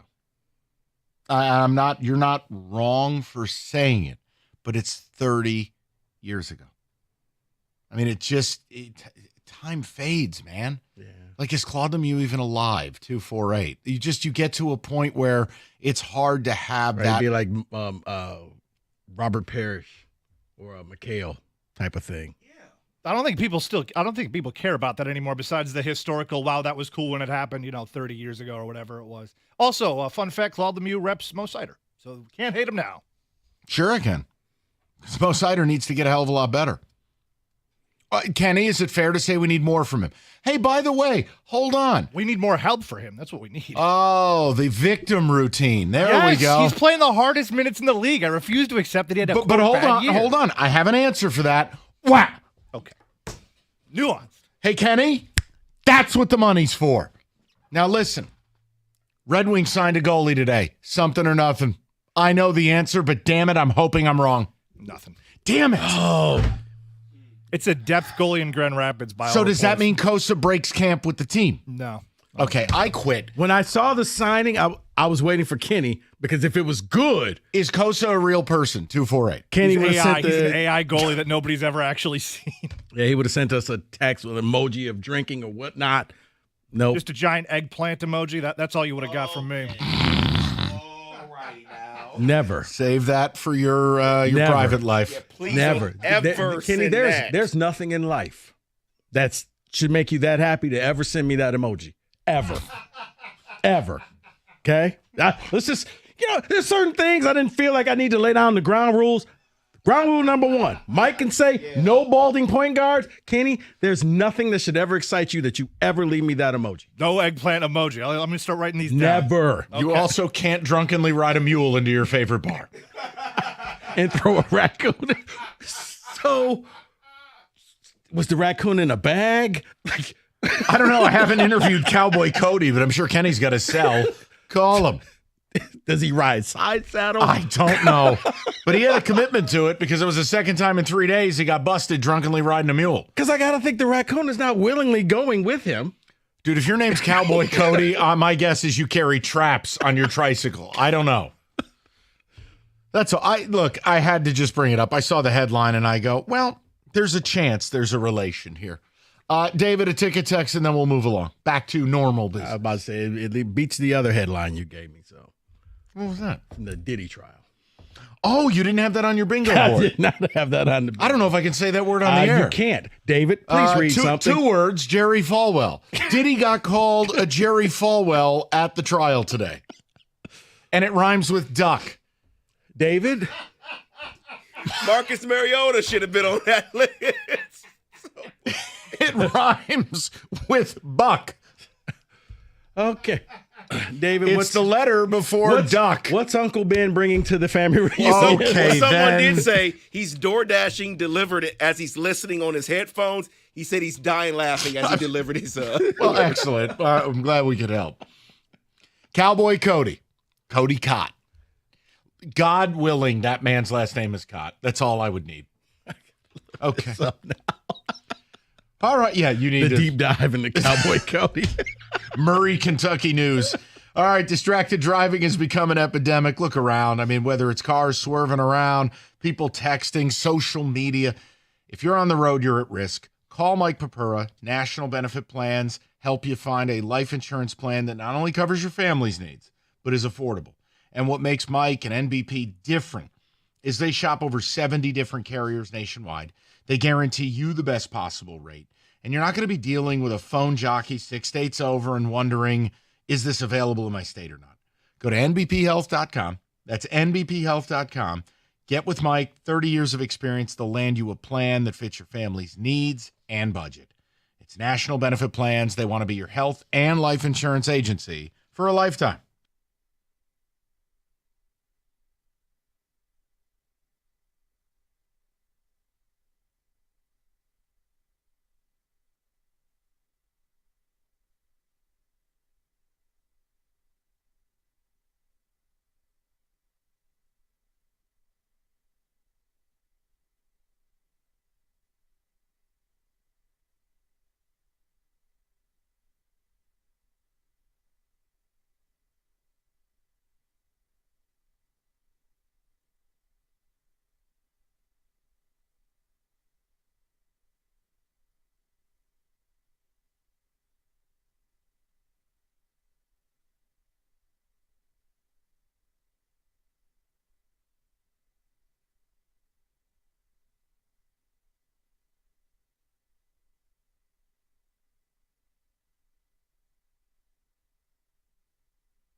All right, David. Time to go. A little NBA rumors. Hit it.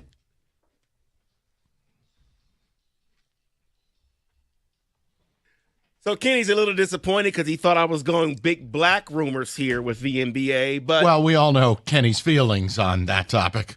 But we're going to go and just talk about some of the things that are being discussed in NBA circles. Okay, start talking. Tell me you've got something on Rich Kleiman, Kevin Durant's parasite of a manager. We'll get to that soon, but I want to start with some of the lesser rumors here. One is about Darius Garland. Is he available? Brian Windhorst says, while it doesn't sound like Cleveland is actively shopping him, there is some belief that Darius Garland might be available under the right circumstances. Well, first of all, doesn't he have Frank Ragnow's toe? Yeah, Correct. he's out for like 6 months. Correct. What the hell toe operation they do? He's gone forever, but it must not be huge because people are still calling about him. No, they are. David, and I'm telling you, a sleeper team, believe it or not. Couple of people, just whispers. The Celtics. Really? It's a whisper. Interesting. How? I think you're like the 50th apron. Well, because Garland doesn't make the same money as some of the Celtics stuff. The Celtics could package a 2-for-1. Look, man, NBA offseason, hell, there's trade rumors about Kenny Cott to the Clippers. Kenny doesn't even play basketball. I'm just telling you. David, I still think they have to answer the question, is Garland good enough to be a Batman-Robin combo with Donovan Mitchell?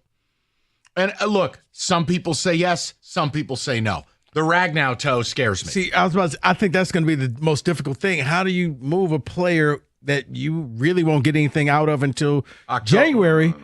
Well, they're saying 4 months to 6 months. Call December 1st. I like that. Yeah, no, you're right. December. I'm slower at math. I didn't get into Harvard. No, so if that's the case, then unless you're going to a team like the Celtics, Mike, but I would think that the Celtics will want to tank because Tatum's out and just try to get a high draft pick. If they pick. get Garland and he's hurt, along with Tatum being hurt, that's sort of tanking. But you're paying for somebody not to play. He's only $39 million this year. Oh, only okay. Yeah, well, Jaylen Brown's making like 55. Right. That's like an entire NHL franchise. Can you imagine? Darius Garland makes more than the entire Edmonton Oilers roster. This is a basketball segment. What are we doing? NHL catching strain. Let's get to the Orlando Magic. Darius Garland's dead toe makes more than the entire Kraken. The Orlando Magic want to make an upgrade, and they are open to trading Cole Anthony and Jonathan Isaac and a first-round pick. Oh, great. Here's the player they're thinking of possibly getting. It is Utah Jazz forward Lauri Markkanen. If it goes Markkanen, Banchero, Wagner, I quit. Because that will be length, size, scoring, physicality. I don't think that's something the Pistons could overcome. I told you the Magic might be a fake-ass franchise in a fake-ass city because I hate the city of Orlando. But that team... The entire city is nothing but a tourist trap. It's awful. Yeah. Also, Apopka, horrible town. Listen to me. Well, their big three played a total of 90 minutes together. So... You make that kind of move, and Banchero's blossoming into a top 10 player. Yeah. He is a distinct problem. That's scary. I didn't think coming out of Duke he was going to be this good, but yeah. Watch when your team plays a playoff series against him. He's this good. Yeah, he is. The other thing, you would have to attach 3 first-round picks to what you just said. Not just those players. Jonathan Isaac doesn't even have knee cartilage anymore. If they pull off that trade, then at that point, you better hope that Trajan was just asleep. And this was kind of like the Mavericks trade that was done in the middle of the night. Yeah, I didn't think that Apopka would come up in this conversation, but it's an awful town. A buddy of mine's from there, so. Does that mean it's good? Yeah, I'm sorry. It's awful. No, he hates it. It's just strip malls and hillbilly. Yeah. That's terrible. Exactly what it is. So let's get to the New York Knicks because Kevin Durant is involved in these conversations. There's a lot going on with the Knicks. Yes, Kevin Durant, Phoenix Suns, and Kevin Durant's business partner, Rich Kleiman, are sorting through trade options, which include the Knicks, you have San Antonio, you have Houston, Minnesota, Miami on there. Can I ruin Rico's life more than I already have? Sure. So, A, if you want to know why I hate Kleiman and called him a parasite, listen to any podcast he's been on. He's, ugh. But the word is now, KD and Kleiman are scheming and dreaming that if you want to trade for KD, he wants the 2-year, $110 million extension he's eligible for. Yeah, that is the part that says, as trade talks progress, his desire for a long-term extension could prove a critical factor. By the way, Rico, he's 37 in September. San Antonio's on there because I think he's the backup plan if they can't get Giannis. But if he wants a 2-year, $100 million, no. As I told you, for me, KD is only good 1 year. He's like milk. He has an expiration date. After that, if you haven't finished it, you have to pour it down the drain. If you have 2026 on there as the expiration date, you're like, you know what? No, you better sniff that. No. So the Knicks here, the part of them is, yes, they're on this list for KD, but they have no coach. They have asked to talk to the Minnesota Timberwolves coach. Denied. Houston Rockets coach. Denied. Dallas Mavericks Jason Kidd. Denied.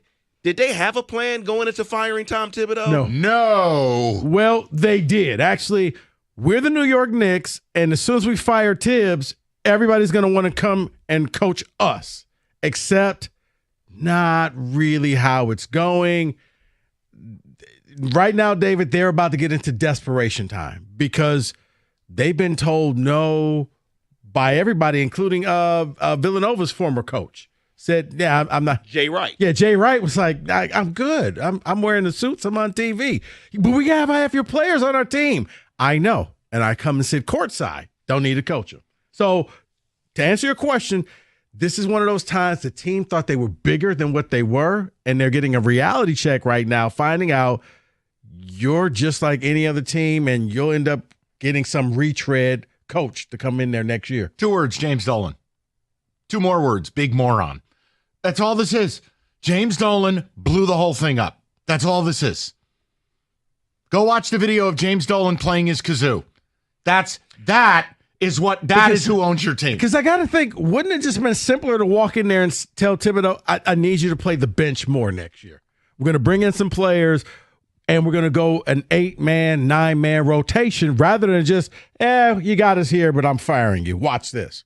From every report I read, Rick Brunson is the main problem there in New York. Oh, even better. You know what? You just hate to see it.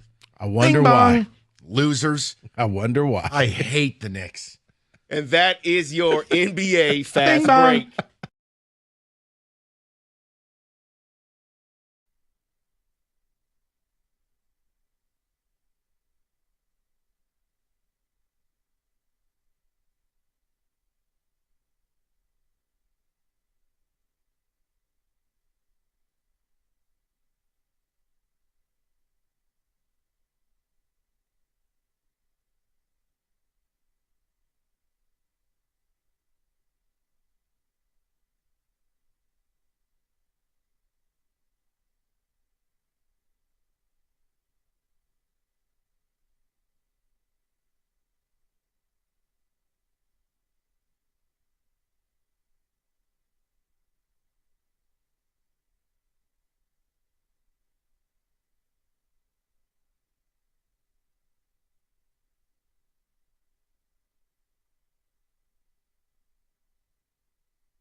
All right, coming up at 5 o'clock, we'll get back into some of the things Scott Harris had to say this morning. I think super interesting stuff. And look, I know where I'm putting my expectations for the deadline, but it's up to you. I think he said a lot. It left a lot to interpretation, which is, look, it's if you're going to have a GM on a show, it's why we don't do it. You're not going to get anything because it doesn't serve the franchise to just be like, yep, yeah, you got it. We're looking for a right-handed bat. But we'll get to it at 5. I wanted to just offer you a story. From time to time, I like doing this. That, look, no matter what. Mules and raccoons? No. This is a football one. And it's another reason why it's just we used to have a franchise like this, but we're not that way anymore. It makes you thankful the Lions, whether you're totally in love with what they're doing or you're still hurting from the playoff loss. You know you're operating like a high-level organization, right? The Bengals are simply not a serious operation. I wanted to read this for people, and if you're cruising around today, it should just make you feel a little bit better about being a Lions fan. So the Bengals' first-round pick, Shamar Stewart, he's going to be present for OTAs, but not practicing, still. And it's due to a continued dispute over the language in his contract, from Pro Football Talk.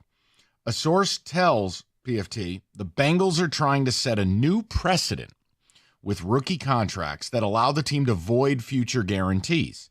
He won't practice with the Bengals until the situation's resolved. Stewart is requesting that his contract language mirror, wait for it, the last 2 first-round picks, which includes number 17 last year, Amarius Mims, and the number 18 pick the year prior, Miles Murphy, the kid from Clemson. So he's not asking for some wild carve-out. He's simply saying, well, wait a minute. What do you mean you want to be able to void my guarantees? That's not what you did to your last 2 first-round picks. It's what no NFL team does. Right. When you are drafted in the first round, you are afforded certain things. So Stewart says, well, I'm not playing. And here's the damning part. Stewart spoke at his locker. One thing he said is the stars in the locker room are telling him he's doing the right thing. Now, that is compounded by this. Jermaine Pratt, pretty good linebacker for them, defensive captain, okay? Jermaine Pratt asked for a trade on February 12th. Did the Bengals trade him? Did you see a single update about the Bengals getting an offer on anything? Nope. They sat there for 4 months. You know what they did to Jermaine Pratt yesterday? They cut him. So, and again, that is on top of the Trey Hendrickson saga. So, all-pro D-end is pissed. Your first-round draft pick, you're trying to set a new precedent that's wholly unnecessary and predatory. You should not be able to go after the guarantee of a rookie unless they do something like Charles Rogers. And then your team captain on defense wants a trade in February. You don't release him in February. You don't trade him in February. You squat on the rights and you cut him June 10th. Thank God you're a Lions fan. I wanted people to feel better about themselves. You should. Wow. I didn't realize they were that big of a dumpster fire. They are. They always have been. I mean, look, this is ultimately my dream, is that Joe Burrow is going to get fed up and decide he wants to play in New York. That's all I have. Just let me have my little dream. But no, it just shows you. But you know what? I don't even think that would happen now because you would have to wait for his contract to end. I know, but I wanted to pass it along. Can you imagine if we were sitting here right now and the Lions' first-round draft pick and the Lions are trying to void future guarantees? Can you imagine what those shows would be like for us? What? No, I'm just thinking Cincinnati is such a circus. I mean, it would just be root for radio because, I mean, between the wide receivers to the defensive ends to the line, like, spin the wheel. What are we talking about today?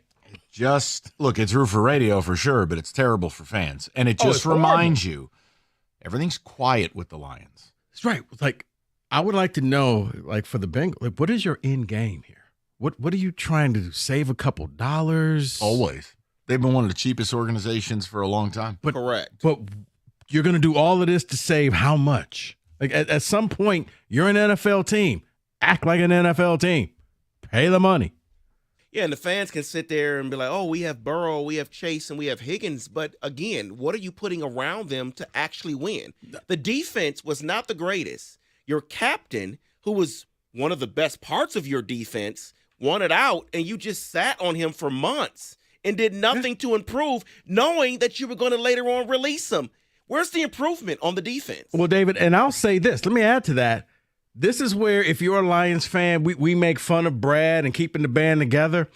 But there is something to know, you know what? My team has my back. They're going to pay me. I don't have to worry. I don't have to put up a fight. I don't have to do any of this stuff. Because even when you get your money in Cincinnati, you don't like the organization. You don't like the management because they made you jump through so many different hurdles. And you're like, why didn't you just give me this in the first place? You're exactly right with the Lions. The days of getting rid of Kevin Glover, who Barry Sanders loved, and you just got rid of him, like those days are long gone. Bad organization, long gone. Think about this. Think about the Bengals coming out and having front office people smearing Trey Hendrickson. Imagine if that was our summer here and you had Lions front office people smearing Aiden. Well, you know, he really wasn't going to be ready for the Super Bowl, and he was really injured. And I don't know. I've seen the doctor's report. It just allows you to feel a little bit better, and I know things aren't perfect, and obviously the Ragnow thing was a bummer, but look, at least the Lions operate like an adult operation. But even with the Ragnow thing, you saw his teammates and everybody rallied to him. Like it truly is that family feel where, you know what, we're all in this thing together. And yeah, like I said, Brad made sure if he likes you, you get your check. Don't even worry about it. It's waiting at your house as soon as you get home. So he's like Ed McMahon showing up with a gigantic check. Here you go. You're going to be a Lion for life.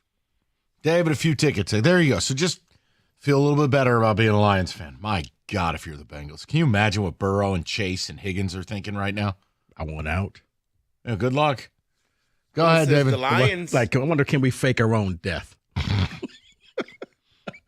The Lions are going out of their way mid-game to get a wide receiver his bonus. It's amazing how far this organization has come. Yep. The Bengals are in serious trouble. Eric from Bloomfield. All it will take for the Bengals to cease to exist is Joe Burrow saying the following: I demand a trade. That's it. That's all. I almost want it to happen. I know See what they would do. They would have to, because fans would burn down their facility. There would be no choice. I think they're willing to go through and ride that out. Okay. And just say, you know what, Joe? You're going to sit on the bench for 2 years. We're not doing anything. We're not going to move. I would love to see it, but listen. I mean, there's certain organizations. Yeah, I mean, thank God that we don't have the whole. When was the last time, people, that you heard sell the team? You don't hear that anymore in this city. Tom Gore's 2 years ago? No, I'm saying for the Lions. No. But you look at other organizations, like I have no idea what the Saints are trying to do. It takes a little bit of luck too, right? And I mean, we don't need to go down the rabbit hole. Sometimes you offer a job to somebody and they say no, and you end up with Brad Holmes. Like, you get lucky. Yeah. And that has to happen in sports, right? It's just, I look at stories like this, and for so much of my adult life, that was the Lions. And it's just, hey, we all have angst. We're all upset. We want this team to win. We want a Super Bowl. And whether you believe they're doing all they can, they're not. But at least they're acting like adults. Because around the league, stories like this happen, and you go, oh, my God. Yeah, I mean, I remember you had 2 Hall of Famers just flat out quit football. I'd rather not play than play for this team. Correct. So, yeah. We've come a long way. David, ticket text, and we'll get to Scott Harris. Story time with Mike needs to be a weekly segment. You just lifted my spirits talking about the Bengals. That's all I want to do. It's 85 and sunny. I don't want people to be sad. And I read this, and it made me sad for people in Cincinnati I don't know. We'll do a weekly story time with Mike. Okay. During the summer. Sure. I'm here for it. Gather round. You know me, just the guy on the pizza box. Right, Kenny? All right. We'll get to Scott Harris. Morning Show did a good interview with him. I want to play a couple of pieces of audio. and kind of gauge your expectations for the deadline. And it's not right or wrong. There's no argument. It's just about what you want versus what you think you're going to get. We'll do it next. 97.1.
5 o'clock. Great to have you with us.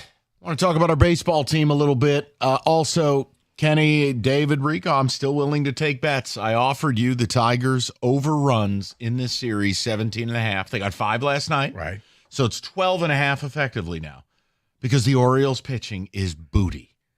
Still going to go under. Hater. All right. They're going to drop 10 spot tonight. I feel it. But I want to bring up, I thought Jim did a nice job with Scott Harris this morning, and there were 2 pieces of audio I want to play. And I don't think this is right or wrong. So if you're looking to argue, you're taking the wrong approach. It's simply about what you think these comments mean as it would pertain to the deadline, as it would pertain to the roster and the style of ball they want to play. This is not about like a holy war and an argument. I don't have this name on June 11th that I'm going to scream and yell about. I'm not.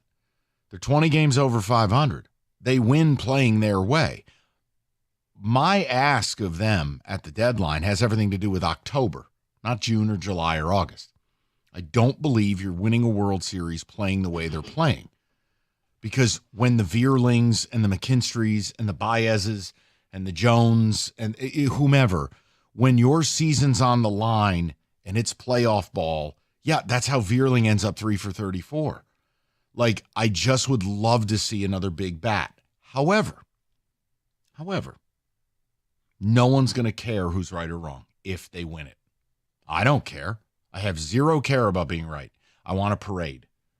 Win the World Series. That's the goal. Right. Now, Scott Harris made a couple of comments, and I'm going to lower my expectation for something at the deadline, but I'm going to maintain it for another. I want you to listen to this, and I want you guys in listener land as well. Tell me what you take out of this. And here's the one last thing. Oh, well, this is all speculation. What the hell do you think you're going to get when a GM or a team president is on the air? You think they're just going to come out and be like, well, actually, Cookies, here's my list of right-handed bats. Not how it works. It doesn't benefit the organization to give you something. That's why we don't do this interview.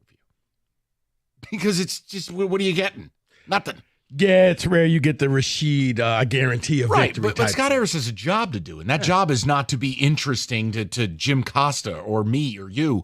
The job is to win the World Series. So take a listen, David. Play the first cut, which has to do with how he describes how he wants the team to play. This is, to me, the biggest window into why I don't think they're going to give some of the fans what they want. Go ahead, David.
So does that, now here's what I took from it. It doesn't make it right.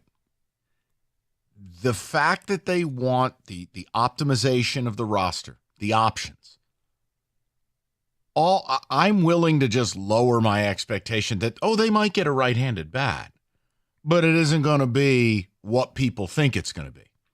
See, the place that I'm not going to lower my expectation, and if you're a true World Series contender, which Tiger fans should feel like that's what they have, it's the bullpen.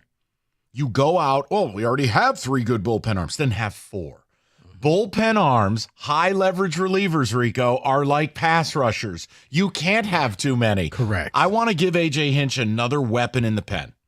That one would be the one. But the right-handed bat, that comment and in the interview in totality, which you guys can go listen to the whole thing if you like.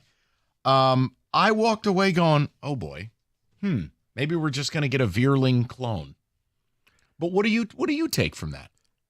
I took it a different way. I took it because he started talking about trying to find the strengths and the weaknesses, and they're going to take a cold, hard look. And to me, that sounded like a man who knows we got to get better in certain areas. We got to have that come to Jesus moment.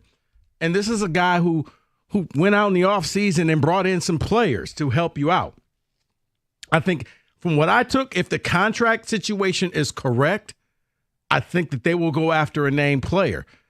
He kind of made it seem as if nobody is sacred in the minor league system, that if the right deal came around, they would sacrifice a player in order to win right now, that they know we're not a perfect team. And, on top of that, last year when you had AJ say, hey, guys, this pitching chaos, it worked. Don't expect it to work all year. Now they're doing lineup chaos, and it's working for them now. But in the end, you have to have reliable players to help you in the playoffs, to knock off the New York teams, to knock off the Dodgers. You need a guy other than Skubal. I think they're going to try to address a need. Maybe one. Maybe you get that arm. Maybe you get the bat. Maybe you get the third baseman. But I think they're looking at trying to improve the team from what they have. I don't think you're going to get this major overhaul where they're going to bring, like we had a caller earlier, they're going to bring in 3 different people. No. That guy was on one. He's like, well, we're going to go get Chris Sale, Babe Ruth, and Mariano Rivera. I'm like, okay. All right, that's not going to happen. You're watching a different team. But I do think that they're going to make a move because you look at how aggressive he got in the offseason. And even with the Bregman thing, they tried. They were really ready to overpay for him. He just didn't choose Detroit. So I think they saw where they were last year and know, okay, that's good for a 5-game series. We got Skubal. It's kind of like the cheat code. 7-game series is a little different animal. So what do you take out of it in listener land? 248-539-9797. Rico's expectations are higher than mine. I think the fact that they love the way they play, and it works. I just, again, if my facts offend you, I don't apologize. I don't know a team that's done the optimization, the money ball, whatever you want to call it, that's won a World Series. Who is it? Who's the team? Because when it comes down to it, like if the Dodgers season is on the line, they ain't pitching for Ohtani or Edman or Hernandez or Freeman, et cetera, et cetera, et cetera. They're not doing it. The Mets, same deal. The Yankees, same deal. Again, I don't care to be right. I hope I'm wrong. Hell, continue having a bunch of utility people win 100 games, win the World Series. That's all anyone cares about. No one will remember how you did it. They'll just remember that you did. But for me, I'm just trying to brace myself that, they're not going to get this star at the deadline. Again, hope I'm wrong. That's what I took out of it. And that's part of the fun is you have to read the tea leaves. You have to read into it. You could have a totally different viewpoint like Rico does. Rico thinks now we're getting Brooks Robinson. It's very exciting. 248-539-9797. Figured they'd just go get Craig Nettles.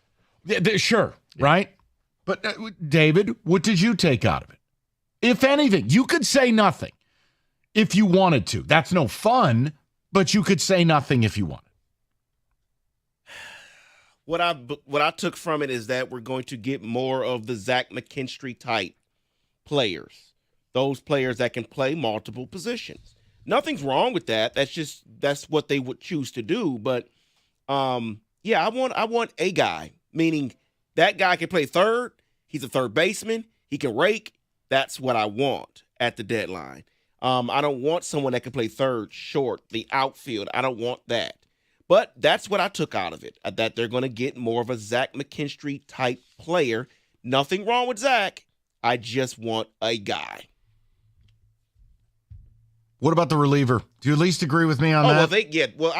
I in my head, that's an automatic. You have to get that. If you're a World Series team, you're always adding to the bullpen. You have to. Their bullpen is fine enough, but I think they could make it dominant with the addition of one. And again, whether it's a left-handed fireballer, I want a high leverage reliever. One more weapon for AJ, one more lever to pull. But the bat, No, I'm with David on this. I'm coming to grips with it. Might just be a, Zach Medinsky instead of Zach McKinstry, because that's how they play. I mean, Kenny, what do you take out of it, buddy? If anything, and if you don't have to make something up. So I don't take much from it, but I've always believed, and I still believe now, that this is what's going to happen, is exactly what David said. A guy who can play third, but also a guy who you can put in different spots on the field, match up, mix and match the way that A.J. Hinch has been doing all season long. I think that's what's going to end up happening, but I would love to add to the bullpen. I agree with both of these. Yeah, and look, Rico's not crazy. I just think it's got to wait a little bit. The pitching thing might be a thing, but I got to see what Cobb looks like when he pitches. I got to see, does Casey Mize go back to pre-injury Mize? Does Flaherty's spine hold up or whatever the hell his back problem is? Those are the things that by the deadline, the pitching thing could be a thing. I'm not going to say it's a thing now, though. I want to wait and see. And when you're 20 games over 500, you have time. You don't have to do anything silly. See, but that's one thing I don't want them to do is get fooled by just being up 20 games right now. And it's like, don't get fooled by that. We can get better in certain areas. Well, David, here's the reality. It'll be a reality check if you do nothing. And I would be surprised if they did nothing. But if you do nothing, you think the Yankees, the Dodgers, the Mets, the Pods, you think they're doing nothing? How are the Yankees going to look if they go out and get Chris Sale and they go out and get a third baseman? So you got to kind of wait. But it was good to hear Scott Harris, and at least you get something to read into. Well, the fact when he said, we're going to take that cold hard look because, in the end, like it or not, your main competition are the two teams in New York and the Dodgers. And if you can't beat them in a series, what are we doing here? No, it's do you believe that use the whole roster, hitting element chaos, of surprise. Do you think that's going to get you through? Well, history's going to say no. Correct. It doesn't mean you can't break through. It just says it's not the most optimal way to do it. I would love for them to get an anchor in the middle of that lineup. Mm-hmm. I didn't take out of that's in the offing. Want to be wrong. 248-539-9797. We'll get to you guys next. If you've been injured in an auto accident, now you're drowning in medical bills or dealing with an insurance company that simply doesn't care about you, enter David Femininio, injury attorney. He will fight for you the day you call. Get David, get paid is not just a phrase, it's a promise. So if someone you know has been injured, don't sit there and hope things get better. Call David Femininio at 855-65-CRASH or go to that website, getdavidgetpaid.com. That's getdavidgetpaid.com.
All right, we'll get to the people. Scott Harris interview this morning with the morning show, Odyssey.com rewind if you want the whole interview. It's pretty good.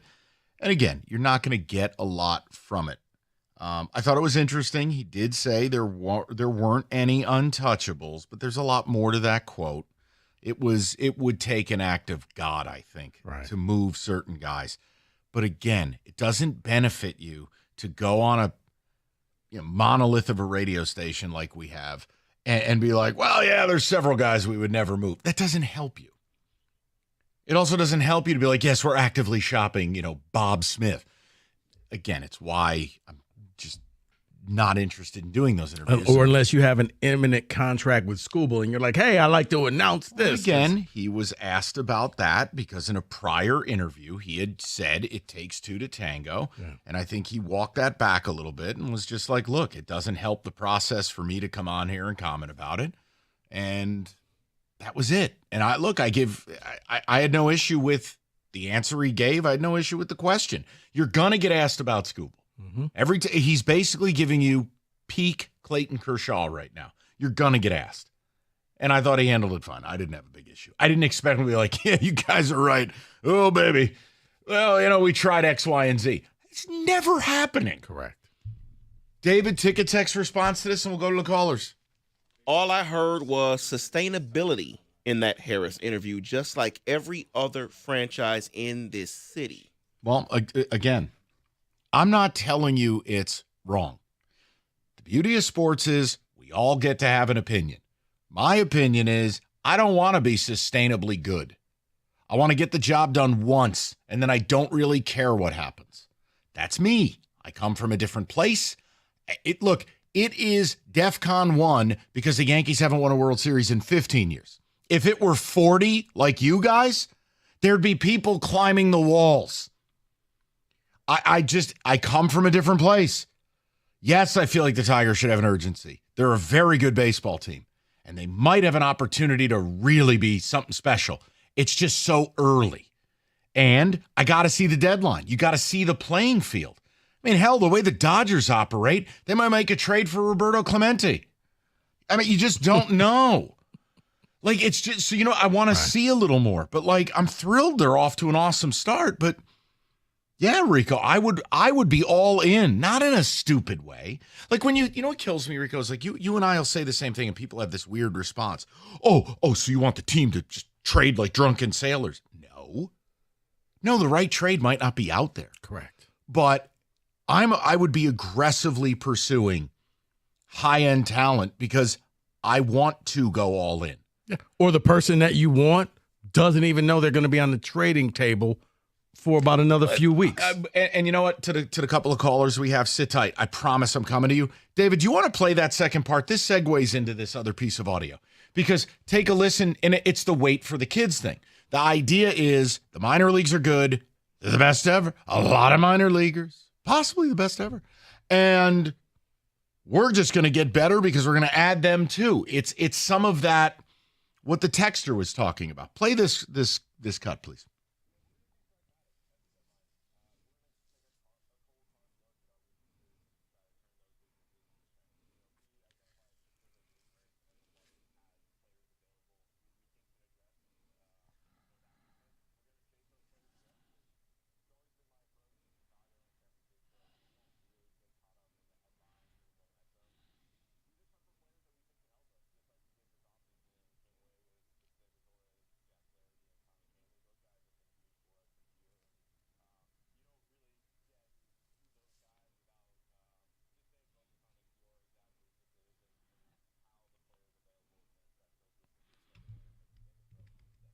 That was a different piece of audio. David, the one about the minor leaguers. David might have had a few cocktails back there today. I don't know what's happening. The one about the minor leagues, please.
Now go. That was the one I wanted to bring up of the long view, which, again, you got to take all this with a grain of salt.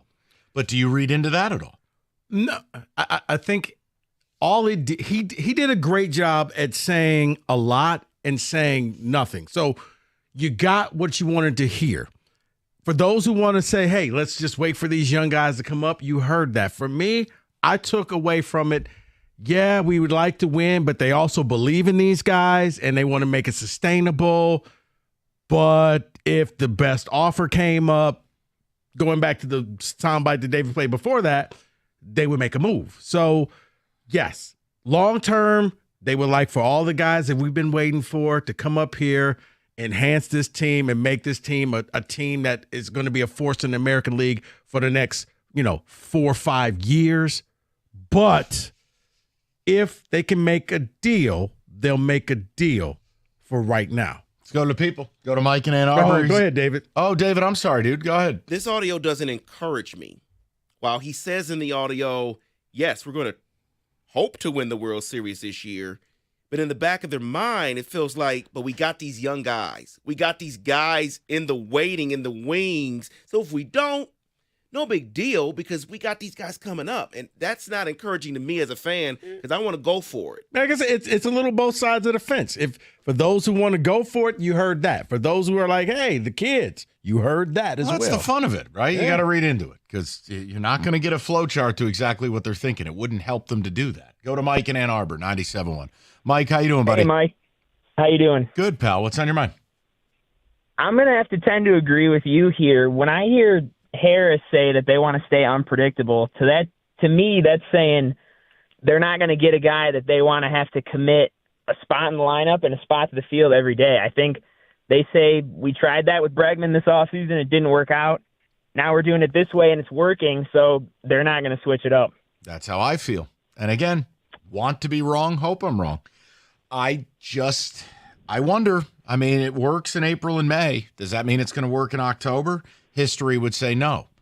But we'll see.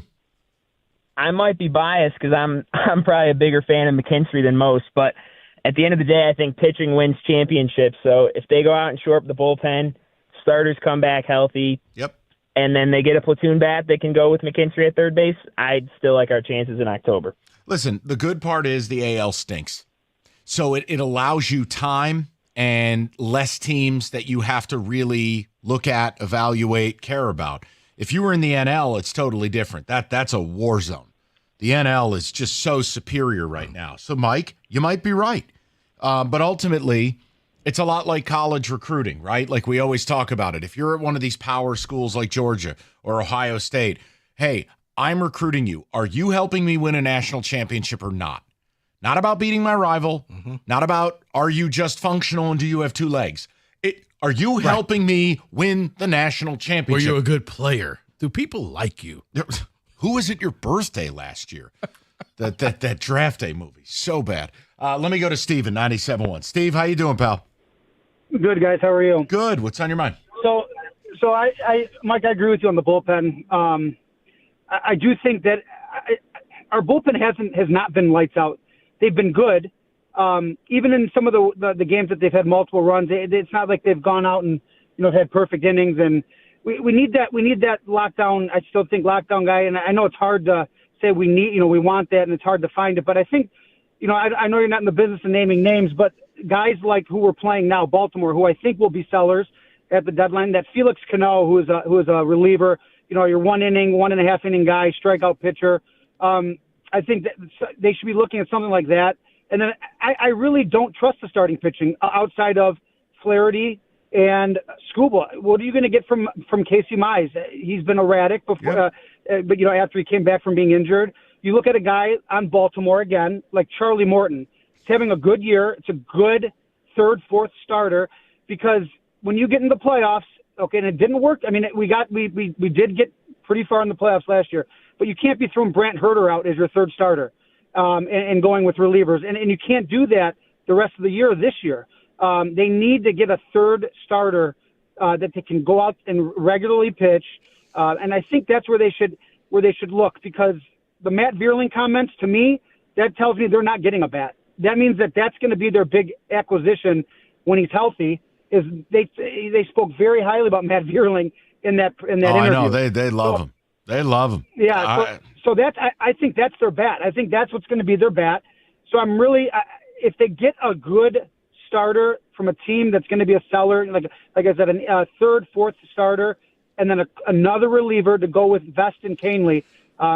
Because all I'll say is this, Steven, because we're up against it, and I'm not telling you you're wrong, but call me on July 11th, and I'll have a better read on the starter thing. I don't know that the starting pitcher is a need. If Olson's back and good, if Flaherty's healthy, if Mize is good, you won't need a pitcher.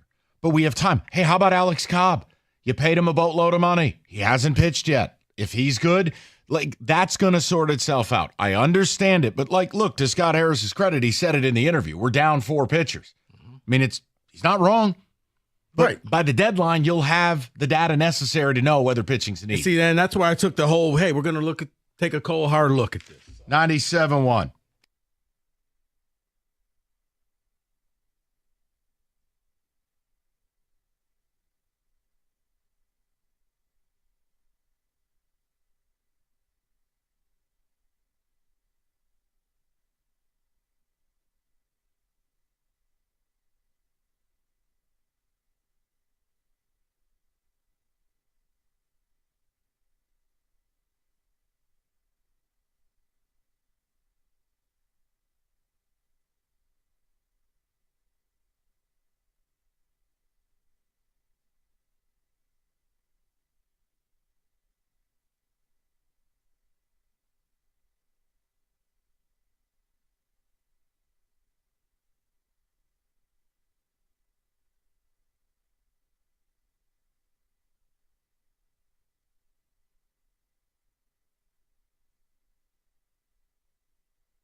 All right, before we get to a football today, let me throw one last thing out there. Just as we wrap this, we'll get the ticket text as well. There is a name, and I don't think it'll happen just because I want it to happen, but there's a name being bantied about, and now I've seen it now multiple places where he would be moved to third base. It's a name I like. I said we would have to have him don a wig because I don't know why he cut his hair. But the name Bo Bichette is now being bantied about as a player, for instance, the Cubs or Phillies would move to third base. Well, the idea would be, would you dare do that? Look, I don't think they're doing it. I love the fact Bichette's a rental. It lowers the price. And Bichette is a guy that's a high-level hitter, and he had a god-awful April and an unbelievable May. He's a guy who led the league in hits before. He's got 20 to 25 home run power, and he's just a hitter. He's a baseball player.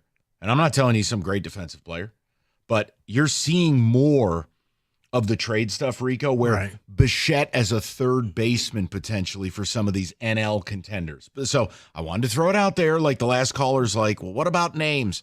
Look, I don't think they're doing it. And I have no holy clue if they even like the guy. Okay, so let me ask you this. Choice A, B, or C? Sure. No move, small move, major move. As what I want or will happen? What do you think will happen? Small move. Small move? Okay. That's all that you know what Detroit means in French? Small move city. I thought it was small market. No, it's not. I don't think the Pistons are going to be bold. I don't think the Wings will be bold. I don't think the Tigers will be bold. So small move. Hell, the Lions took the offseason off. So no, I think it'll be small, calculated. I mean, when Scott Harris says in the interview, we're going to be pragmatic. Look, I always hate that if you say you want to make a bold move, people think that automatically means you're going to be off the rails, Kenny, half a bottle of Jack Deep, making trades on PlayStation. No one is saying that. Because I thought maybe you get a bolder move, going back to what he said before, like, hey, when this team is ready, we're going to go out there and we're going to make the deals. Well, last time I checked, 20 games above 500, you're ready. Yeah, that's how I feel. Because it's so funny. Is like, and those are his words, not mine. I look at it the way you do. Well, if they're 20 games over, why do they have to make a move, radio man? It's like, because there are obvious needs. June. And you're awesome right now, but it's June. And I think the minute you believe that you're done getting better, you're setting yourself up for a fall. So no, I don't think Rico's wrong or I'm wrong for saying, well, how do we get better? But the deadline, look, we got 6 weeks? The deadline's going to tell you a lot. I think the thing to keep an eye on between now and then, no, I don't think the need for a right-handed bat or a third baseman will change. I think it's the starting pitching. If just a couple of these guys pitch well, stabilize, and you have Skubal and Flaherty. Look, if something, God forbid, happens to one of those two up top, it changes the whole conversation. But I'm just going to watch the pitching. If the pitching is off the board, and the only thing I need is a right-handed bat and a reliever, they can absolutely accomplish that. I don't know. That's the fun of it. That's what sports is. It's fun to talk trades and stuff. Doesn't mean you think the team's bad. They're very good. But I'm also competent to, all right, how do we beat the Dodgers in a 7-game series? How do we beat the Mets? How do we beat the Pods? How do we beat the Cubs in not in June? No. How do we beat them in October in a 7-game series? Yeah, I'm more so, how do you get past the Yankees to get to the World Series? Don't worry about my little ball club. You don't need to worry about us. Okay. Oh, hell, talk to all the Tiger fans. They're already in the World Series. Don't worry about me. Okay. We'll just get our little consolation prize. We won't even show up and play. Don't worry about us. You just better hope the Yankees don't get pitching. That's all I'm telling you. If the Yankees get it, look, what happened to the Yankees is the equivalent if Skubal blew out. Mm-hmm. Losing Garrett Cole the way we did, that's what we're dealing with. Now, Max Fried has been a godsend. And depending on if Rodon is sane that night, he's been very good. If the Yankees get Chris Sale, or they get Zach Gallen. And I was going to ask, how they going to get in the Chris Sale business? 100%. That's the difference in market. It's the difference. But the Yankees are operating from a place of desperation. You're not. And I actually understand what Scott Harris is saying. They have the ability to be good for a long time. I don't want them to change that. Right. But I do think urgency and desperation aren't the same thing. I think it's okay to be urgent when you're 20 games over and you go, look, this might just be our year. This might be the storybook. Like, we are awesome. It's all working. You go. You don't sell your soul to do it, but you go. For the Yankees, I told you, it's 15 years of having a clown nose on the back page of the New York Post. Why? Not because they're not good, but because they didn't win it. You guys worried about the Mets? Or are they just the who? Mets? Okay. All right. No. Okay. Just ask. Bitch, please. The Mets. Come right out and greet the Mets. Let me tell you something. There would be no bigger Tiger fan on the planet if it was Tigers Mets in the World Series. Oh my God! Would you dress up as Paws? Honestly, I'd be one step from it. Okay. Just to see Steve Cohen wearing a clown nose with that stupid little Mets hat on his head. I need this. We're going to get a orange and blue sequin shirt. Dressing as Paws. No, we're going to get the sequin shirt. No. Orange and blue. Dude, I wear a Tiger hat most days. I want them to win. No. I just want it a certain way. We're going full. Oh, I guess both teams are orange and blue, so that wouldn't work. Okay. No, the Tigers are navy and white. They don't really. The orange isn't a big focus. See, I like the orange. I like the orange road hats. I do. Yeah. But the Mets, that's loser orange. It's a different Crayola crayon. The Tigers is classy orange. The Mets is loser orange. That's the 65th crayon. Yes. They only sell that set in Queens. All right, Northville Lumber, the largest Trek decking outlet in the country. Northville, Michigan's Trek Superstore. They stock all colors of decking, railing, lighting all the time and at the absolute lowest prices. So whether you are a builder, a do-it-yourselfer, you can count on Northville to have everything you need when you need it. So call Northville Lumber today, or better yet, you can stop by, see the showroom, take home some samples. Call Northville Lumber, Michigan's Trek Superstore today, or go to northvillelumber.com. That's northvillelumber.com.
All your football, 8 minutes, neatly packaged.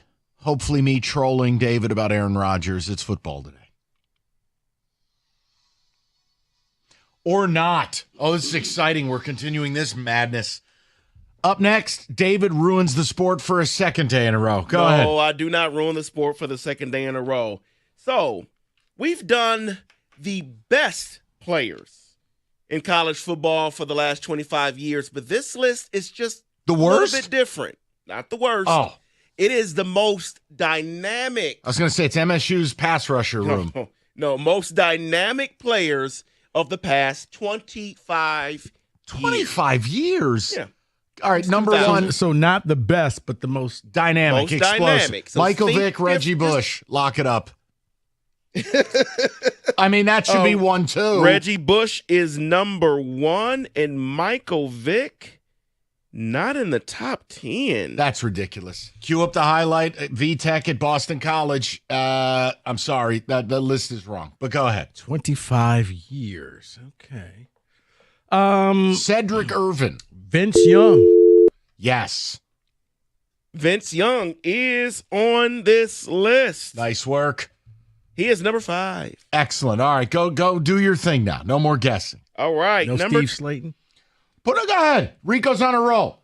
He's doubling down. No. Steve Slayton. Steve Slayton. I'll give you a 2-for-1 BOGO. Slayton or Pat White. Pat White is number 12. Steve Rico, Slayton. he's doubling down again. He's hot tonight. Go ahead, another one. Another one. Matt Leinart. Matt Leinart, no. Explosive? And Mike Vick isn't on here because they are starting with if you started your career in 2000. So he started before that. So that's why he is not on the list. Oh. Number 25. What about DeAndre Cobb? Okay. No. Start reading. Number 25, DeAnthony Thomas. Yes. Wide receiver, Oregon. Never understood why it didn't work out for him. Because he was just he was a human stick of dynamite in college. Yeah. Same thing with LaMichael James. Didn't work out in the pros. Yeah. Another guy that was massively explosive at the collegiate level. Yeah, the Oregon skill players just never make it. Number 24, Ted Ginn Jr. Oh, Teddy Ginn. Just so he takes the opening kickoff back. His teammates jump on top of him to celebrate, and he's dead.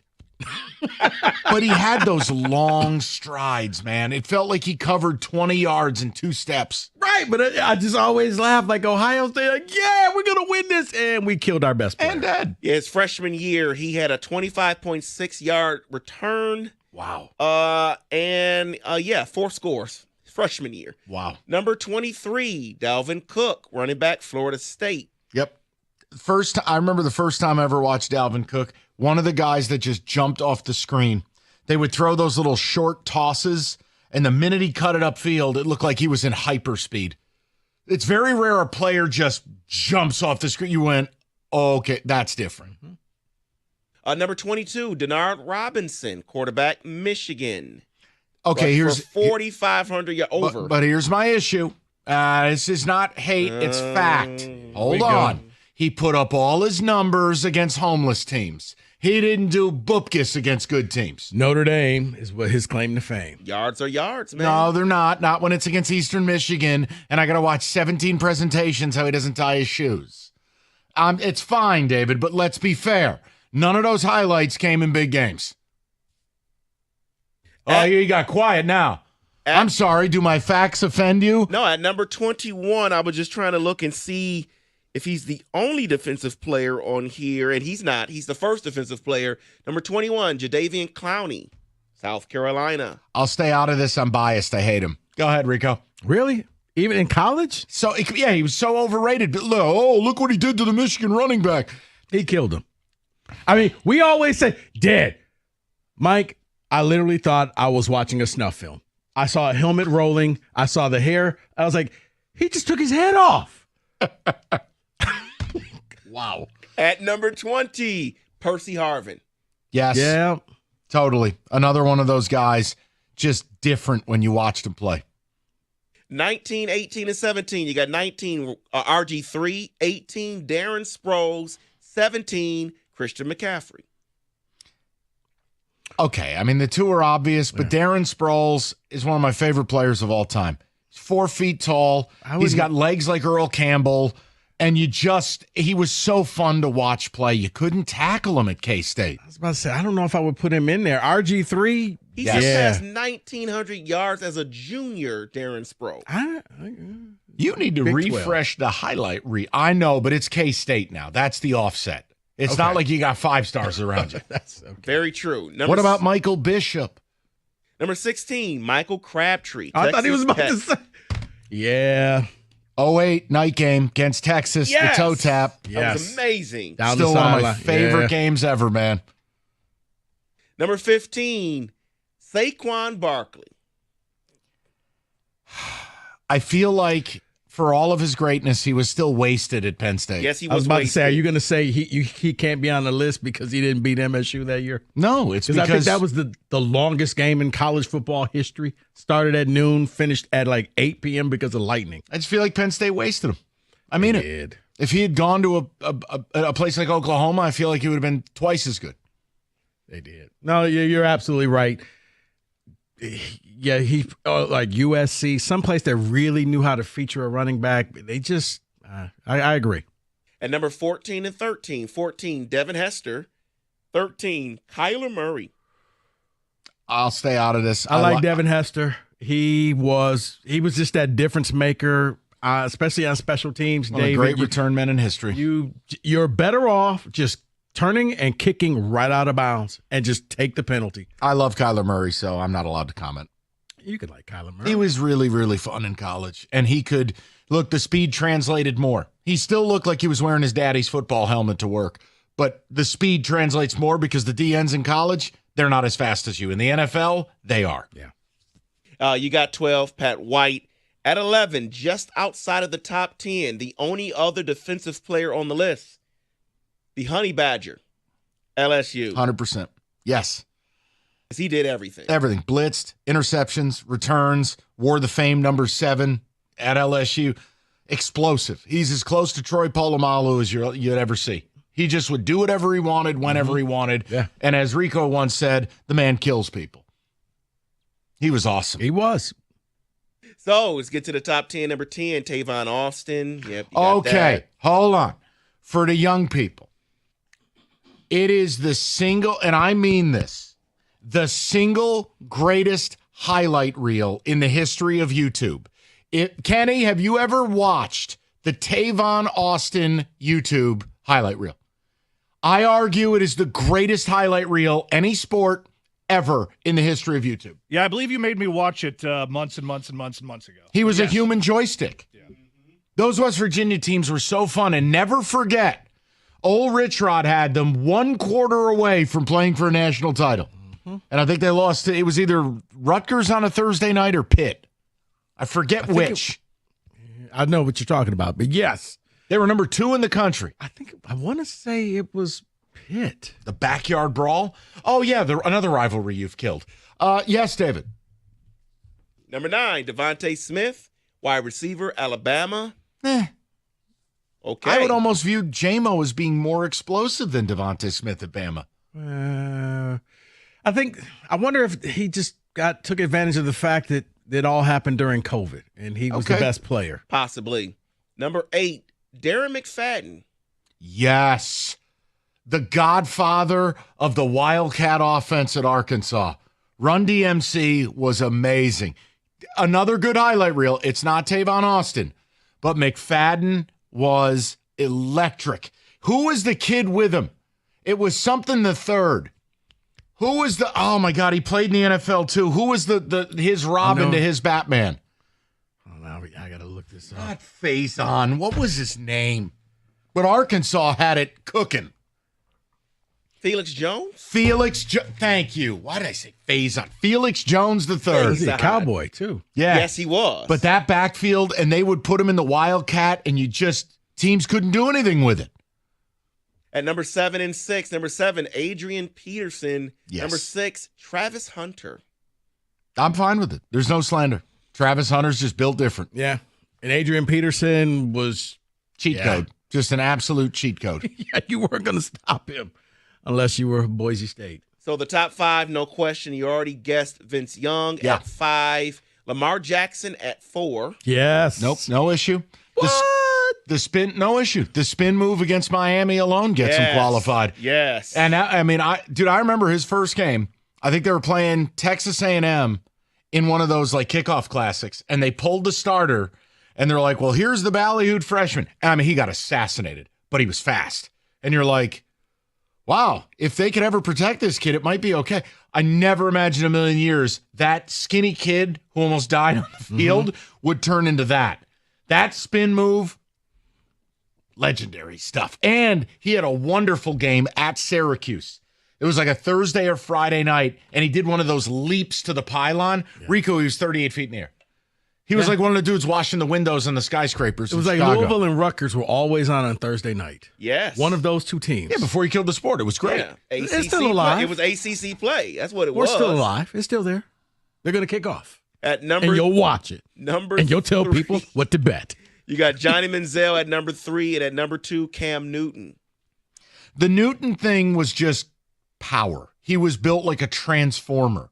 But yes, any play, he could drag 5 defenders. Remember, that Auburn team was Cam Newton and Poop. And he got him to a national title.